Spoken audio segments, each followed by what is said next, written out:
Maybe in the VMix? Maybe?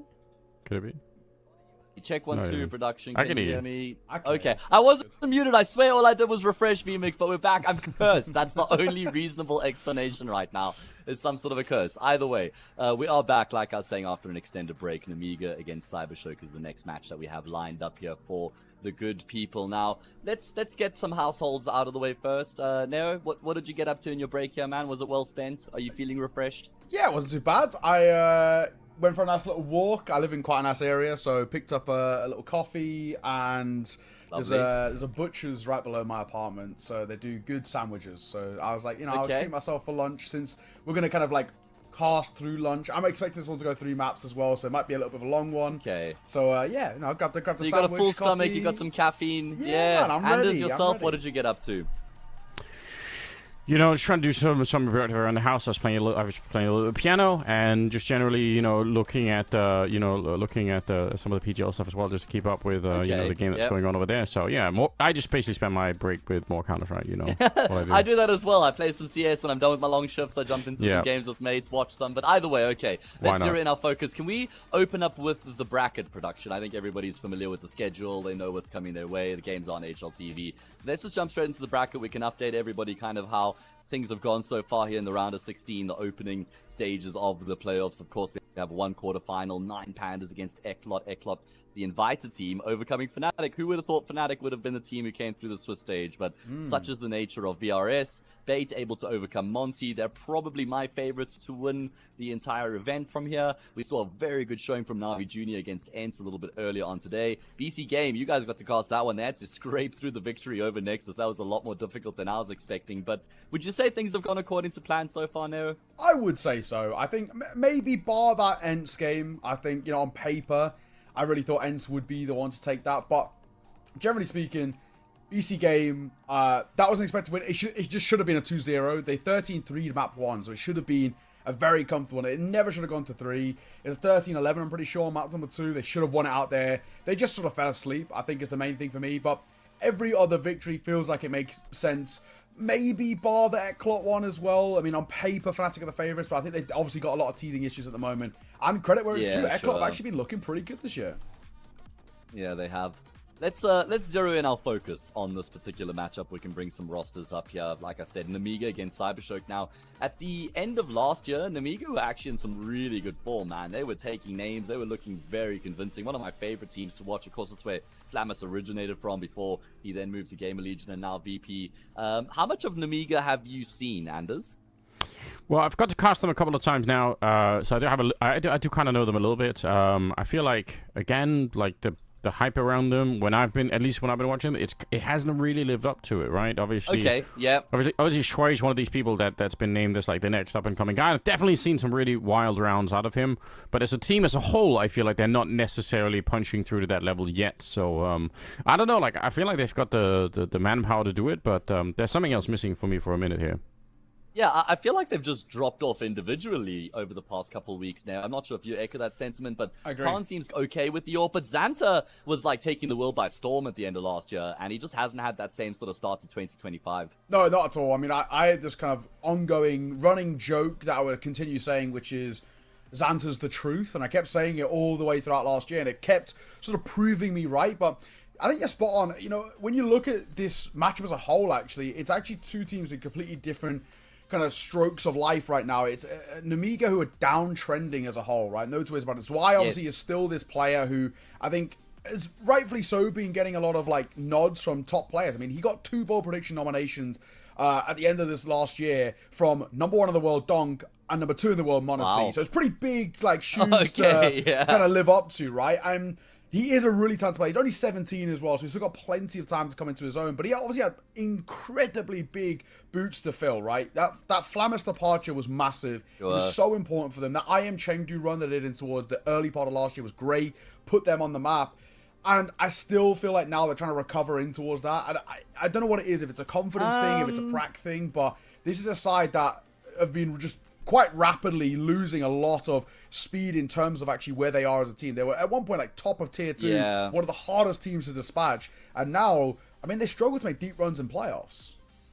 It feels like to me that they actually transitioned quite well initially after Flammus departed the roster and Zwei came in, but now we're maybe starting to feel the effects on a bit of a longer term scale. But let's switch things across here. Let's have a look at their opponents. It's going to be Cybershoke. Now, these guys, probably some of the names wouldn't be as recognizable unless you do follow, and you have been following Tier 3 into Tier 2 throughout last year. And this team was like quite volatile. As underdogs, they were a lot of fun to watch. As favorites, they were super inconsistent last year. But I feel like they made some really good changes in the offseason by bringing Glowing and Blixie into the mix. Now, Glowing brings some much needed experience to this roster to help kind of get them over the hump and probably just improve their practice regimes, keep the team a bit more composed, keep the emotions in check as well. And Glowing's a very stable player. And then Blixie comes from the Aurora Youngblood Academy team, and he's also been providing pretty stable rifling. Phenomen on the AWP has some good pop-off games, and this Cybershoke team, Anders, is definitely one worth keeping an eye on just to see more of these up-and-coming players. Yeah, I mean, again, the CIS region is kind of, it is without a question the region at the moment that's producing the most talent. It's just not even close, I think. Yes. Yeah, Glowing was going to be, my main, like, it's the guy that I have the most familiarity with. I've definitely seen some really sick games out of him. So, yeah, like you said, experience, it does matter at the end of it. So I'm definitely excited to see if they're going to be able to show up here again. For these guys to play their way into a higher level, or even if they wanted to use Cybershoke as a stepping stone to get into some bigger teams, you still kind of need the VRS stuff. So it's going to be important no matter what here, I think. And I think it could be a fun game. These teams, they could be fairly evenly matched, I think. You agree, Neo, that Notaneki would be the man to highlight here for Anders to keep an eye on coming into this series if he hasn't seen much of Cybershoke? Yeah, I actually like Notaneki a lot. I think he is a player that really feels, pretty solid for me. He's not, I would say, the standout guy that I looked at. I mean, generally speaking, Phenomen is always the one that I really liked. He looks super crisp, right? I think it's sort of that player who you look at to really have this kind of standout highlight moments. The only issue is, and this is kind of a thing across Tier 2, is that, he can just be a little bit inconsistent. Sometimes goes missing. They require him quite a lot, and he's not always there. So I think, kind of just touching on your point, I actually think Glowing, the addition towards this roster, is super important for them. Very experienced, been around the block for years now. And for these young guys who are on the come up and having to kind of learn what the grind of Tier 2 is like, having a player like that who's just done it for years and knows the ins and outs, knows how to manage actually things that your X90 don't think about, but that a lot of players overlook. Things like fatigue. A lot of guys come in, play, 2 best of 3s a day, 6 days a week, no time to prac, no time to chill out, and they just get burnt out. It's as simple as that. And I think every top team in the Tier 2 has experienced that at some point. Having somebody like Glowing, who's done that before, last year with 9 Pandas, that run that they made was incredible, right? So I think he's going to be super valuable towards this side. And also to mention, he has some pop-off moments. I was watching a match of him the other day where he was like 34 and 23. So, he has these moments where you look at him and you're like, okay, he's still got it. For 31 years of age, age hasn't affected him at all. Yeah, he might actually be the strongest League player on this team as well, by the way. Maybe alongside Phenomen. Either way, let's see which maps are going to feature here. What maps are going to get played between these two teams. Cybershoke, they've got many options, as do Nemiga. I mean, maybe a few holes in the Nemiga Veto here, just in terms of Nuke and Train not really being maps that they've played much of recently. Inferno should be banned out here by Cybershoke, which it is. Kind of decides to pivot that to their perma-ban as they try and integrate Train into their pool a little bit more. But neither team really favoring Train much, and so neither team going to go for the gamble of picking it. It won't be left as the decider either, unfortunately. Hasn't really come into favor yet, has Train, especially in Europe. In South America, I've been seeing it a bit more frequently, but not as much in EU. It's going to be Ancient picked by Nemiga, which, I mean, all of their maps have kind of fallen off a little bit, but that's always been the map, especially with strong individual players where they back themselves on both halves. CT side, you'll see them often taking control, taking the initiative, making plays. T side, they're very active as well, always want to contest middle. Mirage has been a great map for Cybershoke, even going back to the previous roster as well, and they seem to have kept that form up. And then Anubis, as usual, I was going to say middle of the road, but interestingly enough, it's actually a very good map for Cybershoke. I feel like, looking at this Veto, there couldn't have been a better 3 maps for the underdogs coming into the Sanders. Yeah, why not? I mean, again, like, I feel like we're seeing very, very much the resurgence of some of the maps being played here and a lot of the Tier 2 stuff. Again, Train kind of making a bit of an exit. Not surprised not to see Nuke either. So, Yeah, I don't mind it. I think you know, I'm into it. I would have loved to have seen Inferno just because you know, I've got some thoughts I'm trying to work on that map, but you know, Ancient and Mirage to begin with, I don't know. Anubis as a decider does scare me a little bit because, like I said, I still have the same problems with the fact that sometimes those CT sides just kind of collapse a little bit. But we'll see how it goes if we even get there. Any thoughts on the Veto here, Neo, coming into the series? Ancient, Mirage into Anubis? I mean, first of all, very puggy maps, all three of them, especially Ancient these days. I think Ancient's a really good litmus test in the tier 2. I think a lot of teams play it. It's one of those maps which, at one point, obviously, when it first got introduced into the pool, you know, actually a few years ago now, but it was unbelievably CT-sided. You know, you would see teams get like 4 rounds, or even less, like 3 or 4 rounds on that T side and be like, yeah, that's workable, actually, that's doable. Nowadays, because of how those T-side spawns have moved forward, everybody knows the util, mid control is such a priority, and the CTs, in the way it's kind of them slightly pushed back, they can actually fight out mid on that T-side through elbow. I feel like now, because it's so puggy in that nature, it's quite even. That for me is a really good test. I feel like you really get to get an indicator of just not how good even just the mechanics are, but actually how good the team setups are. What are your compositions like, both on the T and the CT side? What is sort of the synergy like as a roster? Because, you know, even if we just use mid as this sort of, we kind of zone in on that, it's such a hard thing to really be able to hold super efficiently. You've got to be able to play with each other. Your util's got to be excellent. Your timing's got to be perfect too. You've got to be able to also adapt on the fly. Maybe, you know, changing up Red Room players, Donut players, A players rotating over as well. So I love Ancient as a map pick coming through. Mirage, we just saw a very good Mirage coming through. So, you know, Mirage at times can be a little up in the air. A lot of people like to complain about Mirage as a whole, but I think, you know, generally speaking, these are level, you know, hard stuck level 7s who complain about Mirage. At the pro level, it's a very, very fun map to watch. As we've just seen in our previous series, it very, very rarely disappoints because it's a completely known quantity. So I like this Veto a lot. I feel like, regardless though, Anubis is going to be required here between these two. Yeah, I guess it should be. I'm just thinking like Cybershoke are very like they're happy on Ancient, man. It's a map that they're very familiar with. They've got good reps on the map. You know, played it 22 times in the past 3 months. They did have a rough loss against OG, but that's kind of an anomaly. Outside of that, whenever they lose the map, it's almost always very close. I'm talking 13-10 against Monty, 13-10 against Sashi, 16-13 against Monty, 16-14 against Spirit Academy. And with Cybershoke on this upward trajectory and Nemiga kind of trending downwards at the moment, I'm actually not going to write the 2-0 victory off for the underdog here. I think there's a world in which they could make that happen, but I mean, you still have to look at Ancients and think it really does play to the strengths that the Nemiga players have, right, Anders? Because they have these guys who love to be on the front lines, love to be active, love to be flashed forward, making plays, kind of trying to smother their opponents, and that's what the core strength of the Ancients all about.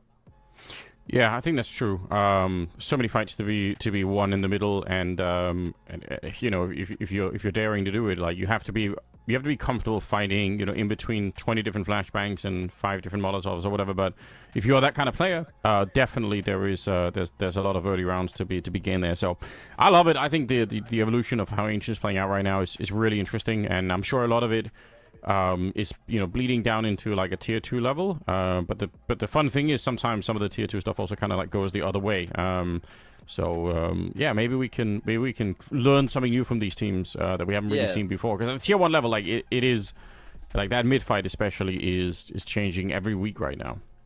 That's true, right? Just like these micro evolutions happening with new tendencies of things of way taking control and retaking control and changings in timings as well, and then learning kind of how your specific opponents like to play it and kind of tinkering your approach based on that. But yeah, I generally not a huge fan of the predictions conversation, but I guess we've got a little bit more time to build up to here or to try and work out. So let's try and work on some predictions, and I think it's actually quite of a fun game to predict as well, just because it's open-ended. So I'll throw mine out there. I have already. I guess I'll just have a fun one of 2-0 Cybershoke. I'm going to throw you lads into the server and get your thoughts on those predictions.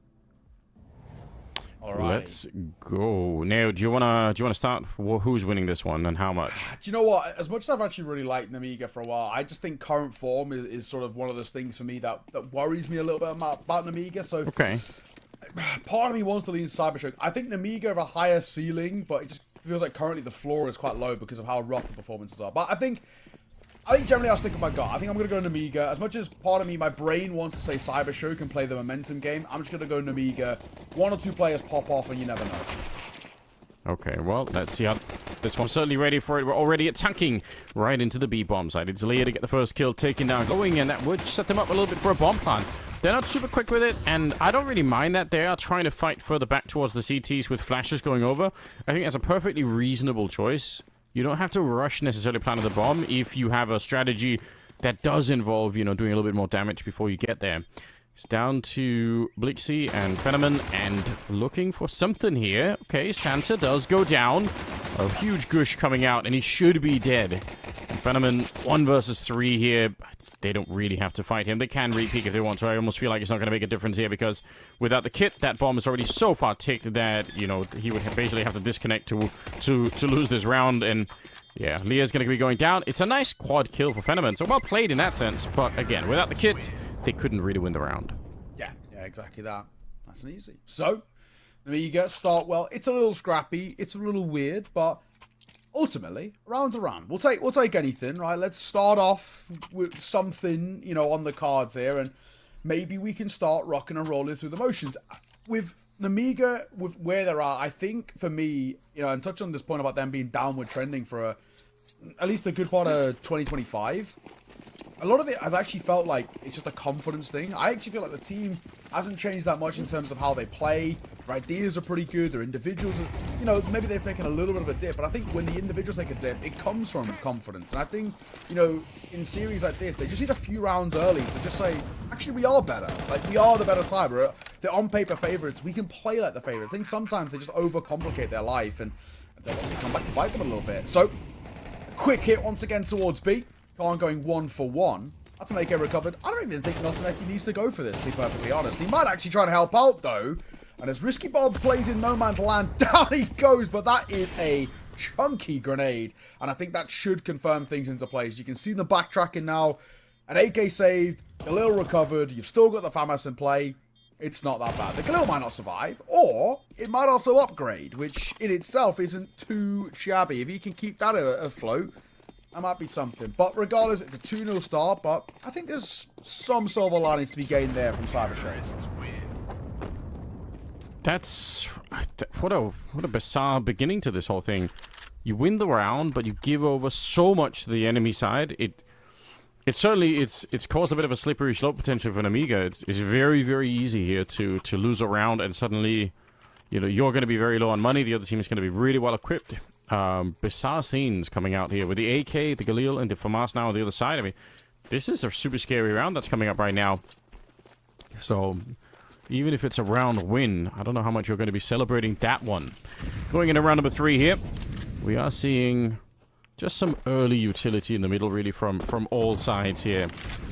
But, yeah, Cybershoke ready at the start of it to really try and take that mid control. And in theory, if Nemiga had been a bit quicker to try and go for that A-bomb side, they could have found an interesting timing, but they're not quite sure. They're smoked off over on the A side, so they're just going to be falling back, and that can be okay as well. You don't have to really commit to anything this early on, but sometimes, as we saw in the last game, obviously with Navi Jr., sometimes committing to this idea and just going through with it can be really powerful. It's true. This is a round, though, where for Cybershoke, it's not a full investment around what was saved, but I actually think a round in which can still be scary. Oh, Fenneman! He was committed to the kill on Xanta, and if Lovicus gets in the way, that's his damn problem. He gets his kill, and that's all he was looking for. However, it's very quickly become a 4v3, and there's not a point of damage dealt towards the remaining 4 players in Nemiga, whereas Glowing and Fenneman basically feel like the 1 foot in the grave. Yeah. Right through the smoke as he did go down. Try to see if they can find a lineup here. It's probably not worth it, I would say. Unfortunately, in spite of the promise of some of those early rifles, they don't really find the impact early on. So, fair play. For Nemiga, it's a good job here. They don't fall into the trap of immediately losing that next round, because again, it would have been kind of devastating. So, nicely done so far. Yeah, nice start on your own map pick as well. It's still been a little scrappy, or scrappier than I would like it for Nemiga, but I think while they've still, you know, wielding the Mach 10s and the Galils, why not go quick? Last player spotted. It was a coin flip there. Or Blixie, kind of where he's going to peek from, and Swide as well. So, all in all, nice work. Got Gray coming back as well. And AK scooped back up by Zwei. Galil recovered. Nemiga are in a pretty okay spot. I don't think there's too much just yet to be worried about. At least for now. But first true gun round going to come through for Cybershoke. And this is the true test again of just what they've got in the locker. We know they've had some, you know, nice moments and some sort of plays that can at least make you believe a little bit. But now we've got the guns out. This is where they're time they have to shut it down here and now. And early damage dealt both ways. Why? Lucky to be alive. Oh, nice lineup right through the smoke. Santa going down. It's one of the big problems that a lot of teams are struggling with at the moment, which is, sure, you get onto the site, but you have all the utility up. You have the walls everywhere, but you still might not be able to quite do it. Trying to plant the bomb again. They've already taken a lot of damage, but at least this time they successfully punch in the digits, and they're down to a 4 versus 5 here. They have some utility in the after plant here, especially, I would say, Lear. He does push into it here, but got to be careful. He does have the Molotov, so for him to slow down the rest of the retake would be huge. He's going to peek into it. Yeah, maybe a little bit too aggressive in the after plant, I must say. Risky Bob goes down. Khan, the next to fall. It's on Troy alone. Oh, he's right on top. Can he actually stop this? No, they find him anyway. And they're going to go straight for that defuse. 10-second one, so they don't have a lot of time left here, to be honest. If that had been delayed even a little bit, that might have been the round still going the way of Nemiga. But Cybershoke instead showing up with a good retake. Yeah, exactly that. So, all in all, nice work coming through, showcasing what they've got. The post-plant was maybe a little aggressive in terms of the way it was played, but 3 staying alive, it's a very solid round for Cybershoke nonetheless. And now we get to build upon this a little bit, right? 3-1. But first good gun round, but then again, there was still Galils in play in the previous round for Nemiga, so you can't say it was a true full buy from them. This is the first, I guess, proper test. Full kind of guns across the board. At least a full buy across the board. One which has knock-on effects. Lose this round and economies are going to be affected. And it's a big swing round early in this game. Oh, hang on. I think Blix spotted him there. Santa, he's dancing with the devil a little bit. It's super awkward. Oh my god, how did he get one and get out? Yeah, that's a big question. And probably should have been more pressure applied from the other side. If you're going to have one player fighting in middle and 3 players on the other side of the smoke there, they just don't even manage to coordinate anything. So Lovicus instead picking up a nice triple in this round. And yeah, unfortunately, just not quite enough of coordination there between Nemiga. He's being allowed to kind of fight here for such a long time and just having a great time. It's true. I'm liking what I'm seeing. These fights in towards shelf, we spoke about this a little bit earlier, the mid control, about how important it is to have these good setups. I still think Blixie gets quite lucky in that scenario, that elbow player doesn't catch him on a timing, but regardless, Cybershoke looking very solid in via mid, which is always a really good indicator. When your opponent's map pick, not to like one player tuck himself in towards Temple. They're out here on towards the A side. They're trying to get space for a bomb plant. That might be unlikely. By the finest of margins, Lovicus spams and will deny. So the one thing they were looking for, that bomb plant, is probably now not going to happen. Fine shot there. No reason to lose this fight either, and he's going to be able to pick it up. It's a quad kill this time. He's up to 10-2, so having kind of an explosive start here, which is absolutely fine for the confidence going into some of the later rounds. But I mean, again, right now things are shaping up pretty nicely for Cybershoke, and they've done some economic damage early on, even in the game.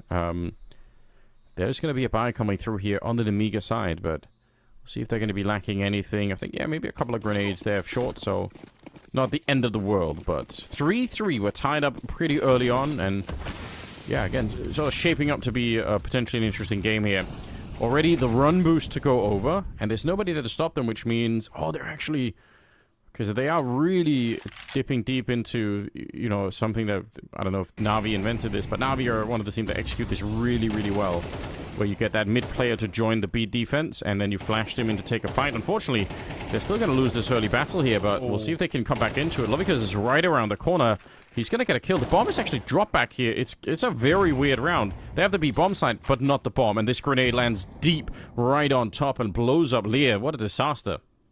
It's not good. It's falling apart when it mattered most as well. The idea of the execute was nice, but like you mentioned, just that lack of the bomb itself has made this incredibly difficult. Risky Bob and Xanta got a lot of heavy lifting to be done. Not a Neki. Instincts were right there as well. He was holding in towards Cave. He now falls back in the last play. They know where he is. And Xanta, unfortunately, can't do a lot about it. Bomb scooped up. 1v2, 45 seconds. It's one step in towards the water, but it's just not baiting anything from Cybershoke. Still 35 seconds. He could make it to the A-bomb side if he really wants to. But they're actually going to go look for him. This is super smart. It looks like they are going to be able to catch him. Oh, he's just turned the corner. Spot him out, and they will be able to get the kill on him. Xanta goes down. Notineki able to get that one, and it will be Cybershoke with one more round. No bomb plant, and again, the money looking questionable. So, Cybershoke, I think, they look pretty fresh at the start here. I'm kind of enjoying it. Yeah, since the weapons have come out, it's actually been a really decent display. And kind of comes back to what we were talking about, just where this Nemiga side feel like they've been regressing a bit, and here's a pretty adequate example. I think is probably the right way to put it. Back into low buy for them, so unfortunately not expecting fireworks. I think is the main thing. Get a bomb plant, you'd be pretty happy. Couple of kills, soften up their economy a little bit. Silver linings, but ultimately should be a pretty simple one for Cybershoke once again. Okay. Good couple of kills there. Blixie does eventually go down. Some wallbang coming out, and yeah, they're just very aggressive. Leah not allowed to plant the bomb here either. Everything seems to be working out. I must say they look a little bit more dialed in at the moment than maybe Nemiga does. Yeah, I think you're right. They do just look really, really good, and hence why we are going to see attack balls get called here. I think rightfully so. Nemiga in a spot where they understand that this has not been great. The gun rounds are not amounting to really anything, if we're being completely honest. And it's a worrying sign. This is their map pick. This is meant to be sort of their chance in this series a little bit, and it's not feeling good at the moment. It really...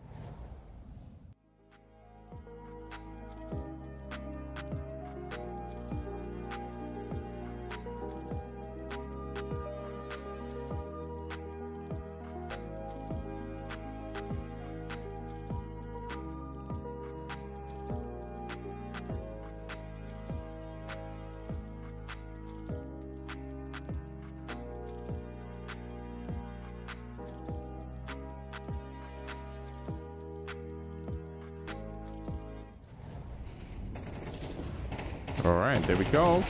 We're back into it. A little hiccup, a little bump in the road. Where Lovicus, though, not missing even a beat here. Going to continue the fight in the middle. It's a 4 versus 3 as we do reconnect to the game. With Liam, he's taken a lot of damage. And if anything touches him down the middle, there actually is an incendiary that could have got close to landing on him. But once again, we're back to the same thing. And it does feel like Cybershoke just... They're really showing up for this game. It's quite great. They are. They're looking so good. Nemiga, feels like nothing really changed for them. Off the back of that timeout they took, Orcus posted Xanta alongside Colin winning that fight. Nice little double swing, and fortunate lost fight there for Fenrir. 3v2 may I say it, but with Lovicus being so low, 2.5 for Cybershoke, and they've got space now. A's open completely. They've still got to recover that bomb. I mean, this is the awkward thing. Getting that bomb in itself is so difficult. Oh! Oh, okay. Khan finds somebody out in the open. There could have been a chance there. If he wins that fight, it might be back on, but you're all right. The bomb is an awkward position here. Lovicus, just the perfect timing. Pre-aiming that one. You can see him celebrating down there on the camera. They're loving life at the moment. 4 kills on him. He's 15-3. And Nemiga really hitting a hard wall here early on. Yeah, this is brutal from Nemiga. It doesn't give you good signs for the series as well. Your own map pick and your no-showing on the T side of Ancient. You know, a side that, yes, I would say is a little bit harder than CT, even with those kind of spawn changes and how this map progressed, but still, what we're seeing so far is a real no-show. Quick move, though, by Khan. We'll get one. the spam from Notaneki, delivers one of his own, but Khan with that recovered AK, then getting another behind it. So, something's brewing here. A is open again, and that bomb is this time with them. Academy, actually a breakthrough. It's looking pretty good right now. Deagle, Tech9, a couple of good kills there. Bomb nearly being interrupted. Blixie just trying to run in there. You know what? I kind of respect it. I feel like if you would have found both those kills fast, that probably was the only way to try and get back into the round. But bit of a shock here. Nemiga, they robbed them of a round. And again, that resets a lot of this early fight here because, you know, 6-4, it's pretty good. Like Nemiga 4 rounds, you're at least still in contention, right? You've got a chance to do some work on this map. Yeah, exactly. Alrighty. If you can get a minimum of 5, I'm pretty happy. Any more would be nice, but get towards 5 rounds from Nemiga, and it's not a bad half. I mean, obviously, a lot of it is propped up by that start, but the same, you take what's in front of you. So, it didn't tell, but this could be really healthy, and it is. I mean, super well done, and Notaneki sticking around for a second as well, and he gets out to make matters worse. And Blixie, that is such a ballsy peek, flying through the smoke, and it's left poor Khan all alone in a 1v4. Oh, dear. He's got the bomb, but there's not much else we can really say in terms of positives right now.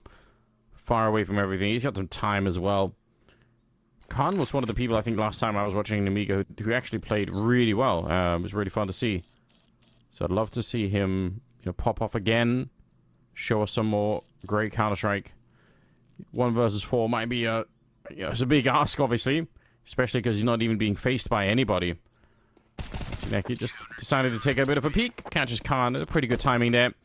And Cybershoke continue marching forward here. It is going down into round number 12. And 7-4. I feel like if we can get one more on the board here, then they, all things considered, probably should be pretty happy. Yeah. The attack pause called by the Tita, the second for Nemiga. So, they're still concerned, to say the least. They want to be putting up... I mean, you do want to get that bare minimum of 5, like I said. You look at previous games for Nemiga, they actually, on average, get the majority, it's only slightly, but they get the majority of their rounds on the T side. So, it's worrying what we're seeing so far. It's already a good display by Cybershoke. They've obviously done a lot of hard prep in towards this map specifically, and it is working absolute wonders. Cybershoke, for them, in this series, getting a win and going deeper in towards the playoffs would be massive. And, you know, even for things like, you know, VRS ranking, for example, Cybershoke, if they win this game, they got 10 ranking spots, which, you know, for a side on this rebuild and trying to kind of get in towards the top end of the tier 2, that is massive. 10 spots like that. Oh yeah, no question about it. It's what they're all hunting for at the moment. See how close they get. Alright, they got some B lane control at the very least. And actually looks like Troy's out the middle, so he's, you know, going to be able to add some pressure there. Interesting hold here for Cybershoke, just saying, you know, we're not even going to try for the middle. What a nade.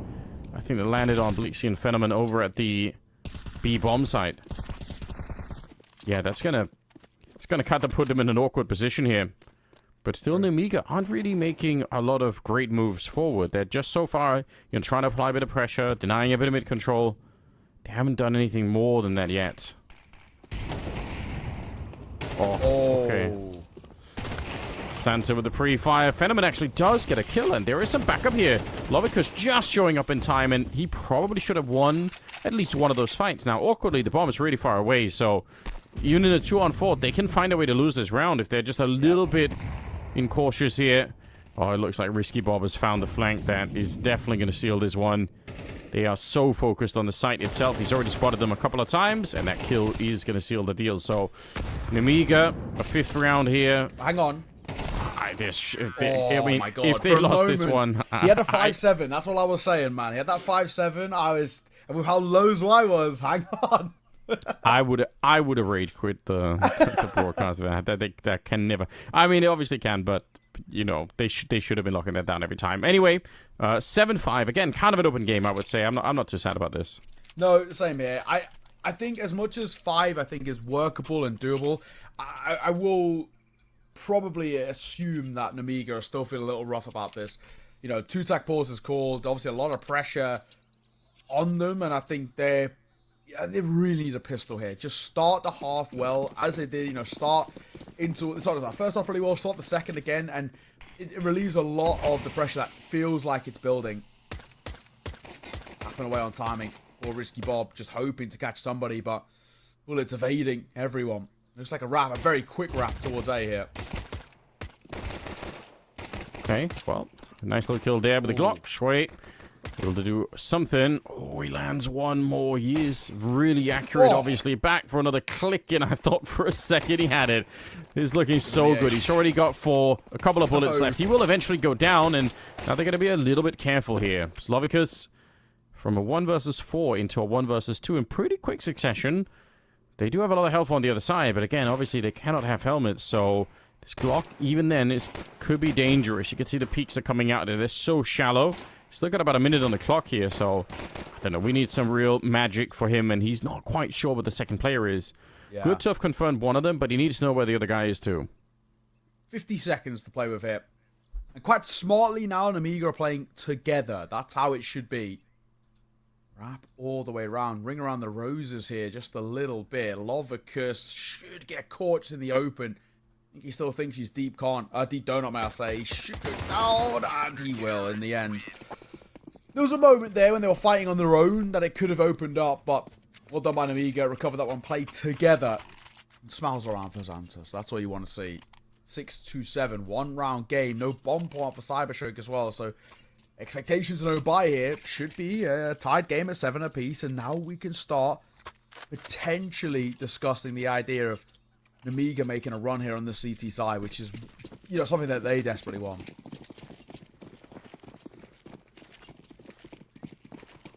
Fourteenth round. I mean, yeah, for Nemiga to get back into this, I think winning this one was a big lift. See if it's going to be enough to carry them all the way through here. Nice little flash. See that? Grenade is thrown so many times in, you know, on the map, because anyone swinging from middle or from the cheetah cave, they don't have to turn around for it. They can just keep running, but obviously on the T side, you're going to get wrecked. Risky Bob on a bit of a flank here. It's pretty aggressive, but I like it. You know, get this round done with. Don't waste our time waiting around the Glocks. Keep it going. Yeah, nice and quick. No questions asked. Beautiful stuff. 7-all. This game, you know, for one pretty stark period of that first half, it really was feeling completely one-sided. Like there was a no-show from the Nemiga. At the very least, we can kind of come back now and say that isn't the case. This is recovered well enough. And Nemiga, I feel like, have dispelled all the nerves that were worrying them a little bit. But guns come back out for Cybershoke, and again, that's when they did the bulk of their best work in that first half. So, still feeling like this one could flip either way.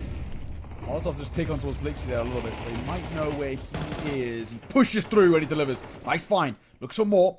There's a bit of a flank happening as well from Leah, and no one's holding it for a brief moment. Timing could work out. The molly's great. The swing's better behind it, and Khan will fight. One in which he wins and stays alive. Great work on finding that timing between the Molotov and the peak. Kind of unwinnable at that moment. If you don't pull out the smoke, you're going to burn alive, and if you do, you're going to get peaked with the AK, so not a lot of good ways to end that one. Some real delay here in the action, and I do actually like this movement from Khan. I think he's setting himself up potentially to try and win the round here. Oh, if he had the AWP out, imagine how sick it would be. He gets the kill, and then he sort of holds them back. Now instead, he obviously is at a massive risk of just getting completely boxed in here. Should be the case. All right, good for the one. More of a battle coming. They're not throwing any grenades, but they will land the headshot, so who cares? And Sansa is real far away, so Cybershoke, they should have this round already, and that's hard on Nemiga, right? It's really early on. They still haven't really accumulated any real bank for buying more, so tough position to be in right now. That's true. For Nemiga, just that one rifle being saved over. I do wonder whether we're buying around this. Like, Xanta can drop something. Risky Bob can buy. It's really only Khan that's taking a huge hit here. You know, Zwei can also technically buy as well, but you kind of debate within yourself. Are off actually going for as full of a buy as you can. Yeah, that is a bit of a I guess a temperamental difference for some teams. Nice hunt, really nice hunt at the end there. That's going to change the narrative massively. Now we're not buying, fair enough. So that'll change things quite drastically. We'll just keep on what we've got, especially Xanta. Maybe if he, I'm saying that though. Hang on, I thought we were just going to. They committed to this buy call. It feels like, you know, at that save, and they've just committed to it again in towards here. So, one FAMAS, or two FAMAS, I say, one M4, one MP9, and a 5.7. This is a incredibly bold call.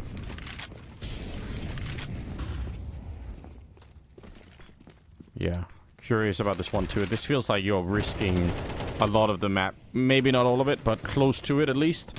So I would agree with that. Troy's going to be going down, and they catch Xanta pushing in front of the Molotov there. Don't know what the timing was like, but that is definitely a bit unfortunate here.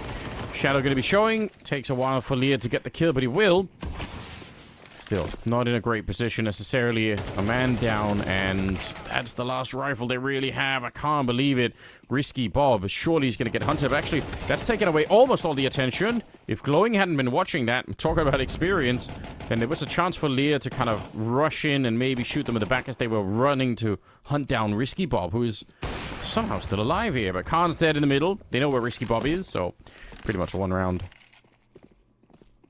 Should be. Risky Bob, just keep out of the M4. You're so far away. There is no point here. And that'll be the case. Especially when the bomb goes down, now we can make a pretty easy call to save. It's just like where you go to save, I think, more than anything. You know, that standard angle that you play out from T-spawn is, you know, one of those which is very commonly cleared, as we saw with Xanta in that previous round. So, do you go back there? It looks like the answer is going to be yes, but my expectations of Cybershoke are once again going to go check, or at least send somebody going to poke and prod, and it feels like that is the case. I see Notaneki running vaguely in that direction, but he's maybe just going to continue walking his way around. As this bomb goes off, I don't even know if he actually has time to get round over towards water, so maybe even an extra 5 seconds, he would have gone checking in towards T-spawn. Regardless, Cybershoke, another big round win for them. 9-7. No money as well for Nemiga. So buying around this saved M4 is not going to do anything. Yeah. It's very doubtful, isn't it? Getting very near the edge here, unfortunately, for Nemiga, who... yeah, like, some of their individuals started to wake up. They're actually overall not doing that bad in terms of the kills. Hard to keep up with Lovicus, obviously, who's been 19, and Notineki with 15 kills. So, like, those two have been having a really high output, but say the rest of Nemiga are you know, displaying a pretty decent performance. But they do need to get some of the money back, otherwise here it's gonna be rough no matter what happens. Round number 17. Okay, right position here. Nice shot from Risky Bob, but the Molotov is just pushing him into the corner. He can't really navigate that, and the USB and the flashbang not going to be working out. Yeah, I mean, you got to try something, right? Lovicus, unfortunately, is just on a bit of a massacre run here. Jumping Mach 10. 22 kills, by the way, in 17 rounds.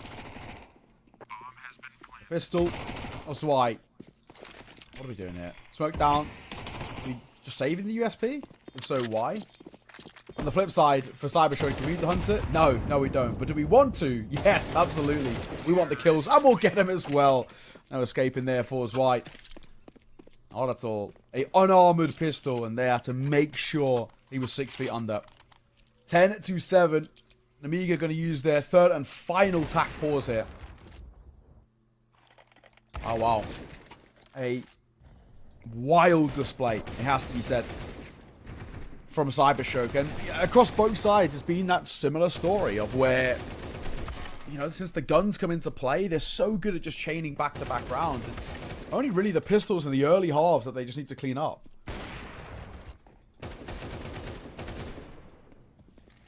Yeah, this is, it's looking very confident, but again, you got one player that, I guess that's, you know, not take anything away from them, but when you got one player that is just hitting that hard, like Lovicus is right now, it does kind of make you think if that's obscuring or if it's like warping our perspective of the team as a whole, just because it's such a luxury to have someone who's just kind of running through the game and saying, that's it, we're winning. We'll see if it lasts for the whole best of 3. If it does, yeah, you know, they're looking pretty good at the moment here. Again, boosted up. Oh, it's very awkward though, but they're still getting bailed out here. Blixie coming in from the other side. So even if they make a bit of a mistake that could have cost them the round, it works out in the end.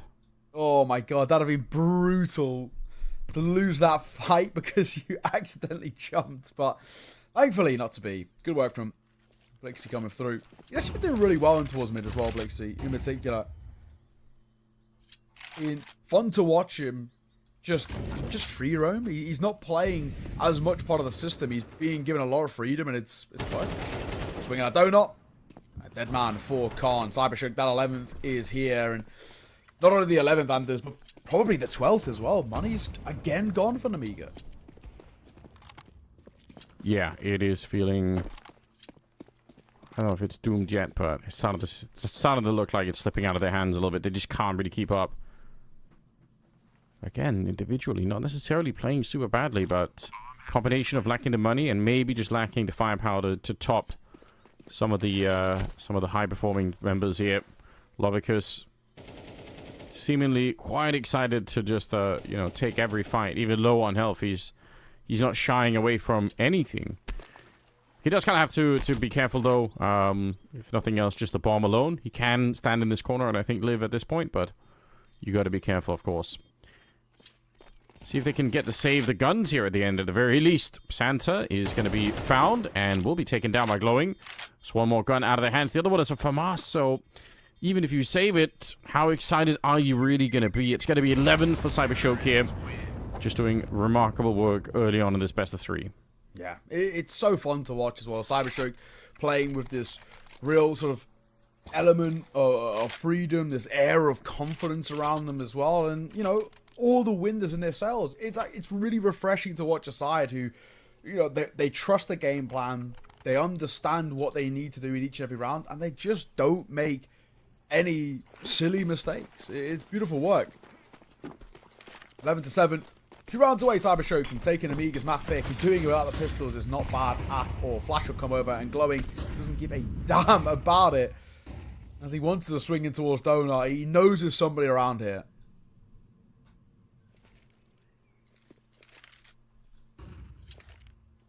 Just no real challenge in the middle for now.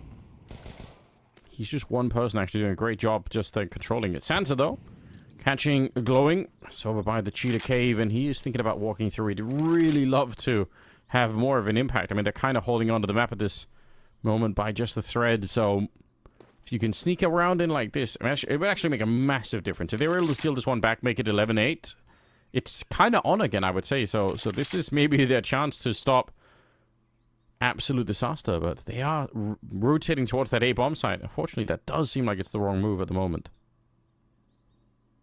I think you're right. So, momentarily goes quiet. 45 seconds to work with. And a push from Leah is going to gain a hell of a lot of info. And you can see that rotation to stack up the B site is starting to come through here. They know where it's finishing. Yeah, they do. 30 seconds. It's a very nice shot. Utility, plenty of it to try and slow them down. And Leah coming in with a bit of a backstab. It's a nice peek with the FAMAS, but it's also been known. Lovicus not missing many opportunities at the moment at all. His 23rd kill, and now it's down to a 2 versus 3. Santa and Khan, I can't even blame them if they want to go for this one. They should give it a shot here, just you need a miracle to get back into this game here. Phenomen, it's a nice little flick, and obviously there's not going to be a kit in play either, so Santa, he's got 3 kills, but he has to be quick with it here. Not the no-scope, spins around and runs back for it. I think he's got it as well. 4 kills in this one. Oh, what a scary position to be in, but yeah, he's feeling pretty confident. I've got to say, very, very big round coming out. They absolutely needed that. You could see Phenomen being just a little bit annoyed, you know. If he'd lived for another second, that would have been the round and maybe even close to the map. And maybe a hindsight thing as well, where we look back at it and just say, is that decision to play so aggro in the post plants actually sort of what you want to be doing. I think probably, obviously now with hindsight, we're saying no. Have the AWP posted towards ramp, maybe another rifler somewhere, a cave for example, play a crossfire, but just play time. But unfortunately, they were so committed to the fights that Nemiga, you've got nothing to lose. Their back's up against the wall. Why not give it a go? And it's working out nicely. Good work from Xanta. His individual level has been still a little lackluster, but he, you know, he has those moments which you believe just a tad. Oh, glowing through the smoke, and Lovicus spamming the smoke gets one. Oh, that's so unfortunate. I don't think Nemiga's done anything inherently wrong there. It's just one guy pushes the smoke on the most expert at timing, and Lovicus's spam is just somehow perfect. Yeah, that's just devastating, isn't it? Oh, no. Oh, Xanta No. kind of missing an opportunity here. Can't try and fight his way back, but again, it's a 1 versus 4. Say that's 1 versus 2. All right, he's quick with the kills. That's what I highlighted, I think, last time I was watching them. It was Khan that kind of stood out a little bit from the rest, and obviously he's been shot down a couple of rounds here, but you can see that he's got the skill for it. Bomb planted, yeah. And I think Khan realizing there's nothing much to fight for here. Yeah, well, he will save that AWP. It's something to work with. Thankfully, there is some funds to work for. He can drop one over. Xanta can buy. Leah also can buy as well. So we're squeezing out an investment towards this next round around the AWP. And obviously, you have to with Cybershoke hitting map point. But bad spot. For damn sure. Cybershoke on the brink of taking Nemiga's map pick. This has been a really delectable display from them, right? They just look so fine and happy with running through the motions like this. Great work. 4 map points as well on your opponent's map pick to close this one out in regulation. And a lot of space to do so. And I think Cybershoke deserve a lot of credit for how they've played. Yeah, I do. I mean, again, just some of these rounds are being won, to be fair, just on individual, you know, multi-kills, which that's fine if you can do that. But they're not having to make a lot of really big tactical decisions. It's just some good protocols. See in the middle here again, putting a lot of pressure on. They're pushing through a smoke at Cheetah and a smoke in the middle on either side. And if anyone is in there, they are going to get flashed and killed. It feels like almost every single time. And Nemiga, oh my god, that is a nice click away. Latineki coming up with, yeah, a blinding shot. Oh, wallbang here. Leah, super dead. It's the most common position to be wallbanged, I think, in the whole of Counter-Strike right now. And 3 versus 5 before anyone's really had a chance to even say anything. Khan has got the right idea. Yeah. But Lovicus doesn't need to move. And the longer they wait, especially with Xanta stepping as well, Lovicus can start to move. I mean, it just feels like it should be done. There he is. Gets one. Another spotted as well and seen out. What a map of Counter-Strike by Cybershoke. There is so much to like there. The individual stepping up, especially Lovicus, really good performance on 26 kills. Latineki 19 as well. Both of them really shone in quite a big way. But I think the game plan was also just fantastic too. Yeah, it was super confident in taking the mid protocol there for the C side. I mean, for Cybershoke, they knew what they were doing. They were absolutely ready and cracked. And unfortunately for Nemiga, they just couldn't really keep up. So shocking start to the series here. We'll see if they can continue, if they can do a better job in the second half, or the second map rather. Going to be coming up on Mirage, but we'll be back after a little bit of a breakdown here from Hayes as well. Mic check. Is this thing on? I hope it is. I have made sure 100 times, and I have confirmation you guys can all hear me. All right, so just going to move my camera down here a tad. But what a game from Cybershoke. What an incredible display coming through from them on their opponent's map pick as well. They just looked the better team. I mean, they had a fantastic start as soon as the gun rounds came through. Levikas was incredible in middle, and I just thought Nemiga looked muted, honestly. I mean, it was a very uninspiring approach from Nemiga on their T side. You know, their opening gun rounds, it was kind of numbers just around the bottom of ramp, maybe an A main, maybe one player trying to take middle. We never once saw that same Cybershoke mid take where they had players flying through the elbow smoke, flying through from ledge as well, combining, just collapsing on the mid players when Cybershoke on the T side. we never saw that from Nemiga. And I know that Lavika's had that one good round where he locked down middle, and I don't know if that just dissuaded Nemiga from committing to mid really ever again throughout the half. So for me, considering that was Nemiga's map pick on their T side, they look completely uninspiring. And I feel like even the individuals lacking in form as well, something that we highlighted coming into this. You could see that in practice as well throughout the map. You know, we then flip halves and Cybershoke. They then go to the T side, and then we see what a really well-drilled, well-oiled, confident T side looks like. I mean, Lixie was just charging through that Jaguar smoke and contesting middle. Lavikas was constantly asking questions in middle as well. Nataneki had some very good late rounds. Fenneman was connecting on shots with the Yorp. And yeah, I feel like Cybershoke outclassed Nemiga there is just the word that comes to mind as a team, as the individuals as well. I feel like they were always active on their T side. There's always something going on for Cybershoke. It's not like they were ever just kind of without any ideas or out any options.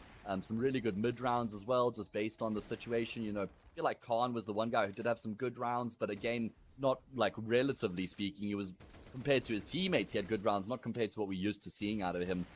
So lots of question marks around that performance for Nemiga. You know, again, just players not really coming to the table like the way we know that they're capable of. We highlighted how important middle is on Ancients as a map, and on both CT side and T side, Nemiga were just never able to get going in middle. They got bullied in that part of the map, and I genuinely think that was the main theme, the main overarching theme there throughout that map for Nemiga, and why they actually struggled so much on both halves was they could just never really get a foothold in middle. You know, opening kills were massively favored by Cybershoke as a result of that as well. And they are looking very convincing right now, our Cybershoke. They take the 1-0 lead in the series, and we're going to their map pick of Mirage next. So we're going to have a short break, and we'll find out whether or not they can get the job done in 2.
Cybershoke currently lead 1-0 off the back of winning on their opponent's map pick and convincingly at that as well. Next up we go to Mirage. We saw Mirage earlier on and Ents got steamrolled by Na'Vi Jr. Now I don't think that the same sort of thing is going to be happening here again, Anders, but Cybershoke, I mean, they've got to be in pole position to get this one done in 2 from here.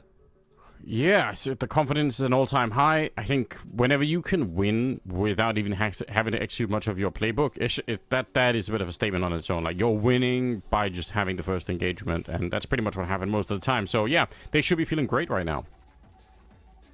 Yeah, coming into this one for their opponents, though, Nemiga, we know they've had a bit of a rough run of form lately, Neo, and I mean, you look at the playoff bracket, they probably would have, like, fancied their chances seeing they drew Cybershoke as their opening game, right? Yeah. But that's not necessarily the case anymore. Exactly. I would argue they're on the slightly easier side of the bracket as well, and obviously it's just not starting out well for them, and I just don't know what Nemiga do to rectify the issues that they've got. It obviously feels like they're in a spot where, because they've been regressing, they're desperately trying to play as many officials as possible to get back to the level that they at one point were at. And I think for me, it's a really hard thing to do in Tier 2 because it looks like initially like you're kind of stepping so far back. But I think the way I like to see teams go about it is just take like a week off the officials, say no to like 1 or 2 tournament invites, and actually just get that the prac and the synergy back as a team. Because, you know, what a lot of these teams do is because they play, you know, 3 or 4 consecutive tournaments a week, right? There's no time to scrim. There's no time to do server work. There's no time to actually sit down and be like, what went wrong in this game? Why did things go south, right? They wake up, play 2 best of 3s, maybe do a bit of server work and go to bed, and there's just no time to really fix these issues. And I think that's where Nemiga kind of currently feel like they're at. I feel like this is a big make or break phase for this Nemiga roster. I mean, things had started really well for them since they came together with this 5. Even after they lost Flammus and Zwei came into the team, they actually managed to transition pretty seamlessly there between the 2 teams. But, and as you often have these honeymoon runs with teams when they recently formed, and then once they run into their first sort of troubles, their first set of challenges, like the real issues, and whether they're able to make it through that phase is a very telling sign about a team who have that longevity about them. Yeah, I think so, and I mean, it could also just be that they are, you know, trying out like a new structure and trying to play within a like, certain system. And you look at something like Cybershoke, like they do look like they're just more, you know, unhinged, so to speak. Like you feel like they're just, you know, having a more fun time playing Counter-Strike. Yeah. And the cool thing about that, if you're Cybershoke, is that you can probably win some matches, but the problem is it doesn't have the same longevity. So it's hard to know if Nemiga are sacrificing, you know, short-term success for building a bit of structure overall. Like, it could also just be something like that. But, I mean, I don't disagree. Obviously, you know, given the manpower that they have, you would just expect more out of Nemiga. So, yeah, I hope that they keep, you know, that they can make it work. They've got some strong individuals, but they're not delivering the results that we're expecting for sure.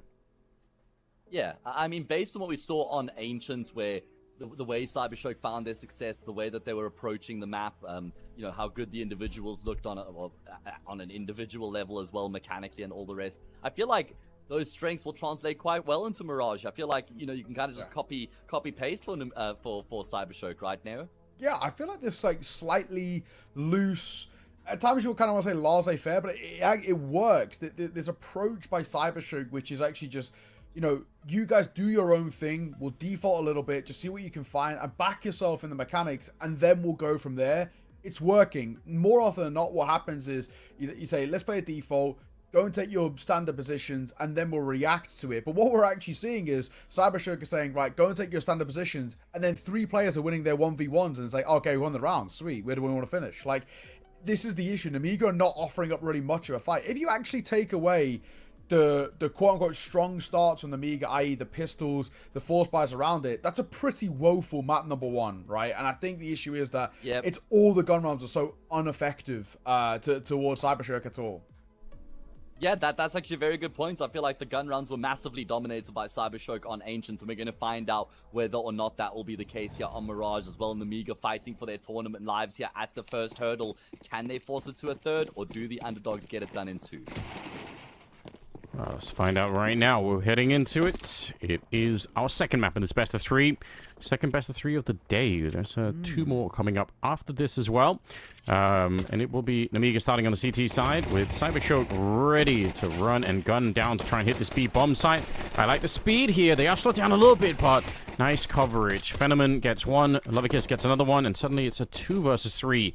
Bomb plant not really planted. Obviously, it's going to be a little bit delayed. They might have to just battle it out here instead, and that's not going so well at the moment. Blixie, a lone shot in the back, and a very important start, I think, for Nemiga to try and recover some of their momentum from that first map. So well done. Absolutely, but, you know, same narrative still in the sense of Nemiga being very good on the pistol rounds, the early parts of the half. I'm waiting to see this first gun round before I make any sort of a statement about Nemiga looking better just yet. It was a worrying first map, I think is the main thing for me. But, Cybershoke, this is a pretty non-existent round. We're not expecting all too much. You get a bomb plant, you'd be pretty happy. Anything else feels unlikely, but you take it. So, it's a quick play towards B, it looks like. We've got no util. We're flying in towards the fight. There's 2 players there to meet them, and I'm waiting to see when Nemiga rotate over the rest of the team. They've got to realize that we're all just B now.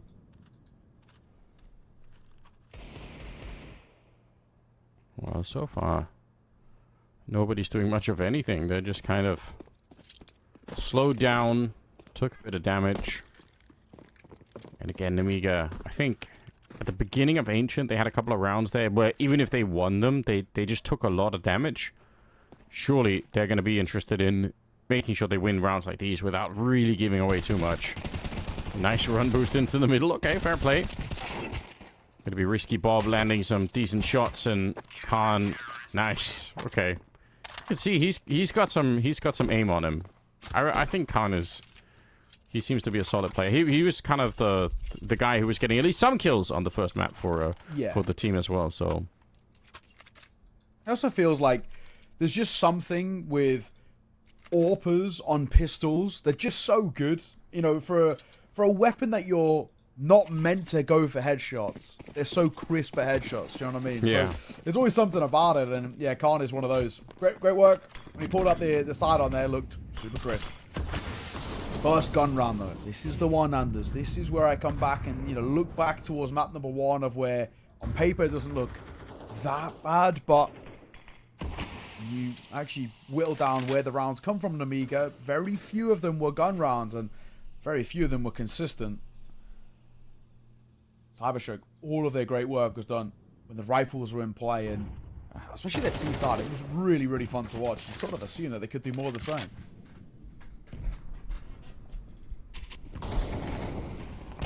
a little bit of damage here, MP9, but the M4 shows up, and it's actually a double M4 setup here towards the connector position. So far, that's been working very well. Damage on the Khan, but Lovikis is practically dead as well. They're trying to find it, and just like that, they actually find all the kills. My god, 3 dead in the middle in almost the same instant here. Trying to come back for the fight is Shui, but he's going to end up going down. What a turnaround from Cybershoke. They were probably not favored to win that round for a while there. Yeah. It felt like they were getting crunched in the middle, but that lurk coming through the A-bomb side absolutely held them out. Massively. It was a world in which that very quickly falls apart, and it sort of becomes unrecoverable. But great work by Cybershoke, and another sort of notch on the board of where gun rounds have just been so much better for them. Oh, Nemiga, you leave us worried. There's no two ways about it. Thankfully, we can reinvest to some regard. Risky Bob for CZ, not a gun we see all too often, if we're being honest. Especially considering how good the 5.7 is. But, anyway, let's see if we make it work. And MP9 swinging a fine. Good one for Leah. It's not bad at all. They desperately need to come back into this round here.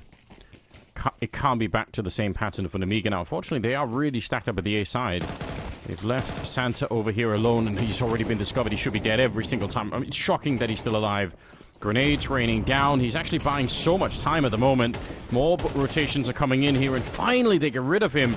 And Glowing, good catch as well. Risky Bob going to be going down, and in spite of the rotation, they do overwhelm the site. There's definitely a moment there where Santa manages to buy enough time for that to be really uncomfortable, and I think that moment was like 2 more seconds, basically, but at the end of the day, they power on through, and Cybershoke not only winning the round, but only allowing Leah to stay alive with an MP9 here, so this is brutal once again. It's a very good start for Cybershoke. Yeah. Honestly, Cybershoke, some of these T-side rounds are just brutally effective. And even when it started, you know, positively, in a way, for without an Nemiga. You know, Lear pushes in towards Palace, gets a kill, gets information. There's no one else really here. It doesn't make a difference. And I like the reaction from Cybershoke there. You lose the man advantage really early in that round. So you instantly capitalize on a completely separate part of the map to catch them off guard. Great work. 4 stay alive. Money's starting to build up. Cybershoke starting to once again look great on that T side. Beautiful. No complaints. And a simple display here. 2-all. 2-all, may I say, as unfortunately there's nothing really to work with for Nemiga. You've got 1 MP9. You can't buy around it. It should be a lead taken for Cybershoke. And it's probably a question now of how many can Cybershoke get in this first half, to be honest.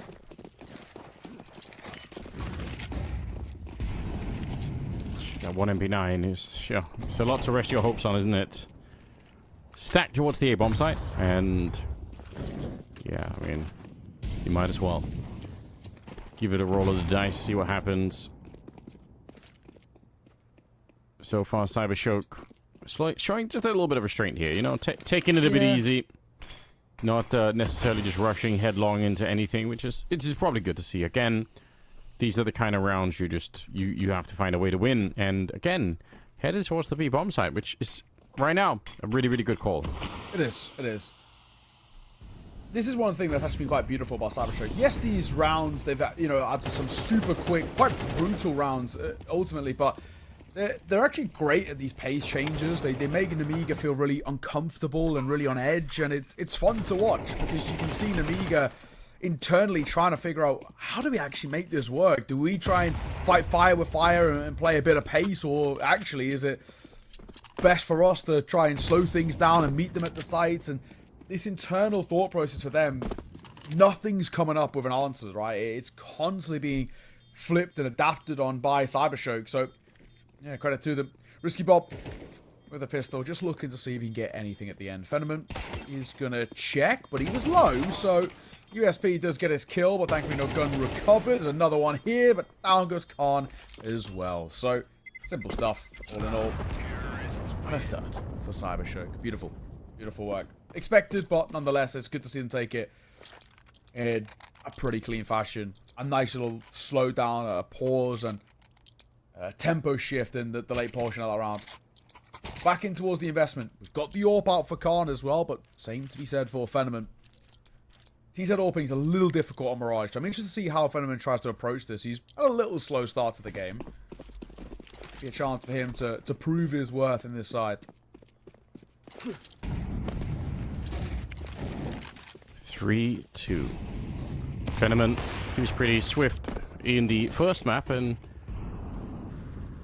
a cool variation. I've seen this happen more and more, where obviously the T's are going to be the ones throwing that smoke from T spawn that lands at top mid, and then they also blow it open to take the fight against the window position that at that point don't necessarily smoke off. So very cool, very nice little variation there. 3 versus 5 to begin with. Santa just caught waiting. He just was not ready for somebody to beat that. And that's pretty brutal. They are just they're once again getting demolished here. Before a lot of strategies are really unveiled, we're not at the stage where they're doing, you know, A splits, B splits, or anything else. They're just winning that mid fight so hard that that's it. Bomb has been planted. Let's see. Can he keep the AWP alive? If I'm Cybershoke, I'm absolutely calling to hunt every single member, even Fenneman with his own AWP. They spotted him now as well. Swing out of fine by glowing. Oh, flawless round for Cybershoke. As you come back in towards the guns, it just goes from bad to worse, doesn't it? For Nemiga.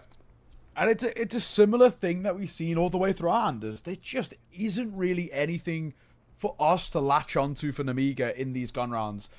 You know, sometimes we could talk about where, you know, you lose a couple of 1v1s and you can look back at it in hindsight and say, they may be a little bit unlucky here. There was a coin flip if their timing was a little bit better on this thing. But there actually just is none of that for Nemiga right now. From both map 1 to map 2, you look at this and just say, this is one-way traffic. There is only one team competing in this map. And that's all credit to how good Cybershoke are playing. It's super fun to watch. CZ, you don't often see it do anything, but that's not bad. The nade should dunk, and it will. Xanta, no escaping that one.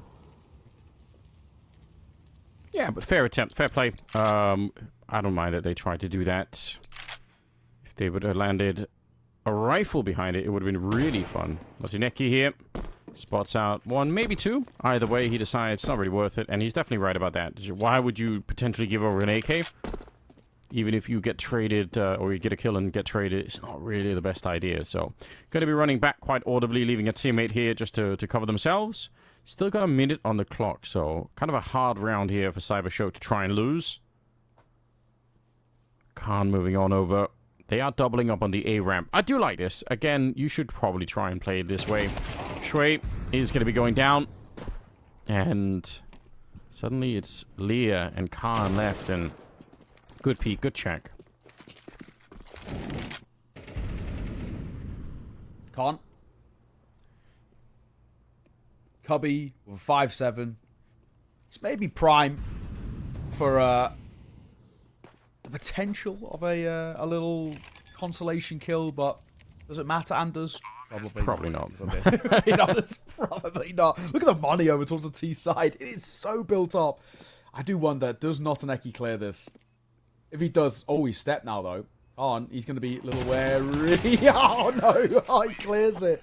So Khan gets nothing, even with the step and the knowledge that he's there.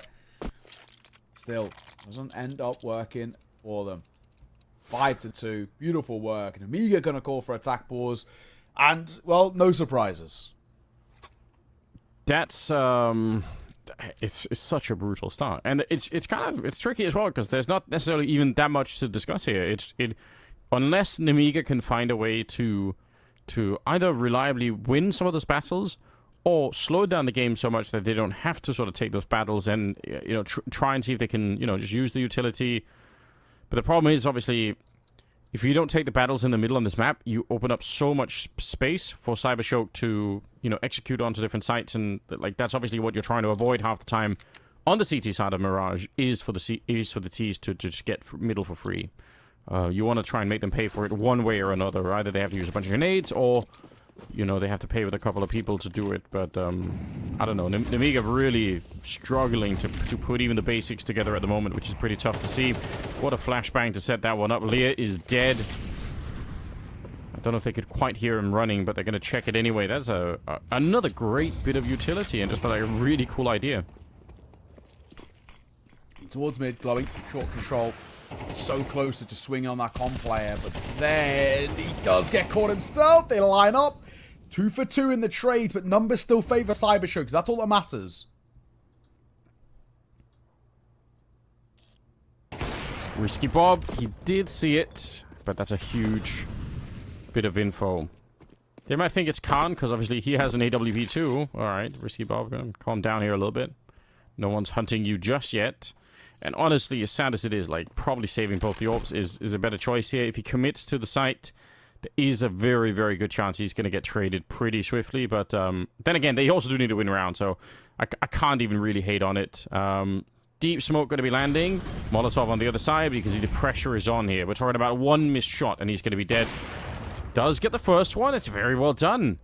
And now he just has to wait a little bit. Khan trying to get pulled on over as well. We're down to 30-some seconds here. Molotov on the one side does force him in, and Fenneman will take the kill. Notineki will get the other AWP. That is a lot of money lost now in a couple of seconds. Yeah, and it just continues going from bad to worse. And it also continues to show that regardless of what's being said in these sort of tack pauses that we're taking, nothing's changing. The way that Nemiga are approaching these rounds is still remaining to be quite similar. And I don't really even know what the change Nemiga need to make is. Part of me wants to just say, at this point, you've got very little to lose. Why not just try and fight them as aggressively as they're fighting you? But there's also inherent risks behind that. But I feel like Nemiga just got to take a couple of gambles. We're still continuing to play this quite defaulty CT setup. And it's just not working out, is it? They're just not having the impact that they would like. Oh, well, that's a nice shot, though. We'll take that. Yeah, blown away. Well, he's even able to steal that AK, so kind of a big victory in this kind of a round. Again, it's not the sort of stuff that you build whole maps on. But you steal an AK, you win a round like this, you turn it around from this point on, you try and find that 6-6 half, at least there's someone to discuss once again. But it's never a good sign when you're having the conversation about, I wonder if we can get some deagle headshots and maybe steal an AK, and that's how we can get back in the game. Like, that's, you know, that's so far away from the fundamental level of how does our default defense work on this map, and is it enough to slow them down? Nicely done, but are they going to spot the boost? They will. They had a wide swing on it, so they're almost always going to be able to check that. And 3v3 here. Deep grenade. Very scary stuff, and they should be able to just use some more utility to kind of get rid of this. It's surprising to see Cybershoke actually facing this at all. They have another smoke. They don't really need to get this bad at Lovicus. That's a wallbang that we've seen quite a bit recently, because it is a nasty angle to be up against. Like, again, I don't really know why they're fighting this all that much. There's some smoke on the one side, and at least they can focus their attention to one side of the map, and Santa, very low. Anything touches him, he's going to be dead, and they will end up winning it. Cybershoke, I think they made that a lot more tricky for themselves than they had to. It's not necessary. They're going to win it anyway, and I don't think they're going to care about losing some of the guns. They have so much money. So maybe they're just having too much of a good time now. Yeah, exactly. 5-round difference as well. It's beautiful work, and I think where we're at for Nemiga, they're so checked out, it feels, that I don't know, it's a worrying spot that we're in, but I mean, we're past the point of worry. I think for Nemiga, if they've already internally checked this up to a loss, at least just try a few new variations of play, test a couple of things, and try and see what you can do. For Cybershoke, credit where it's due. They look great. Risky Bob will open things up. Secondary AWPing. Tries to tag through the wall, but can't quite connect. Gets close. Second shot. Does connect, though, for him. As Blixie falls as well. Risky Bob. Don't see him in the AWP too often, but not looking too bad, Biancarin. Yeah, super important kills right now. They needed it so much. Lovicus going to get the one. He's going to get traded out. Naughty alone at the back. He did pick up one kill, but, you know, 1 versus 3. It's going to be Risky Bob to take the final kill. 4 in the round in total. Going to go back here and pick up another AWP. So, better skin, I suppose. I don't know. Regardless, it's a great job, and they needed this. Unfortunately, just, again, it feels like it's so far away. Cybershoke going to be able to buy this round. They're going to be able to buy the next round as well if they lose this one. So it's a real uphill struggle at the moment. If they get 7-5, though, again, Nemiga, I'm not going to be celebrating it, but at least there's a conversation for them still about the map. True. Risky Bob waiting on timing there. Flashbang being set up for a mid-take. That looks like a miss Molotov, judging by the trajectory that was thrown there. Feels like Xanta might have stepped as he was trying to throw it into his kitchen, and it just bounced below window. Either way, moving forward back in towards mid. An alter round of the half. Cybershoke, you get towards 8 on T side. I think even 7 honestly feels like it's probably enough, but 8 should confirm it. Santa here. Swings into it. Probably not the worst idea, but glowing just very fast to hit that headshot. And now, once again, some mid-control here. Leah sensing that, well, he knows there's somebody up in the ladder room, but is he aware that they've already boosted into the window? I don't think so. And this could get super risky once again. Just one player left at the site. It's Risky Bob one more time, but if he dies, there's no backup going to be coming at all. Leah throws the grenade and walks away, and that's a huge sign right now. As Lovicus wants to get in there. He's going to be catching one. Trying to be fast with it, and he catches Leah. Oh, it's disastrous. Risky Bob. The weight of the world on his shoulders, and they just instantly... They know he's going to be back there. Instantly taken out. Cybershoke are just... They're completely carefree in this game. They're having way too much of a good time. But even when it slows down like this, they're still able to make great decisions. Yeah, it's true. Cybershoke, they just continue to toy with their opponent, and it's super fun to watch. I mean, Zwei going to try and hold for something at the tail end here. He's the only one who's, you know, him and Risky Bob, the only ones who've really offered up anything in this sort of first half. More so Risky Bob, to be fair, but Khan, Xanta, Lear, all considerably missing. Oh, he nearly got the collat as well. So unfortunate there. He should be okay saving this off, but he will do. Maybe another kill behind it as well. Double scope to the fine. Lovely shot from him. Doesn't make a difference though, does it? It's, you know, nice consolation kills, but ultimately, I guess, who cares? Yeah, for his own sake, I suppose. It's always fun to get some kills in Counter-Strike. But that's probably the only thing we really can say. Saving the AWP though is definitely nice. We're going into round number 12 here, and 8-3. It's curious to see Nemiga this unable to kind of slow things down. Like, that's the thing, that they've played a whole map and now almost an entire second half of the second one here without really being able to remedy the core problem. Grenade. Oh, God, it looked like he was jumping away from it as well towards the truck in the corner, but it still just catches him. Devastating start here. Leah going to be going down, and Flash coming on over. It's not a bad idea, but Santa, you've got to be careful. I mean, this bomb site's probably already going to fall anyway. There's a push-out Palace behind. To be honest, they are already getting split apart right now. Santa's showing up into the Molotov here. They know he's in the corner. It doesn't quite spread, but he is going to get wallbanged down eventually. And down towards the ramp, we've got Shui just hanging out. And instantly peaked. Glowing. Run and gun. There's nothing slowing them down right now. Risky Bob on his own in a 1 versus 4, and we'll see if he could do... I mean, I don't even know, like, what the plan would be. The no-scope fails.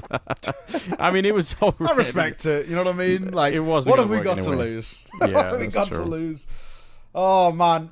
So much credit has to be given to Cybershoke. I think it's also, like, it's one of those games which, we had a pretty one-sided, especially map, I think, obviously with that Ents game against Navi Jr., but that was just Navi Jr. running for the motions. I think Cybershoke play, in a way, it's so enjoyable to watch.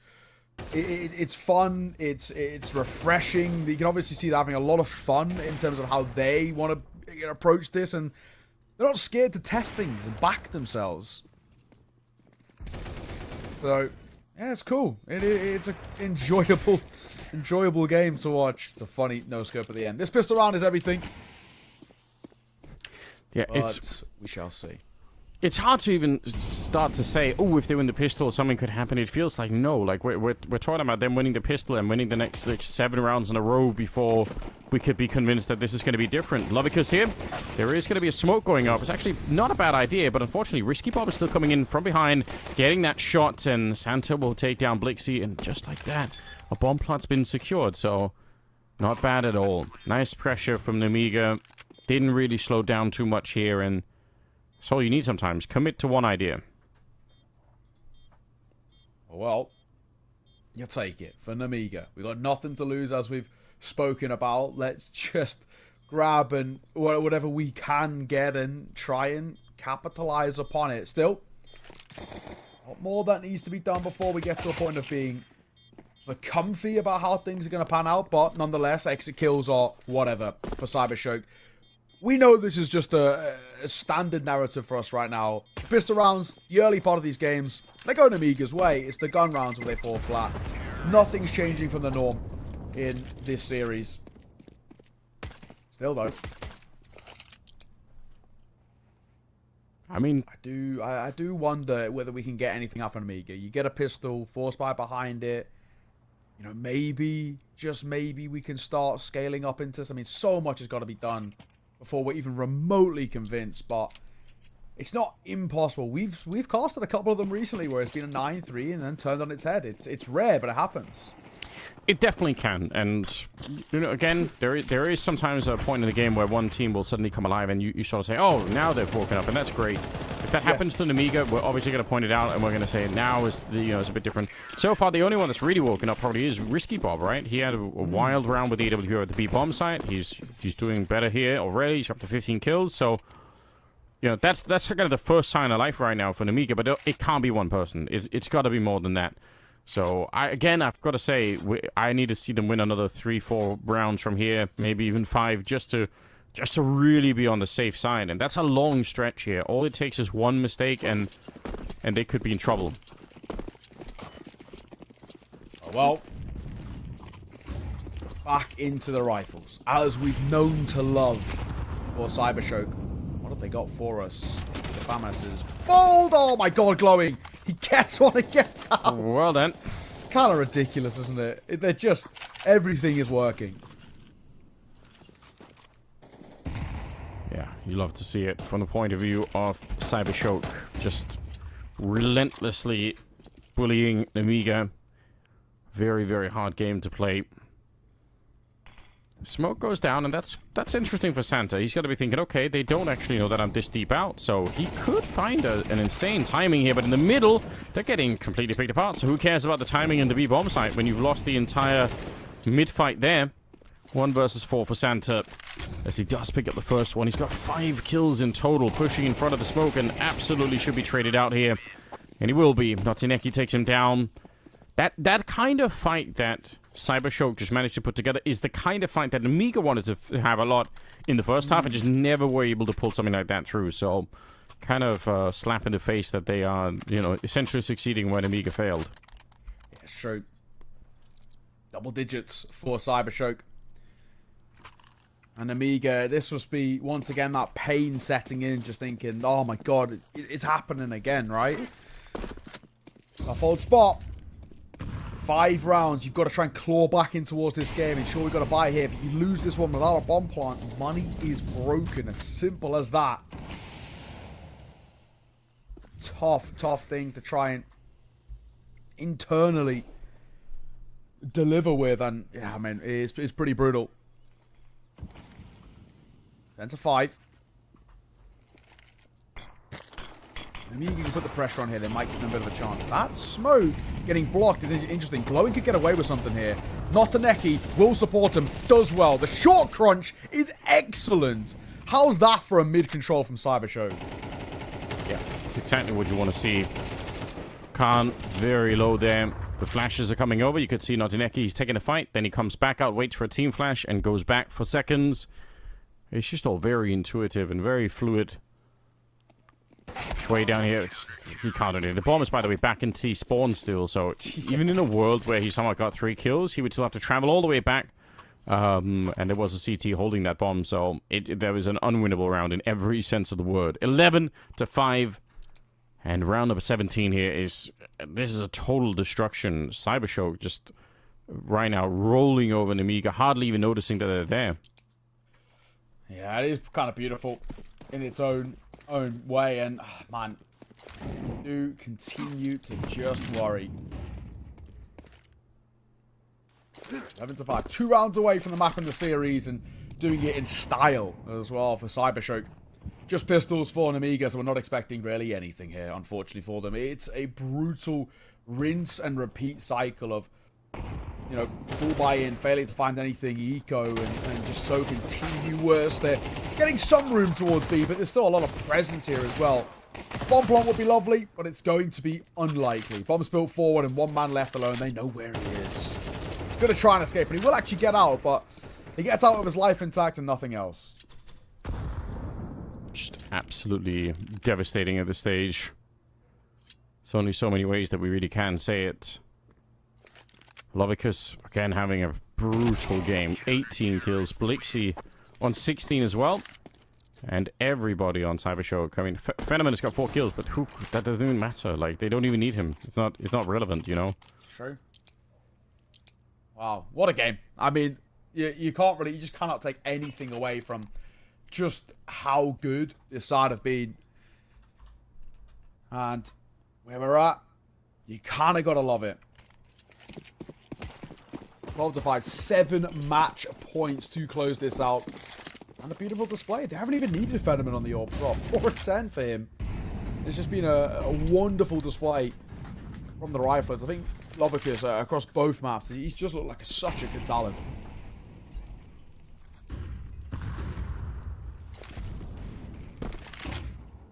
A little bit of a nade around the corner here as Nemiga, I don't even know if they're dreaming about it, but obviously, mathematically, we're talking about 7 rounds in a row to try and get this into overtime.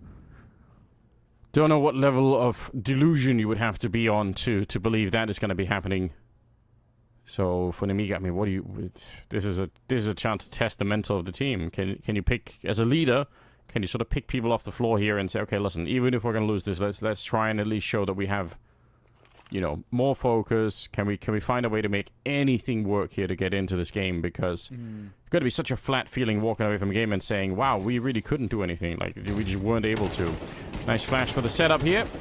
Glowing takes an additional fight. Don't know if he has to do that, but again, because they're winning so much, I'm guessing at this stage they are they're feeling quite, you know, just saying, oh, whatever, like, I'm just going to keep battling here. Again, in the middle, it's glowing for a triple. They're just completely demolishing them. This was hardly even a game of Counter-Strike, to be honest. Wow.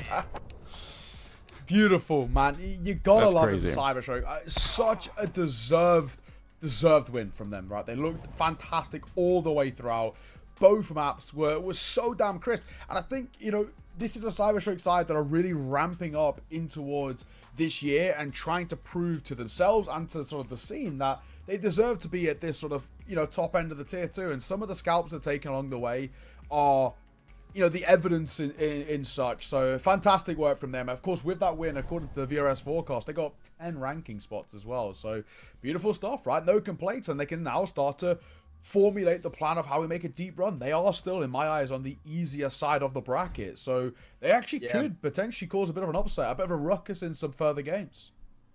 I mean, that was the disaster class, really, from Nemiga. I came into Mirage in our little segment before we went into the map saying we had a blowout of Mirage earlier, and I didn't think we would have something similar here again, but it was almost just a completely identical map, the way that it played out here. What a display from Cybershoke. Guys, Nemiga won 13 rounds through the entire series. You know how many of them were gun rounds? 2. One on each map was all Nemiga managed. 1 gun round on each map. That is an awful return for the favorites when you've got players who are supposed to be really talented riflers. Xanta's, you know, we know how good he is, Khan on the AWP. So the fact that they only won 2 gun rounds through an entire best of 3 is just an awful look here for this Nemiga outfit. And well, Cybershoke, they looked so damn good. It's not like Nemiga just didn't pitch up and Cybershoke were gifted the win. They were brimming with confidence. They were playing some fantastic rounds on the T side, playing with a lot of conviction. They're just all on the same wavelength, man. They're all on the same page, constantly reacting and responding to what's going on together. It just seems like this is a team who've been playing together for a lot longer than they actually have, when you consider that Lixie and Glowing came into the team this year and they're already looking like they've already got so much going for them. I mean, that just paints a very exciting picture going into the rest of the season here for Cybershoke, and with the way they're climbing up the rankings and making a bit of a run here in the playoffs as well. Let's just talk about middle again a little bit, gentlemen. I mean, middle was the problem on Ancient for Nemiga, and it was the problem here on Mirage as well on both halves of the map. On the CT side, they were constantly getting bullied out of position. On the T side, they were never able to get the control. Cybershoke just schooled them on how to reaggress onto middle in the mid round on their CT side, how to collapse, how to combine, how to play off of one another. Really good retake util for middle there as well. And I gotta say, Anders, I was just massively impressed by Cybershoke here throughout the series. Yeah, they looked unstoppable. I mean, at the end, it felt like it became sort of a competition to try and find new ways to say that nobody really from the Nemiga side was able to stand up in any battles against what Cybershoke were bringing. I mean, like, you have to do that in order to play Counter-Strike. Like, the Counter-Strike happens after you're able to do, you know, anything reasonable at all here in terms of the fights, and they just weren't able to. So, pretty wild stuff, I've got to be honest. Yeah, wild indeed. I mean, I'm gonna just toot my own horn here and say I asked for predictions, and I went 2-0 Cybershoke, and that ended up proving to be the case. So. But honestly, I have seen quite a bit of these teams lately as well, so I kind of like got to peek behind the curtain a little bit, knowing what good form they're in. And yeah, I mean, we both really agree that Glowing has been an incredible addition here to the Cybershoke roster, and now we're seeing it in action, and they're just looking so convincing. Yeah, I think it's just stability, isn't it? This is a guy who knows what it's like, as I kind of touched on in the pre-show, of what you need mentally to grind this here too. It's not actually an easy thing, you know. I think some people look and be like, you know, you're just playing a bit of Counter-Strike a day, but the work and the amount of hours they have to put in to start climbing up the ranks, to start entering the sort of the upper echelons is so brutal. And he's been there. This is a process that he'll know, and he knows the right ways to sort of approach it. How do you kind of go about your day? How do you set things up prior to a series? What is it looking like in terms of our prac schedule as well? This is stuff that he can bring playing with incredibly experienced players all throughout his career.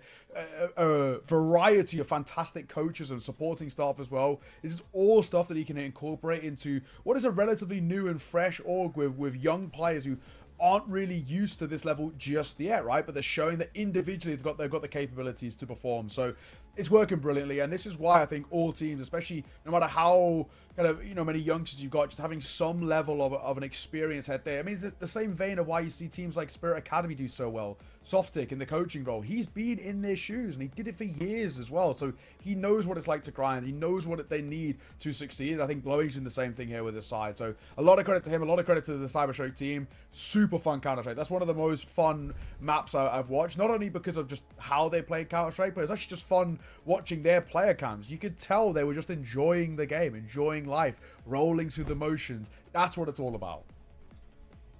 Yeah, I mean, you hit the nail on the head. Ultimately, at the end of the day, it is a game, and games are supposed to be played to be enjoyed, right? And we see that, well, in heaps. When you're winning, it's a lot easier to have fun. So that means we have Cybershoke against Bait, by the way, in our one-quarter final. So we've populated that one, as we will just quickly pull up the bracket to update everybody before we close out the show here, before that next series. Cybershoke, Bait, 9 Pandas, Eklot, our 2 quarterfinals on the left-hand side of the bracket. And then over on the right side, BC Game will play the winner of Partisan 9. And then it's going to be Navi Jr. against the winner between Passion UA and Guns. Those are 2 games on the right-hand side, the last 2 matches to be played today. But again, because we had another fairly quick series, it means there will be a prolonged break before we jump into that 3rd game of the day, Passion against Guns.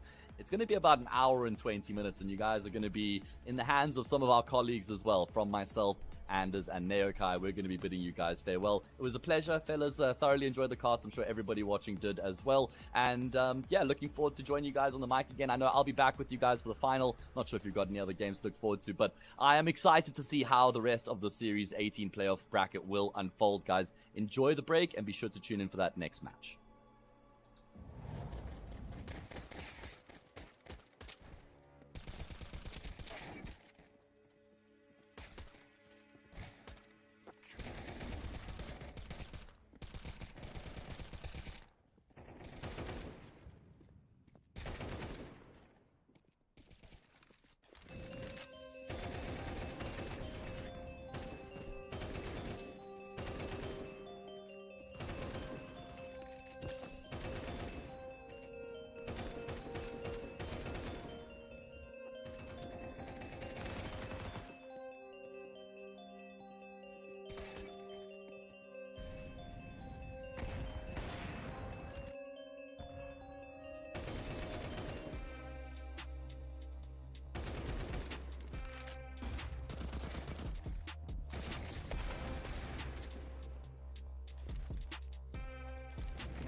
Do I wanna try? Can I let it go?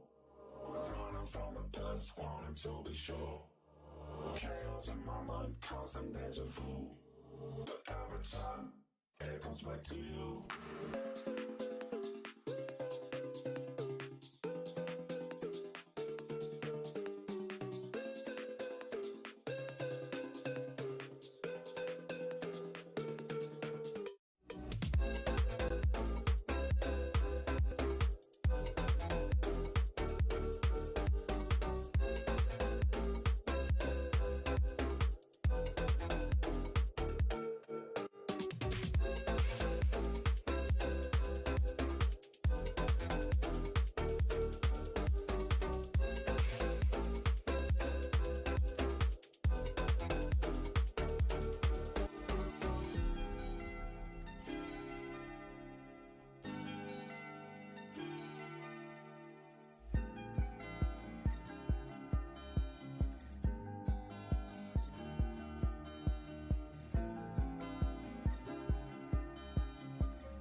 Hello, everybody. Welcome back on into the CCT. New day, new playoff bracket still to be seen. And I say new day, but we've already gone through 2 best-of-3s already. Fast 2-0s coming through out here for Cybershoke and Navi Jr. Taking down ends, some of the invited teams around here. And now sending us on over to Passion UA versus Guns, Partisan versus 9. And the lovely lads on your screen, Tio and Nexus, to be taking this one away. How are you feeling, boys? Starting off with you, Nexus, this time.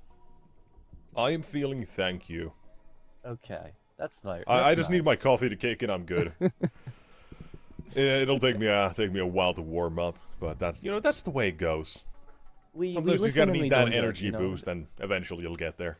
There's nothing to judge. Coffee in the afternoon is perfect. In the Balkans, it'd be a little bit different, but Coffee, cigarettes, yeah. Yeah, usually. That's the breakfast. Sorry, breakfast. That's breakfast. That is that breakfast, dinner, and lunch. But I just ate burek, so I'm good. I made myself some homemade coleslaw, so I'm kind of ready for this one. And yeah, I had a chocolate pudding, so I'm basically prepared.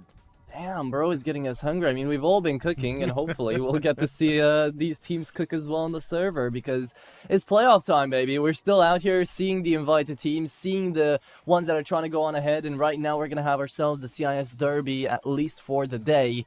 After Nemiga and Cybershoke, we're going to be going in Passion UA and Guns, or Gun 5. I'm still debating on that with Hayes a lot of the time.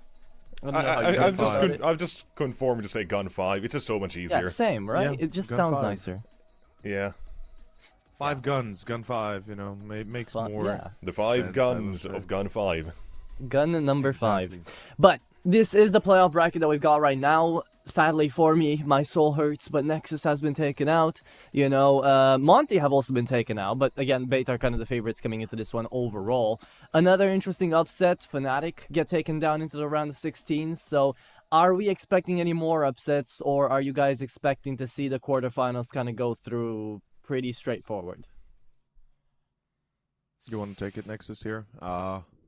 I'll let you have your opinion first. I'm still forming it here. Theo. I'm still figuring it out. Yeah. So what I'm seeing here is a very high chance that Partisan win the series against 9, and a very high chance Passion UA win the series against 9. And then I am seeing this go to Passion against Navi, so Passion wins over Navi Jr. And I'm a little bit I wasn't completely sold on the BC game, watching them against Nexus. I thought that they should have probably had either a much easier time, or possibly could have, there was a chance they could have lost the series. So I feel like Partisan should be able to handle both 9 and BC games, so there's a likely chance of a Passion UA Partisan semis. On the other side, yesterday we saw Fnatic Eklot and Sashi 9 Pandas, and I gotta be honest, Dynamo Eklot look really strong. 9 Pandas likewise. Sashi the favorite that lost. And I feel like today is gonna be a bit of a showcase of or today. The semifinals will be a little bit of or quarterfinals will be a little bit of a showcase of what the teams are actually capable of. So I do hope that we get the best Partisan, that we get the best Gun 5, the best Passion.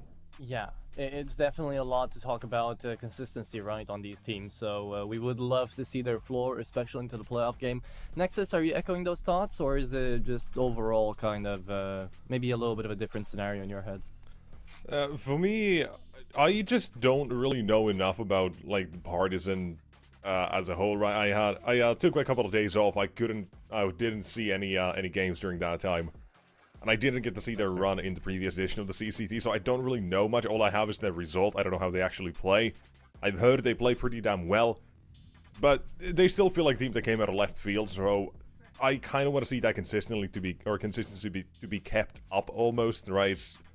One tournament, maybe you can do 5, but in the next, if teams are aware, it's not going to be as good. It's that sort of thing that I'm just waiting to see more of them before I make my judgment. Yeah. So that's the big question mark I have for me.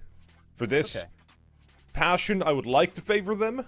I probably do. But I haven't seen them with their new additions yet either, which I think we could actually go ahead and take a look at the team nowadays. Yeah, we should take a look at the roster. That sounds perfect. I just want to add on top of here that I have seen them, I believe, once or twice, and I wasn't fully sold on the idea that it works, but you know, I- obviously. I'm sorry to cut you off, but I have seen them as well, and I was pretty sold. I mean, with the new additions of Topa and Kevin outplayed himself, really, and we get to see them on screen right now. It is Topa, it is Kevin joining up with the core of ZeroFix, Jambo, and Jacasmo. And let me tell you, like, if Jambo and Jacasmo play their usual game, Kevin is not a bad addition at all. ZeroFix and Topa just need to play their roles, and I think Passion UA are actually quite solid. Like, I'm not the only one thinking that they should be the favored ones coming into this best of 3, not only because they've been looking decent in recent history, and I can tell you for their past experiences, right, Kevin particularly had a bad game up against ENCE, which they did lose in a 2-0 fashion, but away from that, they managed to beat Apogee, they took a good, they went the entire way on a Mirage against Heroic, 22-19 to go into double OT, and, like, overall, they've had decent performances. They beat BetBoom, they beat Matisse Sport. So I would actually favor the side of Passion UA quite high, but I'll let you guys have their two tidbits about the other team as well when we go to it and about Passion UA as we move on to Guns as well, because we're trying to push up the schedule a little bit, you know. Guns, on the other hand, they have a new addition. They've got Lackey, right, coming through from Aurora. So, Nexus, any thoughts on this current roster iteration of Guns? Yeah, I do, but in a moment. First, I'm gonna shame you for a little bit here, put you on the spotlight. Kevin? Really? Kvem. Kvem. Kvem. That's the one. Yes. Thank you, I'm Sierra. so sorry, you know, like, surely, you I know, didn't wanna I'm say the only anything. one making that. I didn't want to say anything. Kvem. I was like, It's I'll just... Kvem. Come on, buddy. Then, fine, okay, fine, yes, it's Kvem. Goddamn Kevin. Sounds like it's gonna come out of your neighborhood to bully you. Yeah, Kevin is just Kevin right now. It's not Vladislav, it's just Kevin. Sure, Well, sure. I got 5. Interestingly enough, again, it's been a moment since I've seen them as well, right? It's they've been a name that have been around for a long, long time. However, now it feels like almost, I say a long, long time. You know, before that as well, Shine was added to this roster as well. So they're still as well kind of figuring things out as a newer team. Yeah. Same sort of judgments to be reserved still in what I actually judge this team based off of. It's not going to be this one game. It's going to be this one, the next one, in the next month and such. You know, it'll be gradual, but we can at least see early signs of life of this team and what sort of identity they might now want to get. With Feinstein having been here for a moment as well, with Lackey now being his first game in this roster as well. It'll be an intriguing thing nonetheless to watch, but we've seen good things from this team, right? Cielo has been a great player throughout his career here so far. Dime as well has been pretty damn good, has had those moments. And Stelter, not individually the greatest always, but it still does have that sort of potential to be a game changer. So, it's much so to the team, but as well, he still holds that same exact kind of function has been pretty damn decent. Like game from him way holding you fairly. Oh, I don't know that I remember from 5 I've seen.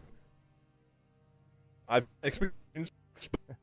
Okay, well, judgment is fair enough to be had right now, especially with the new additions. Teething issues still might apply, even if it is only one player, because Easy was part of the main core there, right? So it's a big decision to make, but maybe one that they feel like is necessary, as we do get to see the head-to-head out here. It's the oldest actual members of each respective team going up against each other in this roster. It's Jambo going up against Cielo out here, and Cielo has been around since the Gun 5 organization kind of started, so he's been through a lot of iterations. He knows how Selter likes to call his game, and it's going to be exciting to see if he actually keeps up with this great form, with this great rating, 1.12 alongside Jambo. But Jambo has an ace up his sleeve called Jacasmo, right? Because they can both perform at a very high level at the same time, and it becomes a very scary team once they're both really feeling up to it.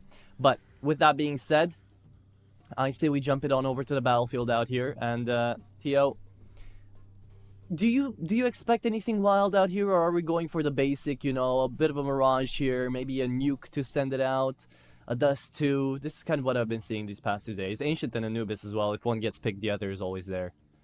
Honestly, Passion UA right now don't have a very large map sample size they can work with. So for Gun 5, there's a good chance they might go into their comfy picks. Dust definitely feels like one of those.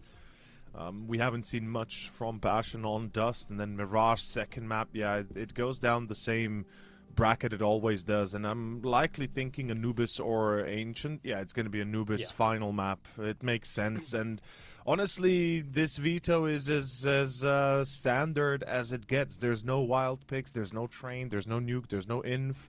There's not even an Ancient in there, which in fact is even more strange, because Ancient is a very good map for Gun 5, so you would think perhaps instead of going for Dust, or maybe going for, or letting Anubis be picked, they go into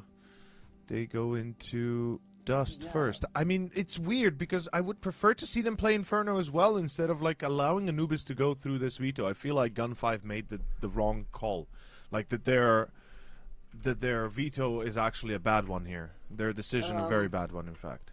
Definitely, I would tend to agree with you for the last, like the last two bans and then the decider that they left away, because Anubis definitely could have been chosen over, something else could have been chosen over Anubis, like the Ancient you're mentioning. They didn't have the last peak though, right? It was between the Ancient and the Anubis, and Passion UA, of course, just going by the stats, they love Anubis most of all out of every single map out here, so it is actually pretty tough. Mirage is going to be that second in play, but I guess that Gun 5 are just aiming to try to take away Dust 2 as early as possible and then send it over to Mirage for a fast 2-0. So we'll see if that's the case, boys. You can take it all over the line out here on the first map of this best of 3, and good luck, have fun. We're jumping straight into map number 1.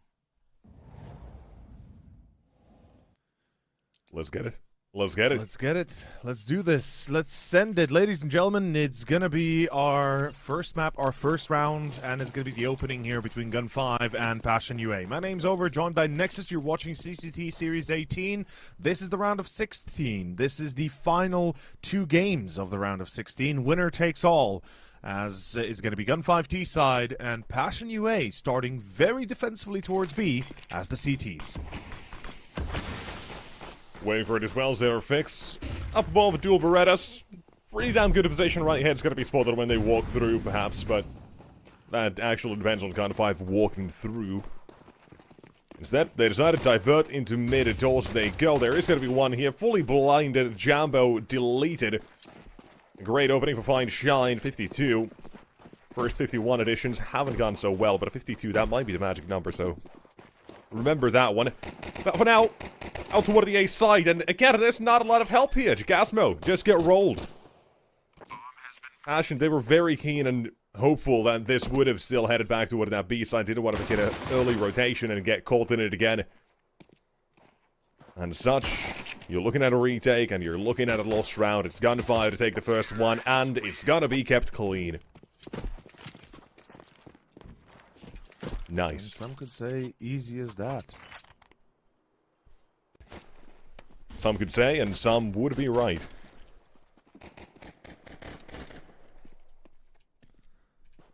Well, let's see what exactly the plan is moving into round 2. Passion UA, do we see a force buy? Do we see a full commitment to this? And the answer is no. They played smart. We like that. I think everybody likes that, actually. As, you know, pushing into force buys on Dust 2 is not a very good thing to do, as Sedain will clean it up. It's pretty easy for Gun 5, and I did say, I think, well, we didn't have the discussion with Atro as to who will be winning the series exactly. I did say that perhaps Passion should have an easier time. Yeah, we all came to saying Passion is favored. Yeah, Passion is favored. That's a fact, right? They are favored, but with the Veto, I think I feel a lot better for Passion, right? Dust 2 is really the only map where we know they're not really going to be probably themselves fully, but beyond the psychological factors, let's look at the physicals. It's going to be round 3, it's going to be the first gun round, and it's going to be Quem with the start as a double gives him an easy out. Escapes unscathed, 1 damage, as that is all. Shoutouts to Kevin for the first 2. Oh, poor Atro. He's not gonna hear the end of this. I know. No, I feel like that's gonna be something for us later as well. Or something we have going on. You know, 3 out of 4 of us currently here. There might be a character named Kevin popping up at some point. It's actually Quem. In any case, this is Jacasmo's easy shutdown, and that's round done. Gun 5, just like that almost. I mean, it's still Selter and Fine Shine. We can't take it away from them that they can win. But Fine Shine, with the HP he has, he is dead. Mr. Quem or Home Alone Kevin, it's gonna be Passion UA taking their first. Well done. I feel like you could have saved that Home Alone for a little bit later, but maybe we'll bring it back. Round of 2 at some point.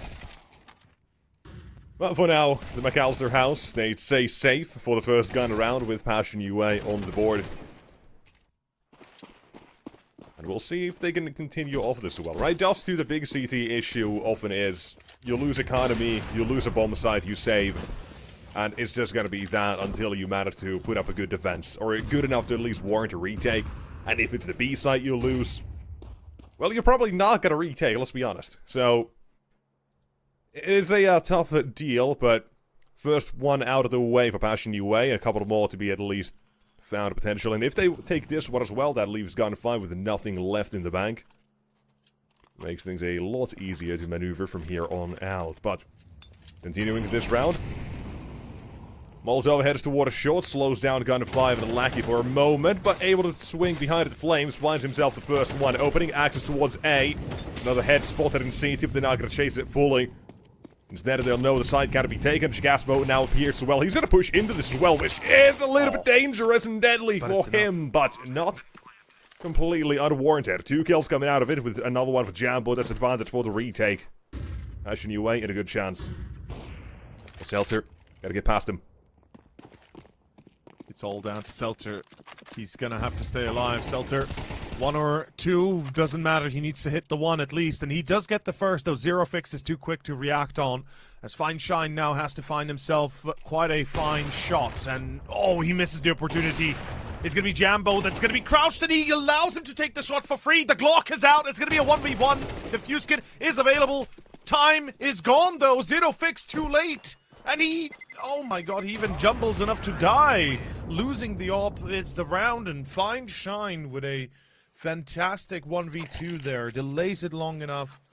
Realizes Jambo could be through short. Definitely heard him running. And in the end, Selter, as we say, that 1 kill makes the difference in the world, as in the end, Zero Fix just too slow. Yeah, it really is that, right? It's the 1 kill that lets Fine Shine then, or it was Fine Shine, right? I'm not completely. Yes. Yeah, okay. Yes. Yeah, I'm not completely messing that up. Thought I'm gonna gaslight myself here. Let's him kind of display the situation, knowing it's 1 long, 1 somewhere else. Just takes the shot, makes it a 1 versus 1 quickly, plays it very smartly, and how you're supposed to, pretty much in that situation. And so, got a 5, 3rd round of the board. And one more thing. Now, I already shamed Archer. I put him on the spot here. I'm gonna put you as well. I've told you this before. You should know this, but you forgot it. Not Zero Fix. It's Zero Fix. Zero Fix. Yeah, Zero Fix, like Italian Zero. Yeah, sure. I that was forget it. I will not lie. From the mouth of fear. We had the chance to ask him at some point. So, you know that's gotta be right. That's what they call him. I am the grammar police. You are. I'm here to make sure no player names get mispronounced.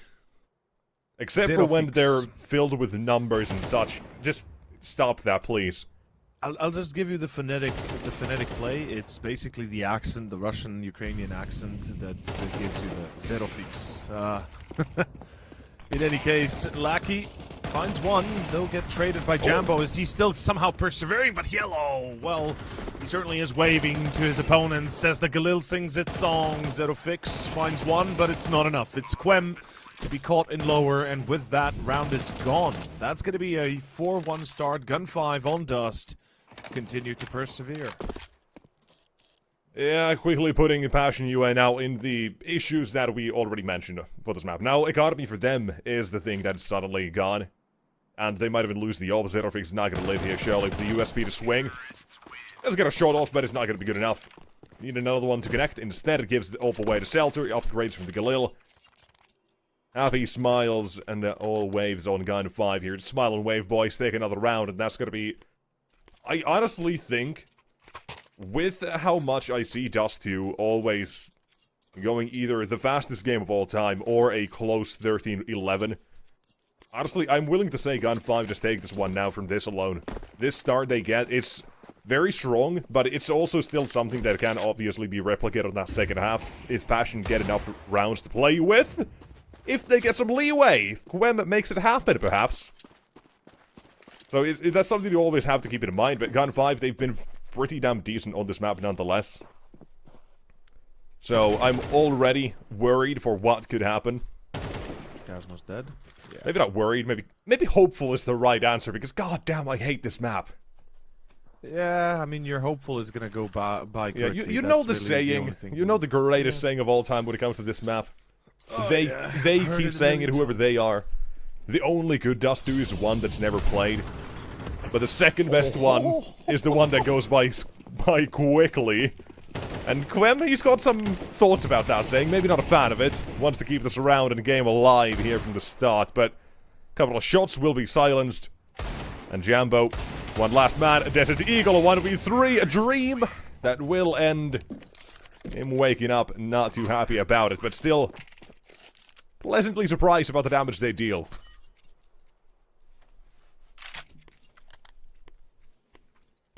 Small victories and all that, but 5-1, that's the scoreline. That's reality. Get out of hand. I mean, Jambo, he's got the op in hand. He needs to start delivering. The rest of Passion as well. Time to win some rounds, or Gun 5 will make this a quick Dust, and it will be over. Dust 2 haters rise up. Now's the time to make it a quick one here. But Lackey, Lackey. out along flashbangs are plentiful, and they go both ways. He knows about the player in pit, but he doesn't turn around to check him. Quem plays it a little bit hard to get as he's... Oh yeah, that's a save. That's a save immediately, surely. Yeah. Maybe not Jambo the skill. Good to still put them back to it, but no. Him gone. That's the entire space around the map that they had to work with, pretty much minimized. Not a lot to go off of, but Jacasmo's actually gonna push it forward. He's still thinking about it, but seeing with Quem being so passive on A, makes very little chance unless he feels like he's boxed in and has nowhere to go but to try that. Right, questions where Seltzer actually gonna be. Just didn't know which way to go, which was gonna be the safest route, but 6-1. Yeah, that's very quickly looking like the worst case scenario for Dust 2 here, CT side especially. Terrorists win. All in all, this is Gun 5 just kind of making a statement that they won't be bullied into submission. I love that, Passion UA.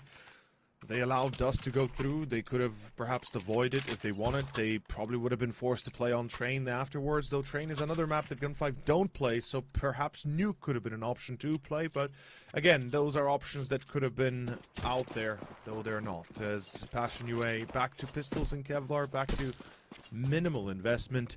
A single AK on Quem that's not really going to do much, and I'm afraid to say that unless they utilize that AK to its full potential, yeah, more than a single kill or two is already highly unlikely. Let's see. Jambo, does he pull a Quem? He does. I mean, it's nice to see, right, even if they're not winning these rounds, that Jambo, Quem, they're both hitting these shots already, even with the Eagles. We're seeing that they can put up a fight. However, for this one, that smoke really should be all this round comes down to, because CT side of Passion, they gotta make a rotation to cover for this, but they're not gonna start running through it. They'll wait it out. Both teams will do the exact same thing. Just take fair duels, though Fem might have the advantage. You can see the legs slightly before, but doesn't matter in this duel. He's still gone. And second attempt to go through mid to B works out. Side cleared. One man is in the tunnels.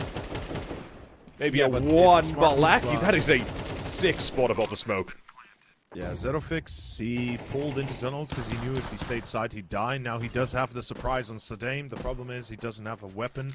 He does not have support, which means round is effectively gone. Selter hears him run lower and effectively ends his career. It's 7-1, ladies and gentlemen. It's 7-1. Gun 5 are dominating the playfield. And yeah, right now it's a bit dangerous. Feinstein and Selter both are tagged up. Casmo could get the kills and could get the defuse technically, but as long as they don't give him to it too quickly, round is over, and it is.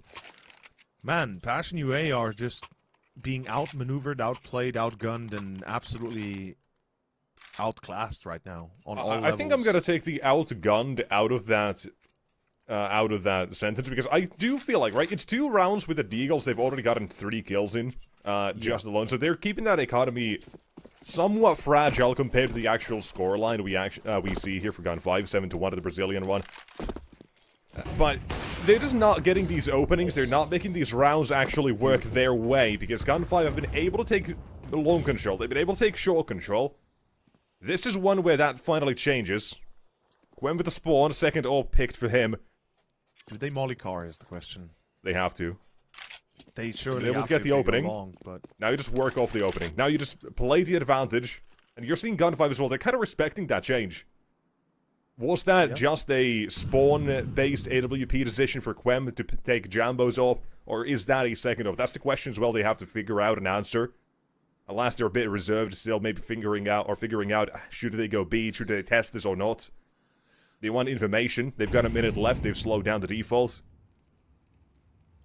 Trying to maneuver this, but the fact that they've slowed down this much as well, they have so much utility. They just haven't done anything.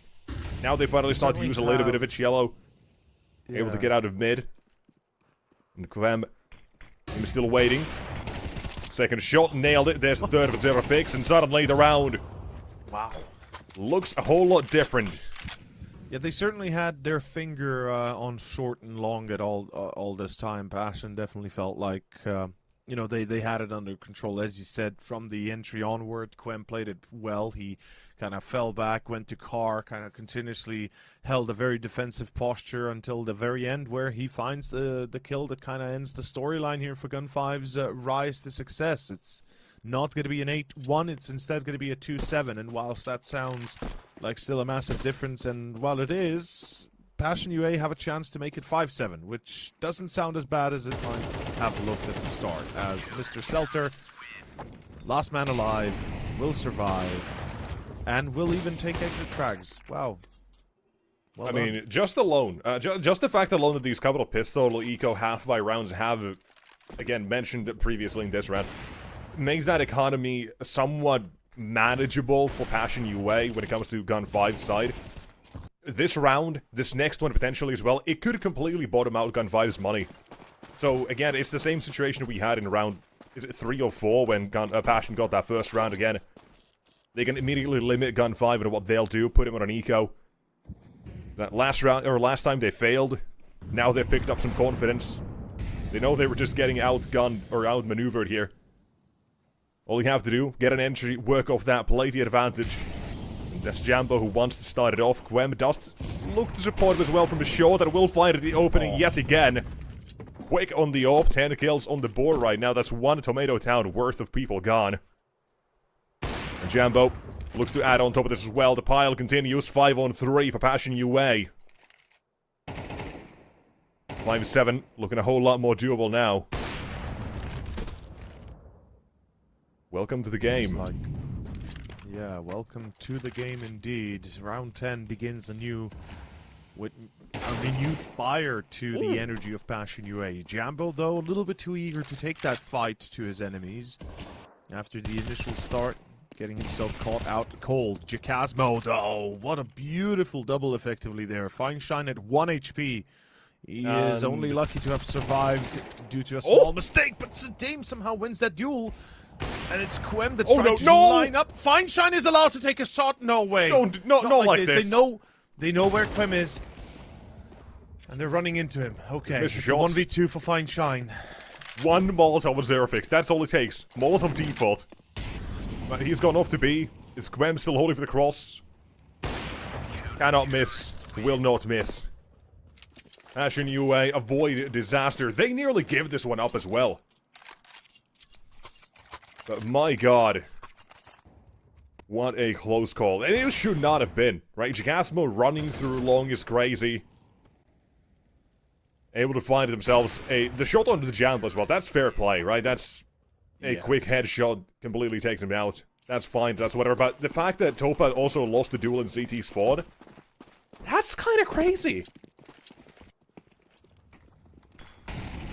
Only adds on top of his nightmares, currently 0-9. Yet to get a frag. But pistols, play the long range. This is smart. This is good.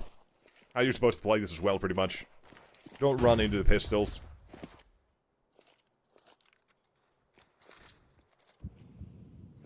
Seems like they've also kind of just deduced the fact that it was going to be a mostly long play coming out from Gun 5, so everyone here almost. Or at least ready to do a long. So, by the way, finally on the board, right as we mention it. 0-9 and now 3-10. Gets his first kills on the board, and it's a triple. Against an eco, but it is what it is, man. You gotta get some confidence, get something going on here. Yeah, get some energy going, right? Get if that's how it starts, up. Yeah. Go for it. 5-7, man. That's the half Passion is looking for, and that is still... Man, honestly, that's better than I would have thought, right? In round up 5, I was ready to give up here. Seen it so many times, but Passion had that dog in him, just took a long time to get out. Yeah, 7-5, still a very much doable first half, not bad at all. I mean, Gun 5, if they close at 8-4, they're going to be happy, though 7-5 might not be as confident as Yellow. Just takes pot shots through the smoke, finds Gigasmo. And that is going to be a trace that's going to leave Passion without a defender on 8. Topa alone with 3 kills, as you said, only recently starting to get those on the board. He finds himself in a bit of a tough spot starting for the squad here. I like the way Passion is committing to this long clear as well. Same as last round, they had 3 ready to fight. Now again, but it's a slightly more passive setup. It's changes it just a little bit, maybe enough, but into the smoke, out of the smoke, and through them. The T side, I'm gonna take duels 1, 2, 3. They all start to fall. Okay. And in just a blink of an eye, it's 8-4. Not entertaining this one. That's round. That's half. That's 8-4. Yeah. Now you could truly say Kevin is home alone. 1v4. Oh. Yep. No. Wow. Yeah. No. This home's getting robbed. Yeah, I wanted to make the joke like when Passion won the second round, was it the force buy or the third? Third round, yeah, with the guns out. Yeah. I wanted to say, yeah, I guess the only thing Home Alone required, the only thing Kevin required was guns, but apparently even that doesn't help anymore when Feinstein pulls headshots like that. All he needs is 1 bullet, doesn't even need the gun is in play, he just needs 1 bullet. Just 1. And a great half as well coming out now from Gun 5. Right, we were talking about Passion coming back into this, but that does not stop Gun 5 from actually dominating this first half. There were some moments and some rounds, because Passion, they were keeping up with this, yes. Again, it's those eco rounds, half-wise, they were still dealing damage. They were keeping Gun 5 a little bit on their toes when they finally got themselves weapons again. They got their groove, they went aggressive. Quem was the change that they needed as well for the second off. But you leave that now in the past. You got that second half, and Quem again wanted to get that change and opening for his team, but still at the loss of 2 of his own. And Gun 5, plenty of attention in mid, comes from long next from Fine Shine, and leaves 2 Strider, Topa and Quem. I don't fancy your chances, but let's see. Change my mind. I don't see the chance here for him to survive very long. Topa trying to hunt him out, but hello. Home alone again, round 2, baby. Oh, Quem. Oh, never mind. That's round. That's 9. Good bomb plant, at least decent damage. It doesn't make a massive difference, but 3 kills plus a bomb plant, at least you're gonna feel confident. I think you buy AKs now. I think Passion UA go full in here.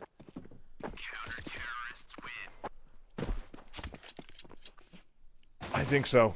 I really think so. It is that momentum on the T side that is a dangerous thing. I know a lot of people still do favor the CT side on this map, but it's it's still something that I can't get behind myself. It is that T-side, it's the momentum, and forcing the CT side to play to your own tone, your own tempo, kind of. It lets you have such control over the game that it really is difficult to get past oftentimes. Here, however, dancing to their own tune. Right up mid, Lackey 1, Passion might be done. This first map is quickly coming to a close, I'm afraid to say. There just ain't a lot that I think we can really highlight for Passion. That they had 2 rifles, Quem and Jambo. They're the ones that received them. Topa actually went all out here to give them those weapons. In the end, it's of no use. And walking into A, I mean, you will hope, you will try, you will do what you can, but the result is clear. It's going to be likely 10-4. Let's see. The 2 AKs now still in play. Topa, no Kevlar, the one to wield it. First bullet makes his accuracy 0, and Yellow finishes the job. And yeah, that's round over. Oh, why don't they pick up another... They could have picked up another AK plus an M4, but for some reason they ignored that. Yeah, 10-4? I mean, I'll say this much. It wasn't a complete full investment for Passion. I think it was it 2 AKs they had and pistols around it. So Topa went to 0, so it's a double eco. Well, no, it is. They won a couple of AKs, pistols, and now they've got 3 AKs and 2 pistols. So I kind of vibe with the idea. But yeah, sure. I kind of like the idea. I see the vision. If you have the individuals to pop off, absolutely. Quem's been hitting headshots with the Deagle already. Yeah. Doesn't matter if it's AK or Deagle, I don't think. Still a fair game. But not in the utility department. Why doesn't Quem have an AK right now, though? That's what he's gonna earn one. No. He's gonna earn one by killing the CTs. Don't gamble with the Deagle on a player like Quem. It's just foolish. Buddy, give it to Jambo. You're about to see he's him.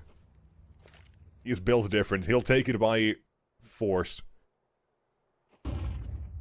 Mini-op on the Deagle. Love it.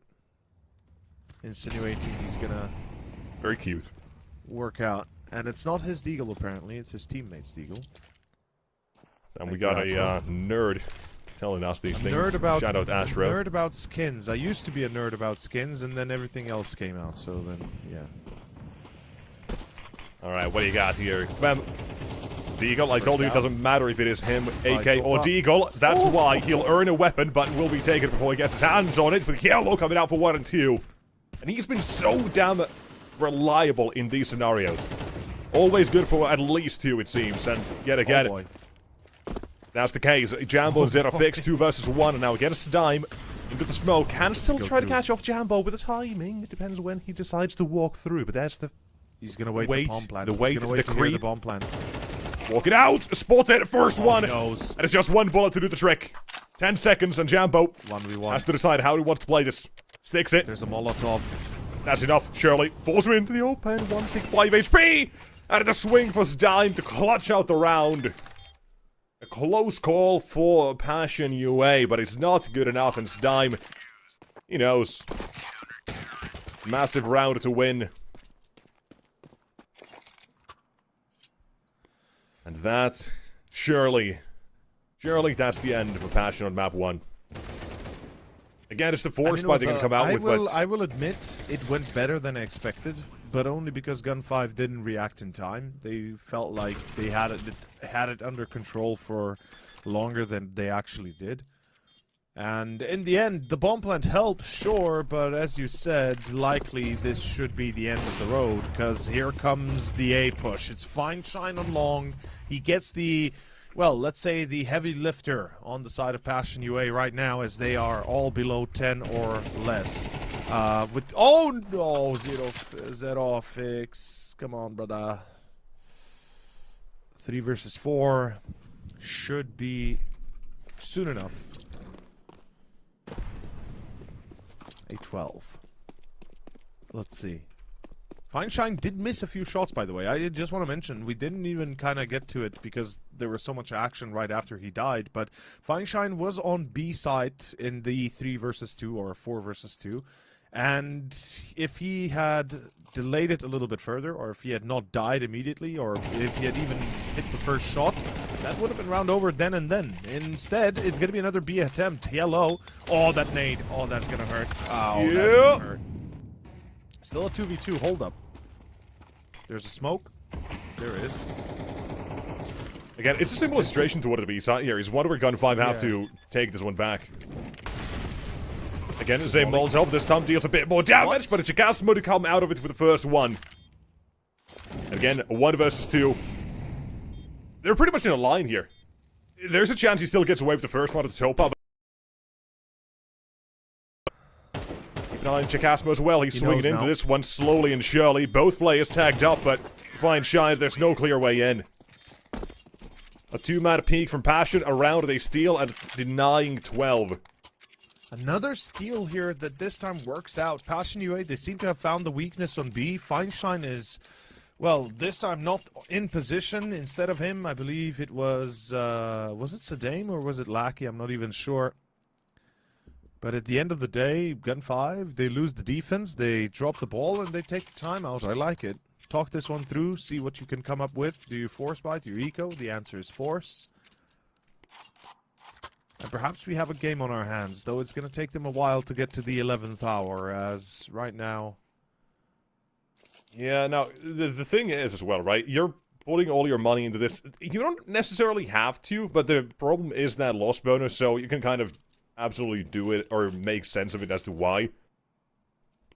But they're still playing a bit of a dangerous game, because if Passion now get momentum, first, we're talking about just getting confidence rounds headed into Passion's map pick, which, remind me, it's Mirage, right?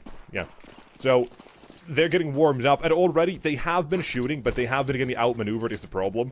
So, just get yourself on the, on the board here. Make sure you're kind of figuring things out before you go to your map pick. You're just not thinking that everything is lost.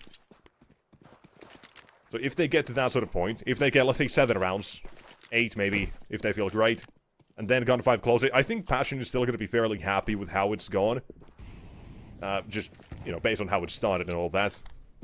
Depends when you ask them, but you're still looking at a dangerous Mirage because Passion, like I say, they have been shooting back, but it's the fact that they've just not been able to get the opportunities, and it's been Gun 5 clinging onto every single small opportunity and advantage they have had. It's just the rounds where Passion had an entry that has been an issue for them. So... Oh, Stame. Oh. Okay. Channeling that donk energy with the picture he has. I mean, he really gives me that donk air in the hair vibes. And... it's going to be round 17 starting off with the final 2 moments here on A. That's going to be 6 on the board. Passion UA, good stability. They don't choke themselves out of the round, and Lackey's still there, still trying to do some damage, and I respect that hustle. Oh, brings out your favorite pistol, and he could get another kill here, actually. I'll say this, the Deagle has become a bit more of a favorite just because I've gone for the headshot-only meta. But the CZ holds a special place in my heart. I love the IKEA build-a-gun, it's great. Well, hey, Passion, they've got another round. They've completely knocked the money out of Gun 5. That's got to be 7 rounds on the board, ideally, unless they decide to fumble against the full eco. So, we're now talking about the confidence rounds that Passion is getting here. If it leads to a comeback completely, all the better for them. But the big issue is that Gun 5, they've had the mid-rounds and the start of the rounds so damn well played that it just doesn't leave much room for error in Passion UA. Even those post plans on B, the 2 clutches that we've had, could have gone either way. Pretty much have. One picked up for either side, so it is a bit of a scary position to be in. Again, don't fumble against the pistols, that's what we say. Yeah, that's usually what you want to avoid. There we but go. Luckily... Still too expensive, but yeah. all in all, in the big picture, right, you're only allowed 1 round before Gun 5 gets 12. It's not that big of a deal. As long as you win the round, it's 11-7. Now the guns come out. Now we're talking about the comeback. If it happens, yes or no, pretty much. Yes. This is the one and only. It's the round that's going to kind of define whether or not Passion, as you say, can come back. Because we don't have an op on the side of Gun 5, but I don't think I don't think they need it, honestly, unless they're going to be super aggroing. And we can see right here, they go for the default cross. They've got 2 on towards B. That's going to be yellow. And Selter, I believe, playing the anchorage. They kind of switched it up. Excuse me, that's not Selter. That's actually Lackey, I believe. Yeah, Selter is on short. Fine Shine joining him as Sadame holds long. I like the play here. Oh, this is going to work for Quem, isn't it? Or at least it should. Ooh. Yeah, it is. Oh, yeah, it's going to work. Oh, lovely. Yeah, now we talk about the momentum. Now we talk about the economy for Gun 5. Now they're the ones with the ropes here. This is how Justice played. Quem gets a double entry. There's no in for Gun 5. They don't have map control. They don't have an entry. They've got unconfirmed damage at most. You're getting the hell out of there. It's 11-8. And they're just hoping that Passion don't come searching.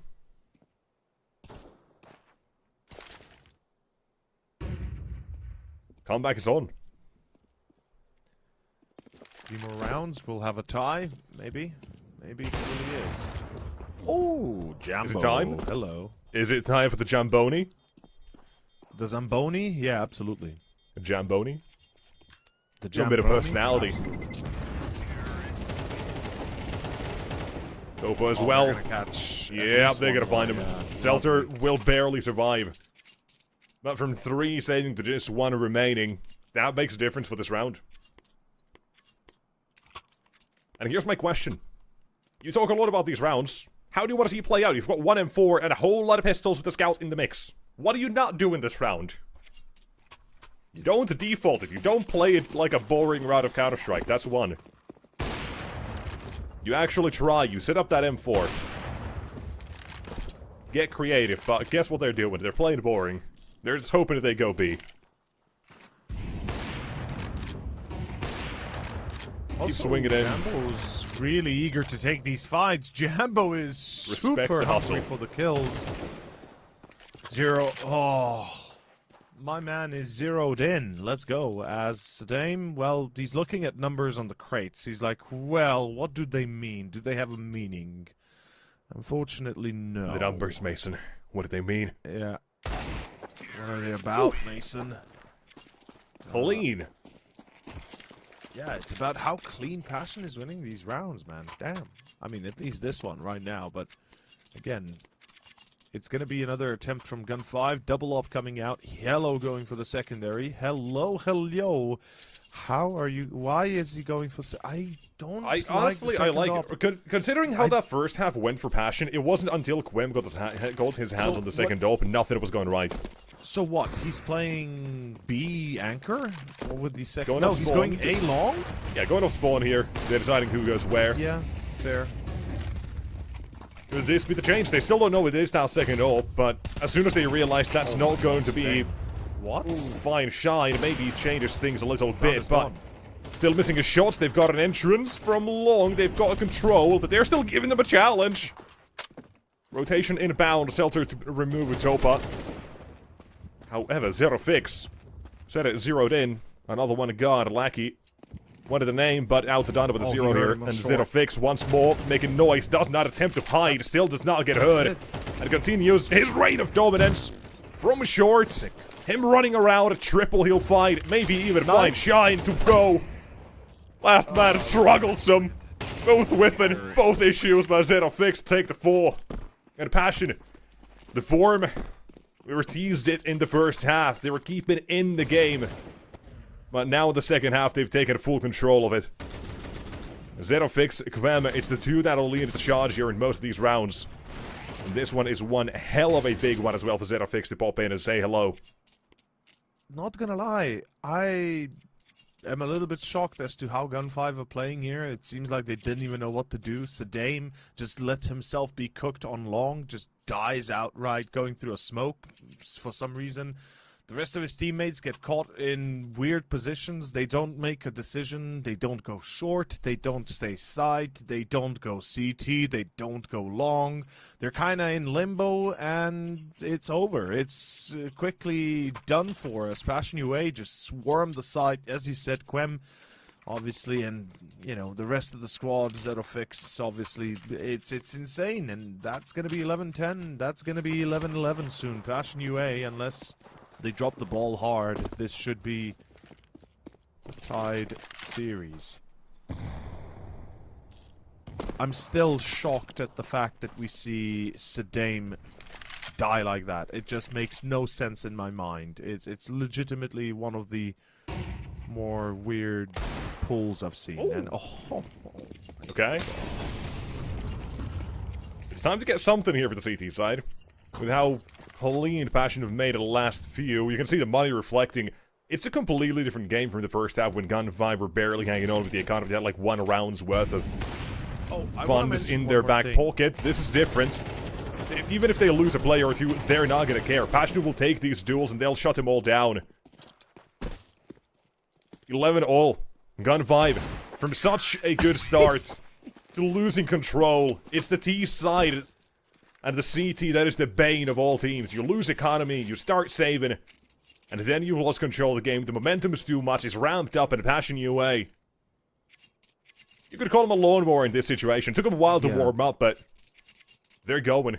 They're mulling through these rounds one after another, and it's 11-all suddenly from a situation we never expected. 11-4, I think, was the situation. And that is correct. 11-4. And Passion. They've been kicking ass, taking names, and I figure they're out of names to take. so Gun 5 have been eating ass mostly then for that part. Sure.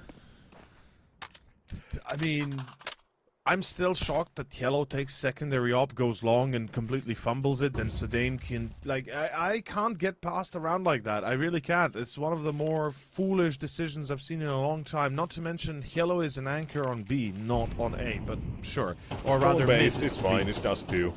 Yeah, I know, but still, I have a problem with that when Passion then...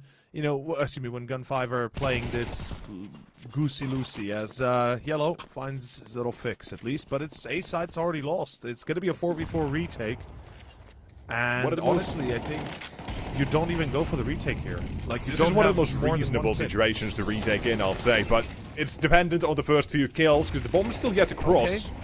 Okay, that makes it easier. If you had a smoke, what do you swing without it is the question, but Fine Shine still waits at a smoke. Has to be dealt with. The top of the swing, the top of the fall. A couple more CT side, boosting it up above.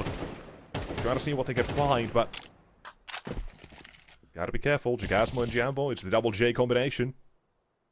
You were correct. It isn't over yet. The retake certainly can succeed, and they did get the kills. Now, we do see Passion UA a little bit too eager to... As soon as the bomb gets touched as well, they gotta run. They gotta start swarming them. They are running out of time, yeah. Exactly. Ever heard of this French man called Kukli? Oh. Nope, you haven't! But you've heard of Fine Shine! He wins the round! Wallbang through the box to get guns to 12. So, it took us... How many rounds to get 7 in a row. It took us 7 rounds in a row, and now the first lost is... Well, the one that makes the difference. Let's go to overtime. Let's see if Passion can pull it. It's round 24, ladies and gentlemen. First map, first... time here with the new roster for Gun 5 and Lackey joining them. It's time to see how well they pull this. As Fine Shine actually pulls a 6-shot on Jacasmo, stops the bomb plant and wins the round because of it. Well played. Well played. Yeah, remember when we were talking about confidence rounds? At this point, Passion, they've achieved that. They know they're heading to Mirage ready to take that with a storm. So at this point, if they can still take this to overtime, it's just insult to injury for Gun 5 having to have struggled this much to close it out. Even if they still do 13-11, they're going to be unhappy with how long it took them to get here. Because that round, it was almost like Passion gave it away. It was that smoke that never came for the cross. The bomb gets dropped, then the smoke comes. So it's a mistake on Passion's part. It was punished by Gun 5. And then they slowed down a little bit too much. They were cautious of the CT side of pushing into them. And it just fell apart with Passion only one to blame. And Gun 5, Now able to close out the game. Will they do it is the question still. But Passion, what do you have? Add more insults. Add another injury to Gun 5 here. It was 7 in a row. The momentum is there. But now it's just one mistake. They've slowed down. And hoping for the best. A long take. This is going to be just a classic Just 2. I say classic, actually. Jambo's not going to be able to support this. Yeah, this is just going to be a swing, dry swing into long. Wait out the utility. I mean, they're going to fake out mid. That's what they have to do here. They have to sell this idea that they're splitting B, but the thing is, Gun 5 are not taking the bait. They are still standing strong. Oh, Fine Shine doesn't stand a chance. Quem just deadly accurate. Out long they go. Missed opportunity by Sadame. He's now caught as pit player literally baits him. Oh! Oh, that baits is... the whole squad. Oh, that is unfortunate. No, that's still clears, though. That's not unfortunate. That's intentional, and that's punishable by law. Or at least should be. Punishable by overtime.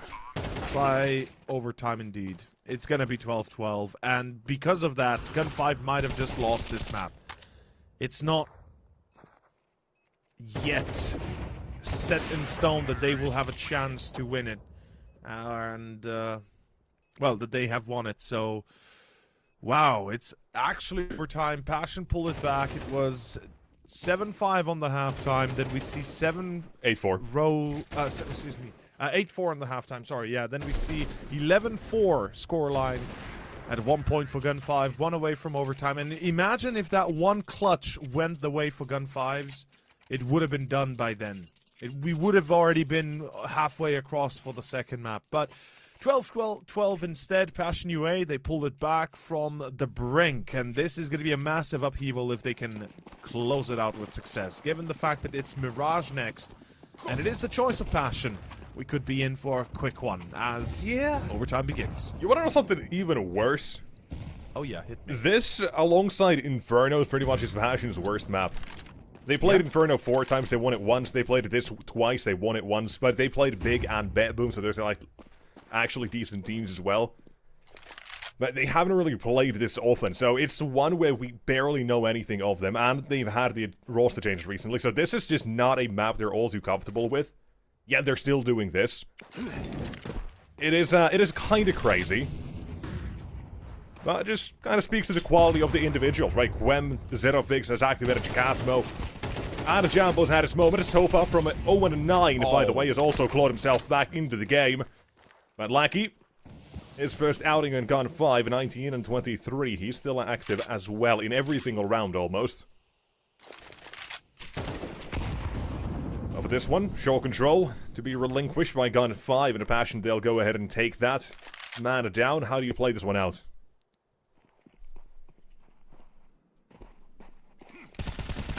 Oh.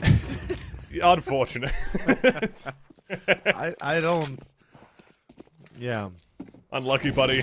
That's just there. Lackey's special, his third for the round. And out to A. They can at least plant in the smoke. That makes it a bit easier, but Quem needs to nail his shot. But the problem is, it's not just Longway or CT with 1 players, but 3 from short. They're already pinching their remainders of Passion, now just remaining of Passion, and it's spammed to the smoke. It's time to get it. And Gun 5, it's the classic Hayes' Law. Shout out to Hayes. And that's exactly what happens. Gun 5, first round they get in overtime, it's after struggling for so long. It just happens. 90% of the time, every time. I don't know if Hayes is still here, but that's another one he can add to his statistics on his law. Or is it every time? 90% of the time, every single time, unless it doesn't. Don't worry about it. But yeah, that's 13. That's the game. And it is what it is. Yeah. But it's not the end of this map, because the magic number is 16. We're just going back to Counter-Strike Global Offensive with this one. CSGO, the great CSGO. Although I'm sure some people have other opinions. Love for nostalgia and 1.6. You're allowed to have that, but... God damn, CSGO wasn't great. Yeah, we miss it. It is what it is. But here, second round of OT. Will we continue now with Passion UA? Because it's pretty much a fresh start for both these teams. There's no immediate pressure to close out the game. The momentum has slowed down a little bit now for Passion as well with this... Oh, no. Oh, yeah, beautiful. With this round for Gun 5. The opening for Fine Shine and the continuation is not great. It's Quem to take it. This counter aggression is sick, but I don't like the fact that Gun 5 chased further after getting the free kill to begin with. Fine Shine just kind of putting himself under a little bit of a guillotine there. Quem takes the brunt of the force of the nade, though short control is about to be contested. Where is a pop flash? Does one have it? No, the answer is not, but the timing for Toppa is horrible. Oh, you can smell it. Oh, what? Oh, you can smell it. What's going on? Chaos incarnate. Sedane trades Toppa back to back. It's a 3 versus 2 Passion UA. They have yet to lose this round. They have yet to win it either. As Jacasmo is ready, the Molly and Zero Fix. It's insane. Passion UA, how did they win this round? How does Gun 5 throw it away like that? They have the advantage. They go hyper-aggressive from it. 5v4, you gotta respect the hustle, but it's not worked out. Because in situation like this, you have the entire game. You have the CT side, which has not worked out for Gun 5. You gotta shake things up a little bit. But this round, it was caught out. It was Quem to shut it down. That's the unfortunate situation for Fine Shine. You met the man who has been the difference maker for Passion UA in so many of these situations, in so many rounds so far. Yet again, he doesn't let a 5v3 go. He's not a fan of that instead, and they got clawed back very quickly. Yellow this time. Again, advantage. Taken up by him. This time you don't throw it away. Play it more reserved instead. Surely you're not going to do it again. Let Passion instead be the one to creep back into this round. Play the advantage.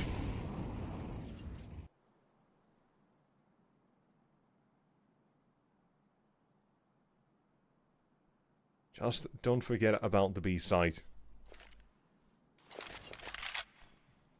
Zero Fix, the lurk here. Forget about the B site. It was pretty much the start of the comeback. It was the first 3 rounds, the clutches towards B, the attempt as well. And since then, Passion, they've kind of just forgot about it again.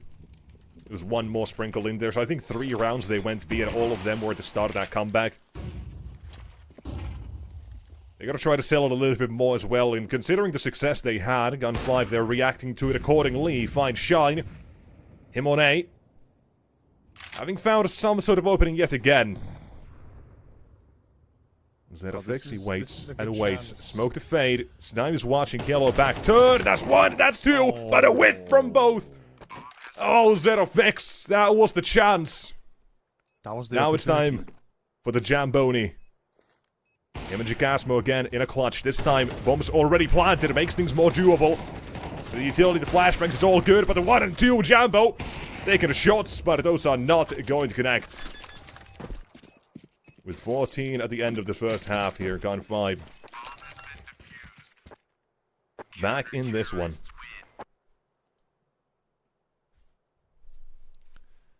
Sick. What a play there. Zerofix almost pulling out a massive double that could have changed the space of the whole round, but the fact that he flicks, the fact that he then whiffs, is something that he will remember for a while, because that is what loses them the round, if we're honest. It could have been a 3 versus 3, it could have been an even easier time for the players on site. You know, probably the round turns a lot out differently if Zerofix doesn't mess up his chance there, and obviously, you know, he's going to be feeling it the most. For Gun 5, they're very happy. They just scooted away into the 14th and potentially go into the 15th next. Let's see how this works. Selter out long, already tagged, and we're about to see a first bag. Let's see who gets it. Gun 5, they're looking to continue their aggression towards long and might just focus on a full A take. I don't even mind this. I feel like it's gonna work. Ooh. Oh! Never mind. Could work, but now we'll have to do it with a 4v5. Don't go swinging into him. Spam the smokes and waiting to see if an opportunity will arise. That's what Fine Shine is for. Now you can do it. 4v4. And right back we go. Passion UA so far in these A site holds. this has been the sort of issue they've had. When they have been playing this passive, when they have been letting Gun 5 cross over toward that site, CT smoke is down. That's the big issue they've had here. So, change that up a little bit. Blow up the smoke and blow up Lackey. Change up the game yet again. Smoke comes across yet again, but a big gap awaits. And it's next shot for Kvem. Not a big issue, not a big deal. And one man remains. We're looking at again another tied scoreline. Very easy. Absolutely simple. As 14-14, and they just keep on trading rounds like nothing. Could be double OT, could be more. Let's see. We're gonna be having Fine Shine back on the op. The rest with effectively full sets of utils and AKs, of course. Gun 5, they're rich enough to be able to afford it again. But is it gonna be enough? Let's find out. Beginning on perhaps a bit of a challenge middle. Will Jambo go for that shot? Is he looking for it? No. He instead goes long. Selter out again, and this time not hit. Does he continue to aggress? He does. He goes wide, shoots into the smoke, actually tags Jacasmo.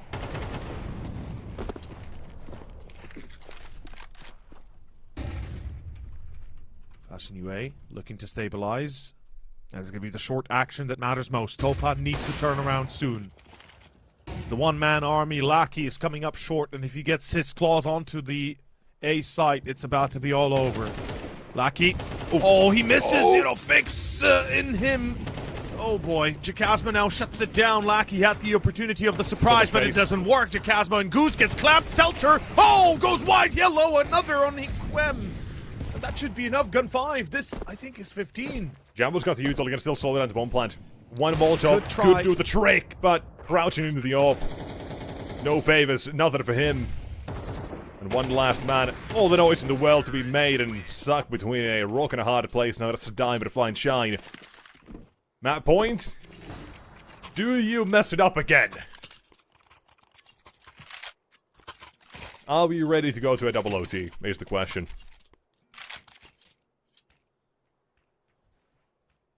Feel like I just had a ghost in my ear asking why so pessimistic. It's the fact that I hate this map. But I'd rather just go to Mirage and skip this one, but hey. What did I tell you at the start of the game? It's either going to be a 13-1 or a full 24 rounds. And this time we go even extra. We go further beyond. We go to overtime. Yeah, important to note is we've got double up again for Passion. Quem and Jambo going to be wielding it here. I'm surprised Quem goes for the secondary as clearly, but, you know, makes sense if he's feeling comfortable. Meanwhile, default for Gun 5, they don't want to take a risk. They have a chance to close this out with a 16-14 on map number 1. That would be a glorious win. Given everything they've gone through, the fact that Passion UA is able to make the comeback into overtime is pretty insane already. And Gun 5, let's see what they make up with this play towards middle, perhaps. Good molly on Jambo, forcing him out of spot. Out of position. That sound cue as well. I think warned them somebody was there. And we see Jambo playing this pretty smart. As an AWPer, he's going to be basically using those corners to consistently fall back to safe locations. And this is a B-split, actually. Hold up. Yeah, they're not even going to try short anymore. They've decided they're going to rather go B. And I love this. Good molly as well. Forces Jambo further back. They don't see the cross. Oh, what? He still takes the shot. In the dark, completely blinded by the molly and the flash, hits it, and it's going to be a 4v5.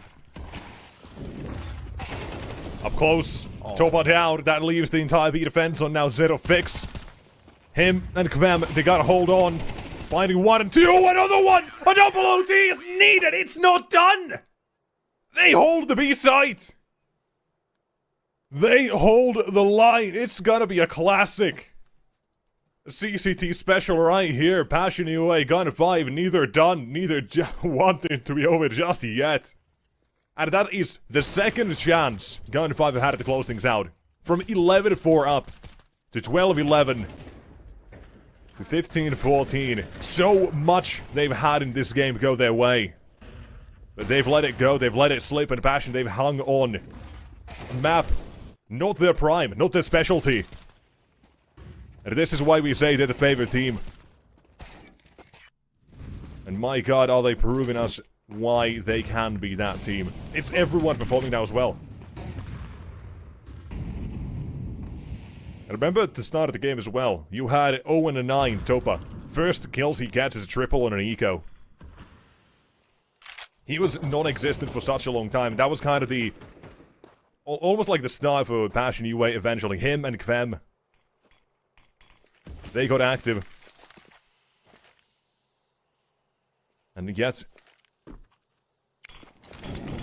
on 5. Ooh.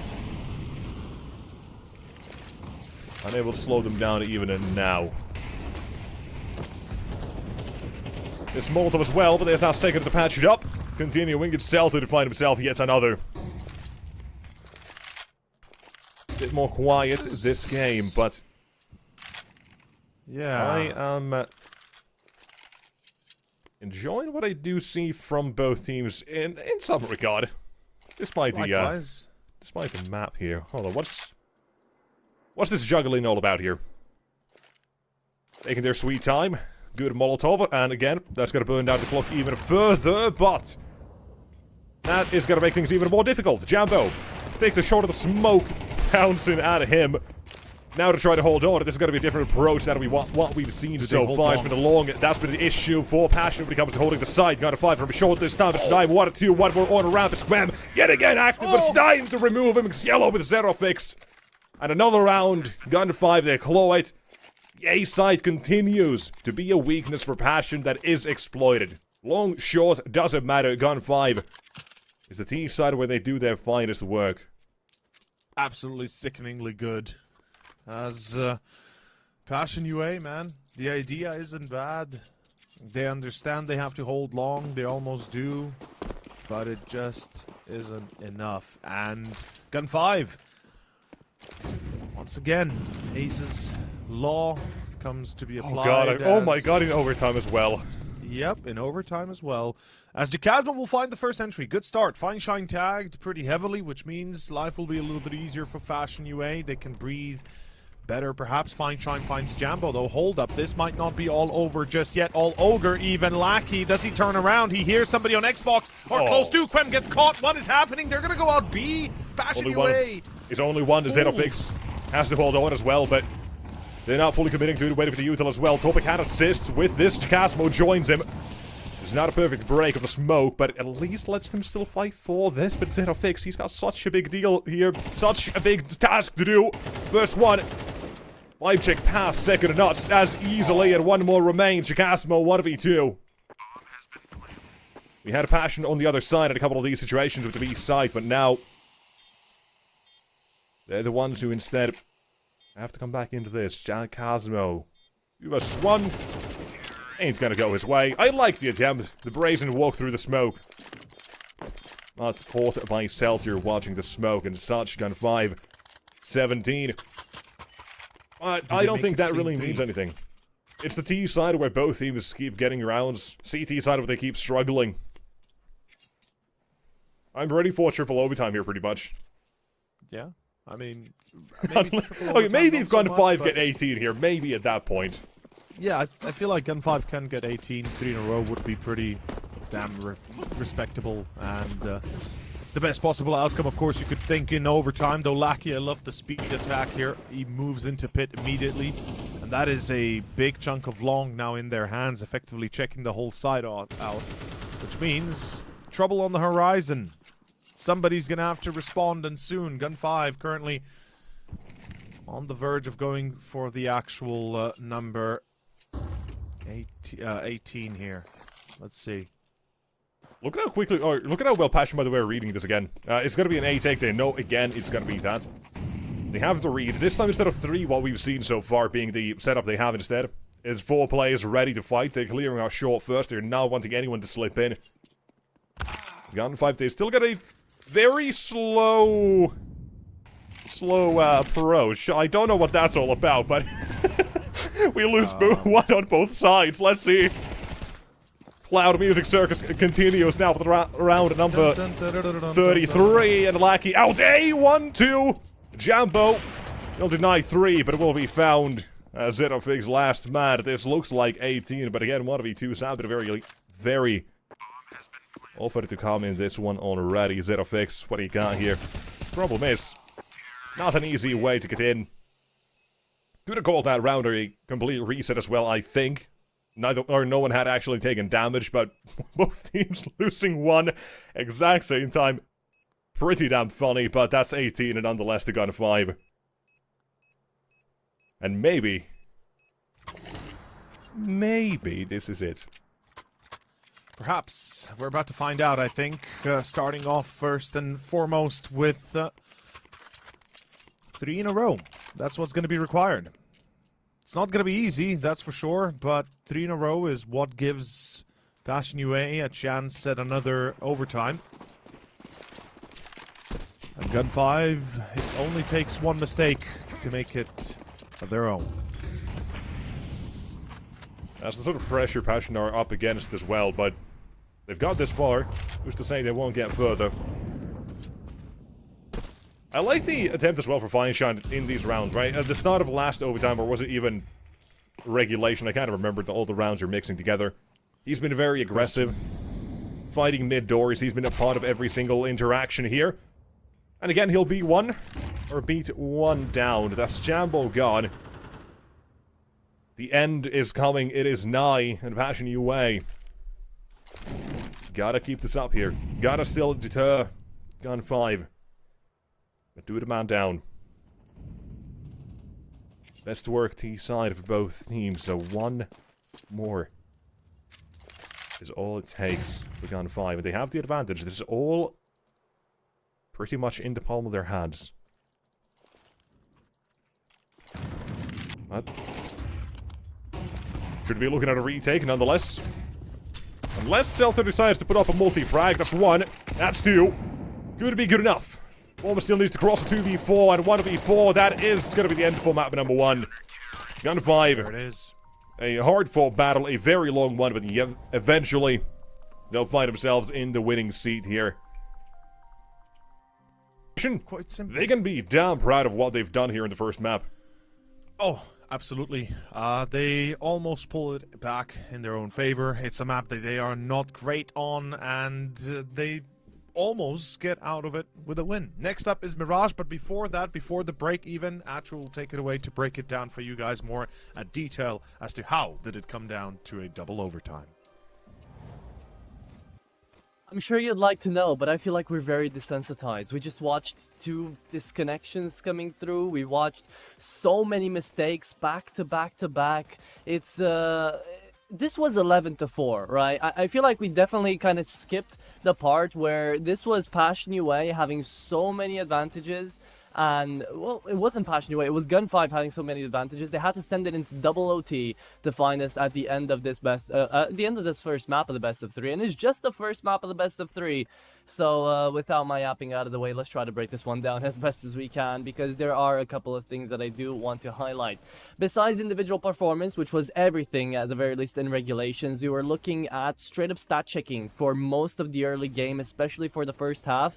PUA, they didn't necessarily have a lot of counterplay to what Gun 5 were doing, because Gun 5 were playing tried and true Counter-Strike, especially out of the Russian servers, right? It's definitely a special that they have, just fast pushes, 1 flash maybe if you're lucky, and just try to go in for all the dry peaks, all the fast plays. We get to see it on the replays as well here. It was 7-2 by the time Gun 5 even had a little bit of a position from Passion UA when it came down to the individuals shooting back, because Passion UA just had a very slow start, right?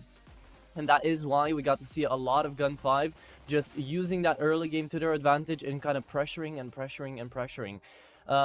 I do also want to mention the fact that, still going away from that first half, Gun 5 won both of their pistols. And not only that, that's how they put up a lot of their advantages on the board, bringing it up to 11-4. But also, in the entire first half, Gun 5 didn't have a single smoke execution towards either A or B. The first one they had was in round number 12 on the full buy. Besides that, they had not a single smoke on those pushes for 11 rounds straight. So you can kind of imagine, and you've just seen how the game kind of proceeded after that. But Passion UA, they move on over to that T side, and Gun5 took a very aggressive stance on their TT side as well. And that's what kind of they did wrong by continuing to do into that second half, which was they saw that they had success after the pistol round of just pushing up middle, pushing up long, trying to take the fight on over to Passion UA and trying to close it out fast. Even Nexus was saying it, right? Maybe we're done here. Maybe this is just going to be over, and there he went and jinxed it, right? So we send ourselves over to a Passion UA resurgence as they're in boot camp, right? We got to see them on the webcams a lot of the time, and I was very surprised. I wrote this in round number 11. I wrote this actually when it was 11-4, right? Right before Passion UA bring it back, and I will read it word by word. Passion UA also in boot camp right now, so I was very surprised to see so many rounds get stat checked and nothing like attack pause came through. They were just pressing the issue and they were just out aiming, and Passion UA were not doing anything against that. Mark my words, and sorry about that, as a bait and a switch literally takes us into overtime. Passion UA tipped the tables away, and they had a great resurgence. Not only as a team though, individually too. Like, I'm sure, I do remember, I believe it was again Nexus kind of pointing out the fact that Topo was non-existent in the first half, 0-9. He brings it back immediately and he ends off the game with over 20 kills. So even if we got on over sent double OT, that was also very nice. But everyone at a Passion UA had a great resurgence, and just in general, we got to see a second overtime as well that was brought around with a lot of threatening moments, a lot of moments where you didn't necessarily know which team was going to take it. We saw the double op get pulled out, we saw the aggression go back and forth, we saw a lot of great hit and runs. But after a double disconnect, and I guess we are a little bit desensitized to everything that's been going on right now, Dust 2 is finally over. Gun5 are going to be taking their own map pick away here, and next up on the chopping block is going to be that Mirage. So we go for from one classic to the other, and we'll see if Gun5 can actually bestow a 2-0 win upon us here, or if Passion UA are going to be bringing it back with a vengeance, as they should, because they should be proud of how far they took Gun5 on their own map pick to try to take Mirage and send us into that Anubis. But before we head on over there, a 10-minute break, and we'll be right back with the results.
And here we are, ladies and gents, into map number 2. Hope you're ready, because we're not. I mean, we're jumping into this one on Mirage. I'm not, boys. I don't know about y'all, but...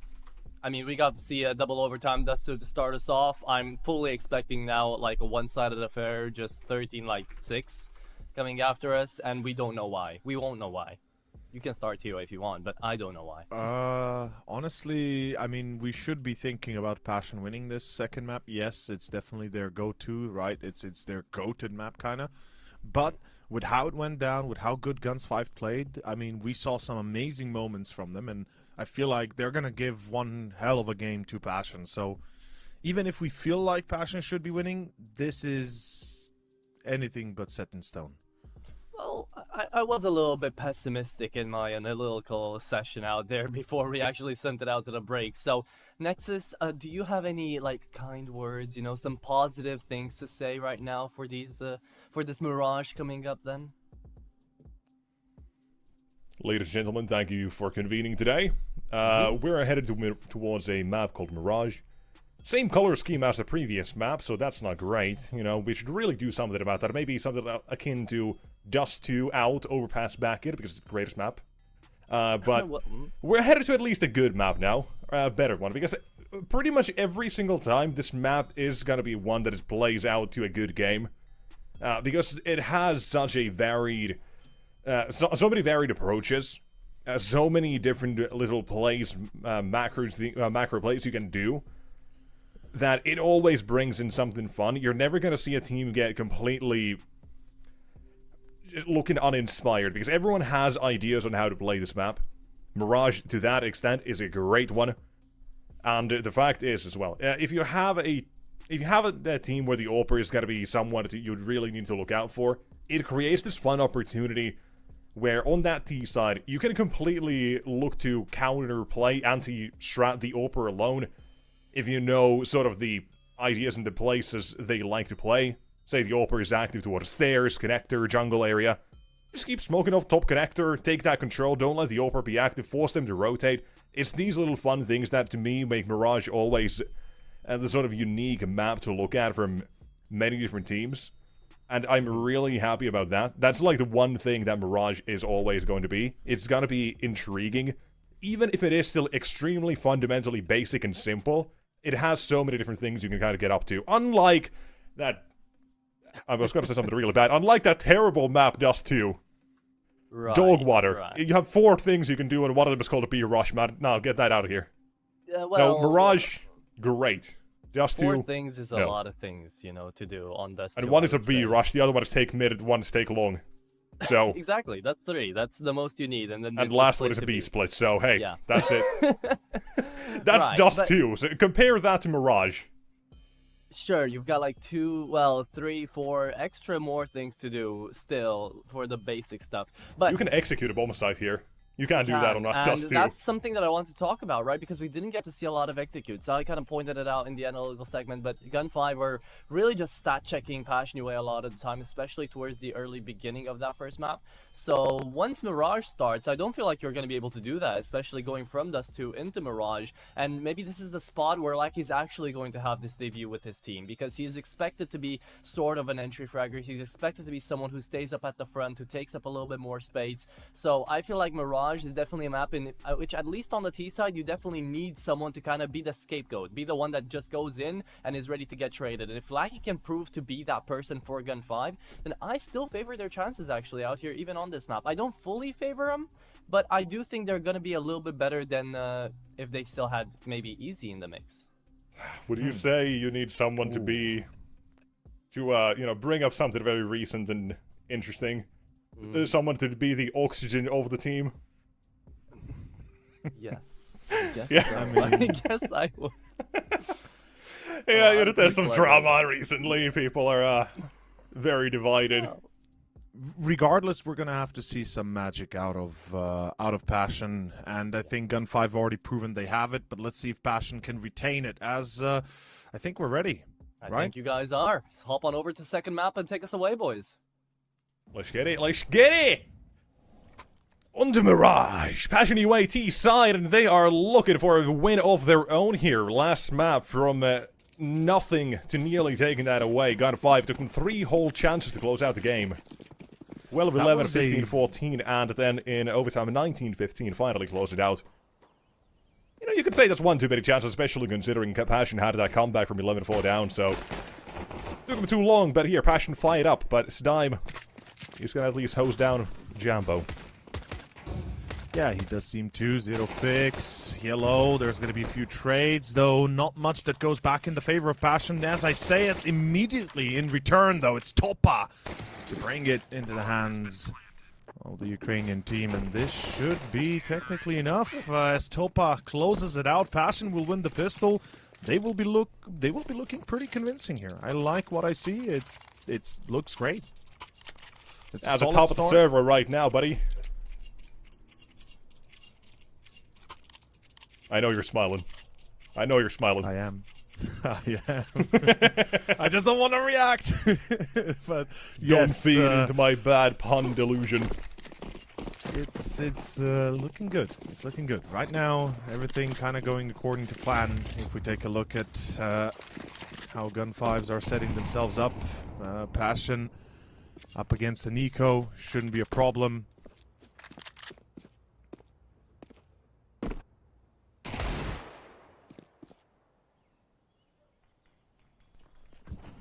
For now, though, we've got, you know, a little bit going on here. Dame thought he might have Oh man, never mind thought. He knew he has a chance here to hit again. What a beautiful counter to begin. And it's going to be a 4v3. Passion, they're in a pretty decent place currently. They could still win the round and likely are the favorites, but Gun 5, it's all about that first kill again. Dame looked dangerous already on map 1, didn't he? He really did. I mean, I'm considering everyone was active on that first map, right? Even the ones who were a bit more quiet, like Seltzer was quiet, and Toba had his poor start as well. They were still very much there toward the end of the game. But for now, Passion UA, a site to be taken. Seltzer spams the smoke, nothing found, and the round is done. You've still got a chance for damage. And that chance from Ramp now exposed at least, that dealt with Topa again. Having himself a round, that's going to be 4 for this one. Maybe the ace. Depends if Yellow gets himself 1 or if Jacasmo's going to be enough to deal with it. And yes, he will. Round done, Dusted dealt with, and that is 2-0. Topa now 3 and 4 kills, and he's ramping up for an ace this round if we follow the pattern that he's looking to put up here. Maybe even 6 afterwards. Go for the Nork, 6k. Well, we'll see what happens if that is going to happen or not. But for now, guns coming out for Gun 5. 5 guns. 5 guns. And let's see if they make the difference. 5 M4s. We're going to start off with a bit of a default. We see a bit of mid-presence coming out from the squad.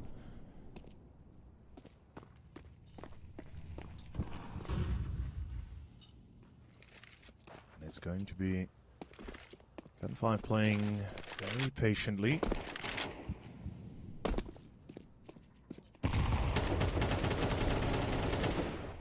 So, mid control established. Gotta say as well, that's gonna be one thing where, or well, kind of mentioned it, so you can kind of look to disable players on the CT side just by how you approach mid. Now for now, this is pretty much just the default, it's nothing crazy to it, though Topa does get taken down, exposed from the smoke, like he's smart to open it up here. Putting a hole in that T-side approach. From Ramp will be another duel. It's Jacasmo to win that one, but at the cost of plenty of HP with him and Quem both down low. And not the greatest of situation for Passion, but again, they have this map control to work with. Have it on A. Jacasmo running. Making his way to Palace. That has been hurt as well by Flying Shed, so he's called that rotation around. Passion not gonna have a whole lot of time here. And even worse, they don't really even have a smoke. They've only got flashbangs and molotovs to make this approach easier. Fine Shine dealt with. He's not the worst one to do. Should have been swinging it. There should have been Celtic from CT. We'll find one nade to take him down at the yellow, but Seltzer still here. They don't recognize it, and he's allowed to take one, allowed to take two. The round to gun 5. That's insane, Seltzer. What a move. As gun 5 actually bring it back in the end, and that was a masterful pull. I did not expect it. And I think Passion UA might just be taken aback by this. A 1v2, and he makes the difference between life and death here. Starting either 3-0, 4-0, or getting this first on the board. They didn't notice that was not Seltzer. And Naked kills one in CT, didn't recognize it was not going to be Seltzer.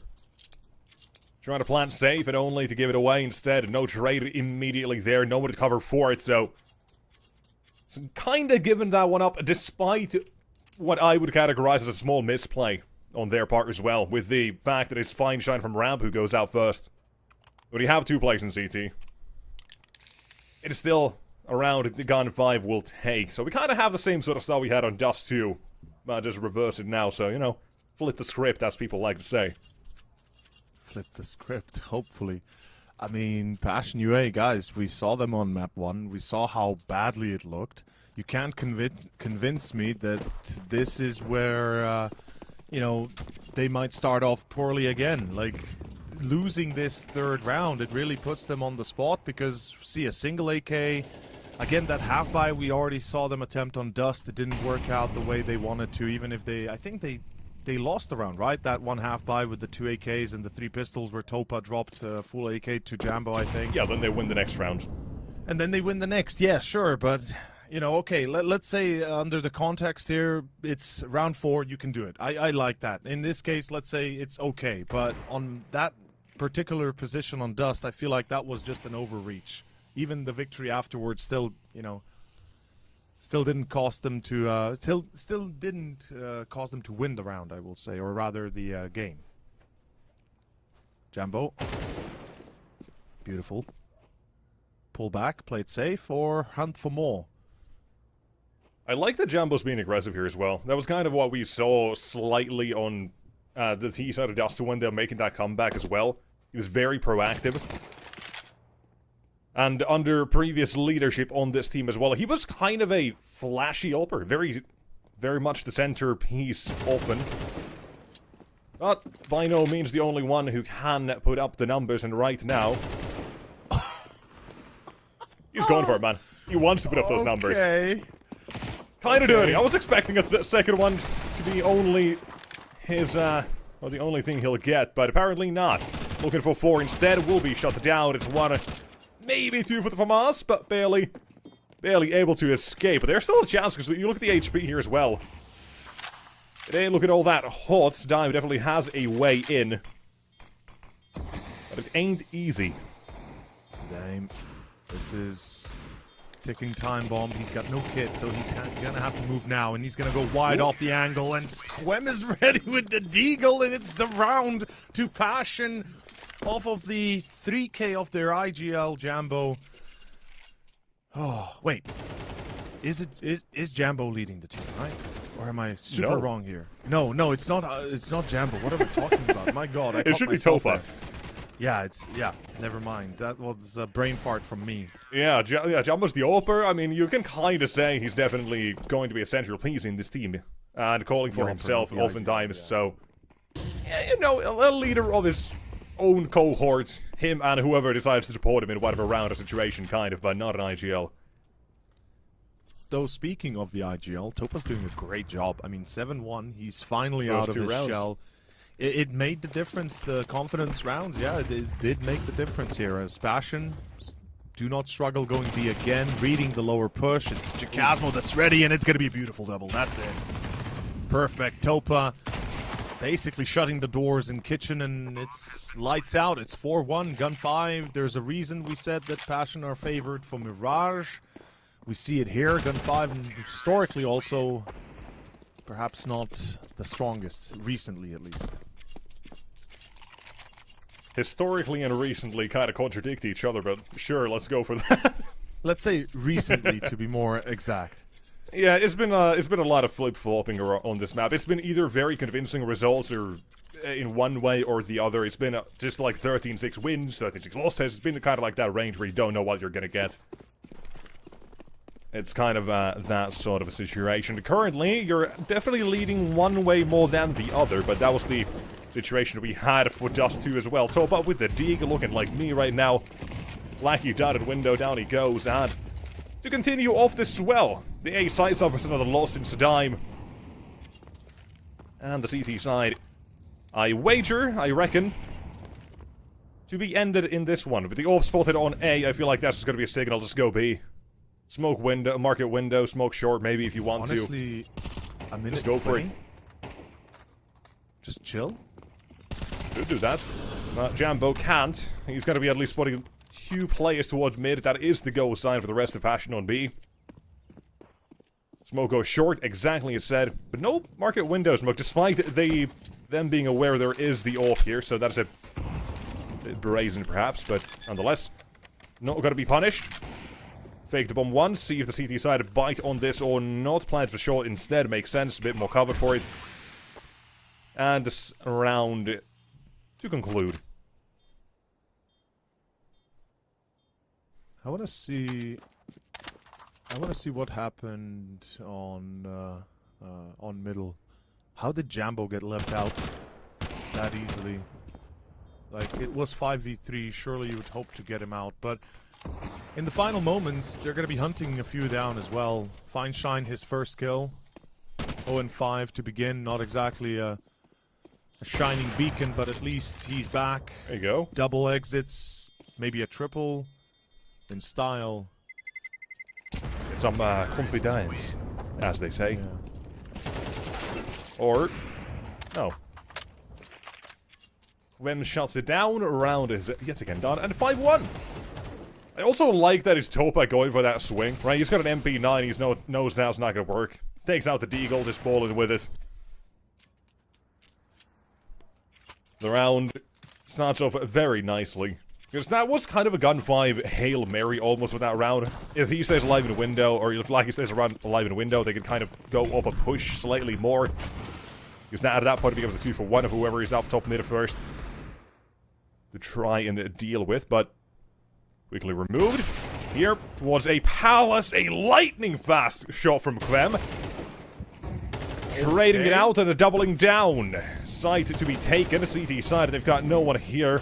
No one to contest it, and they've got... Look at the Molotovs as well, no one's coming in for Gun 5.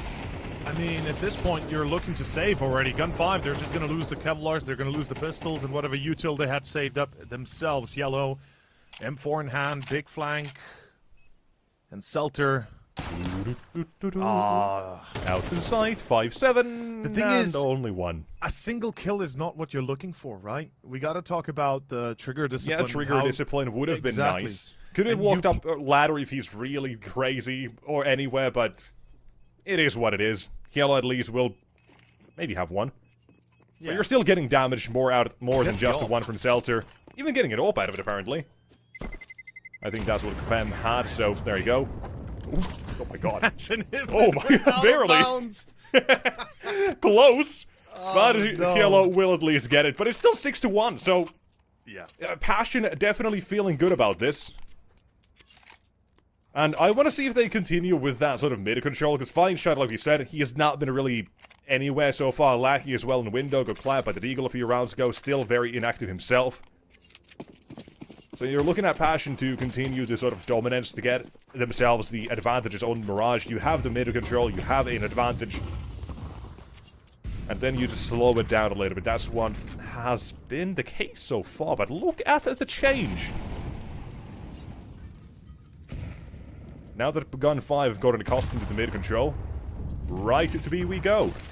Flashes, hopes and dreams, and one man to defend. Here comes the push. It's going to be down to Quem to start, and it's going to be Feinstein, Selter, both gone in a split second. It's over. It's 7 on the board. I mean, the flank is there, Yellow. He's quick as you get. I mean, the bomb's barely planted. He's already ready to go deep, right? To be there for the team. The problem is the team's not there. Nobody's there. It's empty walls, empty houses, empty streets. It's over. Gun 5. This is 7-1. They're getting clapped hard, and they don't seem to have an answer right now. Feinstein, he was the kind of the reason they had a great start to begin with, I think, on Dust, if you recall. Oof, top, dude. Wow. He just let his teammates get activated in the after the first couple of rounds, but he's still kicking it. 13-3. Nice. I mean, think about it this way. What happens if Topa is playing this gun on Dust? From the start, yeah. Yeah, from the get-go. Like, he had, what, 19, 20 kills, I think, at the end there on map 1, give or take. Close enough. And he started 0-9. He's starting 13-3 right now. Like, bro, 19 these are kills, some map 1. insane numbers. It's 8 rounds in. Like, this is this is tough. And Gun 5, I don't know what the hell they'll do, but quick reconnect to find Shine's back. We shouldn't wait too long to continue.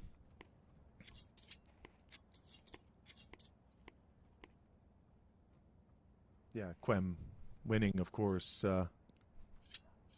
Most of the yeah, recent I mean, yeah, his ones, entry out of the apartments last 2 rounds ago, whenever it was, massive. Finding the short kill, exerting influence, and I think that's as well something we got to talk about as well. We kind of do mention him on Dust 2 plenty because he was a driving factor for Passion's comeback that got the gear started, kept up that form very well toward the end. 24 kills, only behind Zero Fix when it comes to map number 1. And here, he's still keeping up that form.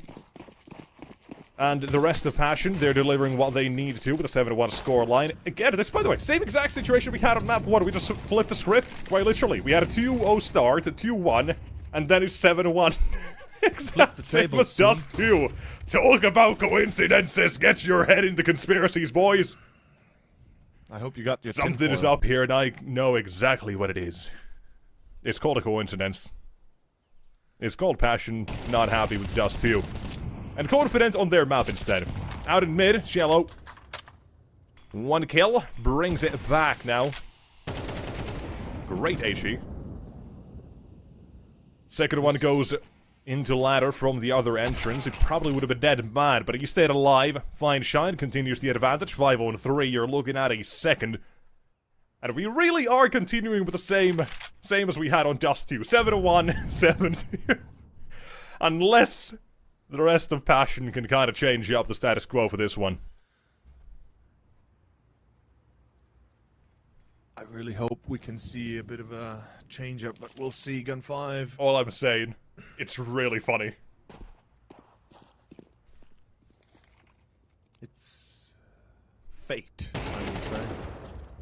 Ooh, okay, Quem. Making noise into window now.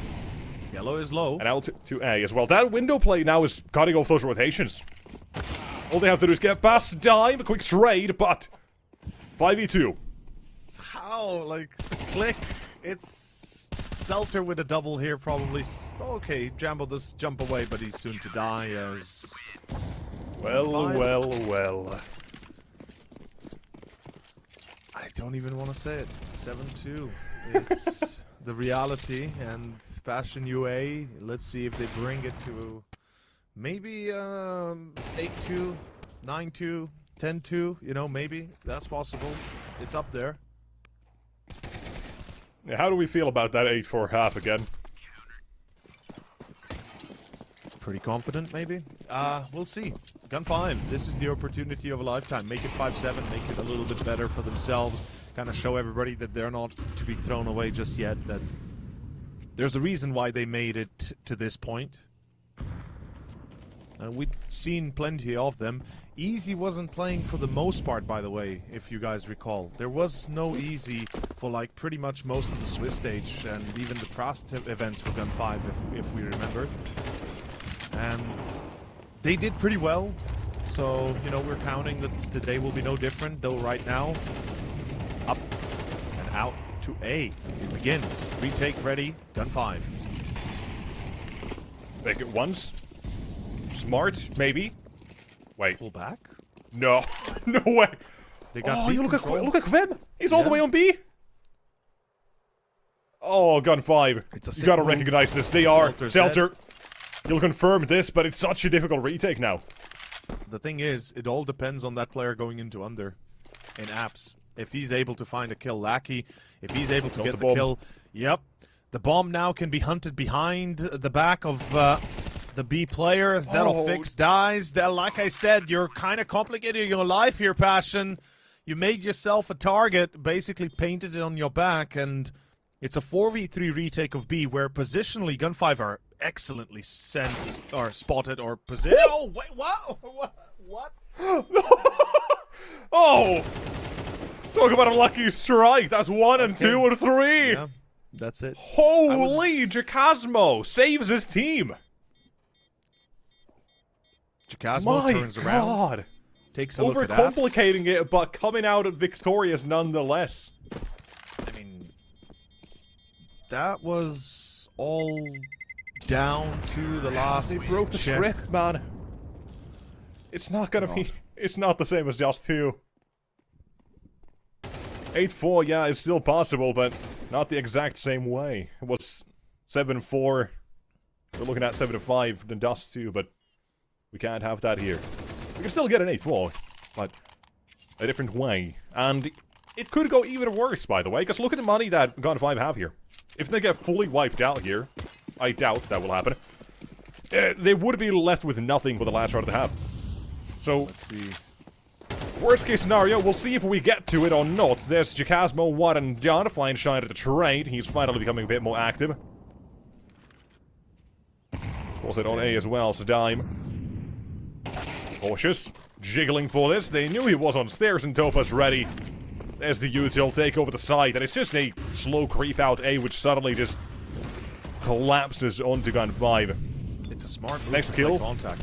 Who decided this? simply What is one? Spam the smoke, not the second. Yellow, But it's not the burning. damage, keeps things in the possible realms, but that is not the play you want to make. You've got teammates, you've got support coming in. Pushing forward, no ammunition, reloading at a 2v2 instead. Up above, the smokes, there's Zero fixed, one and done yet again, and it's one last man. You have the trusty hands of Jambo. You have the orb, and you have an easy, clear shot, nothing to obstruct, and Passion fully wiping out Gun5 at the last round of the half here. Remember when I said 10-2 halftime for Passion? Hey! I don't, but I'll trust your words. I did say that there's a chance we could see a 10-2 Passion UA if they really break out of their shell and, you know, Stolpa have the performance he has. You know, this is a way to just kind of put your foot down and extinguish any sort of resistance Gun5 might have thought they had. It's going to be a mid-push. Last buy, last chance. This is last round of the first half as Passion UA out A again. I mean, the fact that they are so content just continuously pushing out a pit is kind of crazy. Where's the counter from Gun5, to be fair? There it is. There's something. Bit of a weird choice, to be fair. They put one player out mid, 2 players into pit, no aggression, no real apparent plan behind it besides, you know, just poke the nest a little bit, see how it how it responds, how many hornets can come out. And Gun5, well, they seem to not be too warm welcoming. I also like the fact we see, I think that's Lackey all the way into the apartments having to walk through underpass. Cleared that out, they've got contact on A, that's going to be very quickly a full rotation, so no matter what you do on Passion, it doesn't get any easier unless 1-2, make it 3, and the rotations inbound still, but the entirety of the side has been lost. Gun5 taking too many fights. Surely they check. Lackey and Selter at least is flank. Oh my god, it's gotta be unexpected, but you check Jambo's it. still checking for it. Waiting! And he knows! One man remains! They've turned this around! I'm telling you, I'm a wizard! I'm a wizard, Harry! It works! It works! It's Passion UA. Somehow the madness has a sense, the chaos has sense to it, some logic, weird but twisted, This is works. fine, you can't! Why are they fighting? Why is he pushing? There's no bomb plan. It's 40 seconds. Why is he pushing from B house to T base to T pit into T staircase when you just hold, just wait. When you hear the bomb plan, that's when you go. You got 40 seconds. It's a waste of opportunities, and Gun5, unfortunately, I dare say, will not win this map. There is no chance. That's around here. That's a tilting around for Gun5. It's tilting us. All you had to do was not die, not peek into the open, and that was around. You just play time. But as soon as Jambo gets that third kill, just checks behind him just to be safe, because no one else is going to be swinging from CT or site, and he's got that time to work with. I would say unlucky, but it's not. No, it's not. It's unskilled. That's the one. That's the word. GG, That's no 1, skill. 2. Lucky. Lucky. No, excuse me. 1, 2, 3. That'll make it easier for them to work this round back into their hands, but fine. Shine. His kill and one more to go. Zero fix. Not expecting this. Is dealt with. Gun 5. Little bit of hope at the end of the tunnel, perhaps. Kind of like Dust 2 in a potential comeback to be made, but I'm just gonna tell you right now, hell no isn't happening. No, it's not. It's not a similar sort of map. This is not as momentum-based and economically. You're not gonna be looking at 75 saves in one half here. So, all Pass should really need is one break, and that probably will be enough, in my eyes. Should be. So Gun 5, same as we had the initial sort of story for Passion on Dust 2. You just want to get some confidence rounds here. Well, for now, this is an easy one. It's 10-4. That's it. That's gonna be all there is to it. A rush B, Topa misses the first chance, and it's pretty simple cleanup. They might even all stay alive, which is a little bit extra on top. Sprinkle that cake. Jambo, last man, Deagle in hand. Not much to really do, I would say. 10-4, though, I'll be honest with you. Passion now have a advantage that is hard to really drop if you know what you're doing, and we trust that they do know what they're doing. So first gun round comes up right here, and I want to see some magic. I want to see some pressure. Maybe A pressure, maybe Palace pressure, right? You don't want to see a default because you know what's going to happen. Gun 5 is going to run a default. They're going to be able to overwhelm 1 or 2 defenders. Then it's the retake, and then it's back to that 1v1, maybe clutch, maybe not, you know, scenario. So let's see. Round 15. Not. Oh, hold up. It's not an investment. Never mind. I like They're this. They're gonna pull the half buy on us. This is something we've been seeing lately a lot more. And the CIS squads, the younger ones especially, Aurora, especially Youngbloods and Aurora General squad, was the one to pull a lot of this. And I mean, I love it. Jambo, sick. The fact that he gets a kill, 4v4. My heart sunk for a moment, preparing myself for a second Jambo shot there. But from this point on, What? it's easy dealings, it's easy pickings. Surely. I say this, we're not going to see anything crazy from Passion, but the MP9's known to be there's a bit of a funky sort every now and then, but CT gets cleared out. Molotov as well, bomb goes down, you should be looking at the end of the round. But the fact is, you have the MP9s, you have a confirmed buy next round no matter what. You're still going to look to take these kills from Passion's side. Maybe it is exits, maybe you're still trying to win the round, but no matter what, 1 or 2 kills can go a long way. There is Topa to fight the first one. And now he's left alone. Farm some cash, perhaps, but figuring it out. Still has the Galil. He's sticking around for another. That could be Selter. If not, No point. another. Well, I mean, yeah, sure, but he's about to. That's damage. Well, luckily, won't expire. I think. Yeah. Loses Keeps the armor less alive. than 30 HP, which is I hate this bomb radius. It's so ingrained in my mind that I cannot tell you how much I have a pure hatred for the fact that it's so random. The bomb radius is just so random on maps. It doesn't make any it has no logical sense to it. So let's hope that changes soon. But that's that's just a crazy man's wish. Old guy yelling at the skies. In any case, round 16 and gun 5, this is one of those, right? They'll be tested, they'll be tried, and let's see if they'll be taken down. Mid control, yeah. Passion, I love the aggression. It's putting on the early pressure here when it comes to top mid. And for any future rounds, however many we might have, gun 5 is going to be a bit cautious when it comes to going out top mid. Molly behind the boxes, very common. Peek from connector, expected. And same from short. 5v3 from the very start. We didn't really get to see this on the first half much when it came to gun 5 dueling mid like this and Passion on the other side, so a nice change of pace perhaps. And even getting to see work for the T side is very quickly setting the tempo for this entire half and a potential comeback, which I don't want to entertain, but we might have to. Seeing as the site gets taken, there should be 6, and Kvem... He knows how to now knows how it feels like to get deleted by the Deagle. Just doing a whole bunch of deleting first half, or first map. Yeah, he looks super strong on the op as well. The way he flicks, the way he moves with it, feels like it's born natural almost. Now just watch someone to keep someone getting the idea that oping is too easy. No, I mean, you have to know your peaks, your positioning on as an AWPer as well, second AWPer as well. There's so many things, especially in CS2 now, where it's a shadow getting shown before you ever peek into anything in different angles than in Go.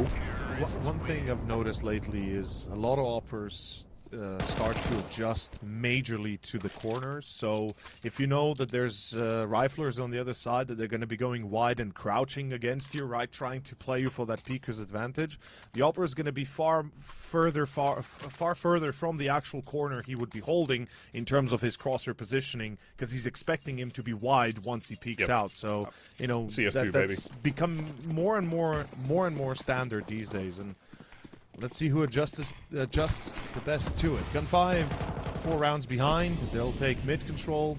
They'll fight for it as well. CS2 tagline: you stop, you die. Pretty much. And Sharks in the water. He died. Pointing case. Or case in point. Decent damage back. The Eagle could be enough to finish him off, but Yellow 1, Yellow 2. And Yellow says bye-bye to all 3 here towards the A side. Nearly packs him up, and suddenly we are entertaining the comeback now. Because Jambo has to save, and they've got, you know, a bye coming out next round at least, but still. It's a bit of an I don't want to say unfortunate, right? This is a weird round for Passion, right? They have the open. Jambo's playing so passive, especially towards B, when he could have assisted, right? It could have been him holding instead of Jagasmo in short. They could have had any other ideas. And that's something as well you often talk about, is how do you play rounds like this? You have a rifle saved, an AWP, M4, it doesn't matter what it is. Why does everyone just decide to play boring default and just wait and wait and wait and wait and wait, and suddenly T-side 1, 2, 3, and you're all gone? Honestly, I've become so numb to this already, because we've been preaching this for the last X amount of years, for as long as we've been working together as a crew, right? I remember all of us from the get-go. We've been talking about these details that make a massive difference in the game, and how many times have we talked about a single rifle winning rounds, making the difference, and why is that not being? Yeah, and that's you know, the best question is, why does that not get high? Like, why do teams not try to play on that more than they actually do? And yeah, you can absolutely make these. You can absolutely make these rounds interesting. Just a smoke, a flashbang, and, you know, bait and switch, anything. A rifle and a pistol, and that's suddenly 1 or 2 kills, perhaps for the price of 1. You know, you can absolutely do that, but no one does it. Exactly, no one does it. Tactical timeout. We're gonna take a moment. Passion. I mean, it's a smart call here to kind of take a break. You're still ahead, so whilst you have that difference, whilst you have that moment, Kane tries to use this time to get himself situated and kind of let the team know everything's going to be okay. Just keep calm and collected. You've got a buy. You get Jambo on the op. Let's see how they play with Zetofix having a very tough game, though. Same for Sedain at 8 kills. This is not looking too sweet for the 2 usually up there. But pretty much default again. And we're looking at a normal start. We talked about Jambo going short. He does. I would love to see a second player with him as the backup, or at least the frontliner, right? Have the rifle go in, have the op make the re-peek or the re-challenge. Very passive approach by Passion. As soon as they get any sort of contact with Util, pull back, play it safe. Quem, where are you going, buddy?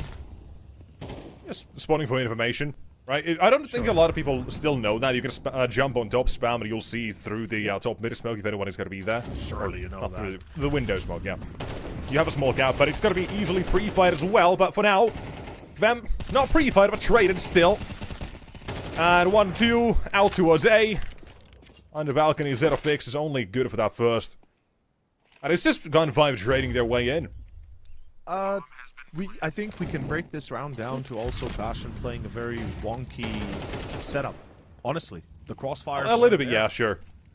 I mean, like, they were absolutely playing into the fact that they just want to have that site set up and site hold ready.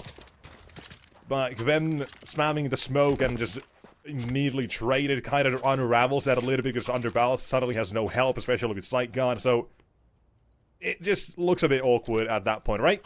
And it looks awkward because it's set up to work against an A exec coming through pit.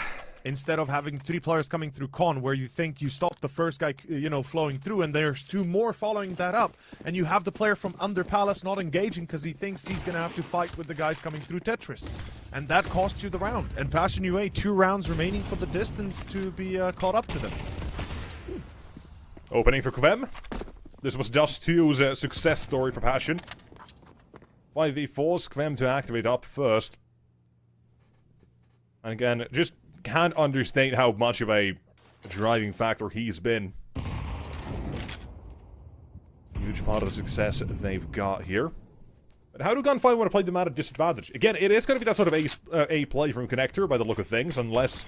You might actually see Stime back from Palace and towards somewhere else, but he's looking at the maps here, still thinking of going back in, so we are seeing an A play here, most likely. Quem should change weapons with Jambo, I think, as soon as possible. He's been pretty good. Yeah, pretty much. He's been good with hitting those op shots lately, and he's playing... I mean, the problem is they are too far, yeah, and also he's playing on that box on site, which, honestly, gimmick, it's low not HP, a bad one spot and done. for low HP players. The problem is usually there's nades flying on site itself, at least somewhere close, so if there's even a remotely close nade to him, that's 8 damage, good night, goodbye. But luckily for him, it's it's an A take. Although, why is Yellow situated behind box, or is he watching short in window? I'm not really sure. On top mid. They have the rotation. Problem is that there's not going to be a short rotation. Nope. It's an A exec. There's a smoke on site. That gas smoke and play behind, but they should have heard him. Time is going to know he's here, but not going to trade immediately, and that's Jambo as well to guard for him. 1-2. Yellow in the mid. He's not going to be able to activate ever. The site hit needed to commence and needed to actually succeed if he was to get anything done here. Not working, he'll save the AWP, and that is Passion. Similarly to map number 1, they're the ones kind of fumbling, but eventually getting to 11, getting somewhere in this one. And both teams really are struggling with the CT sides here. Just 2, Mirage, both alike, and maybe that is still to the fact that both have kind of been reinvented as teams. You've added 2 players on both sides recently. Lackey just, a couple of days ago, yesterday officially. Topa and Kvem during the break. So, there's not an insane amount of practice or time, let's put it that way. But it's still a bit awkward how poor these CT sides kind of are. Like, not always aware, but here they've got a neat little setup going on. 1-2, Jambo trades, but in no man's land. Out a knife! He pulls out a knife! Okay, it's fine. It's fine. I'm getting frustrated over the wrong things here. Hello, he got overexcited and so did I. And I mean, Jambo right now, he needs to be rescued. Wait. He needs a search and rescue. He needs something. Oh. And yeah, I mean, you know what Selter did? He went in and checked with his body how far he can move in that little corner. Realized, okay, somebody's there. Bam. Good night, brother. And in the smoke, good recognition, good space recognition, and as well as awareness. As that is number 9. It's 9-11, and it's 2 rounds away from being tied up, potentially going to overtime again, maybe. Topa, Hope of the West here has... Yeah, by the way, I just want to note, look at all the bodies we have in mid, all the X's we have on the CT side. Oh yeah. 4 out of 5 die there, and they barely get anything out of it. So even that doesn't work, right? They've had, previously mentioned, they've had a setup ready for an A exec to be dealt with. Mid proves to be an issue. They can't really shut it down. We saw Gun 5 from the very get-go when they got those guns out. I think it was the first or second gun round. They dealt with a mid-play for Passion UA. Jambo got a connector. And they haven't really been taking that same fight. Now they kind of changed it up. It's still dealt with the 2 players in underpass on both sides. Gun 5, they are very much in this one. They are doing a very good job to avoid letting Passion UA have an advantage here. They're doing everything they can, in fact, to stop them from having it, indeed. And look at the over-rotation. Passion is committing A. This is a full call. Go A, stack it, call it, hold it. I mean, it's an eco, sure, or rather a half-buy, but, you know, you've got that rifle. We talked about this before. Why is the rifle not front and center with the rest of the squad behind it, trying to utilize the weapon to its maximum potential? And Quem, he is risking everything. Right here. If he dies, he loses the M4, they lose mid, they lose the round. The stack okay, but... yeah. Oh! That's one. Good catch. Oh, they still gotta try to go away. You do have a dime all the way in B apps as well. He goes out, they're gonna know, but... wait, Passion is committing to... they're committing to the connector push. They want this information as well, because they have pushed through Palace. All this information, all this attention in mid. And they're not gonna be able to do much about this. They will get 1, they'll get 2. Second dropped so damn quickly. A full commitment on A free B site, but they don't even get there without suffering casualties. This is round. This is 12. Passion, get it. No shot. And that's the power of the M4. Quem plays it smart. He doesn't die too quickly. He lets the rest of the team play it even closer to the heart, and it's going to be a clean eco effectively here from Passion with the single rifle saved up, and Quem does not overreach. That's what matters. He does not overstep. He falls back. He doesn't look for more. And afterwards, it's delivered to his doorstep. Gun 5, the reaction is non-existent. They're too slow. They kind of think, oh, he's in window. Well, maybe there's more. Short, instead of checking con, they got caught in the back by 2 deagles, and that's it. That's all it is, 2 deagles. 2 deagle shots. As Passion UA, 3 rounds now to close this out. Let's see if they do it. It's going to be Anubis next. It's our 3rd and final map of this series, and I'm sure Atro's gonna love breaking this one down, having back-to-back rounds where not much happens and then everything happens, and then again nothing happens as Passion eventually close it out. Lackey. I mean, one thing for me that really gets me is this mid control from Gun 5. They've gone every single time towards mid, but so far they've played it pretty much the same way every single time as well. There's been no changes.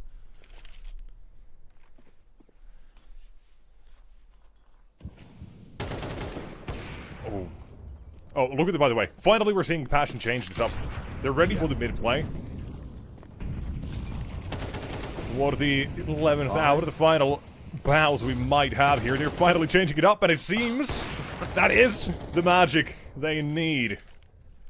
Shutting it down off a connector and able to get the advantage for now, but you still have a Lackey and Kilo to deal with. Swing the CT, a missed job for Jambo. Quickly punished. Is it a fix? What are you doing, buddy? Overstepping it by a mile. And even the change, even the advantage they have, it's not enough to quell the hunger for Gun 5. Another A-site taken, even with the disadvantages. What's happening? This should have been it. Jagasmo finds the first. There's another one as well they'll get, but they just throw it away.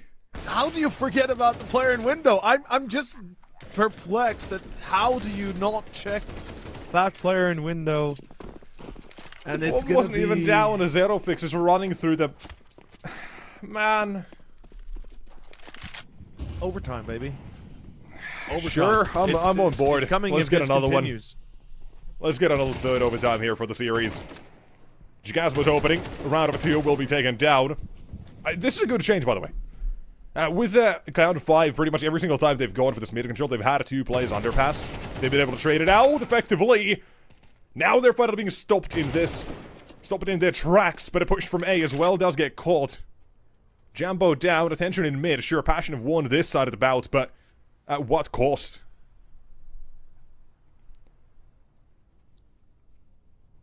The 3 rifles that they had, one of them actually gets a kill, the second on Quem then, and Yeah, sure. Damage, a little bit of it at least. And ooh, hold up. Am I seeing this right? Yellow has the C4, right? Topa. Yep. Now AK in hand, and a nade. I don't think he heard them run away though. No, he's not. Look at Yeah. Topa, by the way. He does have that HE as well, so if he's gonna get... Or if Quem is able to hold off this A side for just a couple of seconds, perhaps, you're looking at a chance or a round where Yellow might be taken about just by the HE, but he's not the one with the bomb anymore. He's dropped that over. I think that chance negated itself. Where are you sitting, Quem? Where are you sitting in the middle of jungle? Like, why? At least inked out another one, but hey, here's the round. Yellow, low HP. No problemo. That is gonna be another 24 rounds, and maybe more we play here on Mirage as well. Yeah, that's a lost cause here. I don't understand why he is sitting out in the middle of jungle. You know, I get if you would be caught moving through that spot. I get if you'd be moving from one position than another, sure. But he crouches and just takes that fight. And it's a bit of an off angle, sure, I'll give him that much. But you're going up against multiple players, and you're just crouching taking that fight. It's crazy. And it's going to be a push out mid again. This time, Gun 5 successfully takes Vex. It's going to be Selter out of Palace. Where's the check? What? Quem delays it too long, or rather, Chakasmo trades off 2 versus 2, and it's going to be Quem pulling back to safety. Molly's flying. Side is lost. It's going to be back to a 2v2 crunch here on A as the smoke deploys. OT and OT, here it is, to decide it all here for Mirage, perhaps, and maybe for the series, depending how far we go, but Topa and Quem, 1 and 2, they'll have to find if that's one bullet to decide this one. Flash, swing, and a core for fine shine, 1v2, baby, we are not done yet! God. What is this? Just 2, we had double overtime, here we're gonna have at least 1 more. Neither team wants to give up. Comeback after comeback. I was not entertaining this idea. Passion, they had such a good grasp, but the CT side, it fell apart. Unable to change and adapt to Gun 5 properly. And the 1 round, imagine, they don't even win that eco half by whatever with a save in M4. Imagine that round doesn't go their way. We're looking at a 2-0 instead. It's over instead. Yes. By sheer luck, how Passion managed to hold on to this one. And let's pray they have some more of it left, because the Leprechaun's running out, boys. It's going to be round 16 to win, or rather first to 16. 4 in a row required for one or the other, or 4 in whatever manner you want them. Otherwise, could be double OT again. Could be 15-15 into 19 first. You know the drill, everybody. We'll keep repeating the numbers if you haven't seen them before. Quem... Oh, you know what we're gonna have here, Taze as well. Alone out mid, where's the support? Why is he top mid alone? Where's the guy in window? Where's the guy in con watching lower? Where's the guy short watching lower? And now they come into play and finally Sedain gets caught. But it's because Gun 5 then don't react to this properly, unfortunately. Oh. Oh, no. They know he's there, they'll trade it out, but... it ain't gotta be good nonetheless, and Hayes' Law, baby, strikes again! Yes, the team that's struggling in regulation, first round of OT, bam! That's 13. Every goddamn time. Without failure. Dude, I am not joking. We should have stats running for saves, for winning rounds after going Bring into the OT. save counter, Hayes' Law counter. Hayes' Law counter. Like, we should have those things all counted here, because this has been... I mean, at this point, whenever I play Counter-Strike, I feel that something's wrong because it doesn't happen to me. I just straight up lose 13-0 or win 13-0, so... in any case, Jambo, that's sick, yeah. I mean, Passion, they were supposed to win 13-2. Yeah. By the way the game was going, they had a 10-2, man. They had a 10-2. I forget they actually had a 10-2. They outdid Gun 5's half on Dust 2 by a country mile, and then now they finally decided to wake up after overtime is come to play. 2 rounds in a row here. They shut down mid, and Jambo gets a couple of shots. Absolute cinema, baby. Decides to start saving. It is a cinematic experience here in the CCT theater. This is better than the Marvel Universe, brother. What are you talking about? I mean, yeah, currently a Like low bar, but yeah. Michael Bay ain't got shit on us, man. As, right here, Okay, it's well, be... crossing over to a different sort of scenario. Sure, Michael Bay, that's not Marvel, but close enough, I guess. It's still the same shenanigans. It's Same Gun swap. 5. Can they take the last round, right? Can they make this at least one on for themselves so they don't fight for overtime on the second half of this first OT? Oh boy.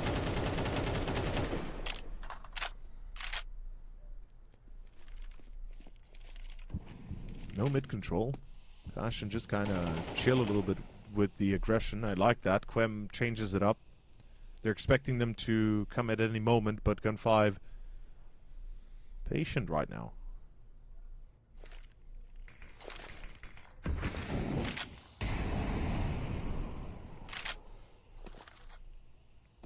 They're gonna split. Going A. back to Passion. Quem. Giving up this mid control. And they know there's somebody in ladder, so they have great the info. details, Okay, well. ladder control is under the hands of Passion. And here comes the A split. Zero fix. Oh! Yeah. Low on frags, but high on impact. This one, he's going to hear Lackey as well coming up close. Shoot to clear this every single time. And Xenofix swinging into it, but Lackey shuts him down still. Jagasmo on sight, the final hope of A. Hang on to this one. Oh, your hat. Selter removes Topa immediately. Jagasmo still delivering brand new haircuts. Try to outplay. Fight Shine down.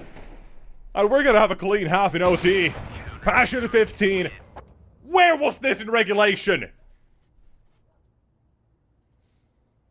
What happened? Why now, of all times?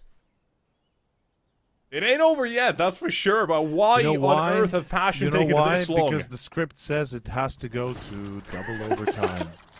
Oh, That's why. nah. Oh yeah, baby.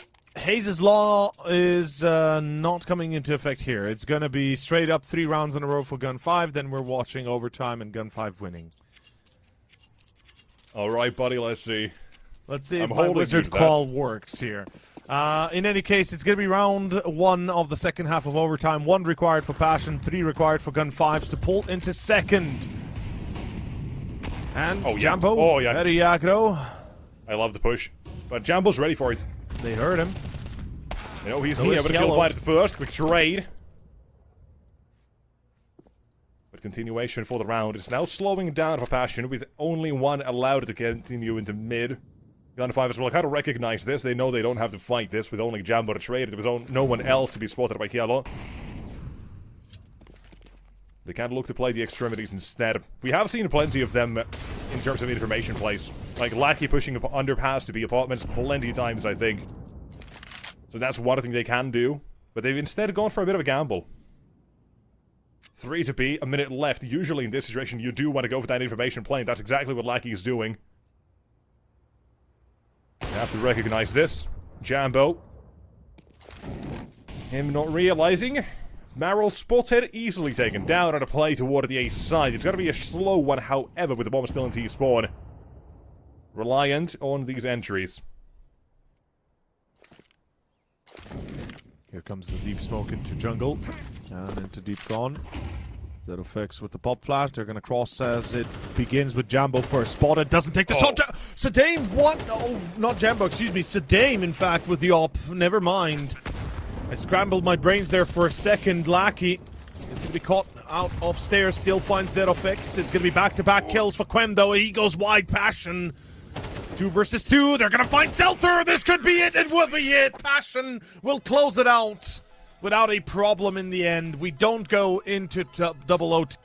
We close it before 16-14 final score. Passion win Mirage by an inch. It was close. Way too close. That's not what you want to see from a 10-2 half ever. But after Dust 2, right? After Passion made their comeback from 11-4, it just makes sense. Gun 5 kind of bring it back on their own terms as well here for Mirage, showing that they're not going to be pushovers either. Despite this poor half, they still make it to overtime. And this one decided on Anubis. And it's going to be intriguing, especially with that pistol round to decide who starts T-side. it is going to matter a lot. A decider worthy of the series, perhaps. But nonetheless, we've got plenty more to go here. But before that as well, that quick break. But before that break as well, we have one more thing. That's called Atro's Desk. So, ladies and gents, go over to Transylvania. Let's see what he's got to say.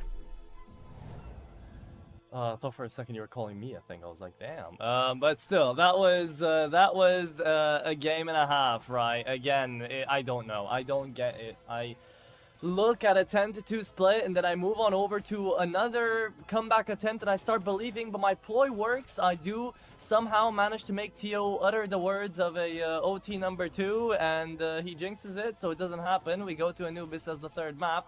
But yeah, overall, this was a series to take us the distance one more time. This time around, though, again, CT side is absolute, I'm sorry to say this, but garbage.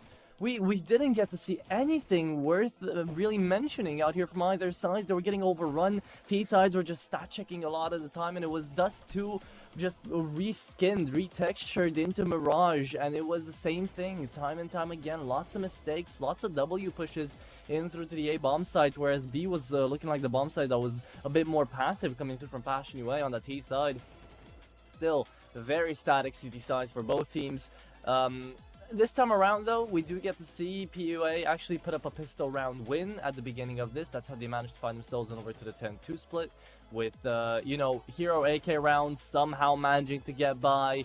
4v5s always managing to work as well for Passion UA. Zerofix was not alive in the server, by the way, for the better part of the past 20 rounds, I'd say, for the beginning 20 rounds at the very least. He definitely did start to put up numbers towards overtime, but that was way too little, way too late. And, I mean, still, they do manage to take it over the line, but it wasn't just Zerofix was having a tough game onto this Mirage. I feel like Sedame should have given us so much more. There were a bunch of times where Kevin, even though he had the kills, he was just in random spots of the map. He was not really thinking of where to position himself. He was more thinking, where can I find a kill and die, basically. We saw him time and time again. I know Tio remembers the jungle play. There was him in the middle of the site, not doing really too much a lot of the times, getting caught off. CT side was just lackluster coming throughout here from both teams. And then we have the fiasco of Gun 5 taking, what, that was like 8 rounds in a row? Bringing it back, 7, something along the lines either way, to completely turn this back around and really make us think, okay, this is possible, this is doable. It's Gun 5 to take us into overtime, for goodness sake. Right, and they do indeed do that, but on a map pick which they did certainly enjoy. Again, 55% win rate on 11 maps played out here for both teams. Now we'll be headed on over to Anubis, which is the map pick of Passion UA, you could say. They left it on as the decider, 71% out here for PUA. But it's all going to come down to the T side. Like, don't even think to look towards that CT side. After an 8-4 split on the first map, 10-2 on the second, we'll be going on over to Anubis as this third. And it is the most T-sided map you're going to get out of these 7 that are in the rotation. So hang on for that, ladies and gents. Hope you enjoyed this one. We've got one more map out here for this best of 3 to figure out who's going to take it, but we've had overtime over overtime. Now it's time to send it to Anubis and send it to a break as well.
And welcome back everybody here to the third map of the best of 3 to the Decider and to Anubis. Out of what we've seen so far, just T-sides over T-sides over T-sides, this feels like the best possible end of the story here to this best of 3, doesn't it, Nexus? I'm getting ready for a 12-0 half and a 12-0 comeback. With the way this is going, it's ramping up, man. It's escalating to a worse and worse and worse comeback every single time. And Anubis now would be the map to do it here. But how about we get like a clean 13-4, either side, honestly, at this point. I'll take it. You know, just to make up time.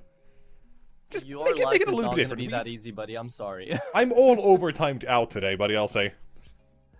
Yeah, I don't believe that's going to be the case. So far, we've seen just CT sides crumble at the sight of just a single flash and a smoke. So that could genuinely happen on either side, both times. Again, if it's happened 4 times already, why not the 5th and the 6th? TO, though, as we move into Anubis, right, we've been talking about this T side, we've been talking about how both of the teams individually have been looking good. There were, like, Sedame having a couple of iffy moments, Zero Fix not really on the server too much, hits and misses. But away from the individual mechanical plays of this, how has the macro been looking like to you? Because for me, at the very least, out of Gun 5, I did not see all that much to really get me excited for an Anubis very executive T side. The thing is, I think you've already spoken in your analysis as well. We hadn't seen many proper executes that really kind of showcased what Gun 5 can do, and the CT sides were looking a little bit weak. And I'm honestly thinking, I mean, they have the knowledge, they have the skill. The question is, do they have the energy to pull through? It's not going to be easy going up against a Passion that's seemingly warmed up, that's ready to take them their best. And yeah, I'm kind of just excited to see how far they can prove us wrong for their perhaps CT mistakes, starting of course on Anubis being one of the more T-sided maps that we have. That is very fair. However, I think at this point we can actually bring up the conversation of a little bit of exhaustion here as well, right? I mean, we've gone through 3 overtimes already. First 2 maps have gone by in really emotional and just highly tensed moments out here for both teams trying to make those comebacks. So now imagine you going over to this third map. It's a decider. It's a map which both teams actually like to play.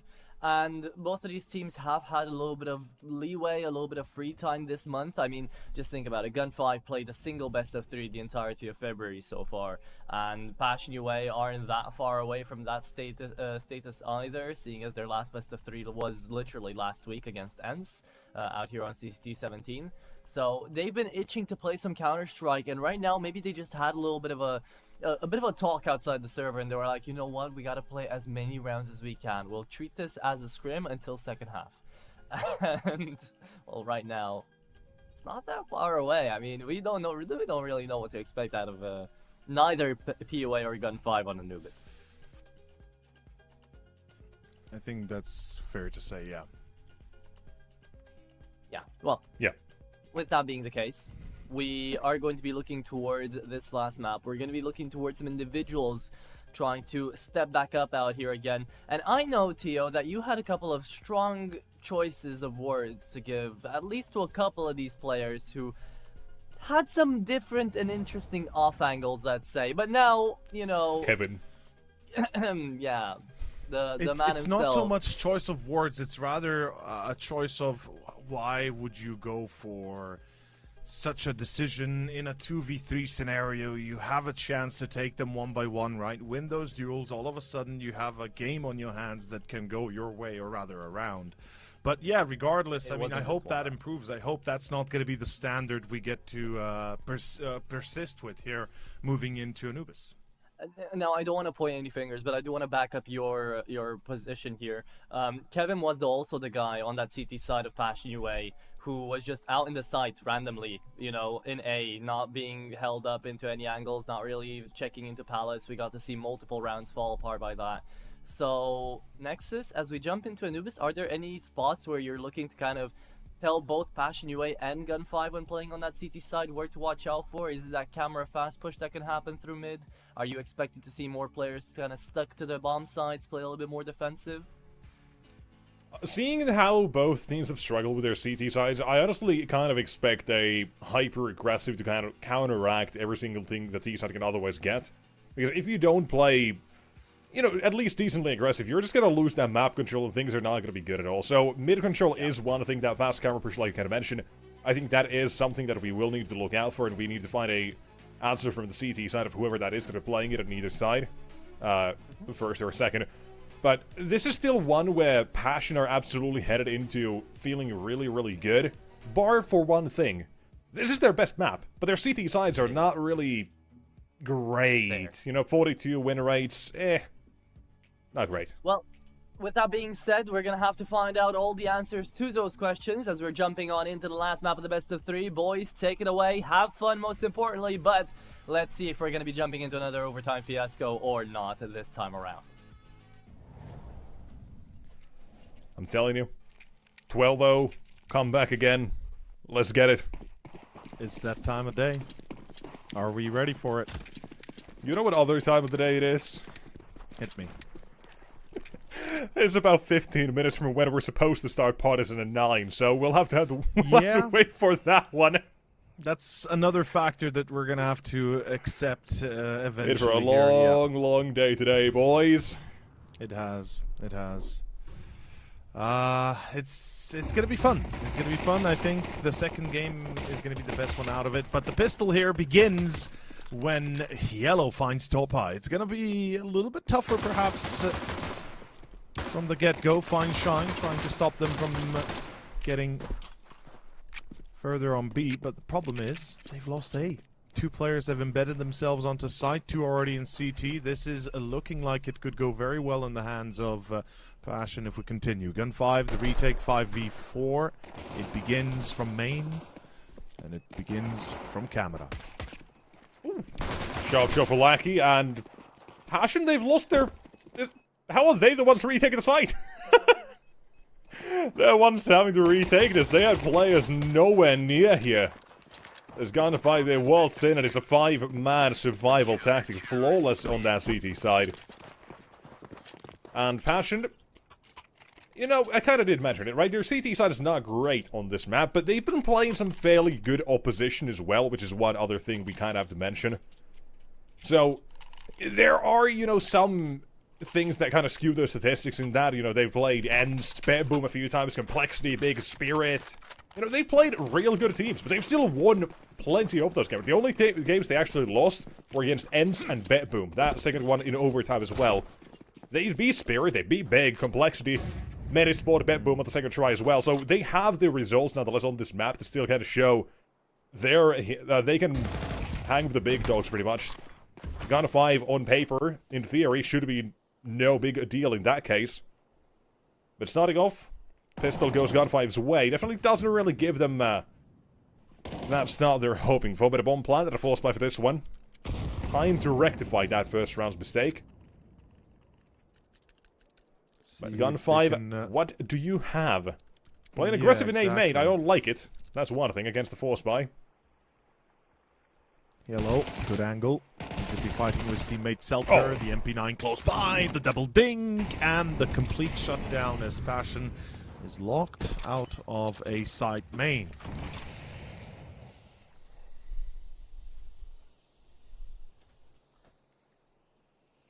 And we are gonna be enjoying this round basically till the very end, I think. I mean, Jambo might want to make a play here to see if he can get into B site, but at this stage it does look like that is not really going to be happening.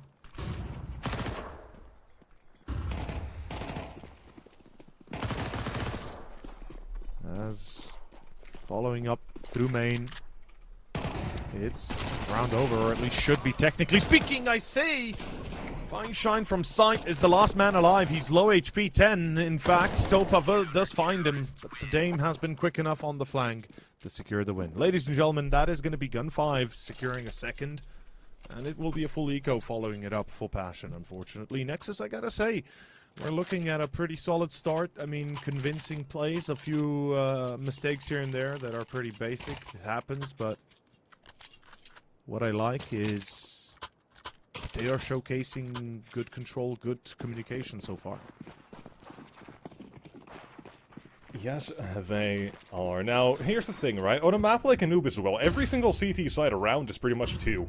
On any other map. Or most other maps. So, Gun 5, the perfect start. Force by dealt with as well, so 3-0. Here should be... yeah, without too many casualties. Cielo is well able to adjust the MP9 spray. Quick headshot, gas moves down, and the round is about done. Question, can Jambo knock off another head? Come on. No, is the answer. So, Gun 5, first round's out of the way. Here's the guns, and chance to make their statement.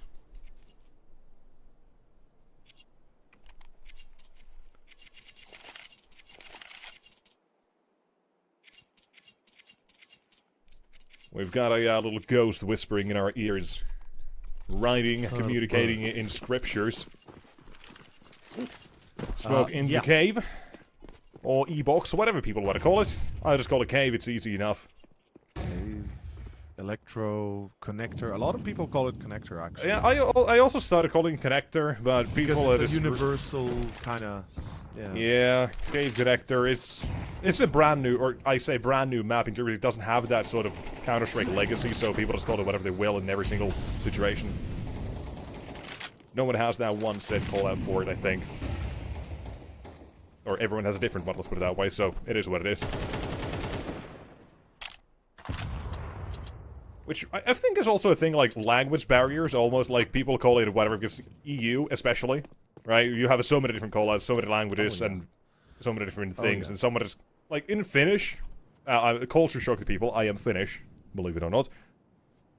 You would call, like, short on a Mirage, you would translate to curb, like the curb of a street. You know, such like this. Or a turn. Yeah, I guess that could also work. So there's so many different things. So just, in EU, very difficult.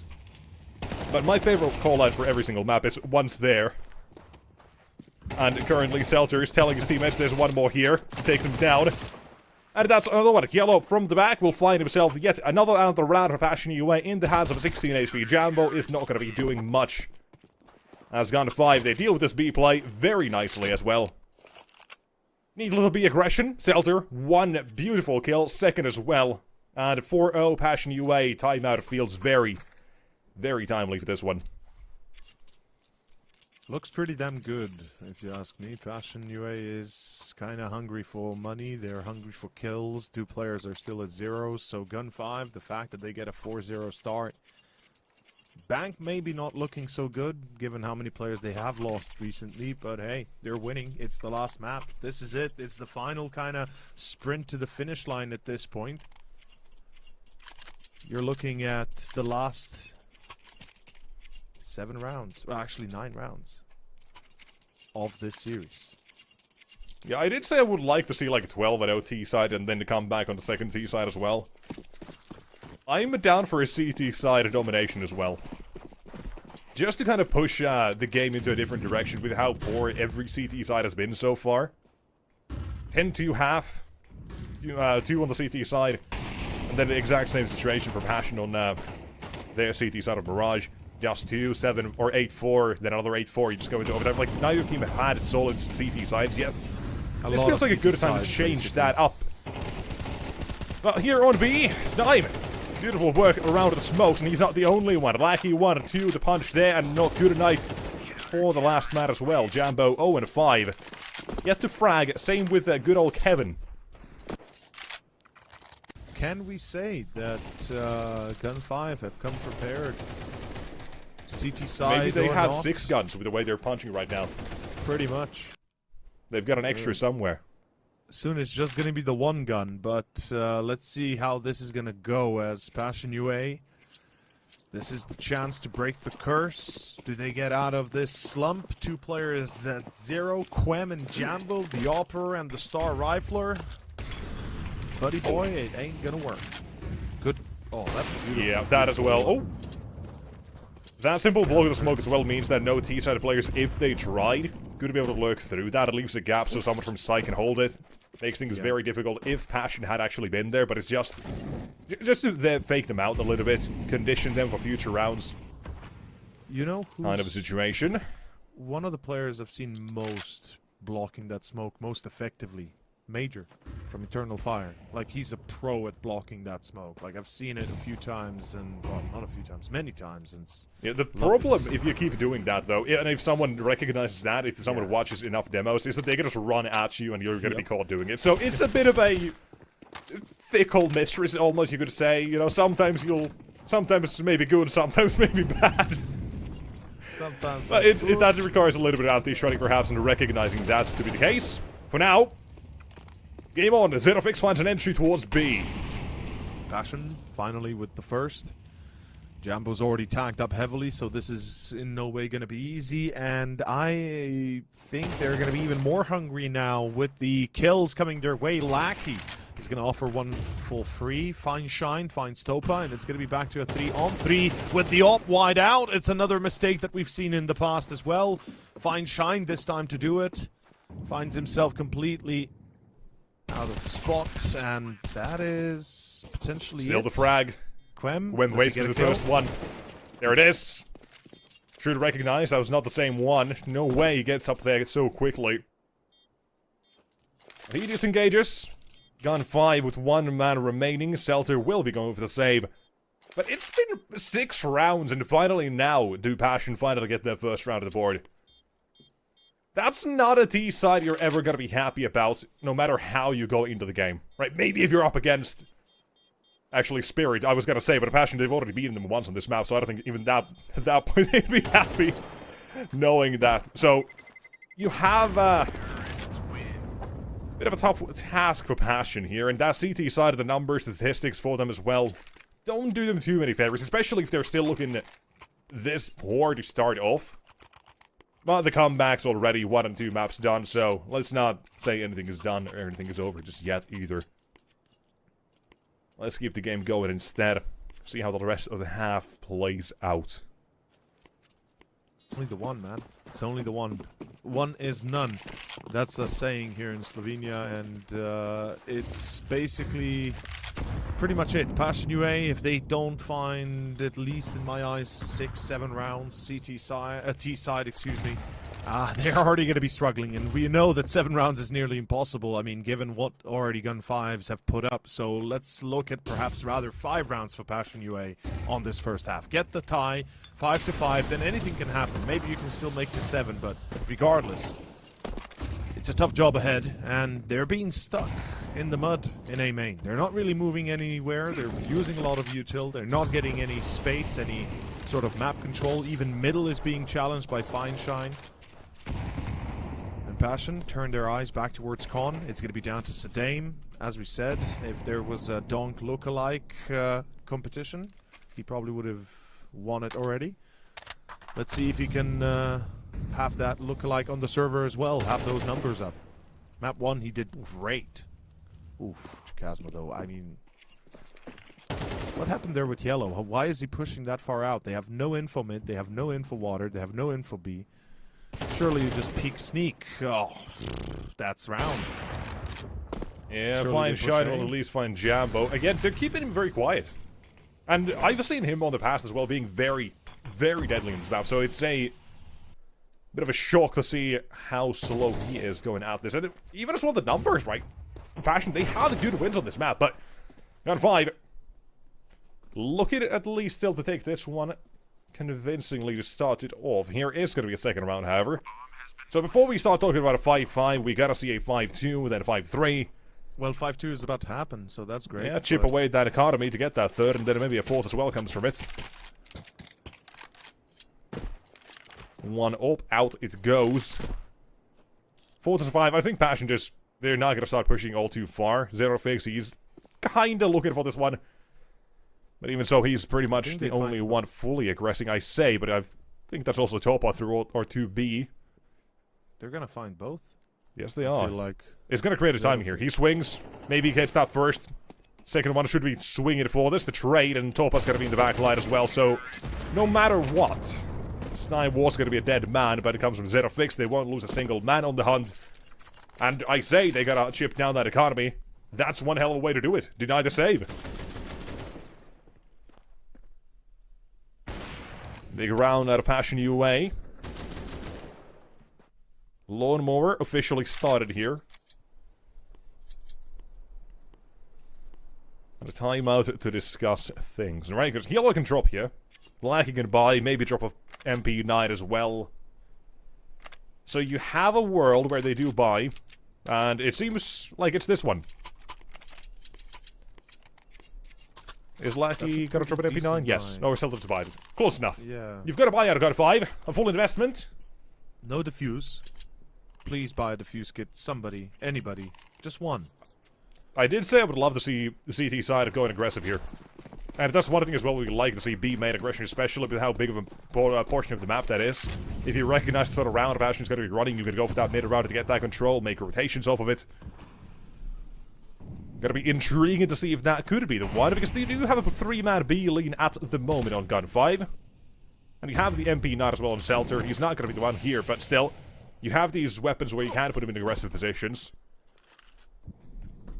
And it seems like that is kind of the play. They've completely abandoned mid in exchange for defending the bomb sites and main, more specifically, on both sides.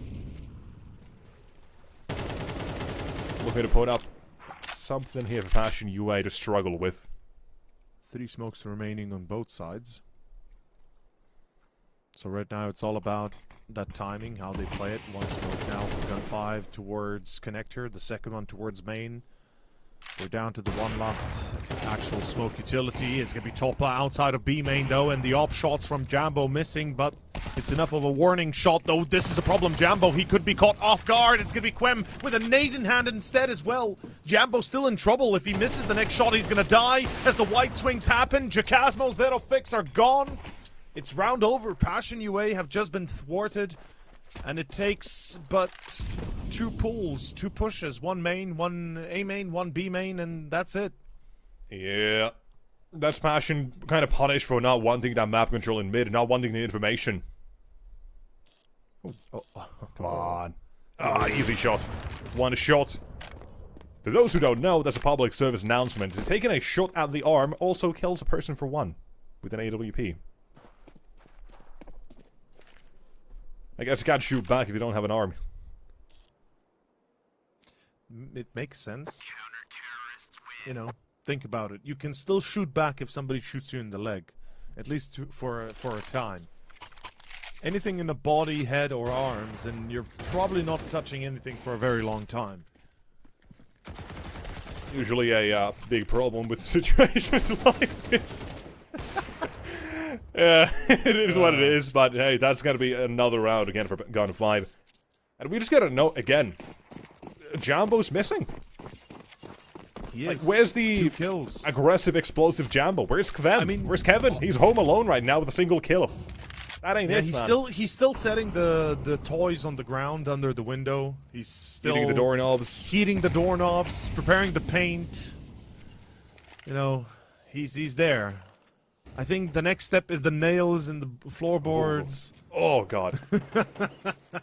I mean, at this point, that's what they need. They need some caltrops up in here. Passion, they need to somehow destroy Gun 5 at their own game, and they're not really doing a great job at it. They're trying. They're, I love this. At least poking, but I love I've not seen this in a while. Yellow. Hi. Goodbye. There's the util off it as well. Through the smoke? No, we don't. That's the safe for Passion UA. Blow it up instead. Do their due diligence almost with this approach, but still through the smoke they go. The flashbangs are poor, barely non-existent. Or almost non-existent, and as they go, it's just trading it out for gun 5 to keep the advantage alive. To remain. Jambo is your round. It could be Topaz as well. We're spotted. Lackey. Auto shotty. Hello, I didn't even see that one. Straight out of my games, apparently. And Jambo, his round. Give it up for him. Youngster, Ukrainian, down he goes. It's Naeem's hand to take him out. And the round to gun 5.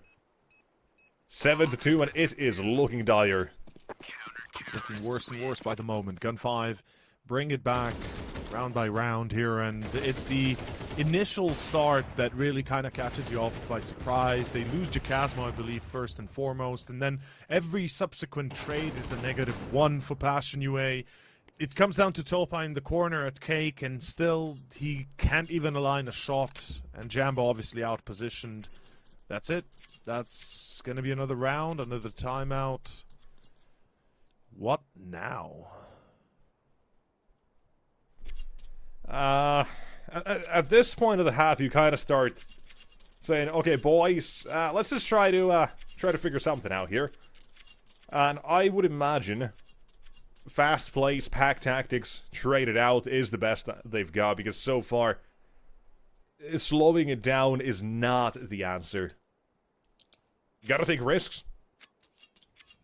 But Gun5, they're kind of playing exactly into what we said could happen here. And that is to play fast, to be aggressive, to fight with this map control. But the one thing we haven't really seen is mid control. I think once we've seen Topa walk up close, found a kill for a bit, but we haven't seen Passion really exploit that part of the map at all. And you can see as well, Gun5, they're recognizing this in every single round. Currently, no one here. And it's not the first time, I'll tell you that much.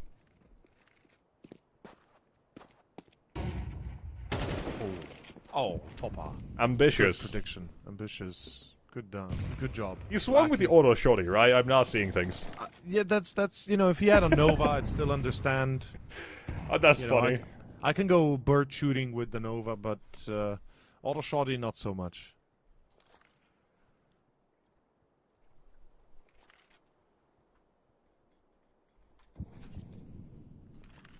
Out to mid. The Jamboni. Slow, deadly. Finally activating. And a play to B.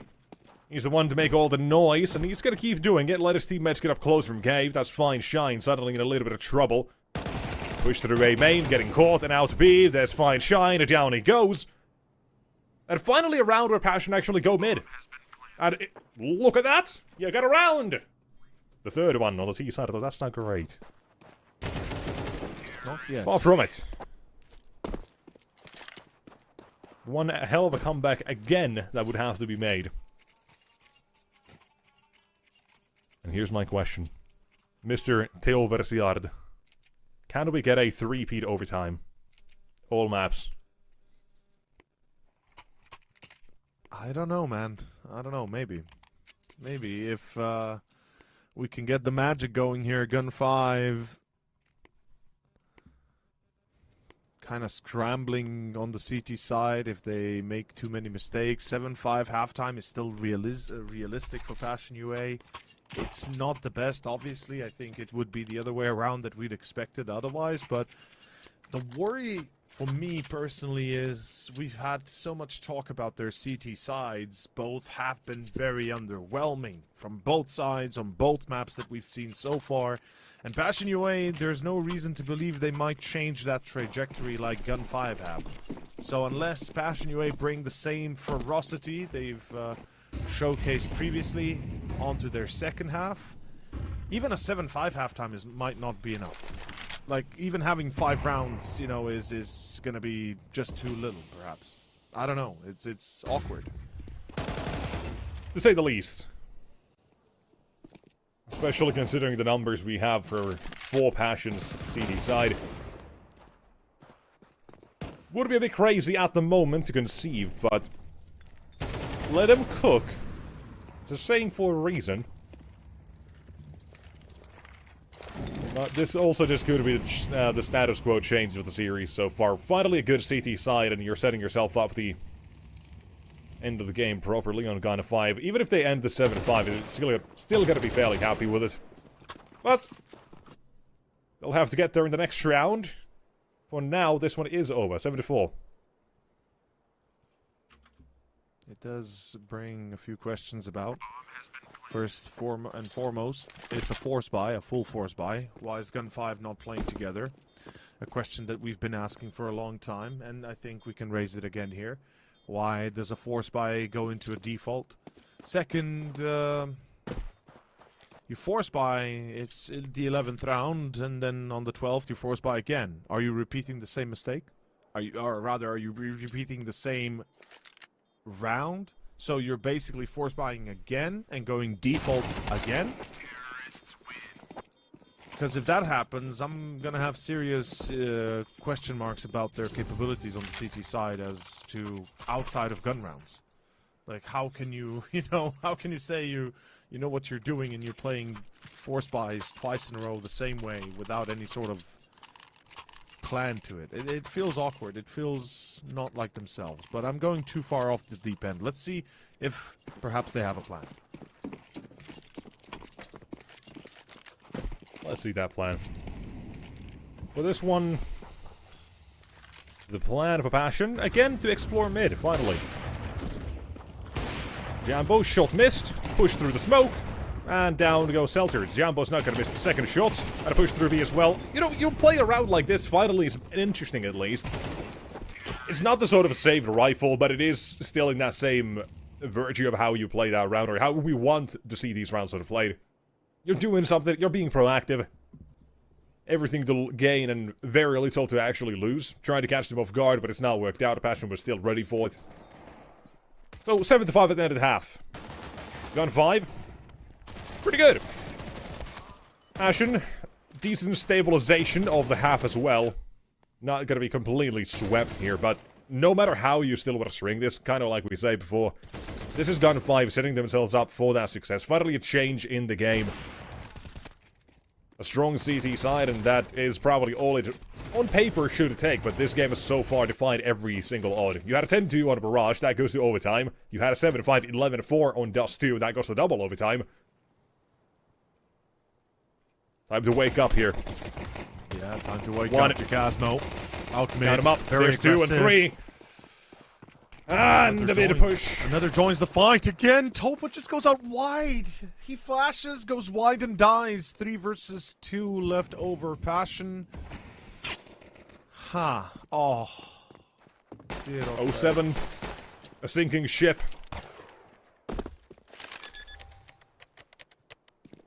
McAllister house has to be retaken. Kevin outside of it now. And walking on in. Can he finally look to do something here? Again, he's been quiet. He's clearing the site quickly and recognizing, yeah, this is not easy. Has to bait one of these players out, but the problem is, as soon as he tries to even tap that bomb, they're going to be both ready to challenge, and currently they're not giving him a fight.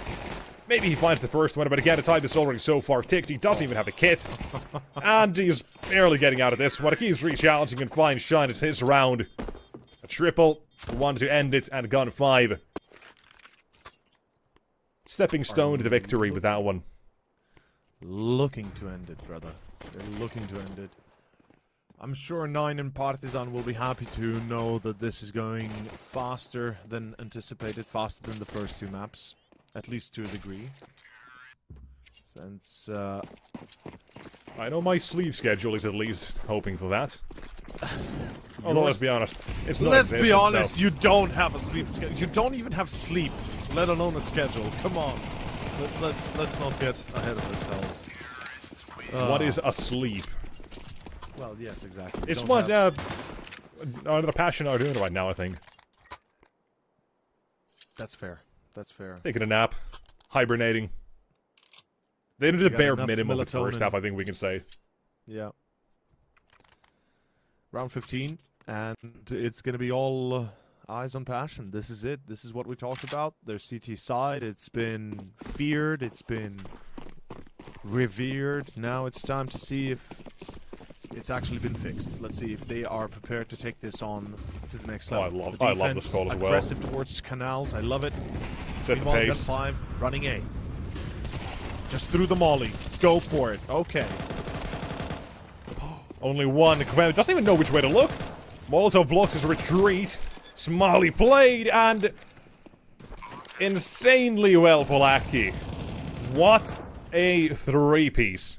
And what a way now for Gun 5 as well. It's that first kill. Slows down Gun 5 for a moment, but the utility is so damn good. Molotov to block them from going anywhere. And Kvem, he has no way out. Beautifully played.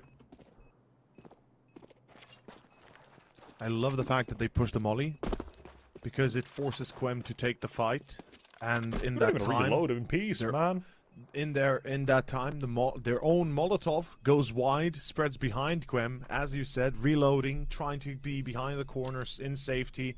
Rather than that, numbers overwhelm, 10-5, and this is where reality strikes true. Passion UA, it's do or die, unfortunately. You play an eco here, or do you buy? You buy, okay, fair. It's 4 rifles plus an MP9, right?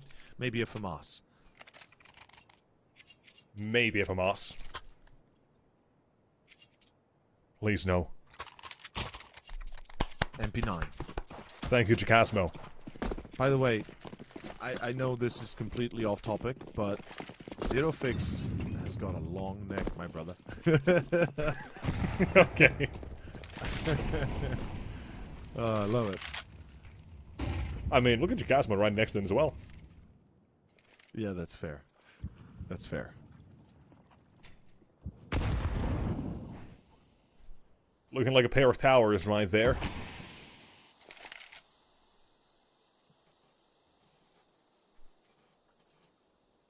But for now, we wait. We wait, and we keep on waiting, because Gun 5, despite last round's aggression, they're still somewhat ready for a change from Passion. It is going to be 2 towards main. This is where the play gets made. An advantage needs to be found. MP9, 1-2, the farm is here. Quem goes down, but Jacasmo holds. Looking for another, and that's the advantage you look for. Should be enough. Made it to a ball, and Jambo! No! No, it's gonna find a single thing! No, Jambo, not like that. It's back to 2v2, and Selter and Sedane, now they're locked in camera. They know that they cannot cross without being taken advantage of. Bomb no, is now! planted. They go No, through, they get off the and bomb! Selter and Sedane get them. It's over. It's done. It's map, it's series, it's lights out for Passion. It's 11-5, they got no money. The bomb has gone down, and after that, do you finally decide to push it? Come on! Cosmo. How much if you want to push it, just go when they're planting. At least you got a 2v1. Maybe they're faking it, but at least it's better than this. Oh, that is... Oh, that is poor. And that is a... Well, a sailing ship right now, and it's headed right down to Tartarus. I don't think they have money to pay the toll. I don't think they have a CT side. I don't think they have anything at all. Yeah, it's look at the economy right now. Passion UA, they have a buy, sure. What? This is a weak one. How what? in the world? How? How do you let that happen? This is it, man. Holy shit. GG, that's game. That's the game. Absolutely. Guaranteed. You can't let that happen. Nope. Nope. Nope, nope, nope. You cannot. It's... Oh, yeah, no. That is Gun 5 just cementing it. Whew. It only gets worse as we go. At least we're gonna see a game without these overtimes now for the final map. But it is in a way that is way too poor for Passion. It is not even close. And to think that we could have had a 2-0 already. To think. To think that that was something that Passion actually were, you know, potentially in the realm of. Honestly, both could have had it. Yeah, they both had opportunities. They were both in a position to close it out very convincingly. And, wow, Passion here blowing out in the last map. This is not what I expected. Asgun 5 are... Just on fire. They're all warmed up. Lackey especially, 19 kills on him. But it's not just Lackey. Everybody else has been working their magic as well. Somehow they are kind of persevering. And here we go. It's quite a few in a row. 7 to be exact. The magic number strikes again, folks. It's number 7. Yeehaw! Oh, the shorty. It's the Wild West out here for 2. Jambo gives them the advantage, but it does not really give us hope at the moment. They'll extend the game. That looks to only confirm it. Quem his 7th kill. Now, you know what's the difference here between map 1 and 2 and this?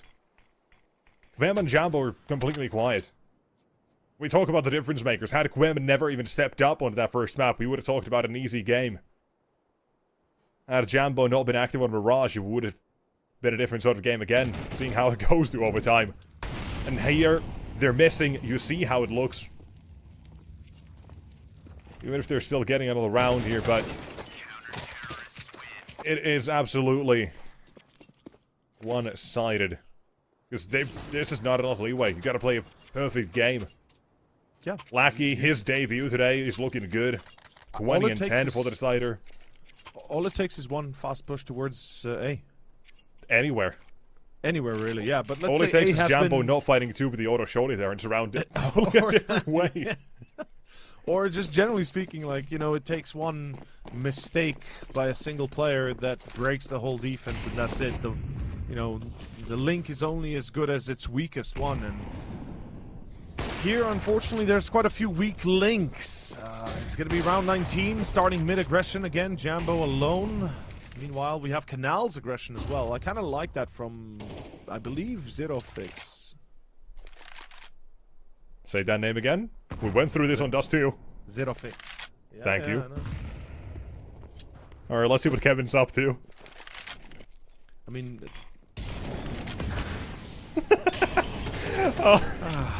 just... No, Kevin's on A. We're not gonna watch him. But... Fine, shine. Shine bright like a diamond. I always remember that. I don't know why. As Jambo, well, Jamboni, Okay. Jambroni goes wide. Okay, double. That's dangerous, but it works out. It gets him the advantage. Again. I mean, stepping up, but currently very little too late. Still not done this round. However, very good read for Passion. They've got their third player rotated over. They're gonna get contact from Heaven. It's gonna be 1 and 2. They close this one out, and Jambo feeding for 4 kills in total.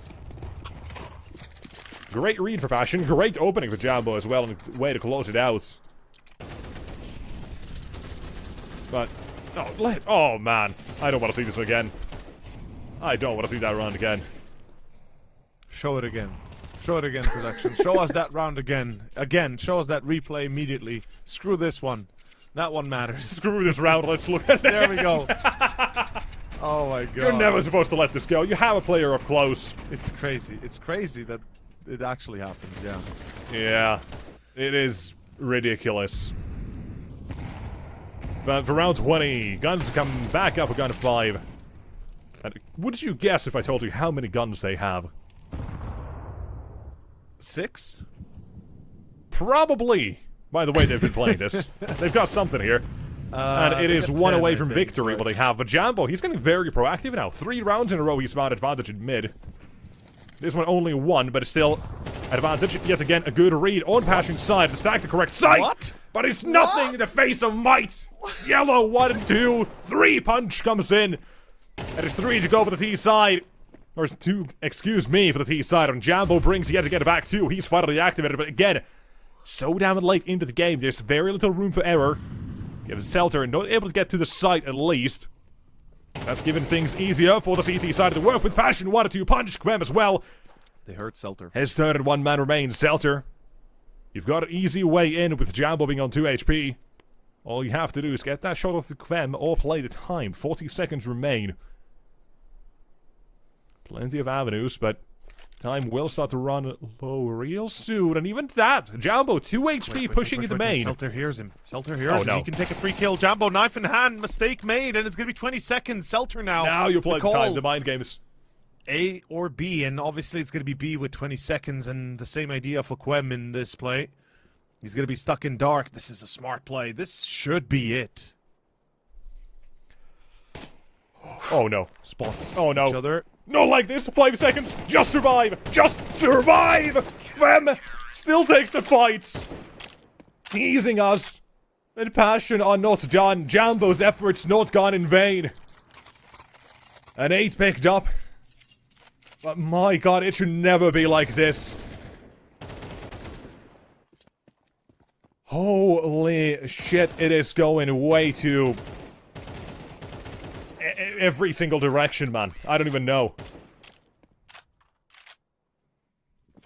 My god. Oh.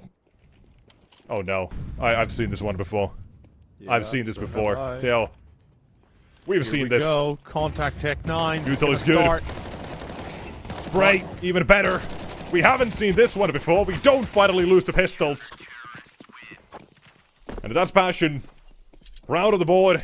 They don't fumble this one. My god, am I happy to see that, because the story has been told so many times. You fumble against the pistols in a round like that, you crumble. But Passion again. Another good read, by the way, where Gun 5 are going to take these rounds. So far, I think the last 3 commitments they've made with multiple players. And why are we seeing this again? Thank you, production. Every That's single special for round. me. I love it. In the last 3 or 4 Passion, they've committed on the right bomb sites. They're getting good reads. But again, it has to be a immaculate game. A flawless one at that. Yeah, One it has to mistake be. and you're out. And Playoffs, you we'd have already seen- no second lives. We'd already seen a 1v1 that could all, if you know, you add 20 seconds to that time, or maybe 10 even, and it would have been enough to maybe make the difference of do I go B or A, and goes A instead of B, right? In that 1v1 clutch. But point in hand, 22 rounds in as Gun 5 are about to look towards the A side. In fact.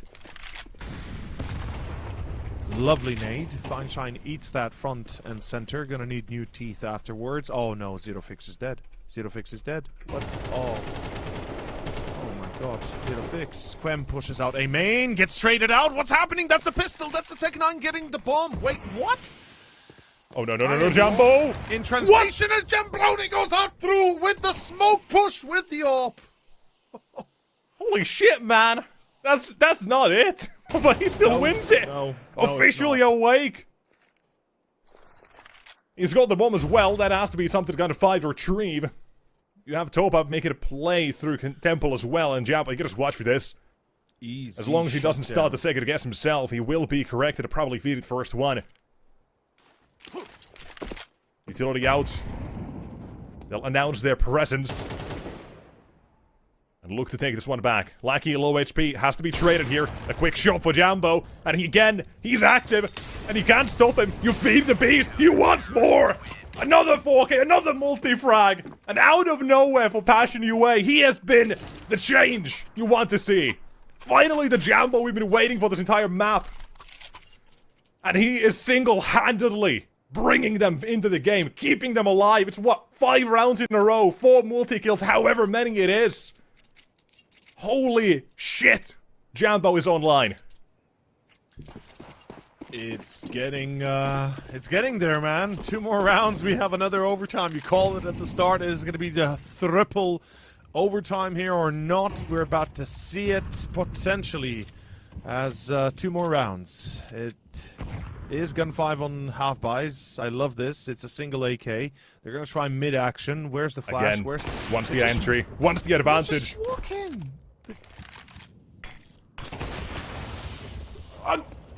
How is he this good? How is Jambo this good? He has not gotten a single round without an entry here, I don't think. Nope. Ever since And every we time it's started been a this double. comeback. Yeah. Finally silenced. And again, his impact felt through fine shine, though. Gun 5 kept alive. And this is a 3v3. They can pick up the AWP potentially as well. If they had committed towards that mid position, we see Quem is in action to try and retake the spot. But the problem is it's going to be a B fast push. The Tech 9, the Deagle, and the AK. Here they come. It's the Storm, it's the Surge. It's going to be the EB side. Zero Fix is turned with his back towards Stample. What are you watching, Zero Fix? No! Why are you turned with your back towards the main position in B as he gets caught? Quem comes out from Temple instead. Bomb planted, 2v2. Here's the retake. This is it. 1 and 2 need to be found. They've got the sight holder. They've got a 1-2 punch for this one. And Quem, home alone if there's any time. The McAllister house needs him. He's right now and he'll do it again. We keep the game going. Passion here. No goddamn Bill. They want to keep it going. It is not done. Not by a long fucking shot. We are not done. It continues forever and ever and ever. Another OT. They won it. You can't make this shit up. You have to make it yourself! And what a time! Them finally activate on the map as well. A 1v2 when it's all supposed to be done. A swing from Cielo when he doesn't need to. And 1-2, it's OT, 1 away. Oh, that is disgusting. I don't know what the hell they did there, but they had the win. It was a 1 versus 2. The only thing they had to do is play that time, play that clock, and play that main position, and not peek. 1 away from overtime. Here we go, ladies and gents. It could be another OT here. We're going to be delaying it even further as Passion UA is 1 away. Jambo, the man himself, he's been making headwaves, and well, he's been the reason why we've seen Passion find these many rounds in a row this easily. Quem as well, great clutch before. 2, I believe he pulled off. 1 against Selter and 1 against now here at the end. Who was it on site? Lackey, low HP, I believe. But in any case, again, another great call for Passion. 3 on B. They can't afford to fall to this, however. It's been through cave that Gun5 have been able to get toward the sites. Wait, but Gun5 is pushing. Half of the team is not here. Half of the team is the other on the other direction. Like, they're actually committing towards Connector. You don't commit to this. Surely not. They're committing to this. They're committing to this. They got a deep lurk in main, but they're committing B. What is happening right now? No. You don't do this. You don't throw it away. Lackey, though, wants it. Smoke is down. Lets him lurk. But out they go. 3 players to make the difference. 3 to sight. 3 to hold. It's 1. It's 2. Chicasmo good for 1 and 2. A retake. A clutch again required. OT to be denied. It's Gwem. Last round 0. This time a 0. It's no OT. The bell finally rung. The game is not going to OT. But 1 hell of a goddamn game that Gun5 finally decided to close out after way too long. This is a disaster of a game, but holy shit. If it's not entertaining, I don't know what the fuck is happening. What are we looking here? What are we watching? Oh, no, so man. Close. No. So goddamn close to greatness. That entire last half, I was searching for the clip when Nexus just went. The difference between map number 1 and 2 and 3, you know what it is? This one doesn't get an overtime. It didn't. Look, it didn't, okay. But man, you know how they lose it? You know how they don't go into overtime? Jumbo gets out with his knife in cave. That entire last sequence could have been saved again. Kvem saves the day. Time and time again, Jumbo was the savior, man. He was the god behind that comeback. And they just don't bring it back. Man, I can't believe that. It's so bittersweet. It's so bittersweet. But goddamn, did Gun5 take it the entire distance. And goddamn did they struggle to close it. Because that was from 12 to 5, brought back again to 12-11.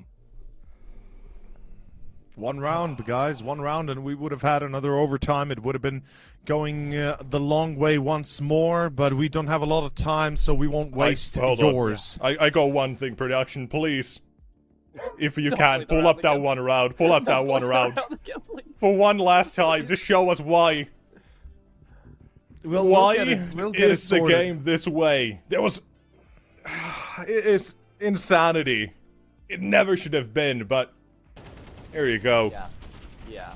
This Jambo's right behind him. I audibly gasped, and I think I lost all hope in humanity when I got to see that. That was...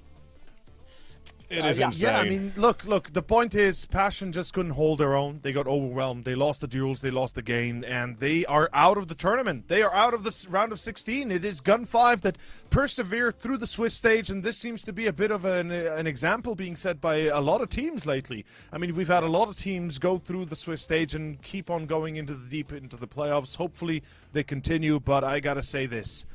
It's time to see the best match of the night, I think. And I'm really hoping it's going to be a great one. I think that was the game. That was the game of the tournament right there. That could have been a grand final.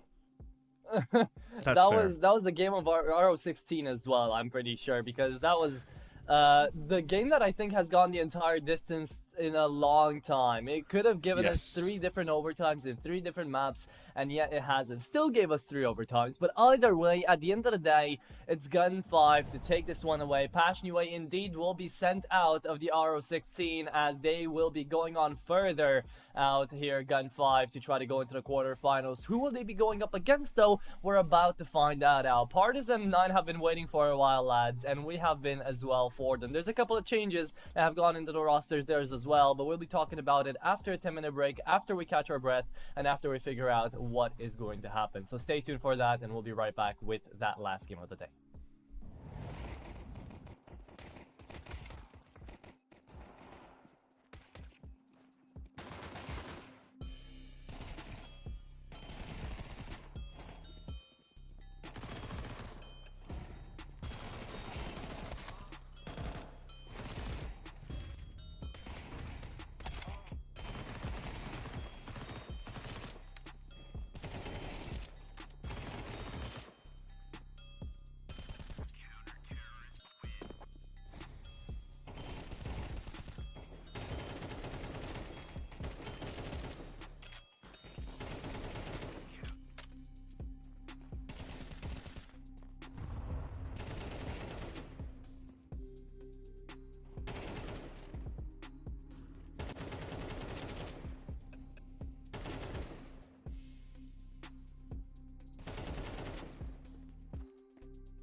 And hello and welcome back, everybody, here to the last best of 3 of the day.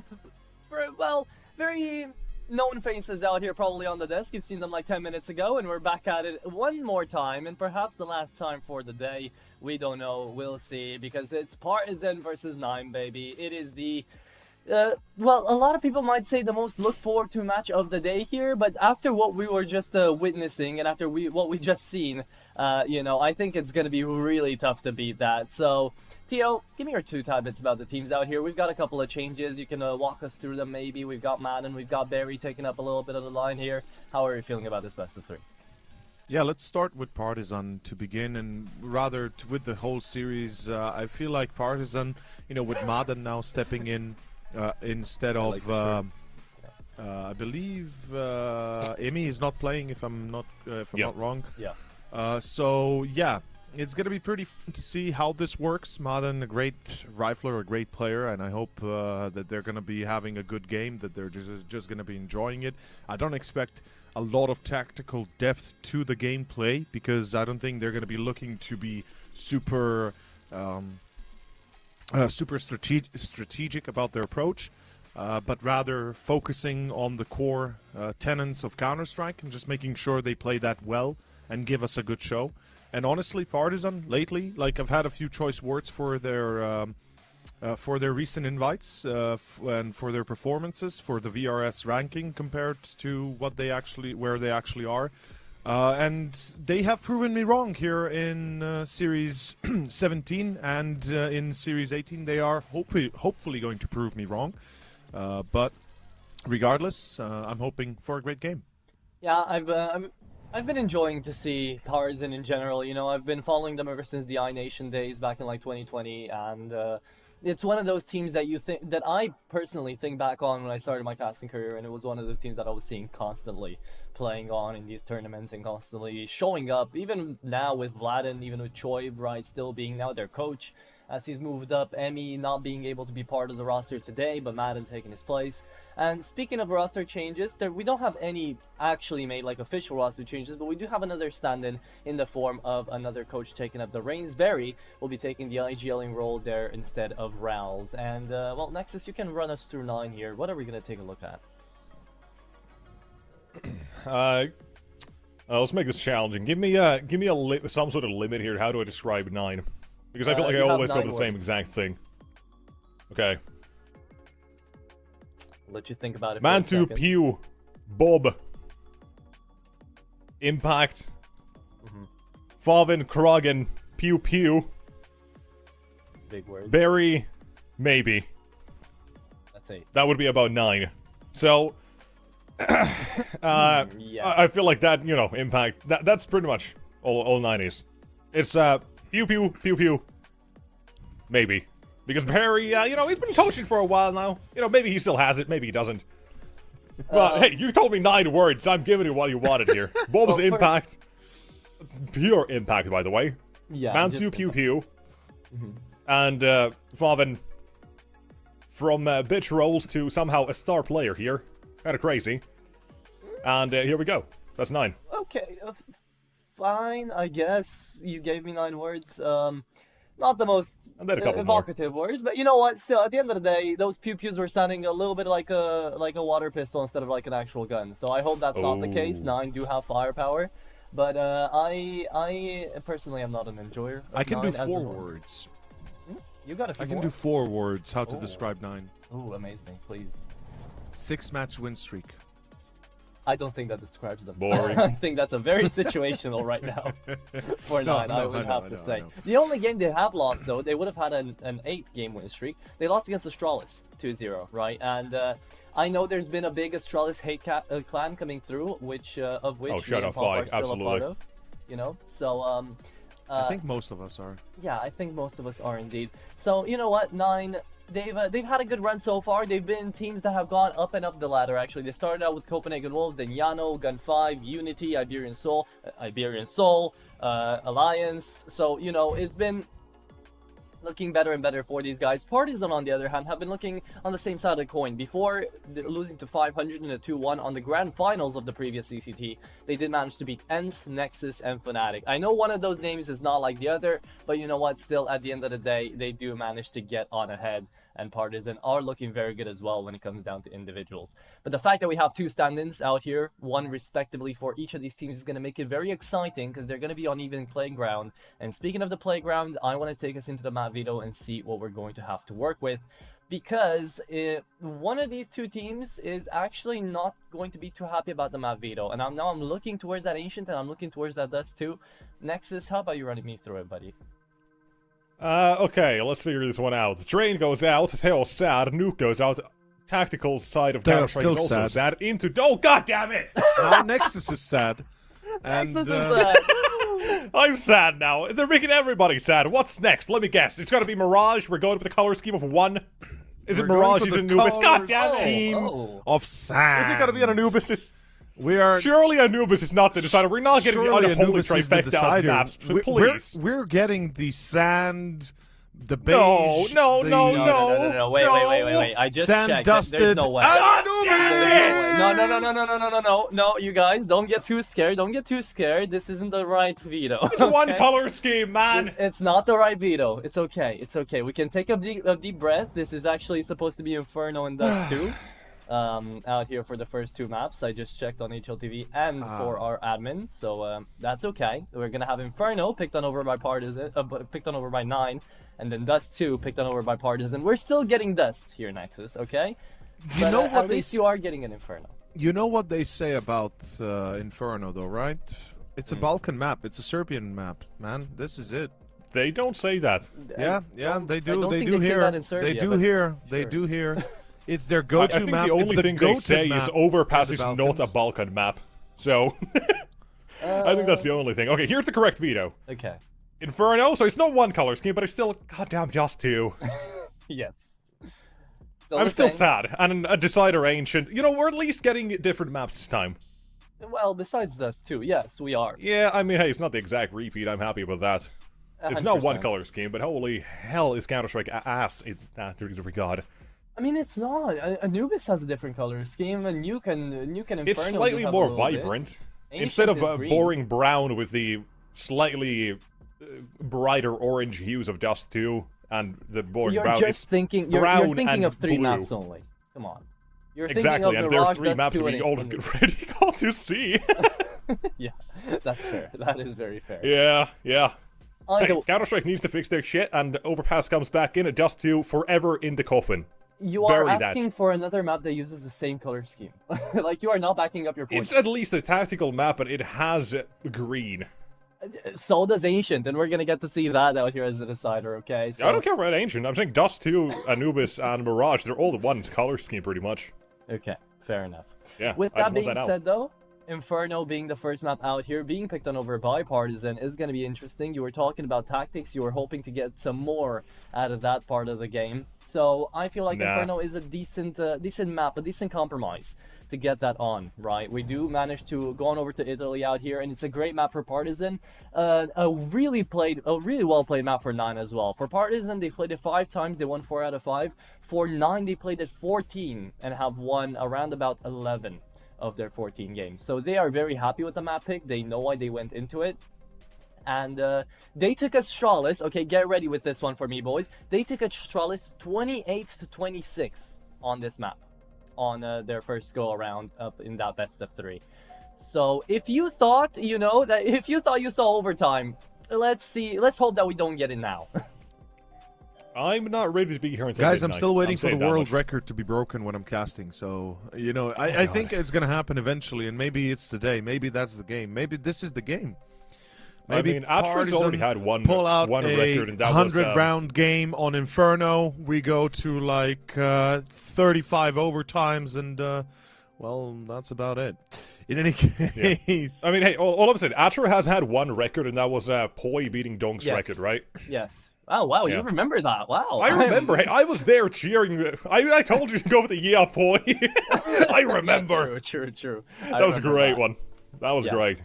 That was a while ago as well, but... If I had 1 record, might as well have the second, right? right? Exactly. You can't be satisfied with just one win. You need 2. Exactly.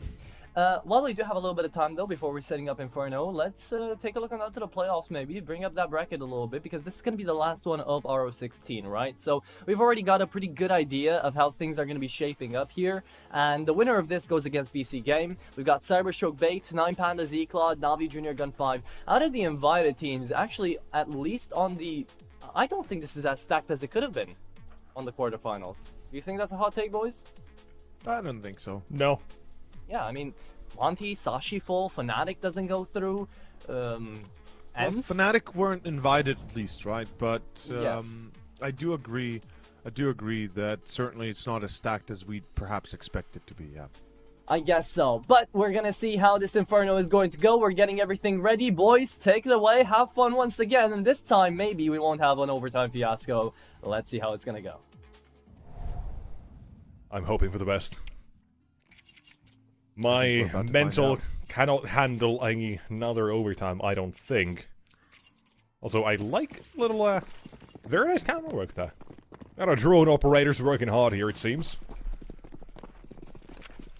Love to see it. The final match of the day! And it feels like this is probably the 5th one of the day, but in reality, no, it's just 4 we've had. Or 3 we've had, and this is the 4th. An hour later than we're supposed to start, but it's okay. We could be finishing in stellar time. Let's see how it goes, though. 9 starting T side. They've chosen to play on Inferno. Partisan have chosen to play on Inferno, and 9 chose to start. Of course, no. 9 chose Inferno. Yeah, I'm right. 9 did choose Inferno, and Partisan chose to start CT side. There we go. That's what I was looking for. Kraken expecting a flank. Faven finds Collins. They're going to be hearing the rotation towards A, so Partisan have the info. Vladan has been embedded behind their lines. Okay, finds one. He is still alive, though, and their gig is up, but here comes the A play. 3 players crashing into the site. Is it enough from the CTs? The answer, absolutely not. Down they go. The ferrymen you've got them accustomed to in Italy, you know, maybe a little different than these ones.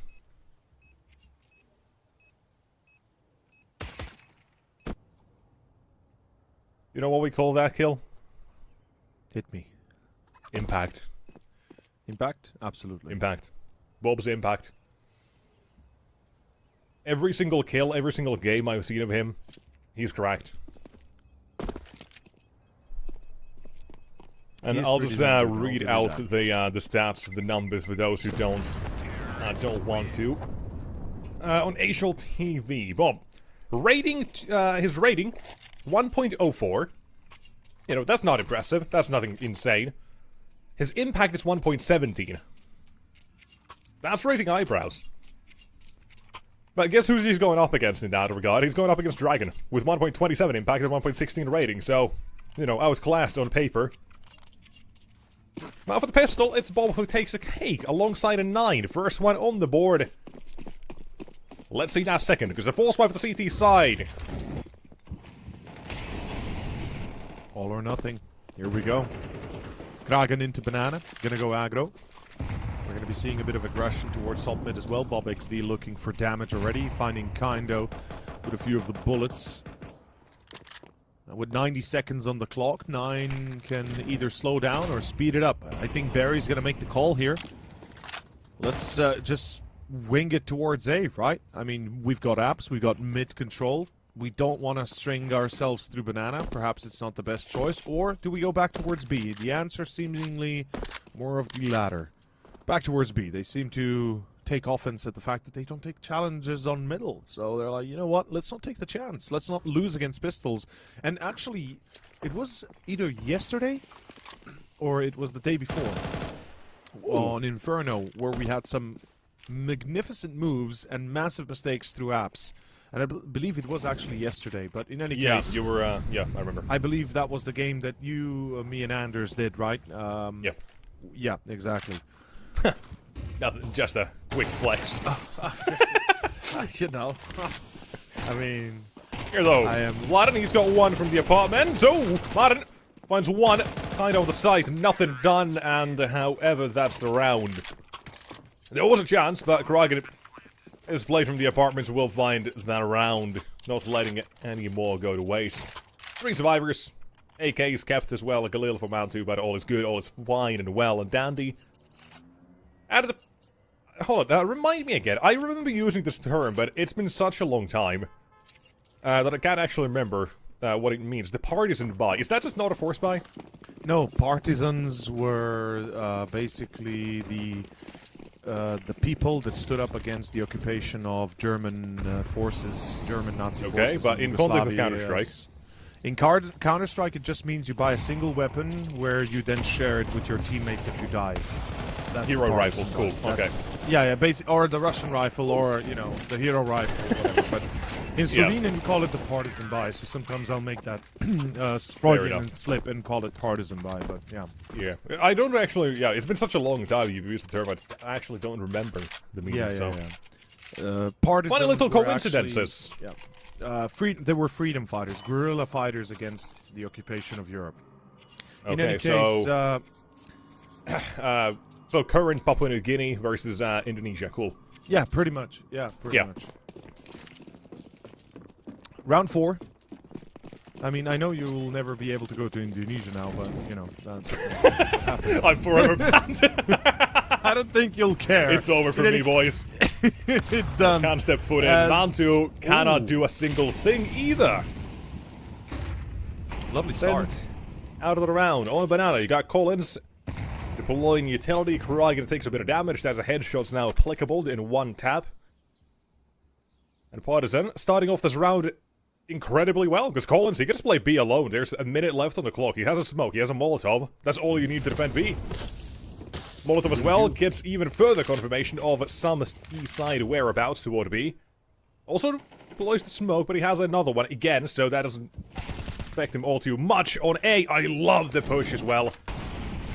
They got information, contact on B. Reaction and answer is to go aggressive on A to find any strings, anyone that could be there. They had the trade set up as well. That is a wonderful round, and I think that's enough to as well take it away. 9 surely can't come back to this one. Should be. As further confirmed. Dragon closes out Faven. That is it. That is an incredibly... let me, hold on. Impressive round. There we go. I'm getting lost for words. Last game took a lot out of me.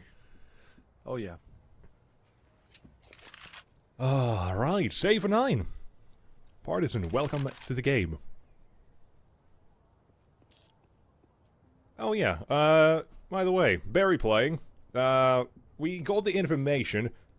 He's playing map 1. We don't know, due to Riles being a little bit ill, sick. Not so bueno at the moment, so we're not sure. Maybe he's back for map 2. We will figure that out, but for the information we currently have, Barry's playing map 1.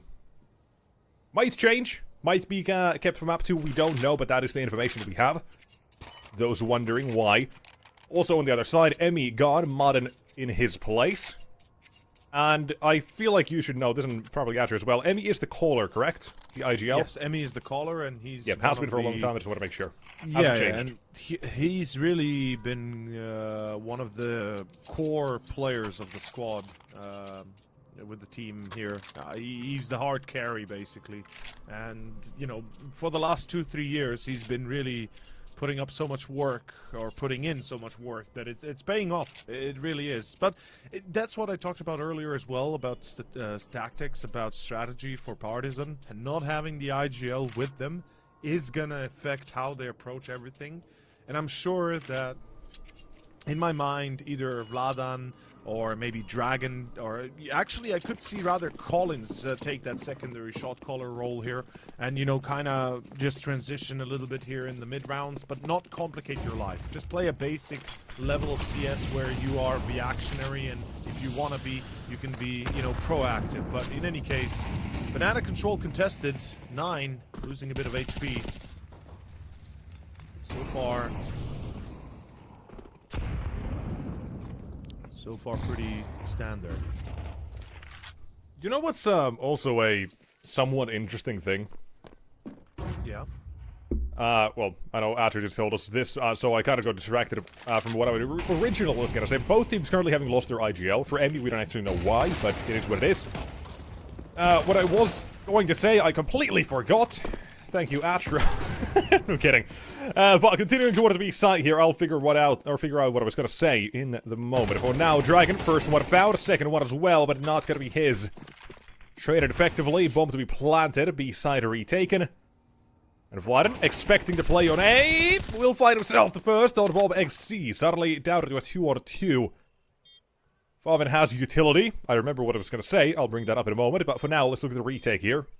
You have a smoke, you have Molotov. That makes the retake possible, but so much time already ticked off. Partisan is not going to be going for this one. They are backing away instead. So, what I was going to say, now remember. We kind of talk about the lack of IGLing now. You know kind of what I feel like a lot of teams will do?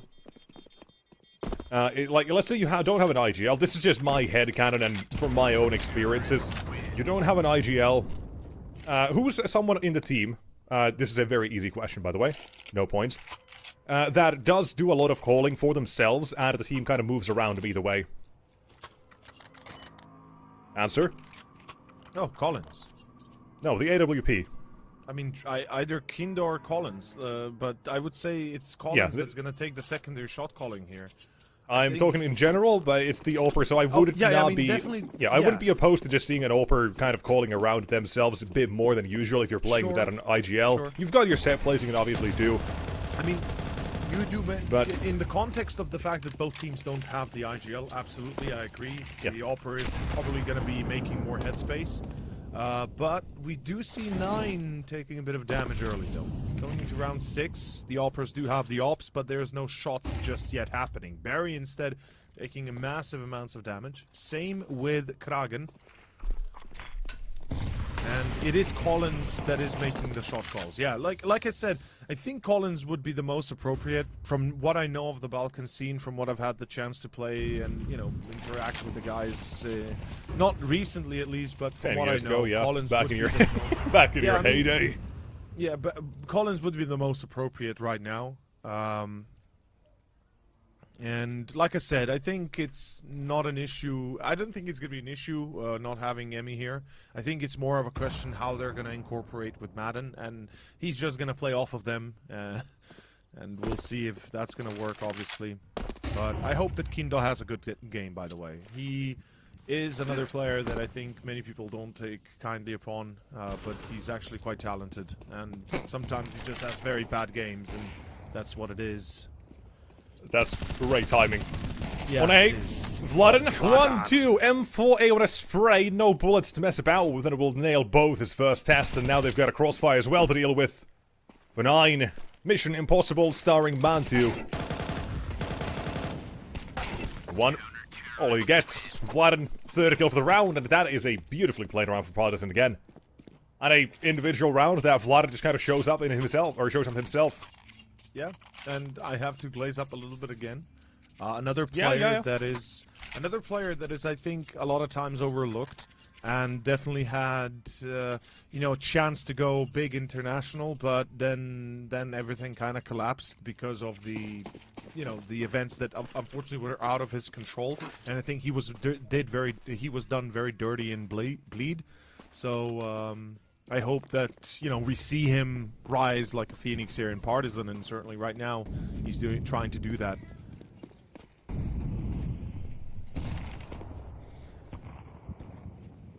This is an interesting setup on A.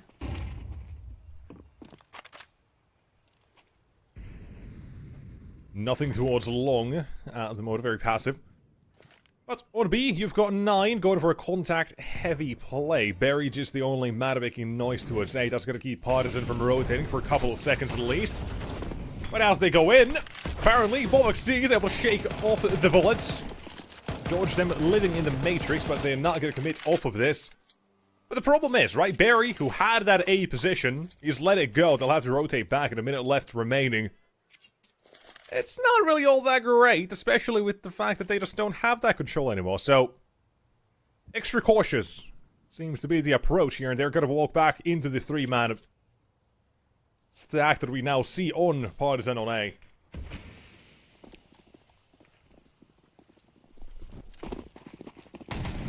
long. Wait, Large, what? Maybe. Towards on. B. Yeah, they're gonna go towards B. This is a dangerous This is getting decision, but spicy. it could work. Madden, if he dies without a kill, this is gonna be lights out. Madden stops them in CT, but they've turned back towards A instead. They made the double dip here, and it could work. Vladen gets caught off guard. Kindle finds the first. It's still gonna be a 3v3. And Madden has to be locked out of library. Otherwise, things are gonna go very badly for 9 very soon. Bomb planted, 3v3 retake. Here we go. First one. Nails it. Advantage taken, and 9 is suffocating at the moment, both on side, no way to go out. You gotta fight your way through this one, and Valve, we talking about him, a star player on this team. Released from his shackles from previous teams, and here he's making a difference already. Mantu taken down, Kind Yo. One USB out, and Valve unsure which way to look. Struggles too much with Martin from long, and unable to adjust. That is the bomb to be defused, but that is still... From how it kind of started, from them being denied on B, having to shift all the way back A, insanely good. That opening kill towards long obviously makes it even a possibility. Barry, right, he goes alone, but it's a sacrifice that keeps Modern away for a couple more seconds. Lets them just explore the site without too much worry. They know that Modern's not going to be there the first 2 seconds behind him. They can focus on the bomb side alone. Kind of obviously does go to short, finds one, stays alive. Plays a good round himself, and they will take that round. Playing it very safe in terms of how the actual situation looks. So, wonderfully done. And for this one, they've relegated 9 to nada. A whole bunch of nothing. That ends very soon now. Let's go! Let's go, Madden.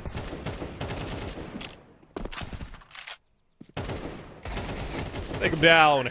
4 kills for him. Easy. And suddenly, finances stonks going up on Partisan. Big stonks. By the way, just to mention, Partisan, I believe, now correct me for the viewers that are in chat if I'm accidentally wrong, but I'm 99% certain that the team itself is sponsored from the actual Partisan football club that is stationed in Belgrade. And by their logos, by their jerseys, I would say that is the case. But yeah. If you're a Counter-Strike player and you're a fan of Crvena Zvezda, or in that case, the Red Star team, then you probably won't play on the Partisan team. In any case, to those that know. And we go to round 9. That, again, Vlada finds a beautiful entry. Oh, no, Mantu. Oh, Mantu. Ooh.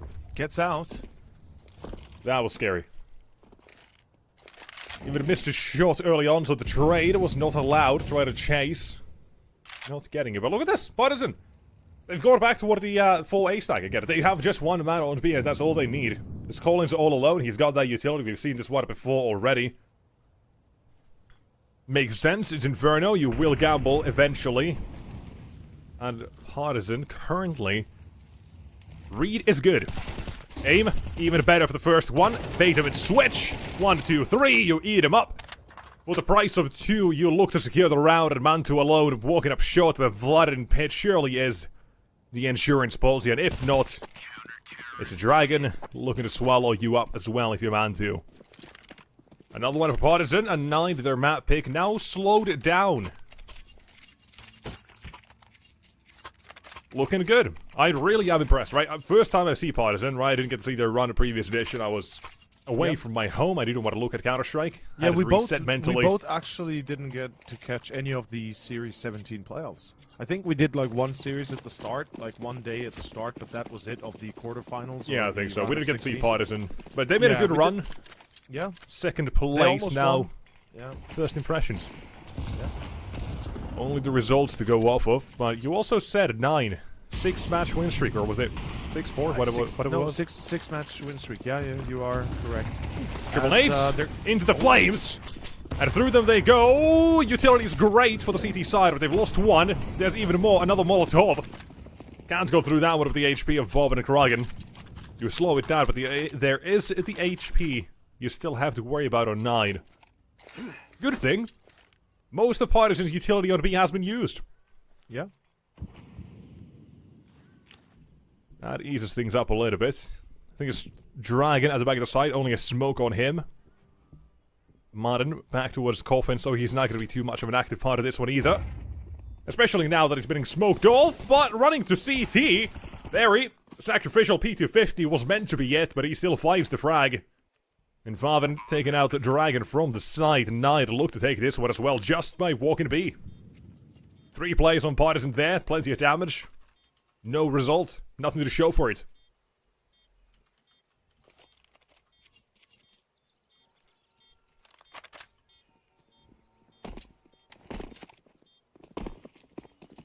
And I think you've just been informed of something.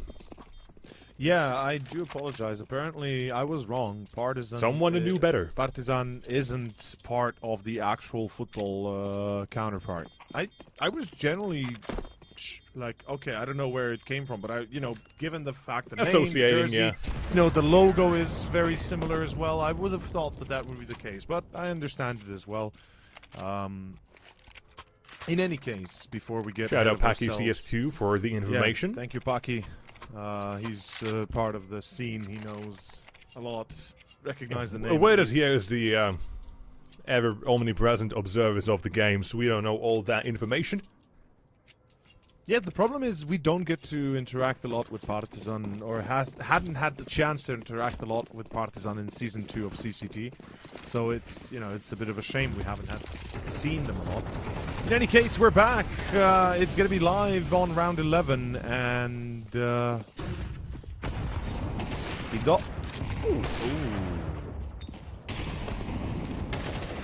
Dragon, considering he's got teammates behind him, it's a bit of an interesting play to make. For sure, but from this at least, Partisan, they're making a rotation, one away from B.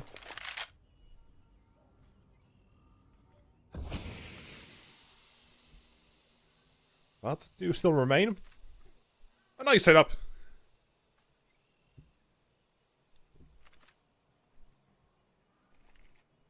A very difficult way to get past. The obvious way to get past the setup is if you find the AWP here. Surely they will, because the flash is going to fly in. There should be a flash and a run boost. Oh, that's a bit of a shame. Barry then. Yeah. A bit clumsy. Expecting CT to be the place for the AWP, but Gyno gets with the first one. Boosted CT, and look at this! The AWP is still challenging! Beautiful. It just quickly goes down and out for that T side, and it's kept flawless for the side of Partisan. Great round, Kindo. Kindo? What is it? Kindo. Okay. Yeah.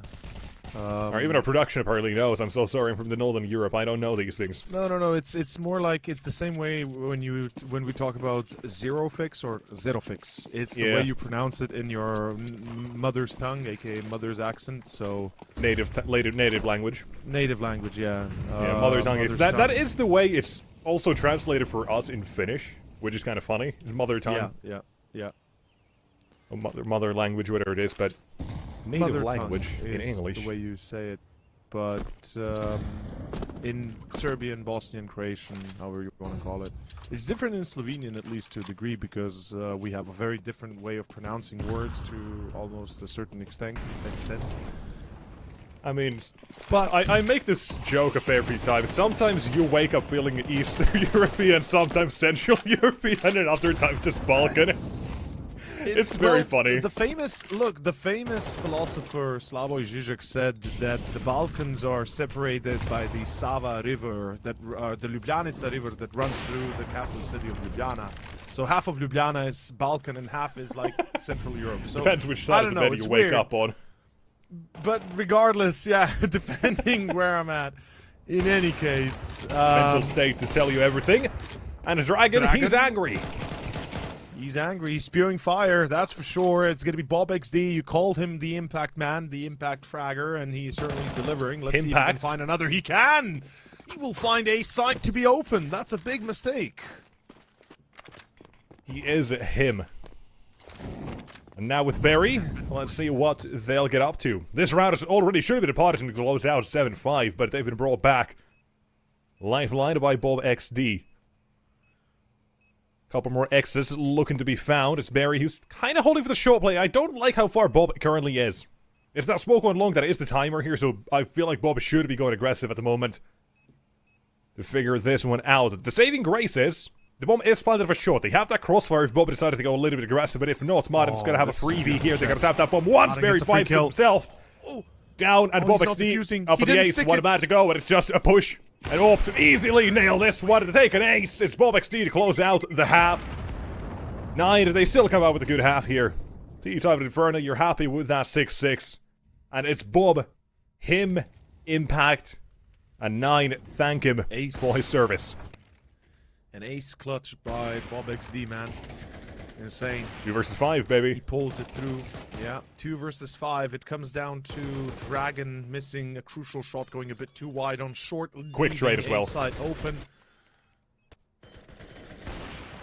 Insanely fast for Bob, and there you go. Damn. Well, I'll say this. Partisan, they're on the T side. They have the chance to set the stage, to set the momentum. Let's see if they do. It's going to be down to this opening pistol to see how at least it kind of sets up. But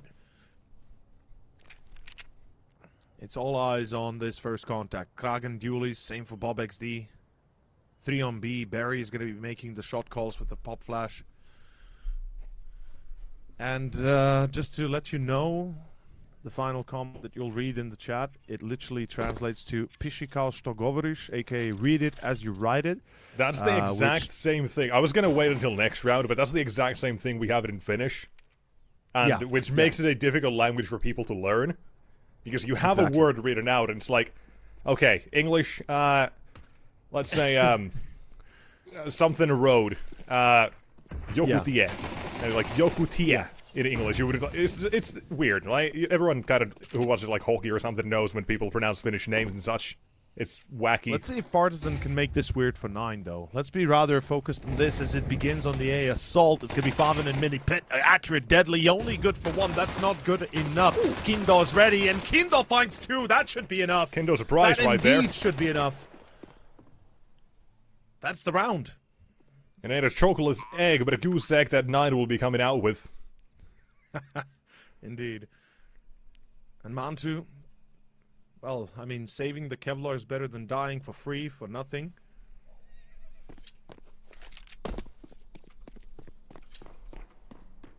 And Partizan will successfully take the pistol. You want to delve slightly more as well into the language while we're here in the same? Sure, sure. You know, like Mantu, if you pronounce it Mantu, in Finnish, that would just be pine. Mantu. Mantu? Mantu. Mantu. Yeah, it's kind of funny. Yeah. Right, OG, I think they did call him Mantu.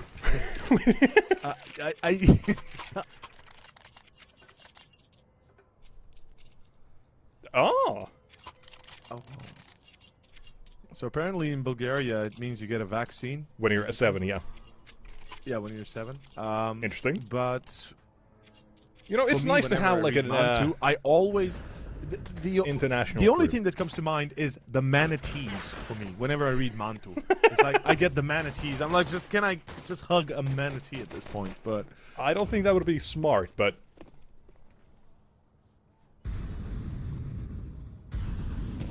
I mean, you know, we had some scrub talking to us, telling us we're talking about anything but the game. We're talking about the boring rounds here.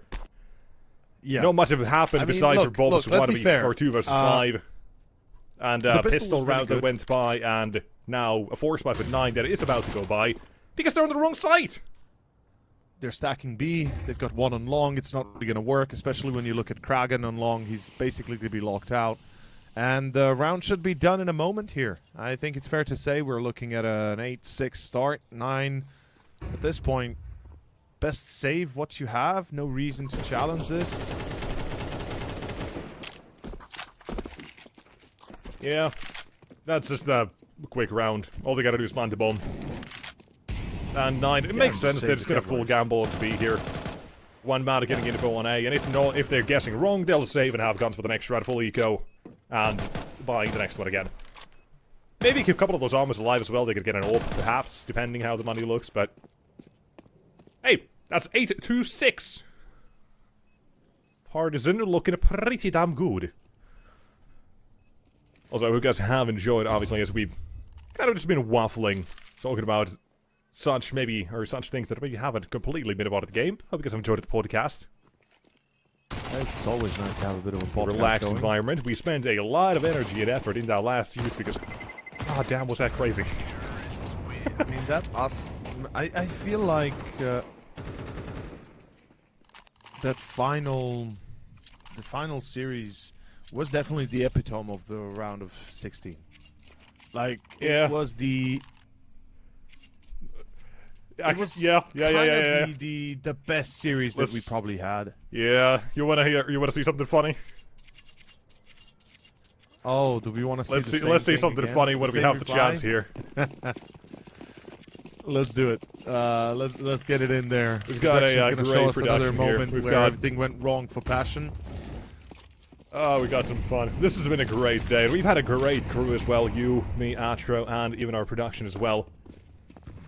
Who, honestly, I've still been figuring out how do I say his name. It's got a number in it. It's weird. Wait. Yeah, our you- producer's can you name. roll I've been figuring out that for ages on how to say because Pauka. numbers, they confuse me with these. Pauka. Pavchoka. Pavchoka. Okay, there we go. Pavchoka. It's even worse, but Yeah, sure. exactly. That's right. Pauka sounds good. Very Very first meanwhile, one. sounds good as MP9's well. to farm, baby. Let's go. 1 and Hey. 2. By the way, this is a classic Serbian move. I'm not gonna lie, they forgot the C4, and they're finally looking to retrieve it, but it is a classic move. Back in the day, we used to see a lot of this at the starts. Oh my goodness, this could still go very poorly, by the way. They could take the C4 towards A. This could work. 9! They've been foolishly led to believe it's a B take when, yes, it was, but because they Still forgot is. the C4, it all of a sudden becomes something no, else, he's and hiding. it still is. Yes, It's on. oh god, this is gonna be tough. Keep both your An players army. here. Pine tree down. Did they check the And 1 to ground go. Name Kraken, not Kraken, who only swallows up 1. And now we know who's better, a Kraken or a dragon. I don't.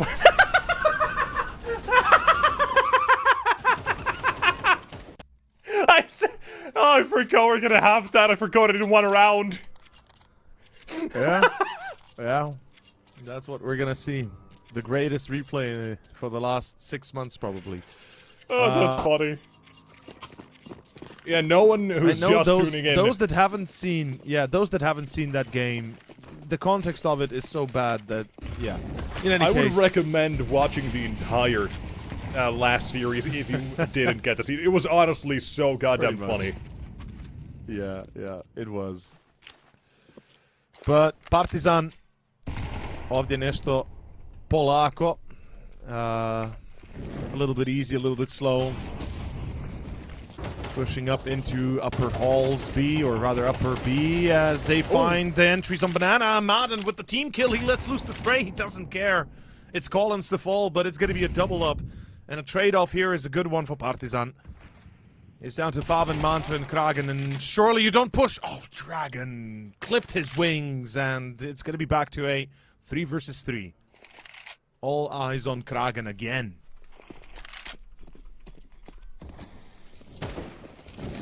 On to B, Martin looks to find himself the opening. Behind the founder is very little error here. Because Kragen doesn't know how far they've exactly gone, and his body's immediately seen as he moves even a little bit. Not the position I would go for from alone on B. Especially in a situation where Partizan have the advantage with the manpower, so... Maybe not the greatest, but hey, it is what it is, and there's Vladid with one more, another pine tree felled. And Faven, away he goes. And that is 10 Partizan. They're making this first map look easy on the second half now. Dude, I told you. It's a Serbian map. I'm not even kidding. It's No a one's Balkan ever map. said that in the history of anything. Yes, yes. Ask any Balkan player, anyone at all. And they'll They're all always gonna say be like, ban overpass. Inferno's always going to be a Serbian Every map. It's Balkan always player been will a say Serbian ban map. overpass, okay? Hey, man. Hey, when Nico was on mouse, which was the best map they played at the time? It was Inferno, and I think it was like either Inferno or I want to say Dust, but I don't think it was Dust. But I'm fairly certain it was You're Inferno. talking ancient history, buddy. That was 15 years ago. Wake up. When Wake Nico up, Grandpa. When Nico was on FaZe, Inferno was their best map. Come on, man, it makes sense. It's You think I kinda like- remember these things? All I remember about Nico and Inferno is FaZe Clan on 2017 E-League losing 50-11 against Cloud, not giving NA their one and only Counter-Strike Major. Okay? That's all I remember, buddy. Oh, no. Oh, yeah, that's true, that's true. That and Carragher being removed from IGLing and then coming back with a vengeance. Now he's been there for ages. He has... It is what it is. 17. Collins into high gear again. been quiet. Pushing down Banana for some reason, very aggressively, without any sort of a plan. Just gets absolutely destroyed there.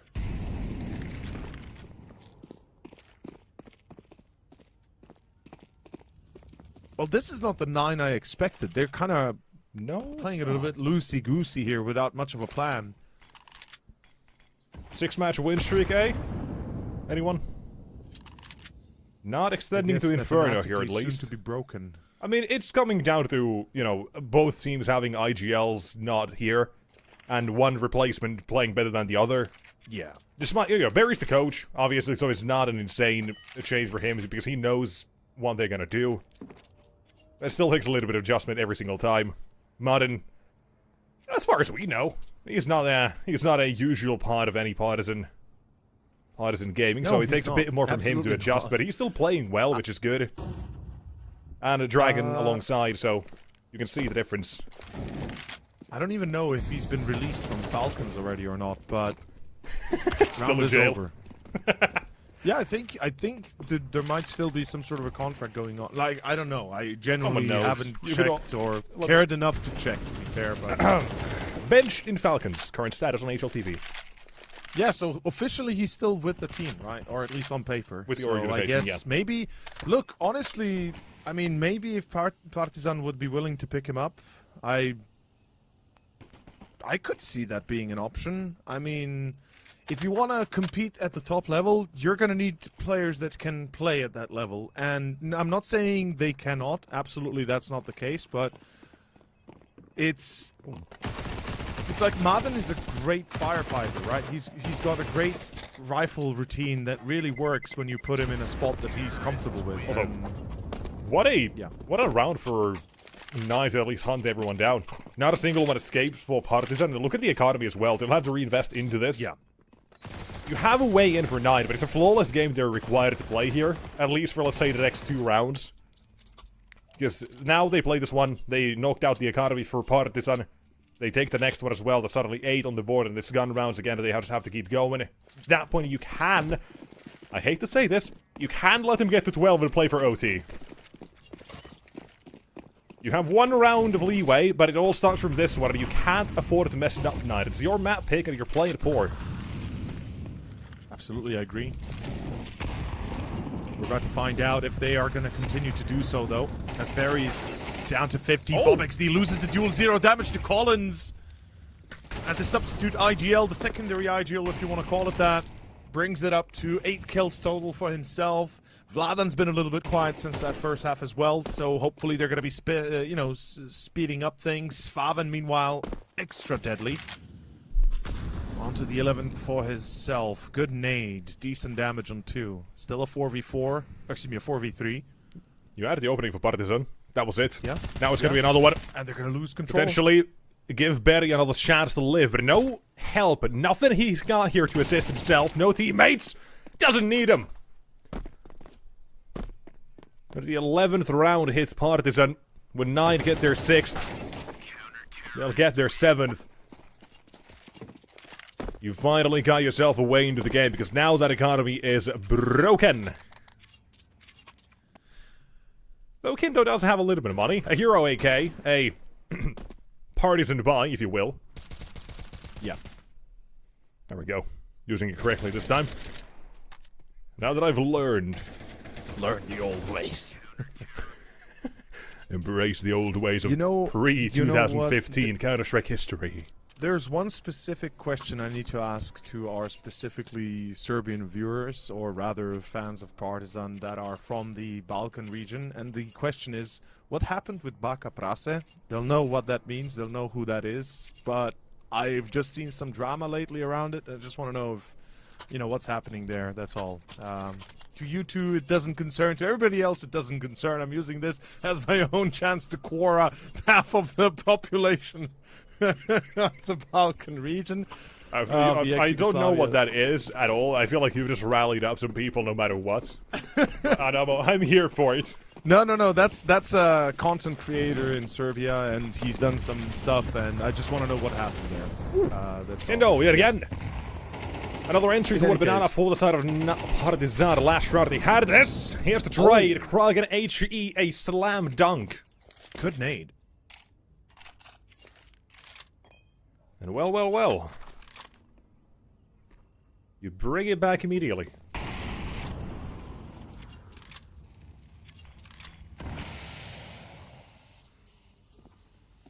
Same as the last round. It again is kind of weird, right? Last round he had the entry. Immediately, I don't even know what happened. In the blink of an eye, it's suddenly 4v3 instead.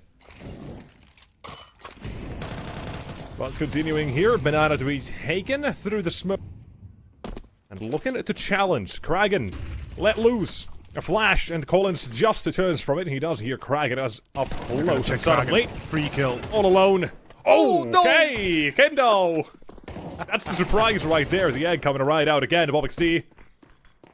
Called him impact, and now he needs to fight it again. Vladen, what do you got here? Spray the smoke at BobXD. Oh my god, sweaty. He doesn't even know how close the boys are. He's clutching his ass cheeks. Few fake shots. Cheeks clenched. Bob the spray.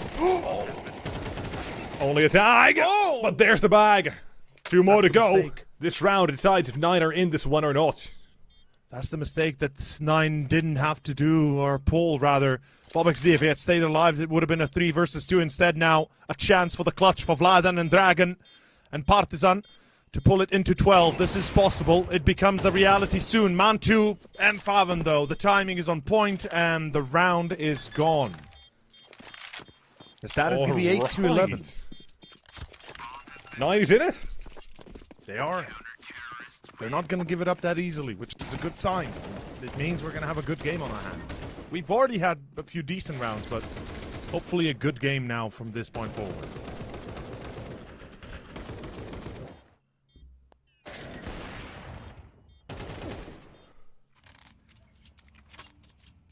Alright.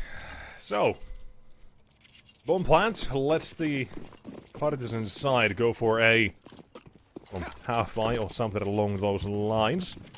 I'm surprised we don't actually get to see his, or see any rifle here. Not even a single hero AK. Which nowadays has kind of become the meta and what I'm very much behind in almost every single situation like this, but Tech 9's not half bad, as demonstrated by Collins right here. Not Phil, but still. Ooh, getting something done here. Just one and two through the smoke!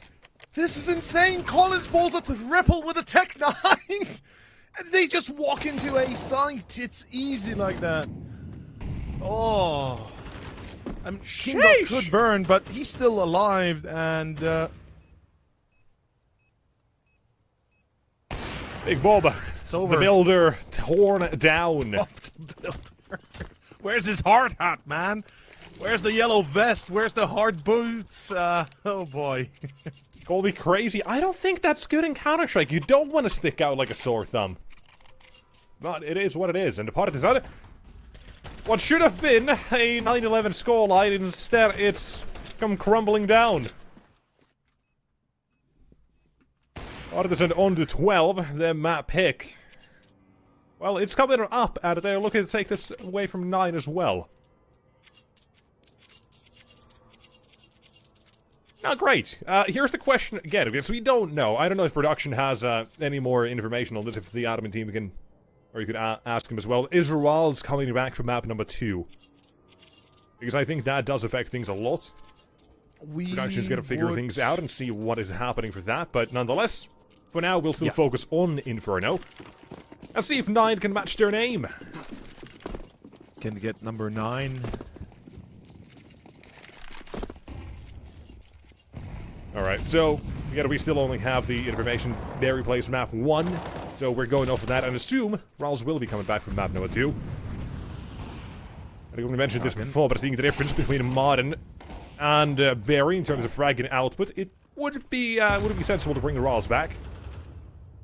Barry, a great coach right now, but at the moment, in terms of the fragging, a little bit behind, as expected almost. Vladen will take it on Krogan, however, as well. That brings it back to a realm of doable for Partizan. Oh, Bobixley. I like that flash as well. The play is good, but close to the wall, not expecting it, and got to run through as well toward the side. Barry just said it, not great at fragging. He's gonna need at least 1 or 2 here. If nothing else, delay. The molly misses. The molly misses, though. Get active, not able to do so. Barry goes down despite the flames missing him.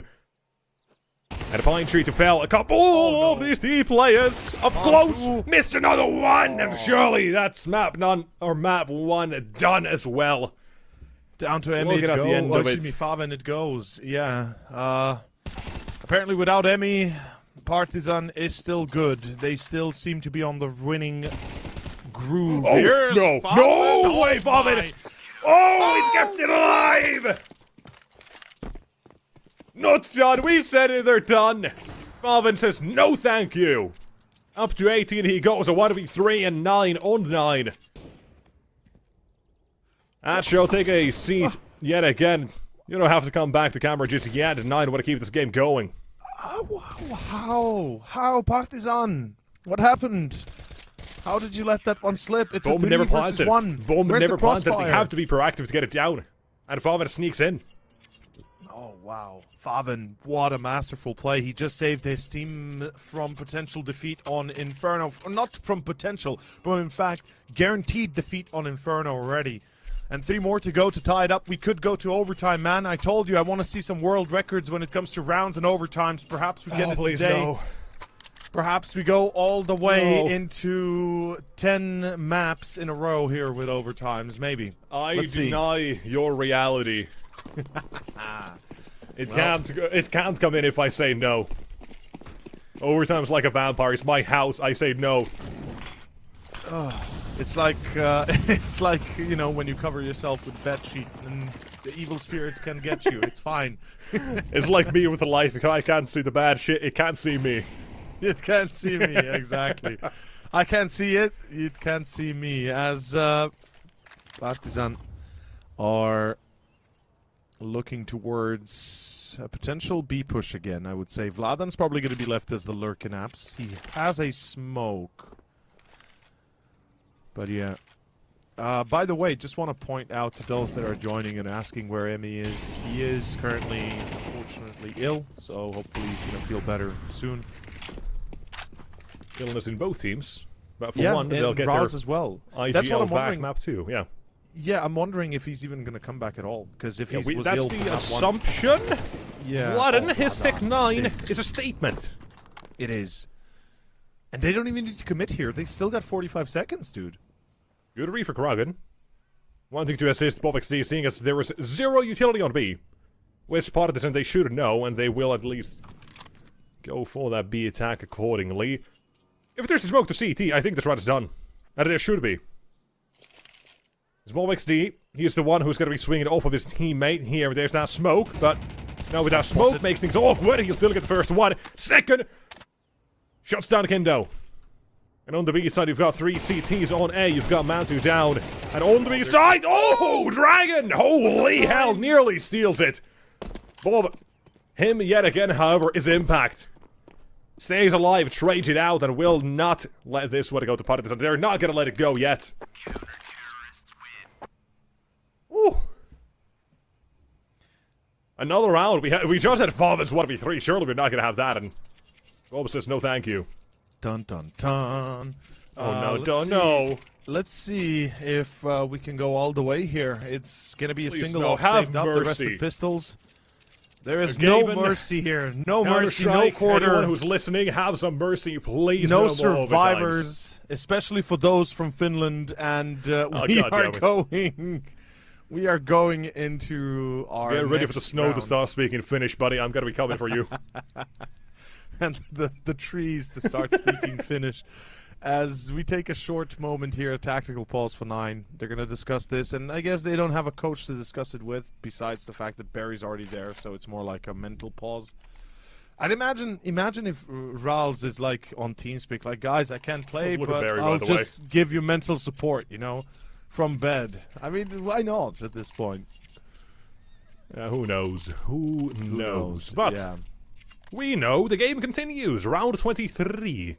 Yes, it does. Every single map so far we've had in this series and the last one, or listen, the last one went to 24 rounds or above. Double OT, 1 OT, and 24 for the last one, almost OT.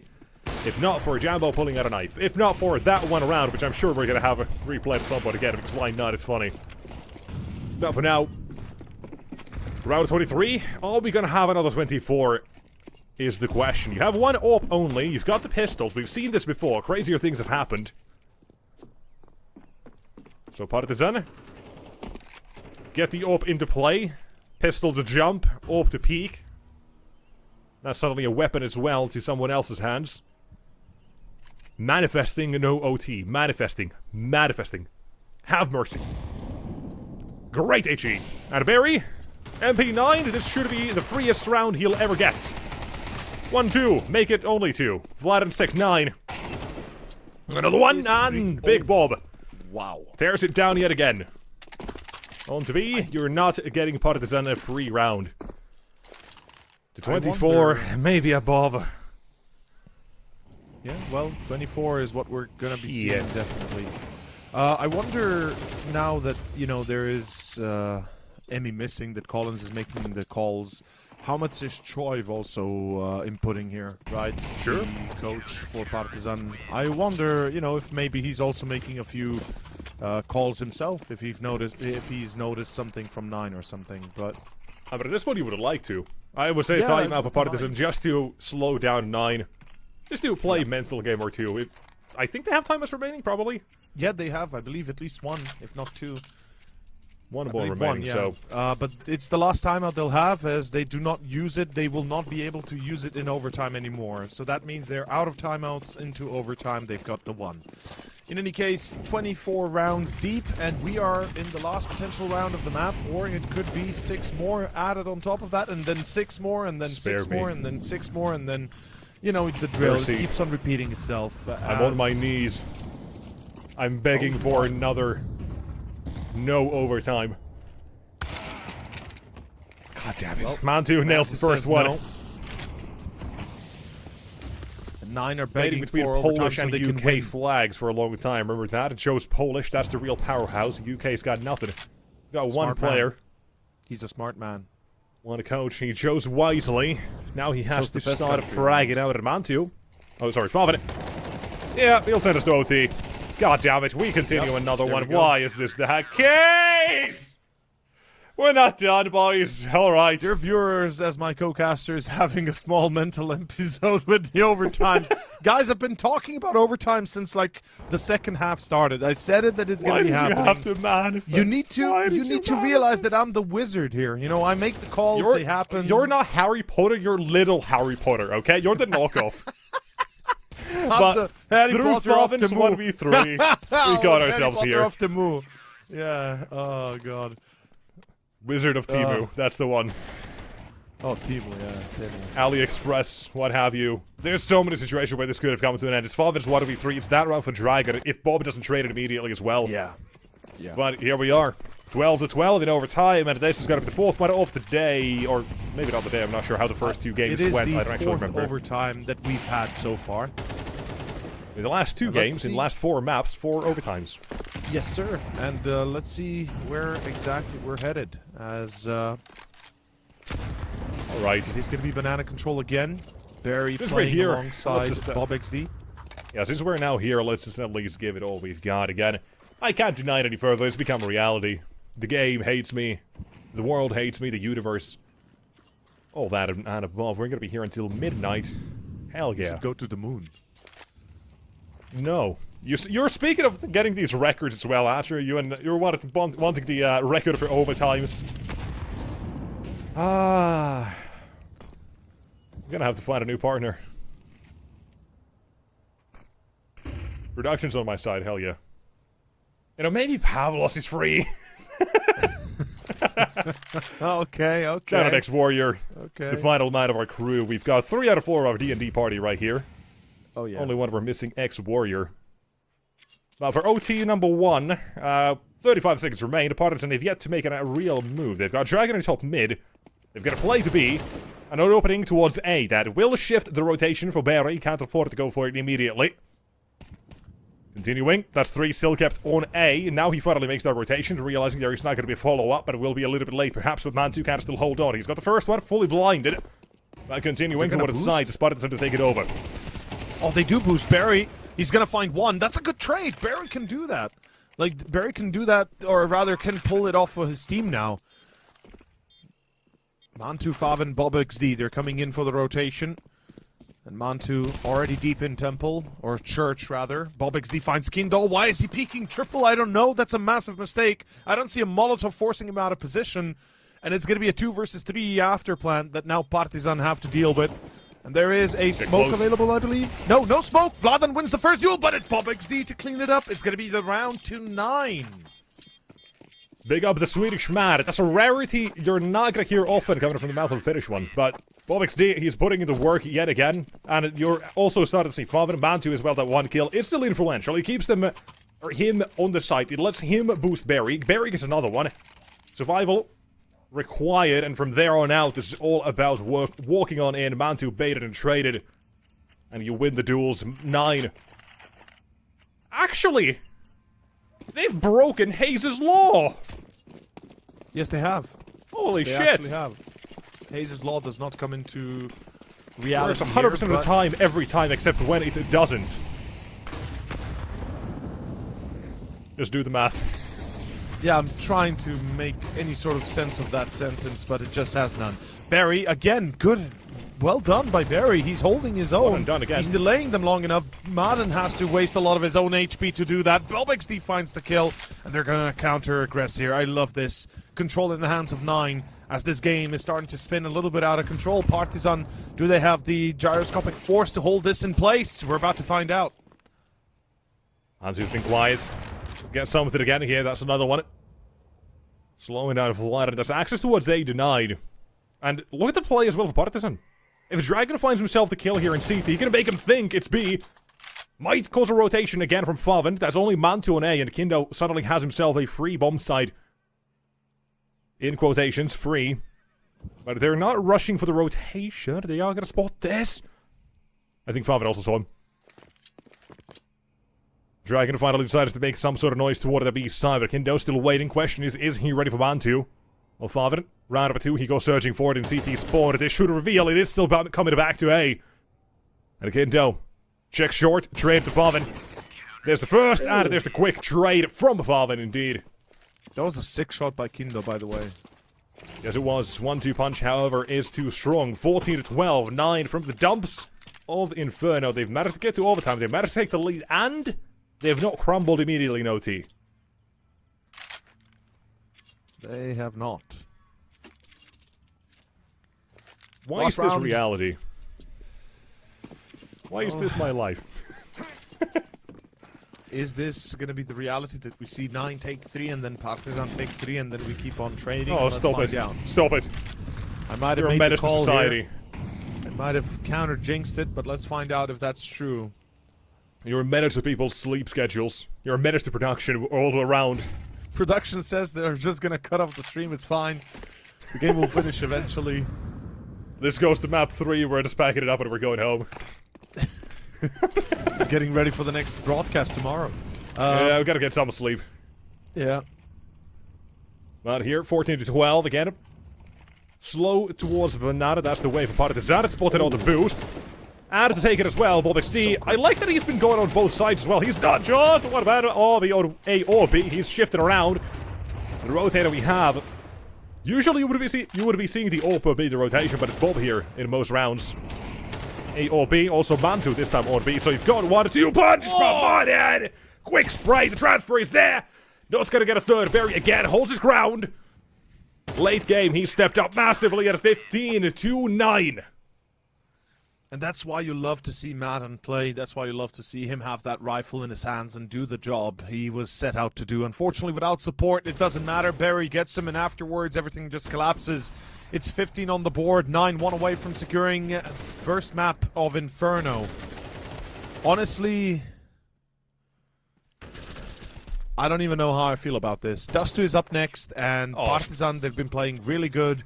I hope that 9 are going to be stepping up individually on the second map. But already here, 5-25.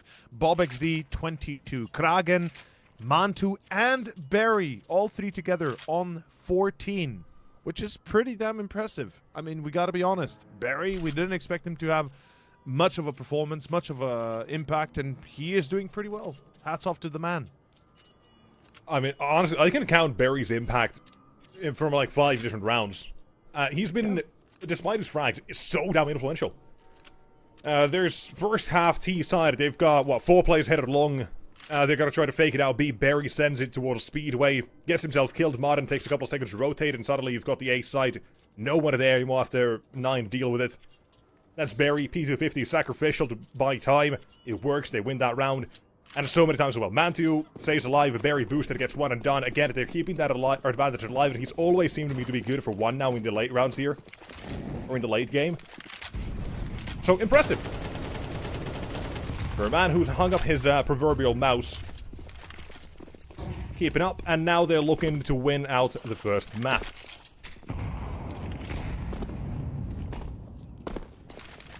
Let's see. 9, their T side already suffered great losses previously. Grievous injuries. And it's going to be a bit of a delayed play. We see Barry very late from spawn, excuse me. Meanwhile, pressure mounting. Partizan realizing that soon they'll be pressured onto mid, and it depends if Kindo wants to play that corner or not. He's still angled for it, but the pop flash as well as the utility, yeah, it forces him off the angle itself. It's going to be 2 players through long. Madden alongside Dragon. Back to B? Yeah, they're going to go back to B.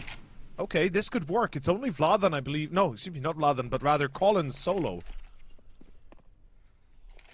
He was good when it came to that first half, just having utility and slowing this down. Often the calls were to leave him alone here with utility. Oh, a little bit too early. A little bit too early. And it might cost him 15 seconds. Maybe. If he drops 1 here, but they've immediately seen him. Ah, that's a death trap. No way in, no way out. 9.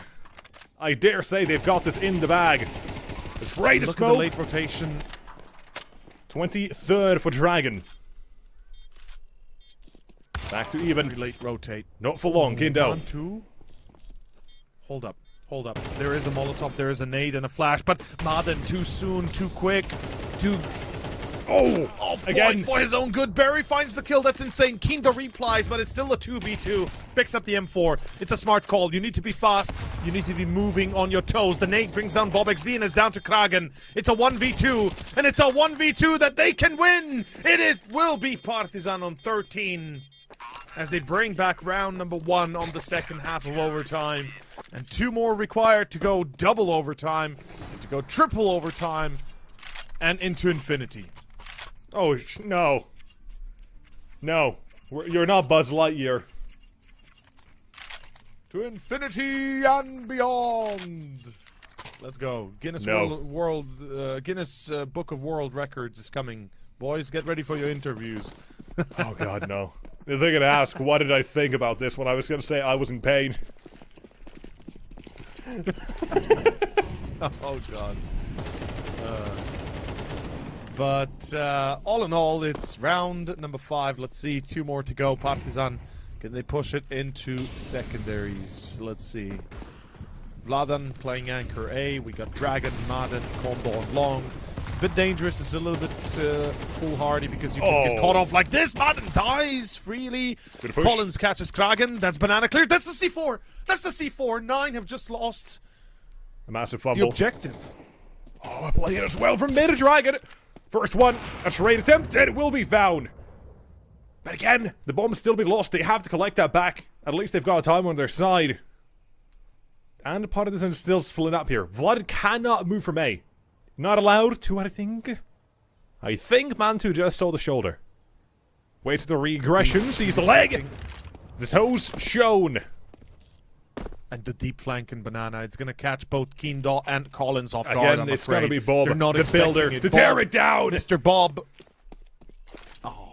Not looking for the second. But Collins, we know where this one not is headed. done, Good not night. out. The count, finally, however, is going to be said.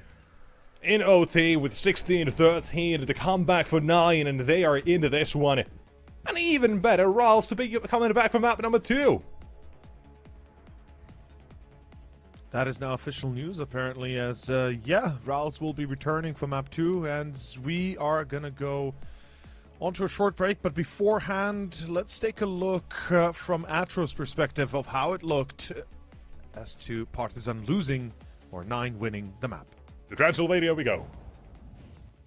Thank you for the opening. Again, as always, yeah, we took a look on down to yet another one of these overtime fiascos, which I was mentioning at the beginning, hopefully we won't get, and again, we shouldn't have gotten. It's one of those times, one more time, where 9 just could have closed it earlier. They still do it in the end on their own map pick, but it gets so damn close. They start off the game great. They take off pistol round, utility is there, Partisan were looking quite slow on the rotates, their CT side wasn't looking as dynamic as perhaps it should have, but still it was a very close first half. We got to see a lot of good points coming through from people like Vladen, from people like Collins, right, Kindo as well. They show a great head start there for Partisan, but that's only to keep them above water. On the second half, we don't really get to see as much, whereas the individuals for 9, there were 2 of them that kind of saved the day out here, Favin and BobXD. If those 2 guys weren't feeling as good as they are right now on the server, nothing would have gotten done, and I think Partisan could have taken this map away, because again, Partisan were coming in with an iron fist. You got to see them time and time again be very aggressive, be very oppressive, and whenever we got to see, you know, a good round being put up by 9, immediately just one and done performance coming through out there from one of the Partisan members, just shutting it down. Now, primarily, it was Dragon, indeed, coming through with a lot of multi-frags that you get to see on your screen right now with the op, with the Tech 9. We got to see even on that T side. But speaking of their T side, I will highlight a round later down into this highlight reel, into this replay, of a Tech 9 round from Collins, in which he gets a 3K. This ace from BobXD as well was very nice. Definitely bumped him up into the rankings there and into the scoreboard for this game. But just in general, it always felt like nothing was certain. It didn't feel like any one of these 2 teams had really a lot of control into the game. It was very back and forth. And speaking of very, I want to talk about Barry for a second here as well until we get to the Collins 3K on the Tech 9, because Nexus pointed it out time and time again. He was having so much impact, bang for buck, you know, for an IGL, for a coach that hung up his mouse. Indeed, we do get to see him actually have a lot of just presence on the map, a lot of impact when it came down to space taking, to space making. And even though, look, Partisan got up to 11, it wasn't enough. 9 bring it back. And through thick and thin, right, through still even team kills, through even team kills, through even a lot of hard to watch B pushes, like a lot of the time we just got to see them being stuck at the entrance there for the bomb site, or just that Tech 9 round coming through for Collins, Kinto as well playing up the op. There were a bunch of moments in which we can highlight how Partisan just kind of didn't have enough pushing power, didn't have enough to get them over the line here, and it was 12 for so long. They had so many map points, and this is who saves it. Favin is the man who saves the day. Look at his 3K, and that's what 9 are going to be looking back at in this VOD to say, how did we make the comeback happen? That's how they made the comeback happen. They played tried and true CS, trusted out there by Favin in front, and they managed to pick up 4 rounds in a row CT side. They take out a couple more into overtime, and that is how we'll end it. Very well played overall.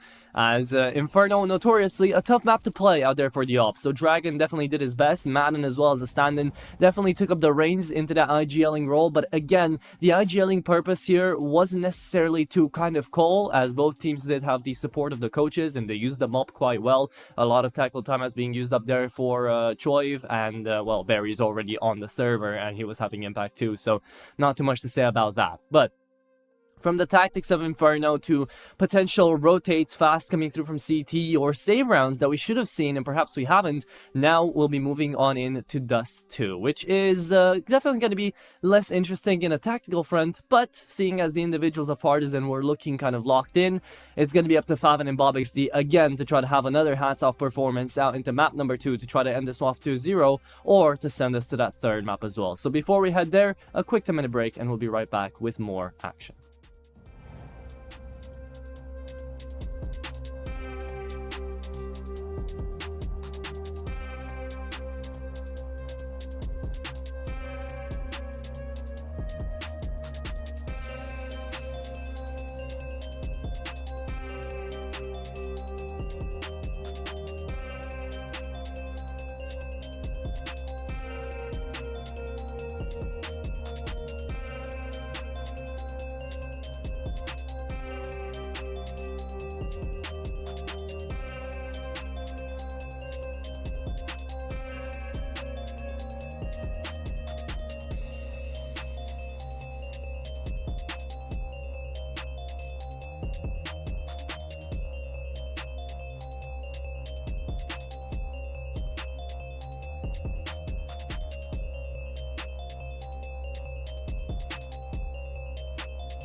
And welcome back everybody here to the second map of this last best of 3. Yeah, it's been interesting so far, I'll definitely give you guys that. Partisan do manage to drop the ball in a big way again. This is the 4th time we've seen this again today. But you know what? Surely the 5th won't happen. Now, I'm saying this tactically, I know why I'm saying this, I know you guys are gonna hate me, but you know what? At the end of the day, if we're still gonna be, you know, just going all the way, why not? Why not? We're going on Dust 2, it's the second map of this best of 3. I know you love it, Nexus, I know you do, don't try to hide it, buddy. Tio, man, how are you expecting all of this to go? 2-0 for Partizan.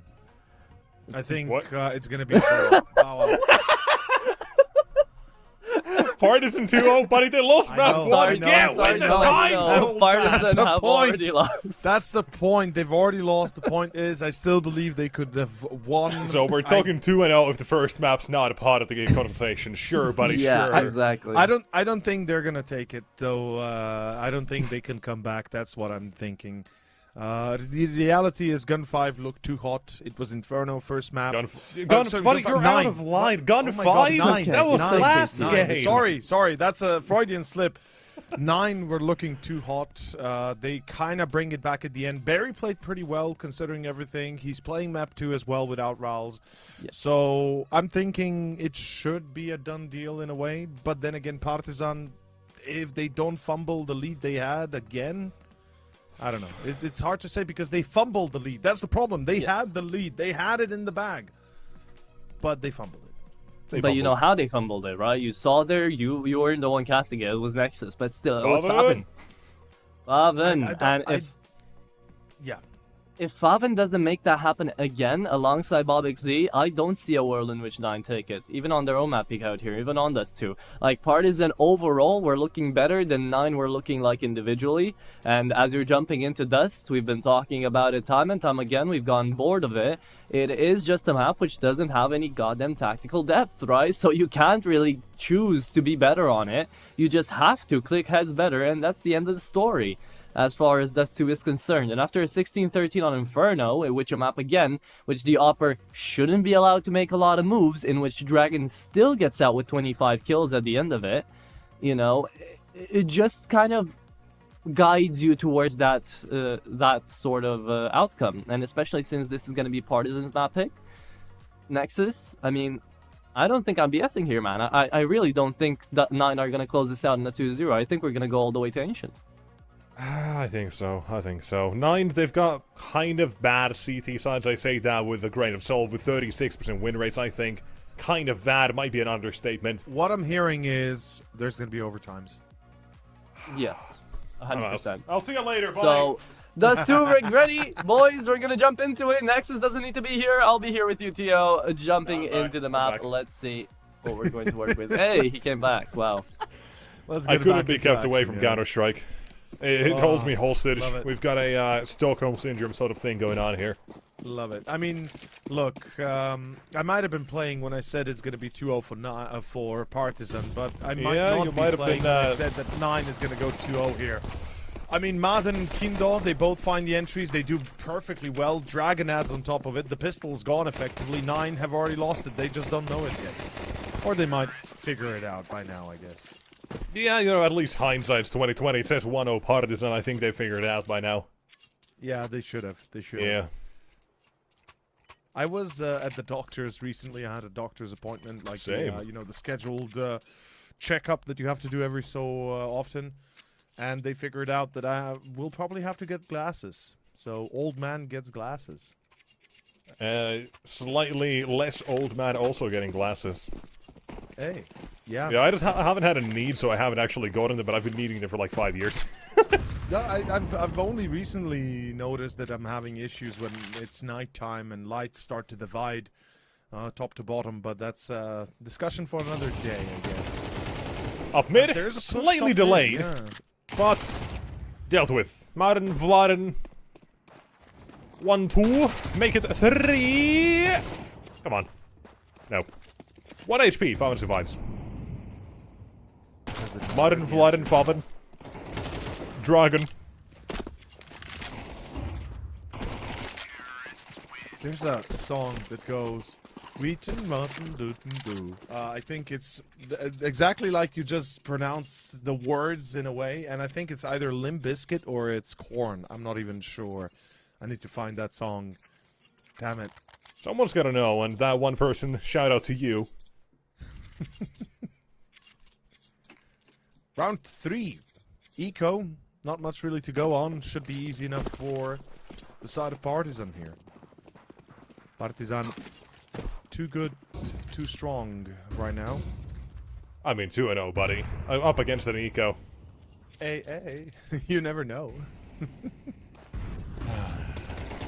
We're just waffling away here. Water is because wet, the obviously grass it's is stuff to- green, and would you believe the sky is blue? Partisan should win this round. All statements very obvious. Actually, water is wet, that's a debated topic, so I'll not say that's all that easy. Well, grass is green. Sky is blue. Partisan, Turn around. You're on to 3. You're And about 9, to lose. good luck to you.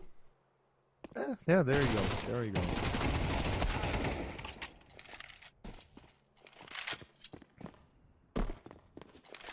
Surely they chase him down. Vladan's going to be trying to upgrade the weapon.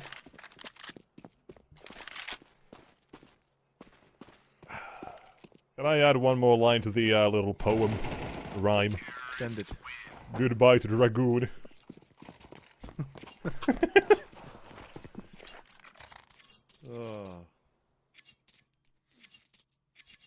That just Okay. reminded me about a line as well.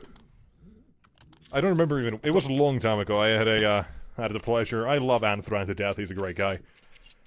Yeah. Close but no cigar. And his version, I asked him to come up with a new one. I gave him the free reign to be either serious or completely dumb, and his interpretation of a new age saying for close but no cigar. Ladies and gents, get ready for this. Edge but no goon. The way youngsters now, the Zoomers are getting out of hand. They need to be revoked of their speaking licenses. Oh, that is so bad. Oh, I forgot. But Close yes, but- that close is what but it no was. Cigar, edge no goon. The way they have a way with words is insane.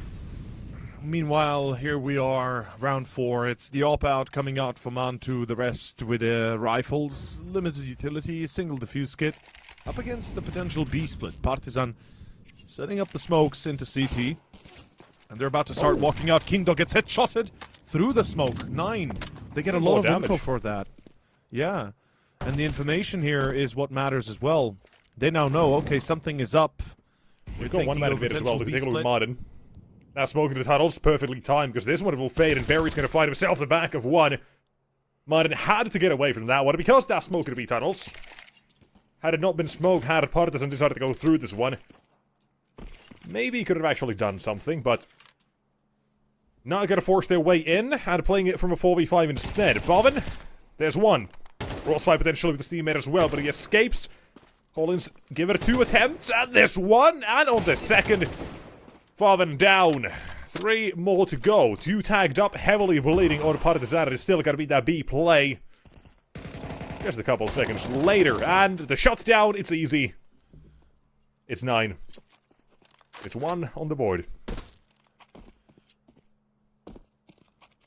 Yes, it is. First one. 4 survivors as well, keeping that money going. Oh, I know which song it is. And thank you, our dear viewers in chat. Pretty Fly for a White Guy. I think that's the song. I think that's the intro to that song from The Offsprings. I think that's the song. Yeah, I think that's... Yeah. That's the one. That's the one. Yeah, that's the song. 100%. Okay. Thank you, chat. Amazing as always. Better than Google, better than the internet. In any case, ladies and gents, it's round 5. Let's see, it's going to be better than the last one for Partizan.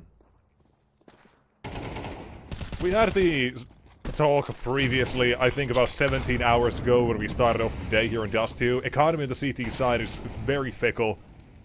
So as soon as you lose control of it, you're gonna start looking like Prime Jame and start saving every other round or every round when you lose a bomb site.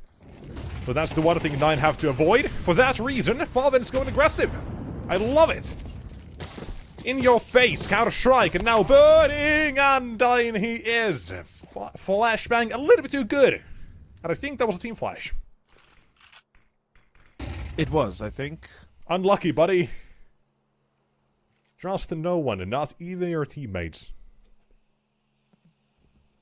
Barry looking to find info short. Love it. This is vital right now. 9 need to recognize this is a B hit coming in. Though they might just be faking it out. Partizan, they could go back short, and indeed what they're doing. Vladan in the corner. He's going to wait Barry out, but there's a second player near them. Mantu, he's ready for this. I don't think he's scoped in, so they shouldn't be able to hear that.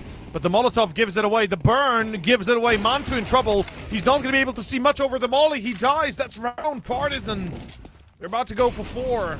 As Kragen and Bob XD will try their best, but they are severely outpositioned here. Yeah, it really comes down to Mantu. I honestly think you should have just filmed the CT. A real rough angle, especially if you're trying to go back through to short. You have the Molotov in front of you. It's one shot, you're done. Might just be safer to drop down, and should have been the play, but hindsight 2020, we can say all we want. For now, however, we talk about the economical game of Dust 2 and CT side. Well, 9's on the losing side of it. 4-1, Partizan. You said 2-0 for them. Grandpa, I got some news. You should take your meds. They lost map 1. Yeah. But they might be winning map 2. Well, as I said, right, I gotta defend my point. I was kind of trying to make a joke, but it didn't really land very well. Comedy's, I'll never concede that. Comedy's not the forte. Not the subtle type comedy, at least for the region you're from. Yeah, usually not. This was great, though. Barry going through the smoke. This is around a 9 throw, pretty much. Yeah, Every single thing they could have done. A team flash, a Molotov will burn Favin. Barry walking through a smoke for no reason. And Mantu kind of just walking back the wrong way. 3 free kills in the Partizan. As they should, they punish every single mistake. The sign of a good team. They don't disappoint. They do not. Kragen. Oh, Kragen right now counting his lucky stars. The smoke evaporated just as he crouched. Partizan still hoping to get some entries going towards middle. Now, I'm not discounting the idea that we could still see some sort of a B split in play, but I think they might be more focused towards short all of a sudden, because B is on lockdown and there's a near 0% chance you get across safely. Good counter molly on the timing for Barry, but he's in trouble. He's standing in the most obvious spot. It's immediately checked by Madden as they have a way in through short. Long not cleared, but they are not worried. Collins is there as the timing is near perfect, and Favin gets caught. Partizan on 5, 9 need to save. Welcome to Dust 2, ladies and gents. If this is your first time in the Thunderdome of Dust 2, this is prime gameplay right here. CT side, off to another save. It's terrible. It's a terrible map. At least there's some action even in the save here. That's a rarity. But it's so terrible. Can't we just not have a good map in the pool instead of this one? Yeah, I agree with you, brother. I definitely agree with you. Just 2 haters, you're welcome to rise up now. Make your presence known. You're valid. You matter. Don't let anyone say otherwise. I am with you. Don't give in to it. Don't let people say Just is a good map. But you should let people know that Bob XD is a good player. Again, if he finds 4 to keep that AK alive. But it's just consolation prize to the 5 that Partizan have already got in terms of rounds. And my problem is, they could have had a second, they could have had a third there. Had Favin not been team blinded, had Barry not walked through a smoke, had Mantu not given off the AWP. And had Kendo not had Barry here, they might have had a 4th as well decided, but that's a different timeline. This one is the darkest one instead. Oh, holy shit! Kragen! Some light in the dark timeline. Still, 1, 2, 3. He's got long and locked down. Mantu's got to be able to get himself an AK as well. And how have we got here? We're about to find out. We got here by losing long control. Partizan a little bit too eager to take those fights head on. Kragen. Not even losing control, losing to a P250. Save for what it is. You lose to a pistol. That's fair. It's a pistol. It's a pistol shut down. It's and your it's beautiful pistol to watch. So it's down to Vladan and Kindo to make a difference. It's going to be a push through short coming through. Mantu on the scout. Faven as well. He's on B. Kragen, meanwhile, clearing top mid. And there's a lot of info available to 9 from this. The Big scout, man. oh, the headshot angle as the crouch for Kindo comes through. Thinking He's still there's not somebody taking an in AK, by the CT. way. Yeah. Favin also with the scout. An interesting retake. If it comes to it. Probably will. Dropping into CT as never well. mind. Not sure why. That's awkward. That's just, yeah, not it. Knowing there's going to be one long. I mean, I guess avoided the headshot angle of short, sure, but this life was so free.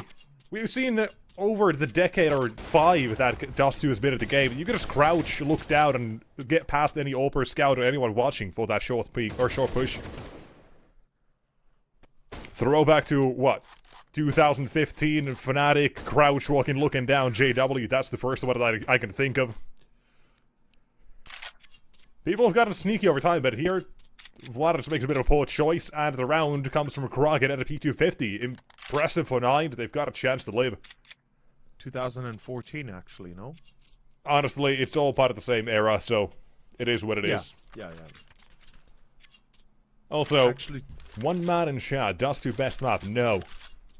I say Dust2 haters are valid, those who like it, not so much. I'm making beef here. I'm making... I'm ready to fight for this one. and don't throw down with a Finnish man. He can beat bears, from what I've heard. Yeah, there's a picture of that as well. M&J beautifully illustrated it a couple of weeks back. Yeah, saw that. Round 8, though, it's going to start with Partizan. Pretty default here. We got a Diop for Kindo. He's kind of holding his own towards top mid, hoping to engage, and Mantu's waiting on the other side. Did they open up the smoke just now? I think they did. That's why we are seeing them reposition immediately after. Look at how much control 9's given here. They've Dust2 CT side is really coming down to short or long, but they take control. Here you do see that 9 are taking long control again, kind of off that last round. They want to solidify themselves if Pirates want to come back to long again.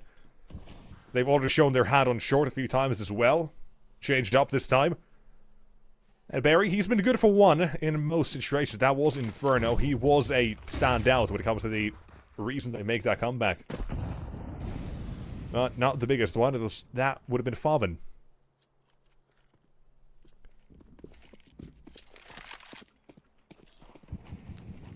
But now, let's get it. Mantu 1. Not done yet. But Kindo, Dragon, 1-2. And that looks to be the side taken. Short control, not working out. Oh, long control, excuse me. Let's put it that way instead. Not working out. You're looking at a man down in a retake situation for 9. We're not fancying the chances. I don't think they are either. And Martin just wants to clear this round as well. And with the skill to Father, that's the retake gone. No pinch. Nothing of the sort. And here we are. Welcome back to the Thunderdome. Yes, out of the same. Yes. Somebody better start playing the Tina Turner song, or call, what's his name? That played in Braveheart. I always forget Mel his Gibson? name. Mel Gibson. Call Mel Gibson, exactly. That's what I meant to say. You will not take our freedom. Yeah, pretty much. Partisan, they will not let 9 have their dust. You know the Thunderdome is from Mad Max, right? Yes. Okay, yeah. And you know it's actually a song from Tina Turner? No, I did not. It's a great song. It's why I've not the actually movie's called watched it, it's just Thunderdome. not my thing. Oh, fair. But the song is amazing. You should listen to the song from Tina Turner, The Thunderdome. It's really good. It's actually made for the movie, and it's top-notch. But it's top-notch to see Partizan in good quality and in good company. They've got 6 rounds on the board, which is not bad. The problem, 9 are yet to completely get thrown out of the water.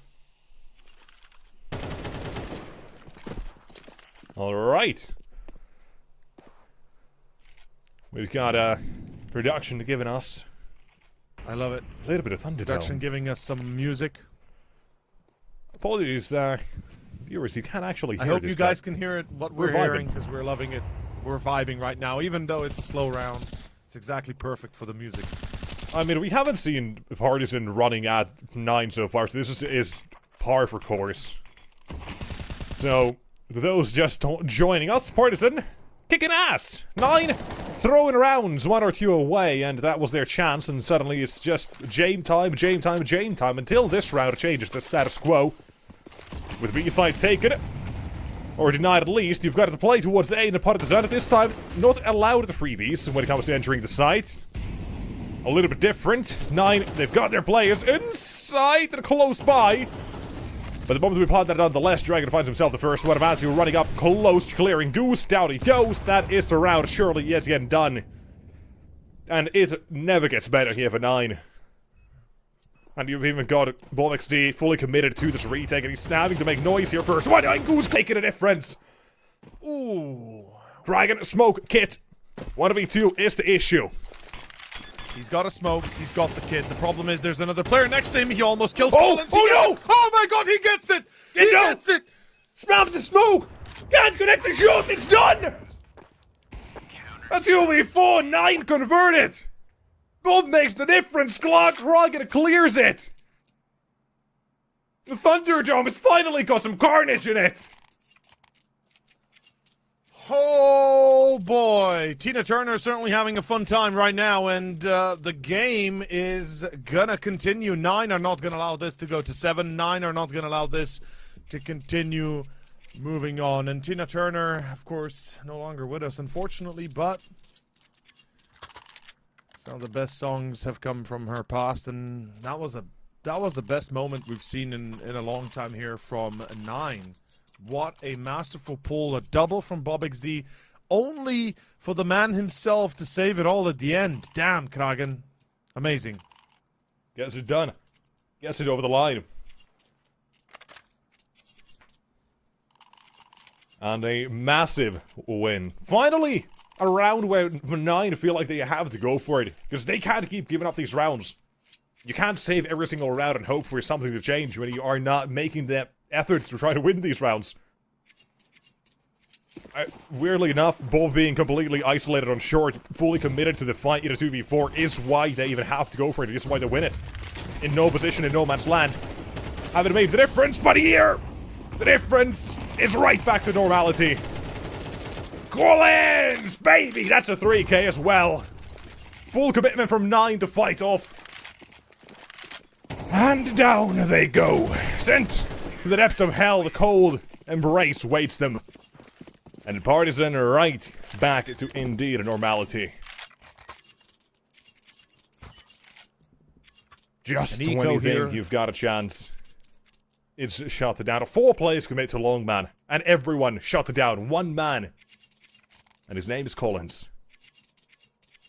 Lest we forget, though, map 1 did not go too well for 9, yet at the end of the day, they still come out on top. 6-6 on the halftime, 6-6 then in the second half. It did start super well for Partisan on the second half of Inferno. Remind me if I'm wrong, please, but if my memory serves me correctly, I believe Partisan got up to 11 rounds, and then eventually to 12, and it was like 12 and 12-8. 12-8, yeah. 12-8, 1v4, 3 for 5, and OT. Yeah. Another one added to the long list.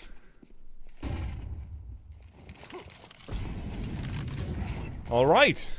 Again to long, and an intriguing setup for 9, but it's not going to work out. They've been seen. Yeah, you know, the idea is good if someone from Partisan accidentally overpeaks it and immediately loses someone who tries to trade. That's another one, but they've got Dragon outside the B. He's got to hear all the steps. No. The boys are back in town, and it is yet another one that goes the same way as every single one so far. Bob, hello. Making his best impression of a British man in London. Even, oh, what's another one? back in his hands, but I don't think there's any ammunition. Still with the knife, figuring out what to do. Has to reload, has been hurt, and back away he goes. Surely not another one, and it will not be. End of the half is looking like a 9-3, and it is surely going to be a map 3. And hopefully this time... No overtime, please. Please, you know what really please, gets I'm me is the begging fact you, that no one of the OT, 3 rounds OT. that 9 have is won because of a P250. Yeah. And imagine as well, had they not thrown away, I think it was round 4, 5, whatever it was. Yeah, it would have been a different game. It would have. But they always have issues on Dust 2 CT side. That's been the case for them for a long, long time now. Since forever, yeah. 35% win rates on the CT side. That's, simply put, not good enough. Sure, they've got the last 2 games they've played on it, having been wins against Ens and Yano. 16-14 against Ens, 30-5 against Yano. But that's not today, that's not the game where they're playing right now, so... Partisan, they're kicking ass and chewing gum. And they're all out of gum. They are. And, looking to close this first half at a 9-3 potentially. Let's find out. That would be a pretty damn good result given everything we know, given everything we've seen. Okay. Oh, this is going to be fun, isn't it? Ooh, I honestly thought it felt like the shot. Yeah, pulls back. Mansu's been hitting some sick shots, by the way. The timings that he's been pulling are pretty insane. Oh, that's a shallow Molotov and a nade. That's a shame. It feels like the universe right now is against 9. It does. It does kind of, doesn't it? Third map is a near inevitable reality that we must accept already here. Ancient. If this was the last game, I would have said not yet. But the fact is, right, this one hasn't been the... I mean, well, already has been actually, but the Dust 2 is just not 9's map. This is not the sort of one where you go to and say, yeah, they've got to come back, brew it here. They would need at least 5. I have to agree. But I think 5 would be the minimal entry. Maybe yeah. 4 at the very minimum. 4 is on the offer, so... 4 is still on the offer. The problem is it might not be for long, especially with Madden pulling kills like this. Damage on 9 is already severe. They're going to be losing more players soon. Collins out mid. Easy shots and... Bada bing, bada boom, you do some magic. Oh, never mind. Mansu gets 1. There is still some magic, and it's called Partisan 9. Yeah, what I worry about is the fact that we talked about Fabian as the factor of making 9 the dangerous entity that they are. And he's currently on a total of 3 kills, make it 4 with the kill he just got. So he's going to have to go huge again, and a clutch is required absolutely here. Yeah, the thing is, you don't go for B retakes. You're never going to win these, especially when he has to. They know, they expect him. And Partisan, indeed a 9-3 half. Yeah, that's, I think finally, I can say this. Finally, a game where we're not gonna have full 24 in this last 2 series. You just jinxed it, didn't you? Nope. You just did it. Nope, I have 100% faith in Partisan closing things out quickly here. At best, 13-5. 13-5? Manifesting. Let's see, is the universe like against me? Is the caster's curse real? Let's see if the wizard is real, or is there a bit of a Finnish voodoo going on here, or this Finnish Baba Yaga magic happening. It's going to be round 13. The pistol is here as 9 line up for the B take. It's Vladan first to fall, second on Kindo, and it's going to be Dragon to try and reply. The duelists in his hands are great. The problem is he's only got the 1 kill, and more given to Fabian as he is deadly inaccurate. The P250 finds success. It's number 4. I mean, from the bitch of big to boss of 9, Fabian has had one hell of a career already. And he's still like 24. Keep that in mind. Honestly, look, I don't want to sound like a dick, but big is a massive team. And I think it's a good thing he left it. I think it's a good thing he went out of big because he will have a better future in other teams like 9 or others. The fact that he still got, like, honestly, with how far some people are now pushing that so-called age boundary in professional Counter-Strike, he's probably got like 8 years left at least.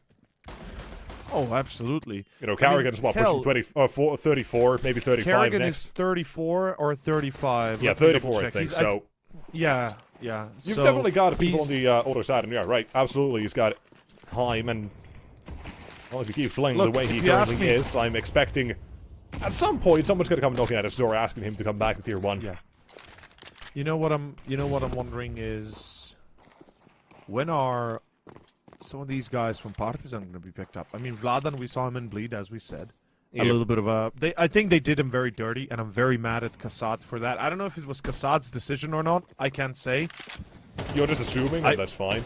I'm assuming because he was the GM or the, Coach. the main guy for the squad, right? But I feel like he really wasn't given a chance, and I really feel like that he can achieve that opportunity.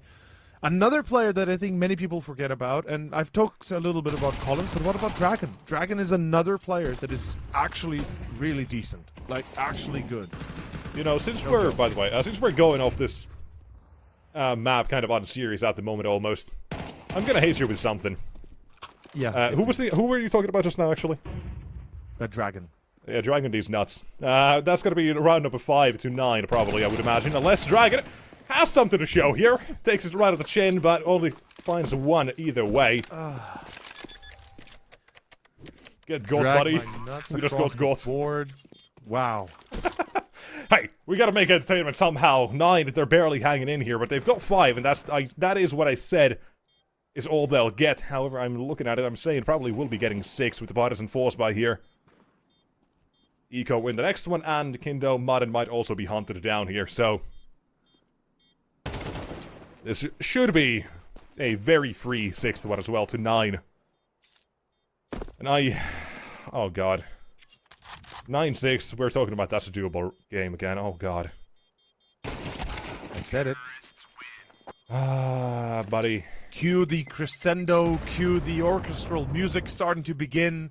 The boss before the boss enters the room, and the real challenge starts now. 9, 4 in a row. Can they find it? Well, certainly it will be only 3 left after this one, given it's an eco for Partizan. But 1 and 4. reality is, there's a good chance this could go very much into the deep ends again. And let's see if it does. Is Partisan finally a team that plays around like this the way you want it? No. But Dragon is still going to be very aggressive. He just has no one to trade him. Still finds himself first. What they, however, off to from long. Mantu cuts down to the trees in his way. Dragon, another one, and surely not. You say going to the deep end. Not there's going to be a third as well. No, sure they're doing this. 5 is all they get, they want to say, but one ball for him. A second one in CT, spotted in the smoke, emerging in and out of it. Collins fighting to stay alive.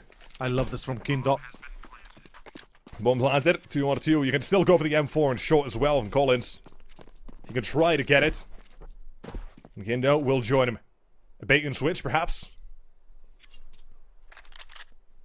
Surely they get expect it. Collins on short, or at least somebody.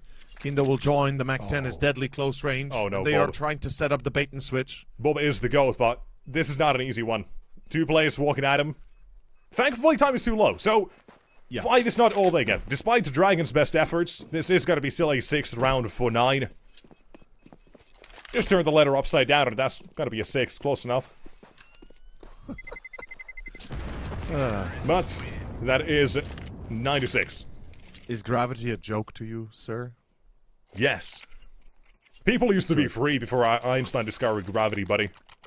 No, it wasn't even Einstein. Hold on, who was it? It my was God. Newton. That's the one. Yes. That's quite a little People bit of used to difference fly, in man. centuries. He ruined society. All the stories of wizards flying with their brooms. They were just people before Newton discovered gravity. He just had to ruin Newton. society for everyone. Now, correct me if I'm wrong, but I believe Isaac Newton was living in the 16th century. So it'd No be like clue. 400 years before Einstein, right? Something like that. Someone's gotta know. I don't know. but probably. Somebody please check. I know he's close to the Renaissance, to the French Revolution, like a few years before, maybe 50, 100, but I don't know exactly. Are we In any turning this case- into another history lesson again? We Yes, had that I love a couple history, of weeks ago. haven't you know? Yeah, we had a history podcast. Everybody loves history, man. History is great. We have to learn from history, not to repeat it. In any case, it's Mantu that looks Creating to repeat history. history of today. Looking for more overtimes, looking for victories. Whoa! Right. Oh, he was smart about it, by the way. Bob tried to go behind He the got pillar. stuck. Yeah, tried to don't get thi- behind the pillar to dodge it, but it goes, I think, just a little bit too far. Yeah. And here, make it a split, need to blow it up, and that's one exposed. Krogging it, down you go. Take a hike, buddy. Collins looks to aggress even further. Smoke, that is, gonna draw the attention of 9 of Light and spotted. Back turn! Not ready for it. And that's the site taken, and... Oh... we're not playing OT here. Don't play OT. No, we're not. Don't go OT. Don't go OT. Don't go OT. No matter what, don't go OT. I don't care who wins, just don't go OT. I'm Should going I insane. order a wellness check on your house after this series? Yeah, you're not gonna like what you find. You know, insanity, repeating the same over and over again, expecting a different outcome, but it's still gonna be OT every single time, I feel like, and this currently is heading toward that sort of direction, where Partisan, they're gonna give a couple of rounds, they'll get to like 11, 9 tied up, 11, 11, 12, 12, and OT, I feel like that's just gonna happen. Bound to I'm prepared for happen, the I worst. But at least I hope everyone to watching will enjoy the game no matter what. We've been waffling. We've been enjoying ourselves, having a little bit of fun. I mean, to be fair, it hasn't We're here been to the make a worst show happen. series. I mean, we've had far worse series, far worse games before. Oh, this yeah. was a pretty well tuned out series. In that first map, you know, we had distinct differences between the two teams, and we've had some brilliant moves. I'll give both sides a lot of props for that. The fact that we go to OT, the fact that we go to an extended overtime, really, is kind of awesome. Because thing is, I haven't seen Partisan enough to really create a proper opinion of them as of this time, as of the, let's say, the new year since 2025 started. So I'm happy to get a lot from them to kind of get a grasp of how good, how much I can gauge them at, you know, what to expect out of them. Because this is the ceiling they're setting for me for the future. Next time I watch them, I'm going to expect them to play like this or better. Arguably better, but still. In any case, 9. Lose Barry. It ain't all over yet. It could be all over soon, though. Let's find out. This is Partisan Swamp now. Hey. Ooh. One, make it 2. Big Bob impact. Yet again. We talk about B retakes and how you don't go for them, historically speaking. Currently the utility's there to lock them up, but a 3-on-3 with the utility. It is a round where Partisan should go for this, but look at where a dragon no, is. They're not. They're saving. Yeah, They're dragon, got to save. Kaido, neither was going for it. Kindo, sorry. Wrong pronunciation. But not going for it. A 3-on-3 with utility. I would have absolutely expected them to go for it, but they're just more concerned about their wealth. Or lack of it on Modern and Collins. So saving here lets them fight in the next round. We're looking at 9-8. 9-8, and it will be... 9-8, and also the scoreline 9-8. If I'm reading correctly, it should have somewhere around a... So what just happened? Bob just destroyed Modern. Yeah, I don't know how Madden died, from where... Like, he was in front of the doors for some reason, I guess. Yeah, also, shout out Camp Vetrus. Newton was born December 25th, 1642. Oh. On Christmas Day. So, 1600, Oh, you're right. really? Or 1700s. Wow. 17th century, then? Yeah. But, Yeah? Okay. 1642 was the year. Yeah. So, Shout I guess out he you who died knows, just or who you can use Wait, Google. Wait, 54, so... 42, 1642. so he... Oh, 1642, so I guess he died before the French Revolution, I guess. Yeah, because he probably didn't live up to 120, I would assume, not back then. Yeah, I feel like people will live more than like 20 and then say, yep, my life was great. I mean, did you know that the life expectancy was around 40 years back in the day? Like, Yeah, that was that's- already yeah. considered to be older. Like, you were considered to be quite old. Like, I'm 32 currently. I'm gonna be 32 in less than a month, actually. But I would be considered like, okay, you dude, you've done like 20 wars already. You've been out there for the last 20 years. Like, you should retire by now. Yeah, live out the rest of your life, the next 5 years. Yeah, what remains of it, exactly. In any case, it's round 18 and 9. They are one away from pulling into a tie. This is the buy for Partizan, and they're going to put everything on the board. I like the idea. Let's see where they head with it. It's a default, 2-1-2. I'm not sure how much I feel this, considering not right sure they went B last round and such, but I would like to see more approach, or more of an approach towards mid from Partizan. Right, you have a Dragon who's playing or Kindo who's playing, you know, alright. Not amazingly, but still, you're 8-5. He's been saving, that's just 2. And a Dragon with like 20 kills. You could just absolutely set him up for success when it comes to mid control, at least trade each other out or something. To slow down 9. Right, they've picked up momentum here. That's the worst thing on Dust 2's T side. If you get this, and the CT side economy, yada yada yada, you're looking at a bad game. And currently, they're not really doing anything to slow down the momentum or early rounds of 9. And it's just not great.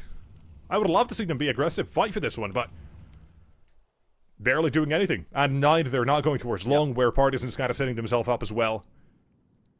Instead, you're looking at the last 40 seconds. Sure, it's going to be a 5v5. It's going to be even numbers. I say even, not really, on to whichever side they go. Currently, leaning B, shifted back to A. Partizan will be kept guessing until the very last second.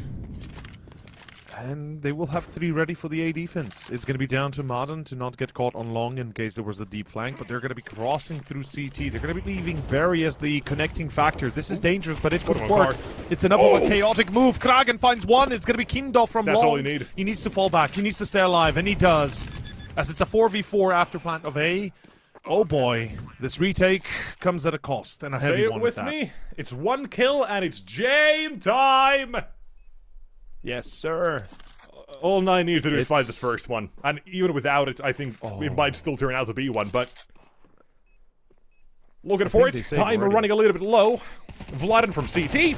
Spotted. Spots one back at it. That's going to be the round to be completed. Maybe not with Madden here. Trading 2 for 1. Bob XD or short yet again. Impact. 1, 2 to be found. Still on Gandalf. You've got a wizard. Didn't see him. Didn't see Mantu. And instead takes him off the bomb. They don't try to save. They try to win it. Mantu somehow survives. And 9 with another round on the board. They try their absolute damnedest. This kill from Kragen, round defining. Madden brings.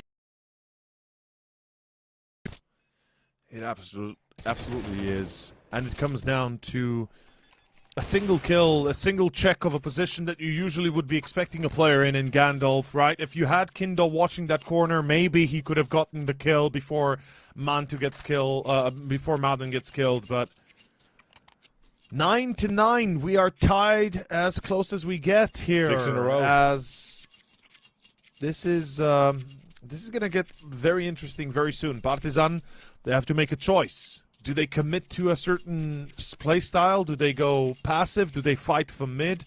As mid has been freely taken by 9 pretty much every single time. There were a few early attempts by Kindo at the start of the half, but beyond that, they kind of stopped. And we can see right now, 9 is just continuously pressuring mid. They're taking a lot of map control for free. They're putting Barry first as well. I love it. You put the weakest link first because he's like, yeah, I'll find you info. If I get a kill, it's great. If I don't, you know, it's not going to change much. Bob XD. Oh, boy. Yeah, I just said I want to see Kendo be more aggressive, take fights. There he goes, but down he goes. Dragon, good. 21, looking for 22, and he's got a teammate to make it so. Limiting Bob in this round. And with the 6 in a row, Partizan caught up to finally. Now is the time when they put on their big boy pants. Tell us why they picked this map. It's 9. A CT side we know was going to be weak. Proved to be. Met the expectations and Partizan. Now the second half, however, all the momentum and control has been lost. Here, they have the advantage. 2 players toward the side. One from long, still Kragen. Finding Vladen. And it's all down to Modern. Up he goes! Oh, midair! Oh, what a round from Modern. Second time. And he's got 1 more to go. And in the smoke he goes. Kragen up above. Will spot ahead. Next one more short, but Dragon is not going to force the trade immediately. He's got to know he's on short. He's got to know he's on short because he knows that Madden pushed the smoke. 1 bullet and a dream. Yup! We'll nail it! Oh, after so long, they'd taken a vacation, started hibernating. But double digits eventually reached here. Deny the 1 versus 2 Modern. What a kill. Makes it doable, and it's 1. That as well. You have the question, who shot first, Han or Greedo? In that situation, it was Kragen. Missed it. And 1 was the difference. Partisan, thank their lucky stars, and 10 is finally theirs. After so long, they've tried to get into the game again. And 9, we talked about it, you said it, they've been pressuring mid. They've been playing slow so often, now to change the pace to this. To make sure Partisan don't catch the momentum, but it's still a 2 for 1. Again, starting off with a deficit 9. I mean, they might have been in a deficit before, but they seemingly still find a way out of it. And it's going to be down to the man himself, to Vladan, holding the line on B. He's alone. He's got no smoke. He's got an M4 off angle, I believe, on plateau. Such a 6 so he needs to hit this first shot. Such a good off angle, but a flashbang will go. And the molly in his position. Oh! Goes up! Doesn't affect the flash, but still traded immediately. Man advantage, a rare retake you'll get to see here in Dust 2. Especially on B.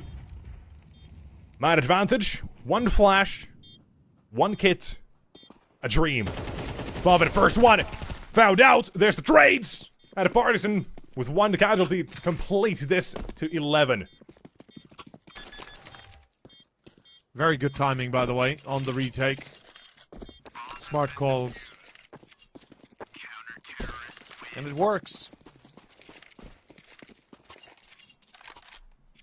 Partizan, 11-9. And this is where they got stuck last time. Let's see if the Serbian squad can get back on track today with support coming out from Montenegro, from Maden.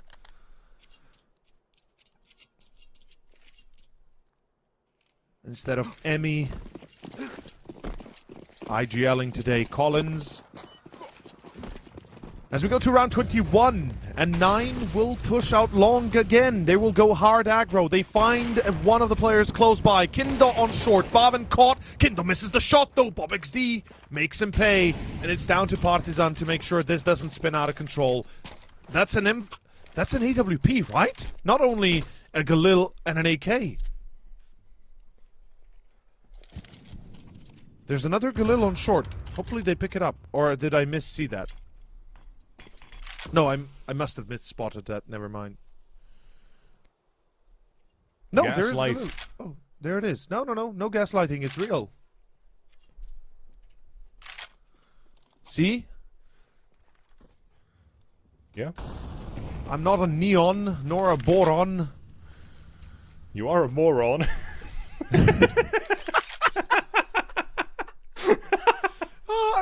I was trying to be smart, you know. We got, how do you call it, like prestigious gases, right? Or how do you call it in English?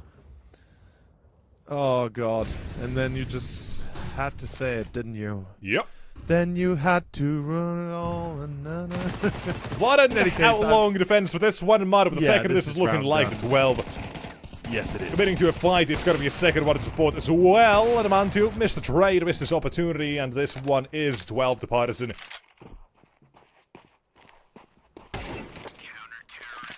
Ah, God, Atro. Ooh. Atro whispering to our ears. It's time to go to midnight or longer for this series. Those are the Balkans, those in the same time zone as I. Gotta be here at least until midnight. God damn it. Did it? Right, I'm not tripping, right? Balkans, most of them are at least in the Eastern European time. Yep. No. Yeah, You Teal's are in wrong. Serbia is Slovenia, in my like in time Central zone. What are you European talking time. about? Serbia is Central European Standard Time. What are you talking It about, is? guys? Oh. Wait, Yes. is Serbia? Okay. Yes. All right. what? Well, Serbian buddies, you guys are not going to be here until midnight, People, probably. do you not know how timelines work? I Damn. just assume a little bit. I haven't checked that. It's not been on my list of priorities, but now I know. Thank you for educating me. Good. And 9. Thank you for making a little bit of a comeback, giving us a game, but I'm sorry to say we don't want another overtime. Except if your name is Tail Seard, then you can go ahead and take a nap. Old man, we don't need you here. We don't need your wizardy ways. But I've been calling for overtime for so long. Yeah, Surely it Timu happens. Wizard, not gonna happen again.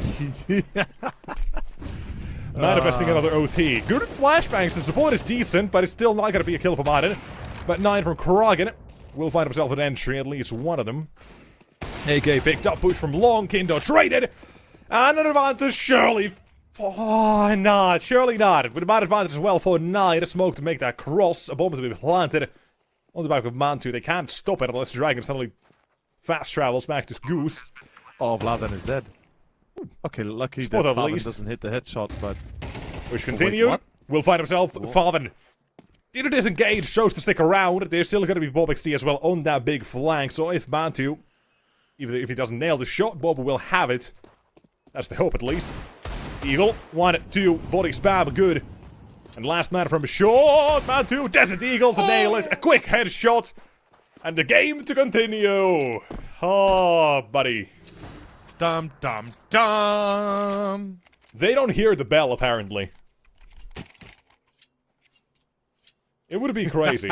It would be crazy. I just saw what you posted, Atro, and yes, I love it.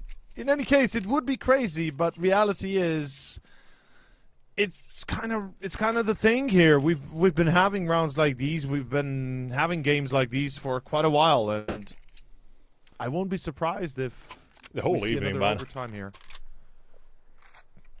It should be a half buy for Partizan at best. We see a single rifle. We do see pistols on the rest. So yeah, it's going to be 12-11. We're coming down to the final round, the 24th.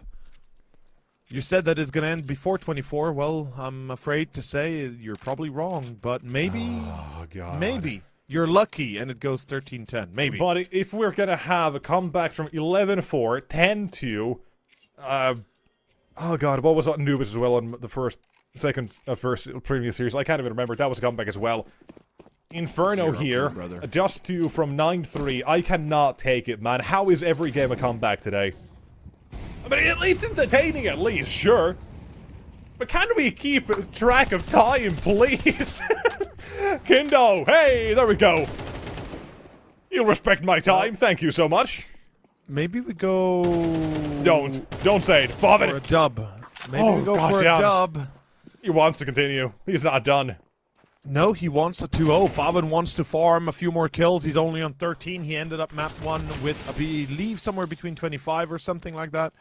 Could be a bit more. Atra, I'll ask you to double check that for me, but What? 25 was the amount of kills he got. Understood, Kindle from wait. Car. Wait, what?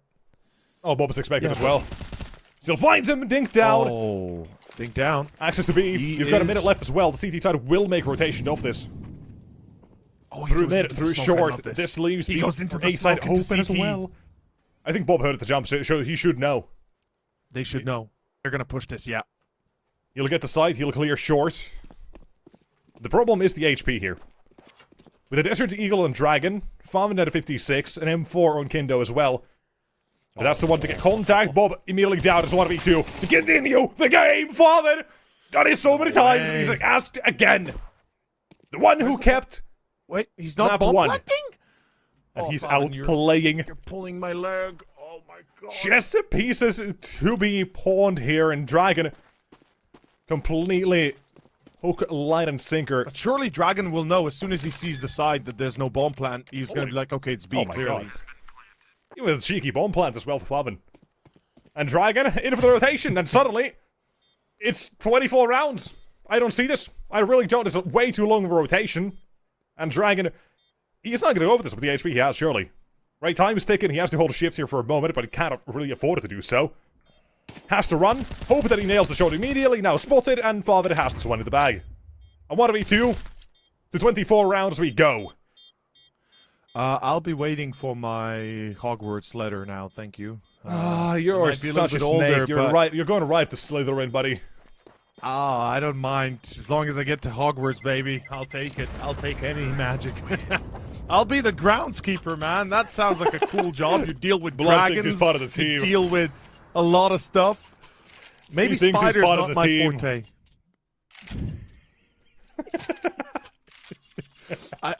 Look, I won't take the spiders on. That's another man's job, but I'll deal with the rest. You'll leave that to the real Mr. Potter.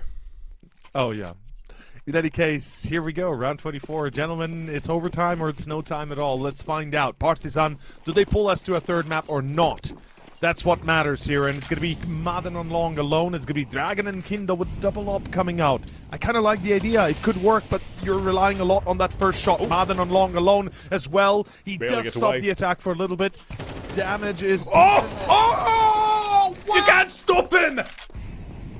Bob, the builder of rounds! XD in the chat after that one saying Lamau.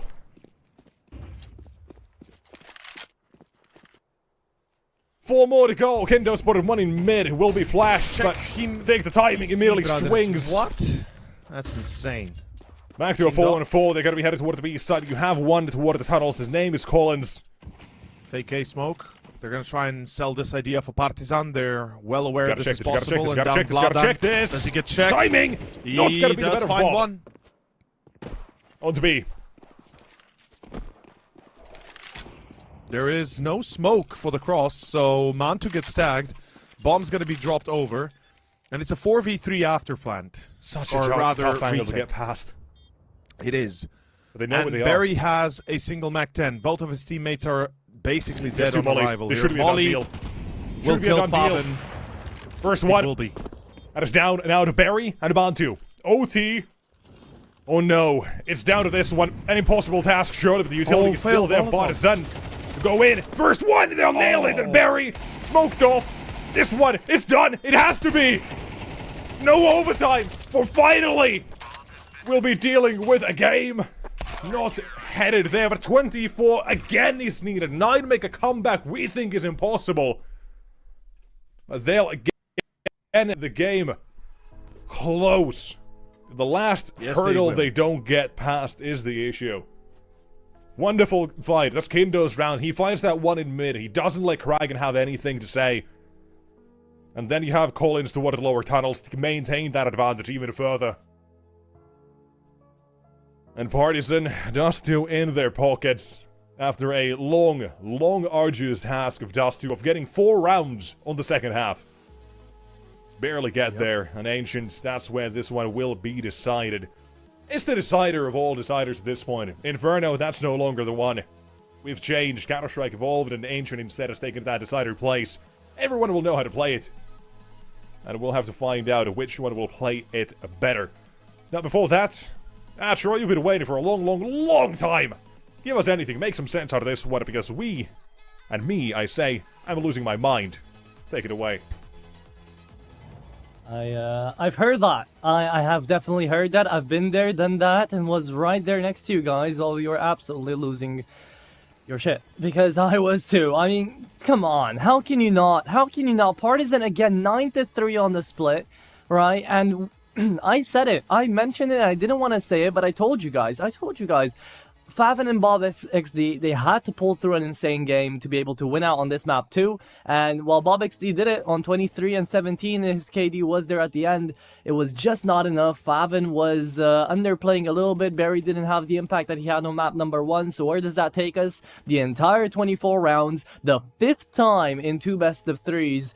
And, well, now, after a 9-3 split, I don't even know what Partisan are going to be trying to achieve, because I don't see this as a win for Partisan. I see this as a bypass, as a way out that they just managed to sneak their way across, because that should not have been a game which should have been that tough to try to close out, and yet still that was the case. Mid pressure entirely taken by Partisan on the first half. We got to see so much aggression, so much playmaking potential coming through out there from the T side, and Then on the CT, right, they lose pistol, and you think, okay, they're going to be able to bring it back. Favin shoots some really good headshots on the P250. They shows up a good big time, and then Partisan just go for force buy after force buy after force buy, and really advanced positions all the time, forcing out rotates. I mean, 9 played it good macro-wise. We did get to see a bit of an upheaval into their utility usage out there in towards the second half, as well as Partisan in general. They've been playing utility really well, especially the grenades. They've had a couple of nade kills already into the best of 3 that we can actually look back to. But just in general, again, that momentum was unbridled there for 9, and it seemed like it wouldn't stop. And again, I was completely locked in, strapped in, ready to go for overtime again.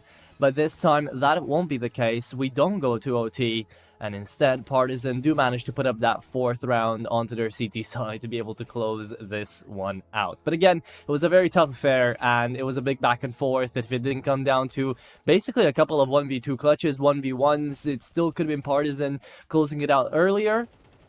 But 9 fought a very valiant battle to take us all the way here. With that being said, though, next map up indeed is going to be the decider of Ancient. We're going to figure out who's going to take the best of 3.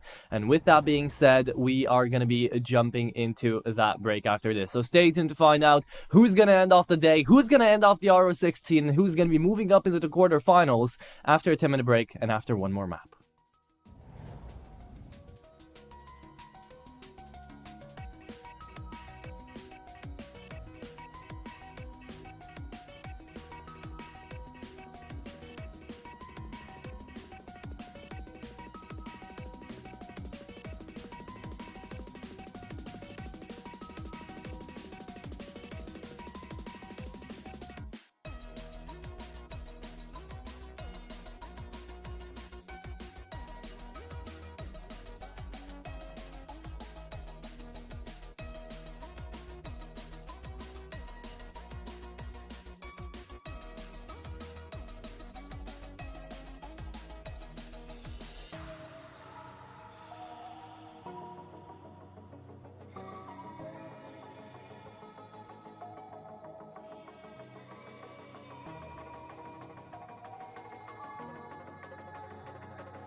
And welcome back everybody here to the last map of the day. Wow! Give a round of applause. We didn't think we'd get here. It's been a while. It's been a long day, and now we're ready to go out here for the last map of the best of 3. 9 on their 6-match win streak. Partisan looking amazing. And I failed to even mention on my analysis segment, like what an analysis segment. Dragon pulled through a 50 bomb in 2 maps already. Over a 50 bomb. Like, he is popping the hell off right now for Partisan. He is one of the main thriving forces behind Partisan right now, and BobXD is right there behind him with only 2 kills under him. So it's been a very high stakes game. It's been back and forth. It's been entire 24 rounds or more, and now we'll be moving on over into Ancient, ladies and gents. Tio, Nexus, it is about to be another 24-round fiasco. I am guaranteeing that 100%. If we went 5 for 5 today, 6 for 6 is definitely to be expected. But with that being said, we'll start off with you, Tio. How's the feeling? I guess at this point we're just kind of going through with it. I mean, I'm feeling like this is probably going to be a lot closer than what we've had so far, because what I mean in that sense is both maps had gone very much one-sided at one point. You know, it hasn't really been super super balanced. So I feel like Ancient is the one map where we see both teams actually just trade off rounds, and it comes down to the actual clutches, to the actual, you know, meaningful moments, instead of having more mistakes than the other, and that's why you kind of win. At the end of the day, Partisan, they played a great game of Dust 2. As you said, there were quite a few moments where we were taken aback. 9 almost clawing a 2-0. That was a closer call than it should have been at the end. It was definitely indeed very, very close. Yeah, Nexus? But I've got haters. I've got beef right now. 9 wishing triple overtimes on this game, apparently. So they're just preying on my downfall. I will not have the slander. I will not have this hatred spewed against me.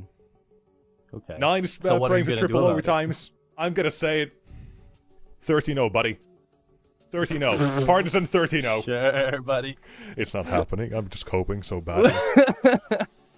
At the very least, you have gone fully delusional. I guess I understand. The mental is definitely down there. It's hit the floor. I mean, since the delusion is setting in, you're going to be joining us for the game. Setting? No, it's been here for a long time, buddy. It's set in. It's already here, effectively. It's already set in. It's been here for the past 2 maps. That's fair. That's fair. I mean, yeah. I want to know who wins the knife. I want to know what the plan is starting on that T side. Whoever goes T side, like, oh, okay. So we're gonna have a bit of a delay. Yes. Damn it! Nexus. I'm gonna be here until 6 a.m. Yes, we are. We're gonna be held so, hostage. ladies and gents, right now we have gotten 2 pieces of information. One is that Barry will continue to play until the end of the series, and 2 is the fact that there is a Counter-Strike update going on right now. So it's gonna take a little bit until everybody from the server, from the lobby gets reset and just updates right back there. Hopefully won't take too long, but we're gonna be jumping into that break, you know, have the entire CCT special. 24 rounds is needed for every single map, and so is a little bit of extra us time, I guess, right now. So we're not going to continue the podcast. We'll be doing that in-game, as we're going to be jumping into a break, and we'll be right back with Ancient.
And one of these voices isn't like the others. I guess you guys weren't necessarily expecting me to jump on in, but hello, welcome back.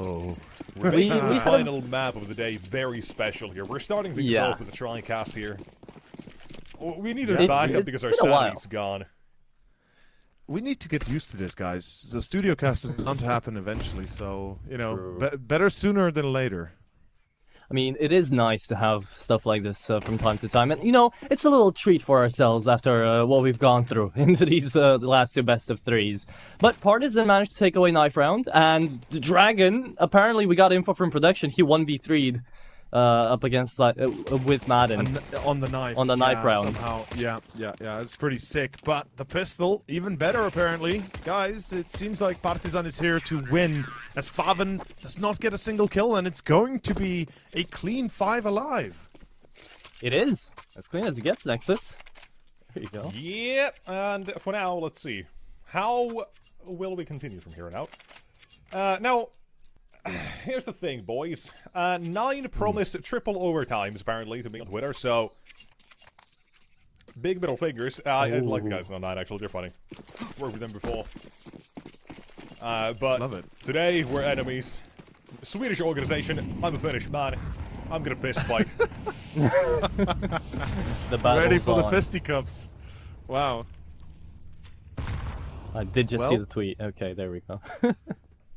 I haven't had the chance yet, but Come at me. I think I will. Come at me, 9. Ah, I see it. I see it. Okay. I don't know if Ooh, it's, Collins is going in there. I don't know if it's big ol' lose. Maybe it's step 1. I don't know. They've got a couple of guys on these things, but nonetheless, I'm upset. We are upset. Monkeys mad. We've had a wonderful. It's insanely rare to have games like this or day like this, where we have an insane day. Just simply put, an insane day of game and Counter-Strike. It makes and all the terrible games worth it if you get to have a game in a day like this. This is just a treat, I think. We're playing into it, but I'm still enjoying myself nonetheless. And it is a great company to have here as well. You guys, production, I'm very happy to be here. Hope you guys are enjoying as well at home. You're here to make a show after all, so here for fun. And apparently, I don't know what happened, but Tail, Mr. Seod, he's gone. I'm hoping that's not his internet, but knowing him, a light rain or light breeze might have completely knocked over his house. Past his house. I'm good, guys. There we go. And no, 1 and ball trading. Back to a 4v4. Red room has been taken. BombXD still looking for the second, expecting it. And trying to fight his way out of the red, out of mid, while on B, you've got 9 with a rough treatment. Man 2. Down he goes. Collins just placed the Titan pillar beautifully. That was such a weird round. I mean, I get why Bob was willing to go for that, because he, on the last few maps, was just going insane, so just fight. But Nine should have taken that. They were into the bomb site. They were already quite far ahead. They just get absolutely crunched on down. Partisan 3-0 already. And it brings 9 to pistols. It's back to a few Tech 9s. We see a P250 in there, a few utilities. I guess run A, run B, play default? Like, surely not.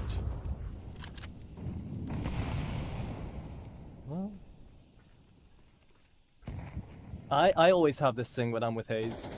We never say never to the ecos, never ever to the Tech 9s, okay? So yeah, it's becoming a third sense to me, whether or not I can feel these rounds going by, and right now I'm getting quite a good feeling for 9. So let's let them do the talking, you know? They're doing the shooting and they are getting out of it. There you go. That's gonna be 2 already. I was gonna say, Till and I have been through the ringer like a year ago. We had like a week or 2 where every game at least like 2 or 3 of these rounds worked out. We've been numbed to these rounds, and again, it's happened. We don't even bat an eye. Legitimately, I'm like, yeah, it's welcome Tech to 9s. this clown show. Welcome to insanity. Buddy, 2 or 3, me and Hayes had to go. I think I had a day where I counted them, and I counted at least 8 or 9 eco rounds with full USPs or Tech 9s only, or 5-7s going through in a single 2 maps. Till Fnatic versus whoever that was a week ago. Oh. We showed it to Pavlos. Actually, we weren't there at the time, but we showed it. It was an insane. Oh, I game. came Like at the 4 end when you were rounds in a row. showing him. Yeah. Yeah. It was like 5 rounds in a row where it was nothing but BS. It's insane, man. But let's The thing is, it was basically pistol, force by win, second, third force by back win, fourth force by back win, and it full just eco. kept on trading force buys after You force jump buys. down banana against them. You throw away the round. It's something insane, right? We've had these. Yeah, it's. I mean, not yesterday. No, I think yesterday actually. I was I was just like looking through with it, and me and Hayes were seeing a round where I saw auto snipers being brought out. I saw people just going in for knife kills literally outside of Nuke. Wait. This was Europe or? This was Europe. This was Fnatic, I'm pretty sure. That was God damn it! Why? Alright, we've been dogging on Fnatic for a long time, ever since they've added their new edition. It's just, I hate the VRS that forces teams to just now play. Just give them time to practice, man. Exactly. Goddamn Give them VRS. time to prepare. And, well, let's give ourselves time to see round 5. It's going to be mid-control play coming out from 9, and we do have a lot of aggression from Partisan as well, though they step back on it. Collins caught in Leopard, if I'm seeing that correctly. That's a problem. They're trying to aggress lane. This could work, guys! This could work with Mantu! And back-to-back Collins and Madden. Big kill from Collins, nonetheless. He's kept himself in cave alive, and that's going to be a threat for 9 to deal with. It's even numbers. You've got the B side for Bob to be taken. Currently alone with the bomb, by the way. He tries to plant this. Molotov comes his way. If not, Dragon should have won that! Shoulda, coulda, woulda. Not this time. Man advantage, an MP9 is threat, however, with Farvin and Bob. 20 HP between the 2 of them. Come on. You got something here, but Flatter is so far away. It's on to Collins. He's going to Give get us a show, big man. Or not. Doesn't wallbang. Does he take a few shots? No. No. Actually, believe it or not, you can't actually wallbang from the little, little in-between area nowadays anymore. It's been patched. Since when? I don't know. I just noticed it like some months I ago, and remember was like, specifically. Oh. No. Specifically, when the 2 map or came out, 3 you days could be ago, able to. like maybe a week ago, I remember a game that we saw exactly that spray go into the corner box on A side, on B side. There was a patch last week or this week actually. It's possible it's it been might there have for been longer fixed. now. I know for a fact. With an Damn, AWP, I think you still can, but with an AK or M4, you can't. Could have been yes, actually, it could have been the op because I think it was actually Fnatic that we were watching on Ancient, and I think it was. It was. I'm not joking. Like I think it was Fear that was saving the op, sending a bullet through that corner and killing the player that was there, and then having to evac the round because they lost it anyway. But yeah, beyond that, we're back to reality. 9 still aggressing. Vladan going to be caught, and this is a problem. They're going to lose immediately Leopard and Cave, which means now they have to commit many resources to the defense of B, leaving A vulnerable.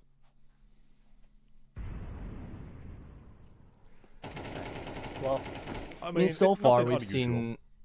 Yeah, we've seen these rounds pass by before. However, no! the USPs come alive when they least expect it to, and that is gonna be Kragan trading one out. The nade doesn't even deal damage; it just bounces off. And look at the Madmen! They're still peeking! They're still shooting out here! It's Deagles! It's SMGs! And they're taking it away! Right, let's get some sense into this goddamn game, shall we? Oh, this is a clown show. I love it. Partizan, well played. This is a beautiful round if you can still kind of make it your own. I mean, it's certainly set up as such. King Daw, I don't think they know about him because he stepped in secondary behind, was it Vladan or who? Collins. And yeah, there's no way Mantu expects another player from the same position at the same time. And no sound made by Madden, it gives it away. King Daw in trouble. Just made noise. Spam the smoke. One more for Mantu! Welcome back! Logic and common sense to the game. A round that should have been easier. Down to a 1v3 and Mantu will clutch up here for 9. I don't get it though. Madden misplays that so badly, right? Because he didn't even hear the bomb being tapped. He just goes in and rushes down with the Mac 10. Neither did. Neither heard the bomb being tapped. Neither even... Like, they had a 2 versus 1 that could have gone a lot better. Well, not bomb tapped, excuse me, but rather they... Defuse tapped, yeah. Yeah. Well, still, we're trying to split hairs on a round that started with only USPs and a Deagle. I mean, they do a great job at just dealing damage for sure, yeah. But still, like this. Why do we pick into him? Like, okay, I get Kindo because he tries to, you know, open up into the bomb site, whatever, get information. But, like, Madden had no reason to be there. I mean, to be fair, they just needed to play together. They didn't, and at the end, Madden made a judgment call to push in with the MP9, see if he gets lucky headshots. It wouldn't be the first time, actually. Madden, in map 1 and 2, in maps, he performed a flying headshot with an M4 once, and I believe an AK the other time. On Dust, so, you know, would be par of the course. But 3-3 tied up, guys. We are looking at a pretty balanced game. Like I said, I think this is what we get on Ancient. It certainly has to be. Oh, let's see it. Let's get something, man. I want a normal game. I want a normal game. Is that too much to ask for? It is too much to ask for. I'm sorry. All right. Right now, we are not having that leniency. I mean, also, so far, though, to be fair... I'm just going to say, it's going to be a more than a 7-hour day for me, by the way, here. It's going to be midnight and 15 minutes. It's fine. My neighbor's not happy. And they will continue to not be happy. Have they ever been? You know, gotta ask yourself. There's a reason they're neighbors. Considering a week, 2 ago, one of my neighbors was drilling the wall for like half of a map. They gotta keep up with this. They gotta put up with this for at least a couple of hours today. At least they hear your beautiful voice, man. It's okay. Is it the same in Finland, like here, where it's some like walls silence, are paper like thin or whatever? Yeah. Yeah, no, but like some walls are paper thin, like in the buildings constructed, like apartment complexes. Yeah, it just depends on when the building was built. Yeah, if exactly. It's exactly. pre-1950s or whatever, they're very thick. But isn't it the same case for you guys, where it's really weird? Like the wall would be thick, but it's like hollow inside, and you still get to hear everything through it. No, not really. But retake on the way. Dragon 1. 4v4, a retake, and it begins with Madden going in first, losing the duel. That's a problem. Mantu's going to hold the line, though Dragon quick and easy It's 3 versus 3 still. There's no kit, there's no smoke as far as I can tell, which is a problem. But Dragon continues, and with Bob XD on, what, low HP, it's almost over. He's dead, he's seen. It's over. It's Partizan on 4. Well played. On a beautiful retake without a kit, on very loose timing. But in terms of this game, I think the current scoreline as well makes a lot of sense. It's back and forth. It's finally not a half, which is going 10-2, 9-5, or 9-3 or whatever. We're having a close one for now. Watch me regret that in about 2 minutes. Probably. I mean, I already have like 2 clips of you saying that at the beginning of a map, and then it just turns around, so... Better not speak too quickly out of your Nexus again. The universe hates me. Today it does. However, I do want to point out the fact that Partizan played that one really nicely because... Yes, they do. Partizan played that one very nicely because they sent Madden in again first. And you got to see the previous rounds being played with Madden always being at the front trying to find the one and done. Now he does it, he actually trades himself out. Like, if they keep this up, I don't see a world in which Partizan kind of mess up a lot of these retakes, so more of that, please. Oh, I love this. A bit of a poke, a bit of a sniff. They pull back. They don't commit to the B push towards ramp, and Partizan get the info. They see double doors are occupied. Refocus towards cave. Playing it smart. Kindo gets wallbanged though. Down to 48. I believe he might have actually gotten headshotted. But here comes the execution. It's a full commit. Barry. Unfortunately, James Bond already. It's going to be a 4v4 now. And with 2 players of Partizan still on middle, they could lock them into lane. They're going to. The problem here for Partizan is, if you're playing a passive setup like this, you probably should have a Molotov just to block off that bomb plant even for a couple of seconds. And HU goes well with that combination, but they've got nothing. Looking at a retake where it is nothing but a gunfight that you're looking for. Vladen comes with utility, yes, but not from the position he would have hoped for this. But easy frag. Kragan sleeping, looking their own way. Aggression from a 9, counter place to go CT, 5 and down and 1 to go. Montu's another 1v3 required. And ain't looking good, and it ain't going through either. Yeah, perfect retake out here from Partizan. I mean, that's exactly how they should do it every single time. They push together, buddy systeming it up in towards cave. 2 from CT, 1 died, the other trades. It's just well played. And we did get to see Bob XD even playing a little bit of Neo out there into the smoke, like the bullets went and whizzed right past him, and yet still 9 get the bomb down. They played the post plant well enough as well, but it's just coming down to the fights they were taking, and it went Partizan's way. So again, well played. Second retake in a row that I say this. And this time with utility, you can see the confidence, you can see the comfortable approach. They do the job and they do it well. 5-3, they take mid control. They're going to be fighting pretty aggressively. First contact for Dragon again. This man is farming. It's 10 kills on the board for the dude. He is an unstoppable beast and truly mythical. As Kindo and Dragon have locked it in place. 9 is losing grip. Yeah, remember what I just said? It's not going to be a one-sided half. Apparently, I'm already regretting that. 3 rounds. So are we going 9-3 into another 24 rounds? Or is it actually going to be that triple OT as promised by an evil entity? Evil at this point is very subjective here, Nexus. Hey. Yeah.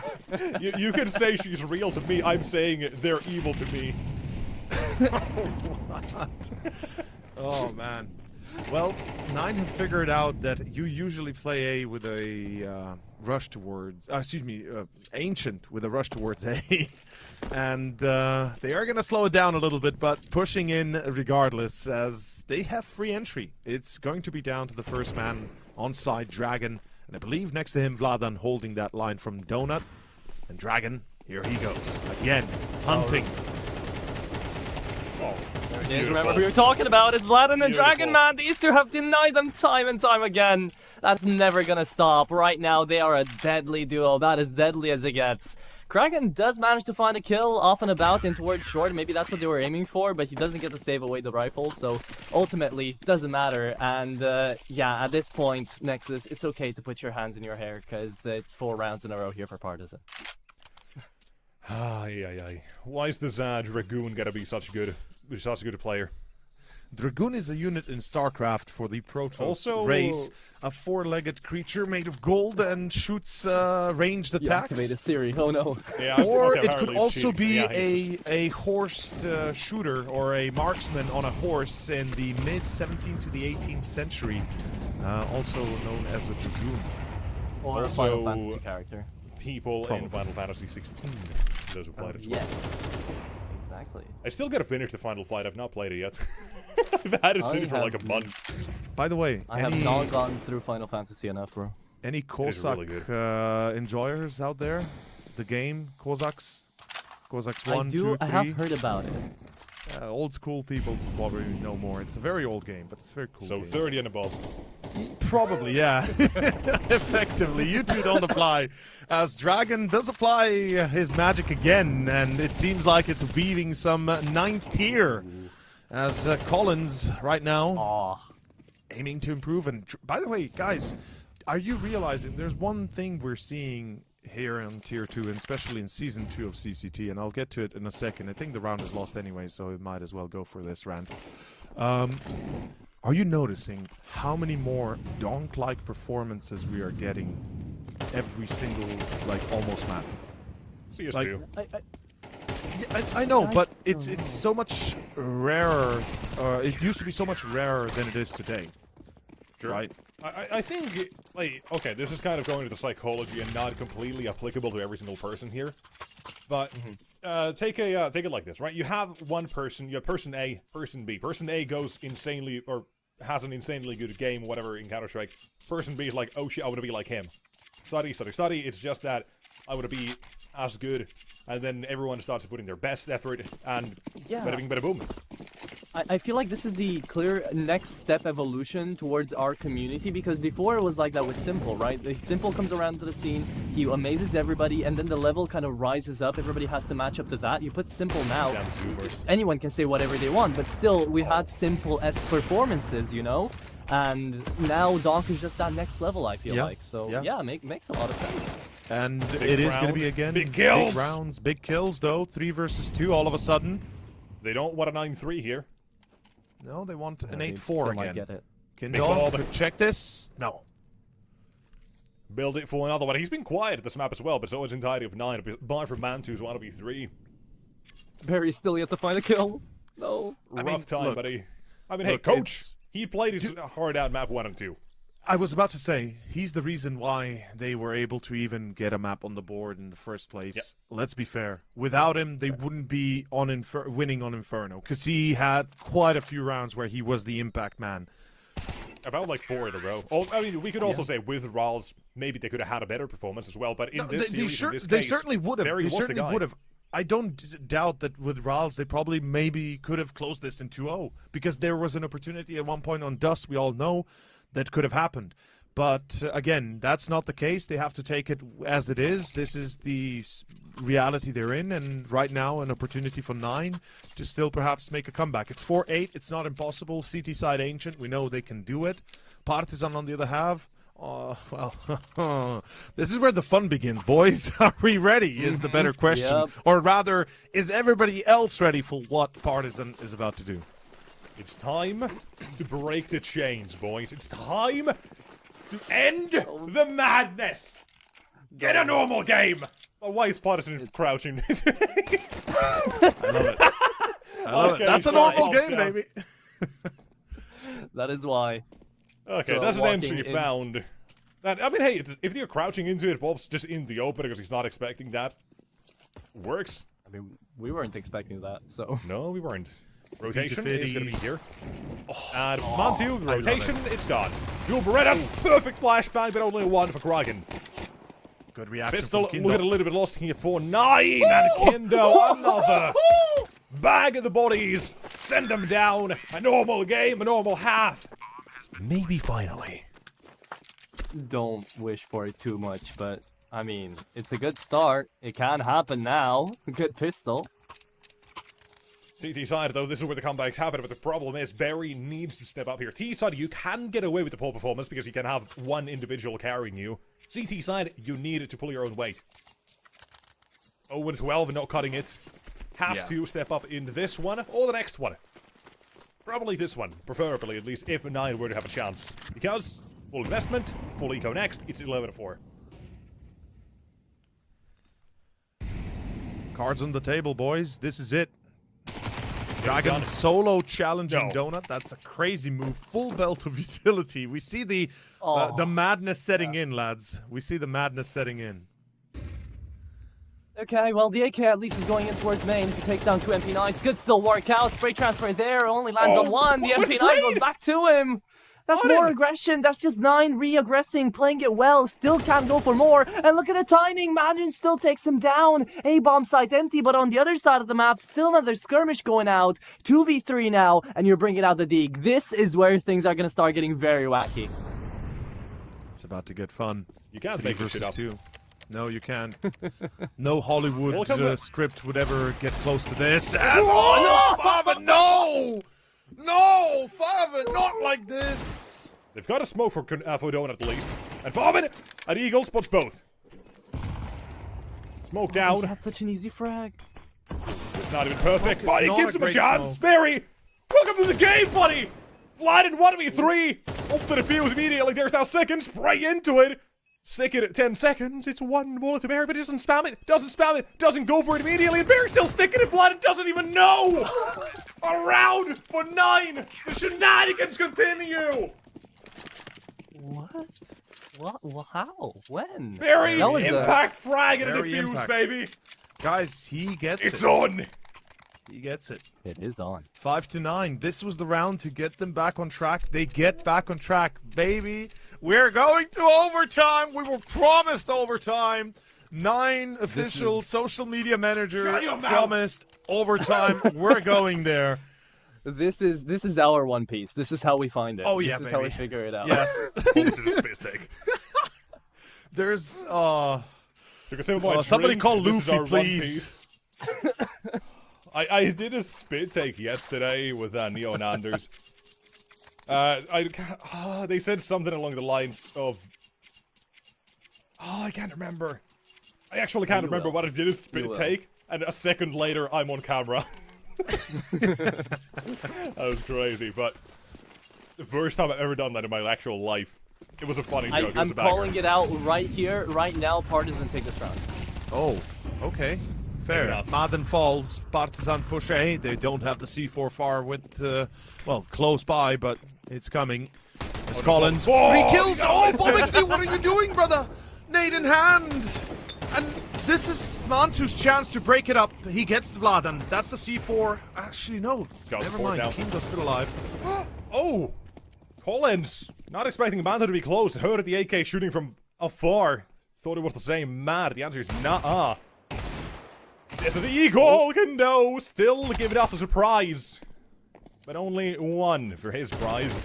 And one last man is Partisan not to take this round.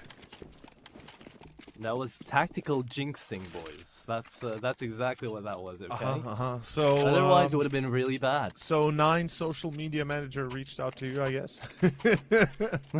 Offered that there won't be overtimes if you counter jinx, right?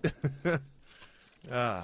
It's 9-6. It's Partisan still in the lead. They have to go for an eco. That makes sense. But 9 right now, I mean, this is the chance to kind of get their wings back out, right? To start feeling a bit freer, a bit better about themselves. Because so far, it's been more of a beating they took rather than anything else.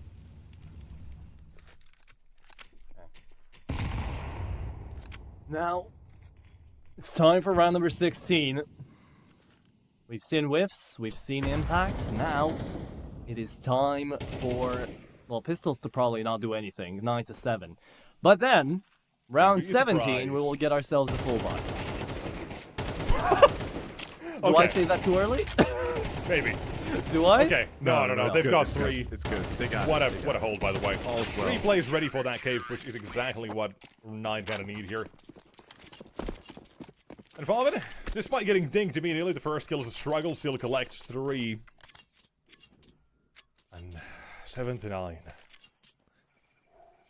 Keep in mind, by the way, we can kind of build up how has this game gone, or how has the day gone. First game of the day, or for us, Double overtime in map 1. A comeback from 9-3, 11-7, 11-6. I can't remember. 11-7, yeah. Maybe 11-4 as well. Who knows? But we had double overtime in map 1. Map 1 we did. We had a comeback from 9-3, 10-2 on the second one we did. That goes to overtime as well. We had a 13-11 near comeback on map number 3 of our previous series, Passion and Gun 5. Absolute ridiculous game. Then we have this way. Inferno again continues to overtime. Just 2 goes with a comeback from 9-3 on what is easily 9's worst map. They play a dreadful CT side. That's kind of expected at this point. They come back with the T side. They nearly give us that OT. Oh, man. And all of this game takes place in a reality where Barry is standing in for Rals. The coach, he's hung up his mouse. Rals is sick. On the other side, we've got Emmy, the IGL of Partisan, who's sick. And Madden, who's stepping in. Collins, who's taking over the calling. It makes no goddamn sense. And you still add more to that when you think this was an 8-4 split for Partisan. Barry has found 1 kill in an entire half, and now 9 are coming back. Barry has found 2 kills here, which were impact enough to make a difference that now we're 2 rounds behind Partisan, or rather 9 is. Ladies and gentlemen, I believe the gods of Counter-Strike have spoken. It's time to go into the deep ends of Counter-Strike. Walking through red, I love it. 20 seconds? Hello, Partisan? Mantu Gotta move on, gotta move to A. Oh, Mantu has figured it out! That's round. That's it. That's it. No chance, no shot. Dragoon down. I'm not a fan that Faven actually peeks here, if I'm fair. I know that denies an AK to be saved at least. Sure, but he had 14 seconds. He kills Faven. It's a 1v2. He runs B. It's a bomb plant because the other player was towards double doors B. Sure, but the player in City doesn't know that, so he just takes the fight and tries to save, right? Sure. Sure.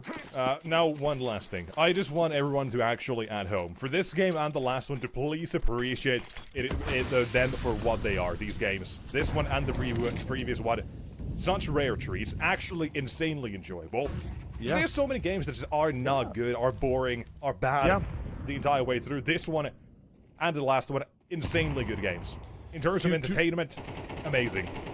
I have to summarize summarize everything what you said earlier from an essay into a little bit of a concise statement, which is today has been a gem in the rough. We didn't expect it. We still get it. We maybe didn't deserve it, but we definitely need it. And we do see that both teams right now are giving their best on the line. And I love what I'm watching. Barry, unfortunately, I've got a better summary. A few words. Absolute cinema. Absolute cinema. Indeed. Yeah. Absolute cinema. But you know what? It's still not over, and even the production part has been insane. We got replays over replays of exactly what we wanted. And now even a TriCast to finish off the day with a Partisan Hero AK round actually managing to find some movement, actually putting itself on the board with a kill from Dragon, looking for his 20th. He doesn't hit the 20k. Not just yet, but he's still got time to do it. 9-8, and the game is still on. Another kill onto Cave out here from Mantu as the A bomb site is completely empty. Partisan have got a bomb plan down and a retake to take care of, and Collins is in a god spot right now. Oh, one, not the second. Quick trade. At least a trade. At least a trade. They've got no smoke. No, but a difficult position to clear, but there's the first one, and now it's become easier with Kindo. Only just him remaining. It's dealt, and it's a game that's been bloody tied up. You jinxed it. You jinxed it. You said it. Again. Third time. I said it's Same not one-sided. It becomes one-sided. It's tied up now. 3 times in a row, man, you did this. 3 times. I apologize to production for holding you up. It's been a very, very long day. Please forgive me. I Big know shout I've out been to begging for no Pachuca, by overtime, the but way. I feel like I've been working towards the other objective here. I'm so sorry.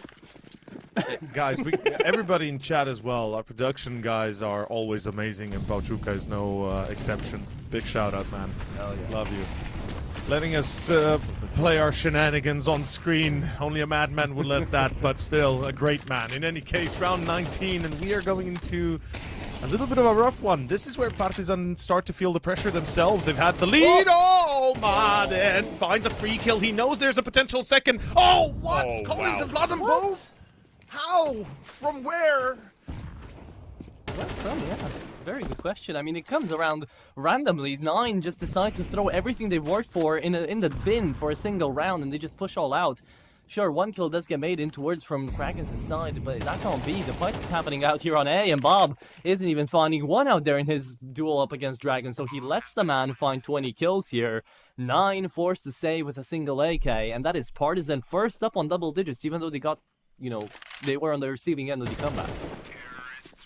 I feel like this has to be a secondary part of Hayes' law. You get tidying up, or you tie up a game, and then immediately you get the lead back. Yeah. It's just the prelude of what's to come. That's fair. Can't really add on to Bogdan's law or anything like that, so might as well, if we're making our own laws anyways. Yeah. Hayes' law is just a great word. You used to have Zonic's law in CSGO, right? With the 11-4 deceiving. Right, 9-3 kind of is that new 11-4 almost. I'd It's say... pistol and 2 gun rounds and you're back in the game pretty much. Same as previously. Yeah, I'd say that's pretty accurate, with the exception being that 10-5 is not 8-4, but 7-5. Yeah, I could get behind that. I would because you know we now have a how do you call it when a number is A rounding down? No, it's either a 1, it's a prime number. So we have, you know, we had a prime number earlier, right? It was 15, now it's 12, so it wasn't always, like, it always had to be split 8-7, or, you know, it couldn't ever be 6-6, right? That's what I'm saying. So I think the halftime now, 7-5. the real halftime is now 7-5, or the real proper half broken up. Yeah, I mean, like 10-5, right? In any case, that's just rambling into the clouds again as an old man sends you to heaven. It's going to be Bob XD getting Madden, Dragon traded off. We're looking at Partisan losing the entry, but they still have the 4v4, and they've been pretty good at finding nooks and crannies to get into sites with. Barry on B, he's alone. I would hope that 9 send reinforcements. I gotta give the biggest shout out, by the way, to Dragon. 25 on map 1 and 2. Yeah. He's dropped 50 kills so far. Again, he's kept up that exact same forward 21 right now. And it's absolute masterclass, really. Yeah. If he manages to find a 30 bomb into this map, which is entirely feasible if we go to OOT, he will pick up more than 80 kills in only 3 maps, which is godly, right? It makes up for 2 people on his own. Oh, back turned away. Dragon gets away with a free one. Yeah, they're going to be going up into... Hey, they're swapping back around. This is a godly position for Favin, but the one and done, he gets out. Knife in hand again. Again, boys, we see it. Man, And a 2v1 remaining. The angle's to be locked out. He's taking a wider angle instead. Lets Kindo get closer. Baits him in almost with this. But the swing is not happening immediately from Temple. He's kind of recognizing this. Figuring it out. A tag comes out. Flash, a swing, and HG. That's the return fire. Mantu doesn't have the swing. He could wait for Barry. 2 kills. Pure impact. Make it a 3rd, perhaps. Skindo plays the time here. Figures out what the setup is. There's one at the bait. The switch. It's Barry. Another 3rd kill. And 9. They'll return fire yet again. That gets way too scary, way too quick for no reason at all. Like, you're left on 9 HP, 2v1, and still you're taking the 1v1 there. Like, thank God it's Barry left. That's insane, actually. It's again Barry to find the impact. Because had it been anyone else, no one would have waited. They would have taken the fight if Mantu was there, you know? So the fact that they do play together, they do wait for the decal in time to happen. Well played, again. Yeah. Remember, by the way, we talked about Barry in map 1. He was the difference maker. Get 15 kills, map it up into Industrial. You only got 5. And even that still goes to all 24 rounds, right? You imagine what if he gets a couple more here? He's on track to maybe match that 5. Maybe he's kind of had a depreciating amount of frags in every single one. But it is great. I really like what we're seeing here as well. Partisan, I believe, tactical pulse was just utilized. We saw Collins describing quite a little bit something to his teammates. And I love how communicative and just energetic also Madden is. I think that's really good. I mean, they are used to playing with each other in, you know, personal lobbies and such, pugs, but having played with Madden on a level like this, I think really just puts the whole character on a new level as well, right? This guy, you know, he was at the very top and potentially could still be at one point in his career. But point in hand is Partizan right now are riding the wave and they are just pushing into be easy. You know what else? They're riding the dragon. They are right That's now. fair. They are. That's fair though. Dragon is flying high in the sky. He's got control of this island, baby. The ruins Cracked out are of his his. mind, This is baby. his lair, his domain, baby. Cracked out of his mind. It's funny we're mentioning Madden as well, because like, yeah, he could still be a player in Tier 1, but I doubt anyone is gonna buy anything off of Falcons right now. Like that is a buyout. I mean, that's You are. You know, that's probably a sick buyout. Yeah, I can't even imagine how much Yeah. you'd have to pay for that.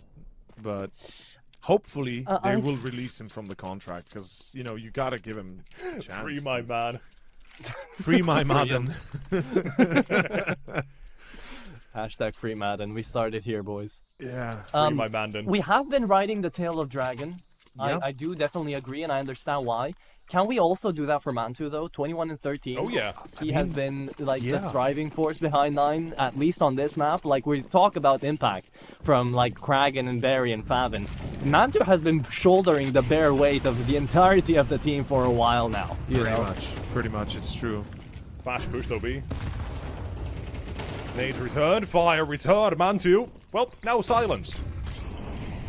Here we go. On to B, you have 9, however, in a very good position to stop this. The aggression will be quelled almost. Watch out for that one, however, Vlad was one being found. Walking through a smoke, Bob XD is down. Impact for 9. Bob has been the reliable one for map 1 and 2. Here a bit quiet, but 11 on Partisan right now. Let's take a look at this one instead. With the man down, bomb yet to be planted. Both teams still in it. The problem is no utility. No real way in, but Favin might have just created one. Beautiful by Favin right here. He needs to play this calmly though. The bomb's not yet planted. There's a minute on the clock. There's a minute in the clock. Oh! Why? They don't need to challenge that. Barry no! burns. Why? Favin dies, and that's potentially round over right there. 3 versus 3, guys. 9 just get demolished as they challenge it themselves. One by one. Yeah, that was... It was the first one to Bob that's kind of throwing me off, because there was that smoke down, you still had control of the site, you had the first one from Favin. Still kind of kept that up as well. And it's 1, 2, and 3 that they might literally give up for free on the 9 side here. Yeah. They're getting caught up in the... or getting swept up in the way the game is going right now, so... That's a mistake. And not even that, like, sure, Favin finds one, they forget about him, he finds an opening with a FAMAS, 3v3 in that point. Like, you know for sure, Partisan have got 2 choices, dip out and try to head on over to A, or still play up to the B-bomb site. You have complete control over the B-bomb site, and Barry even picked up an op there towards the end. So, had they not gone in for that space, in from cave, in from ramp, we still would have seen an even Stevens 3v3 that could have just been played for a retake if you really wanted to. I mean, it could have still been another one that a 9 can find it, because the bomb plant might have been for long, right? Considering Favin's position in cave, they can't afford to plant for free in that regard. They might have to plant for long instead. You still could have had another player there, but gave it up. And Partisan on to 12 to match series point after a 7.5-hour day here in the last 2 games. Let's do this. It's going to be 2 rounds to overtime. Ladies and gentlemen, we have been promised many of them, and they better deliver. It's going to be round 23, starting off with 9 on the op. We've got a FAMAS and 2 MP9s with a 5-7 on Kragan. The wizard has spoken. The die has been cast, and let us see the result of this magic incantation. Partisan take mid-control. They will fight for it, and 9 do not easily relinquish, but they fall back, smartly realizing no utility to back up their claims. Even getting half-life messages senses are asking for more tingling here. overtime, man. Guys, I'm just telling you what it like. This, I'm telling you the reality. That's I what's believe. coming. I fully believe. Oh, there he goes, Vlad, and that's the first beautiful flashdown from Kindo.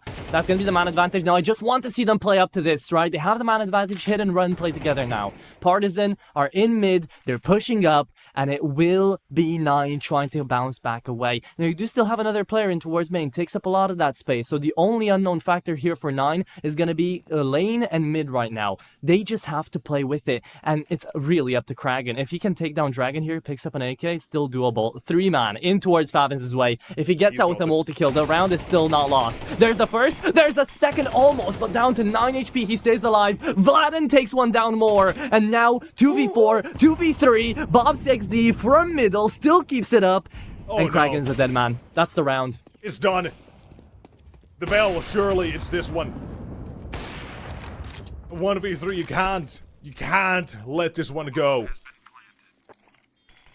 No hit. Now picked up, immediately proven wrong, but Bob, impossible.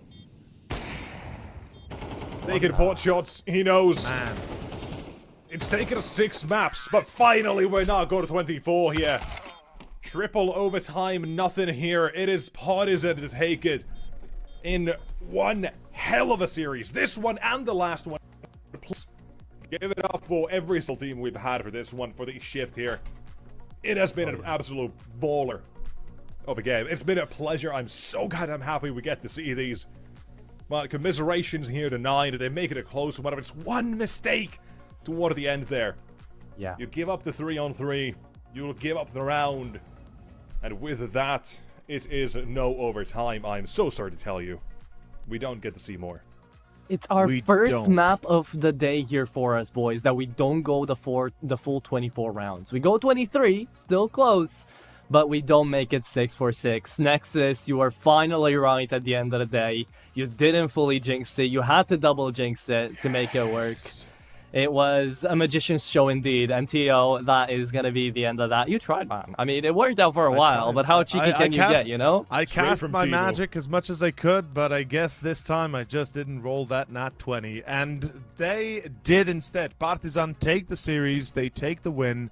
They will eliminate 9 and secure themselves the spot in the quarterfinals. If we can take a quick look over at the quarterfinals just to get a final overview here before we begin. I mean, guys, all I'll say is this is a message out to all the fans of Partizan and Partizan, the boys themselves. Ajmo, braćo Srbi, samo tako naprijed da gazite. And all I'll say is I think this could be the era that we finally see the Balkan CS squads rise up, and hopefully more of it. But I mean, back to the quarterfinals. And it's after Overpass is taken out at the pool, huh? Name that coincidence. Indeed it is. It was iNation's dream either way, right, to get to this point. So in a way, they are still keeping up that legacy.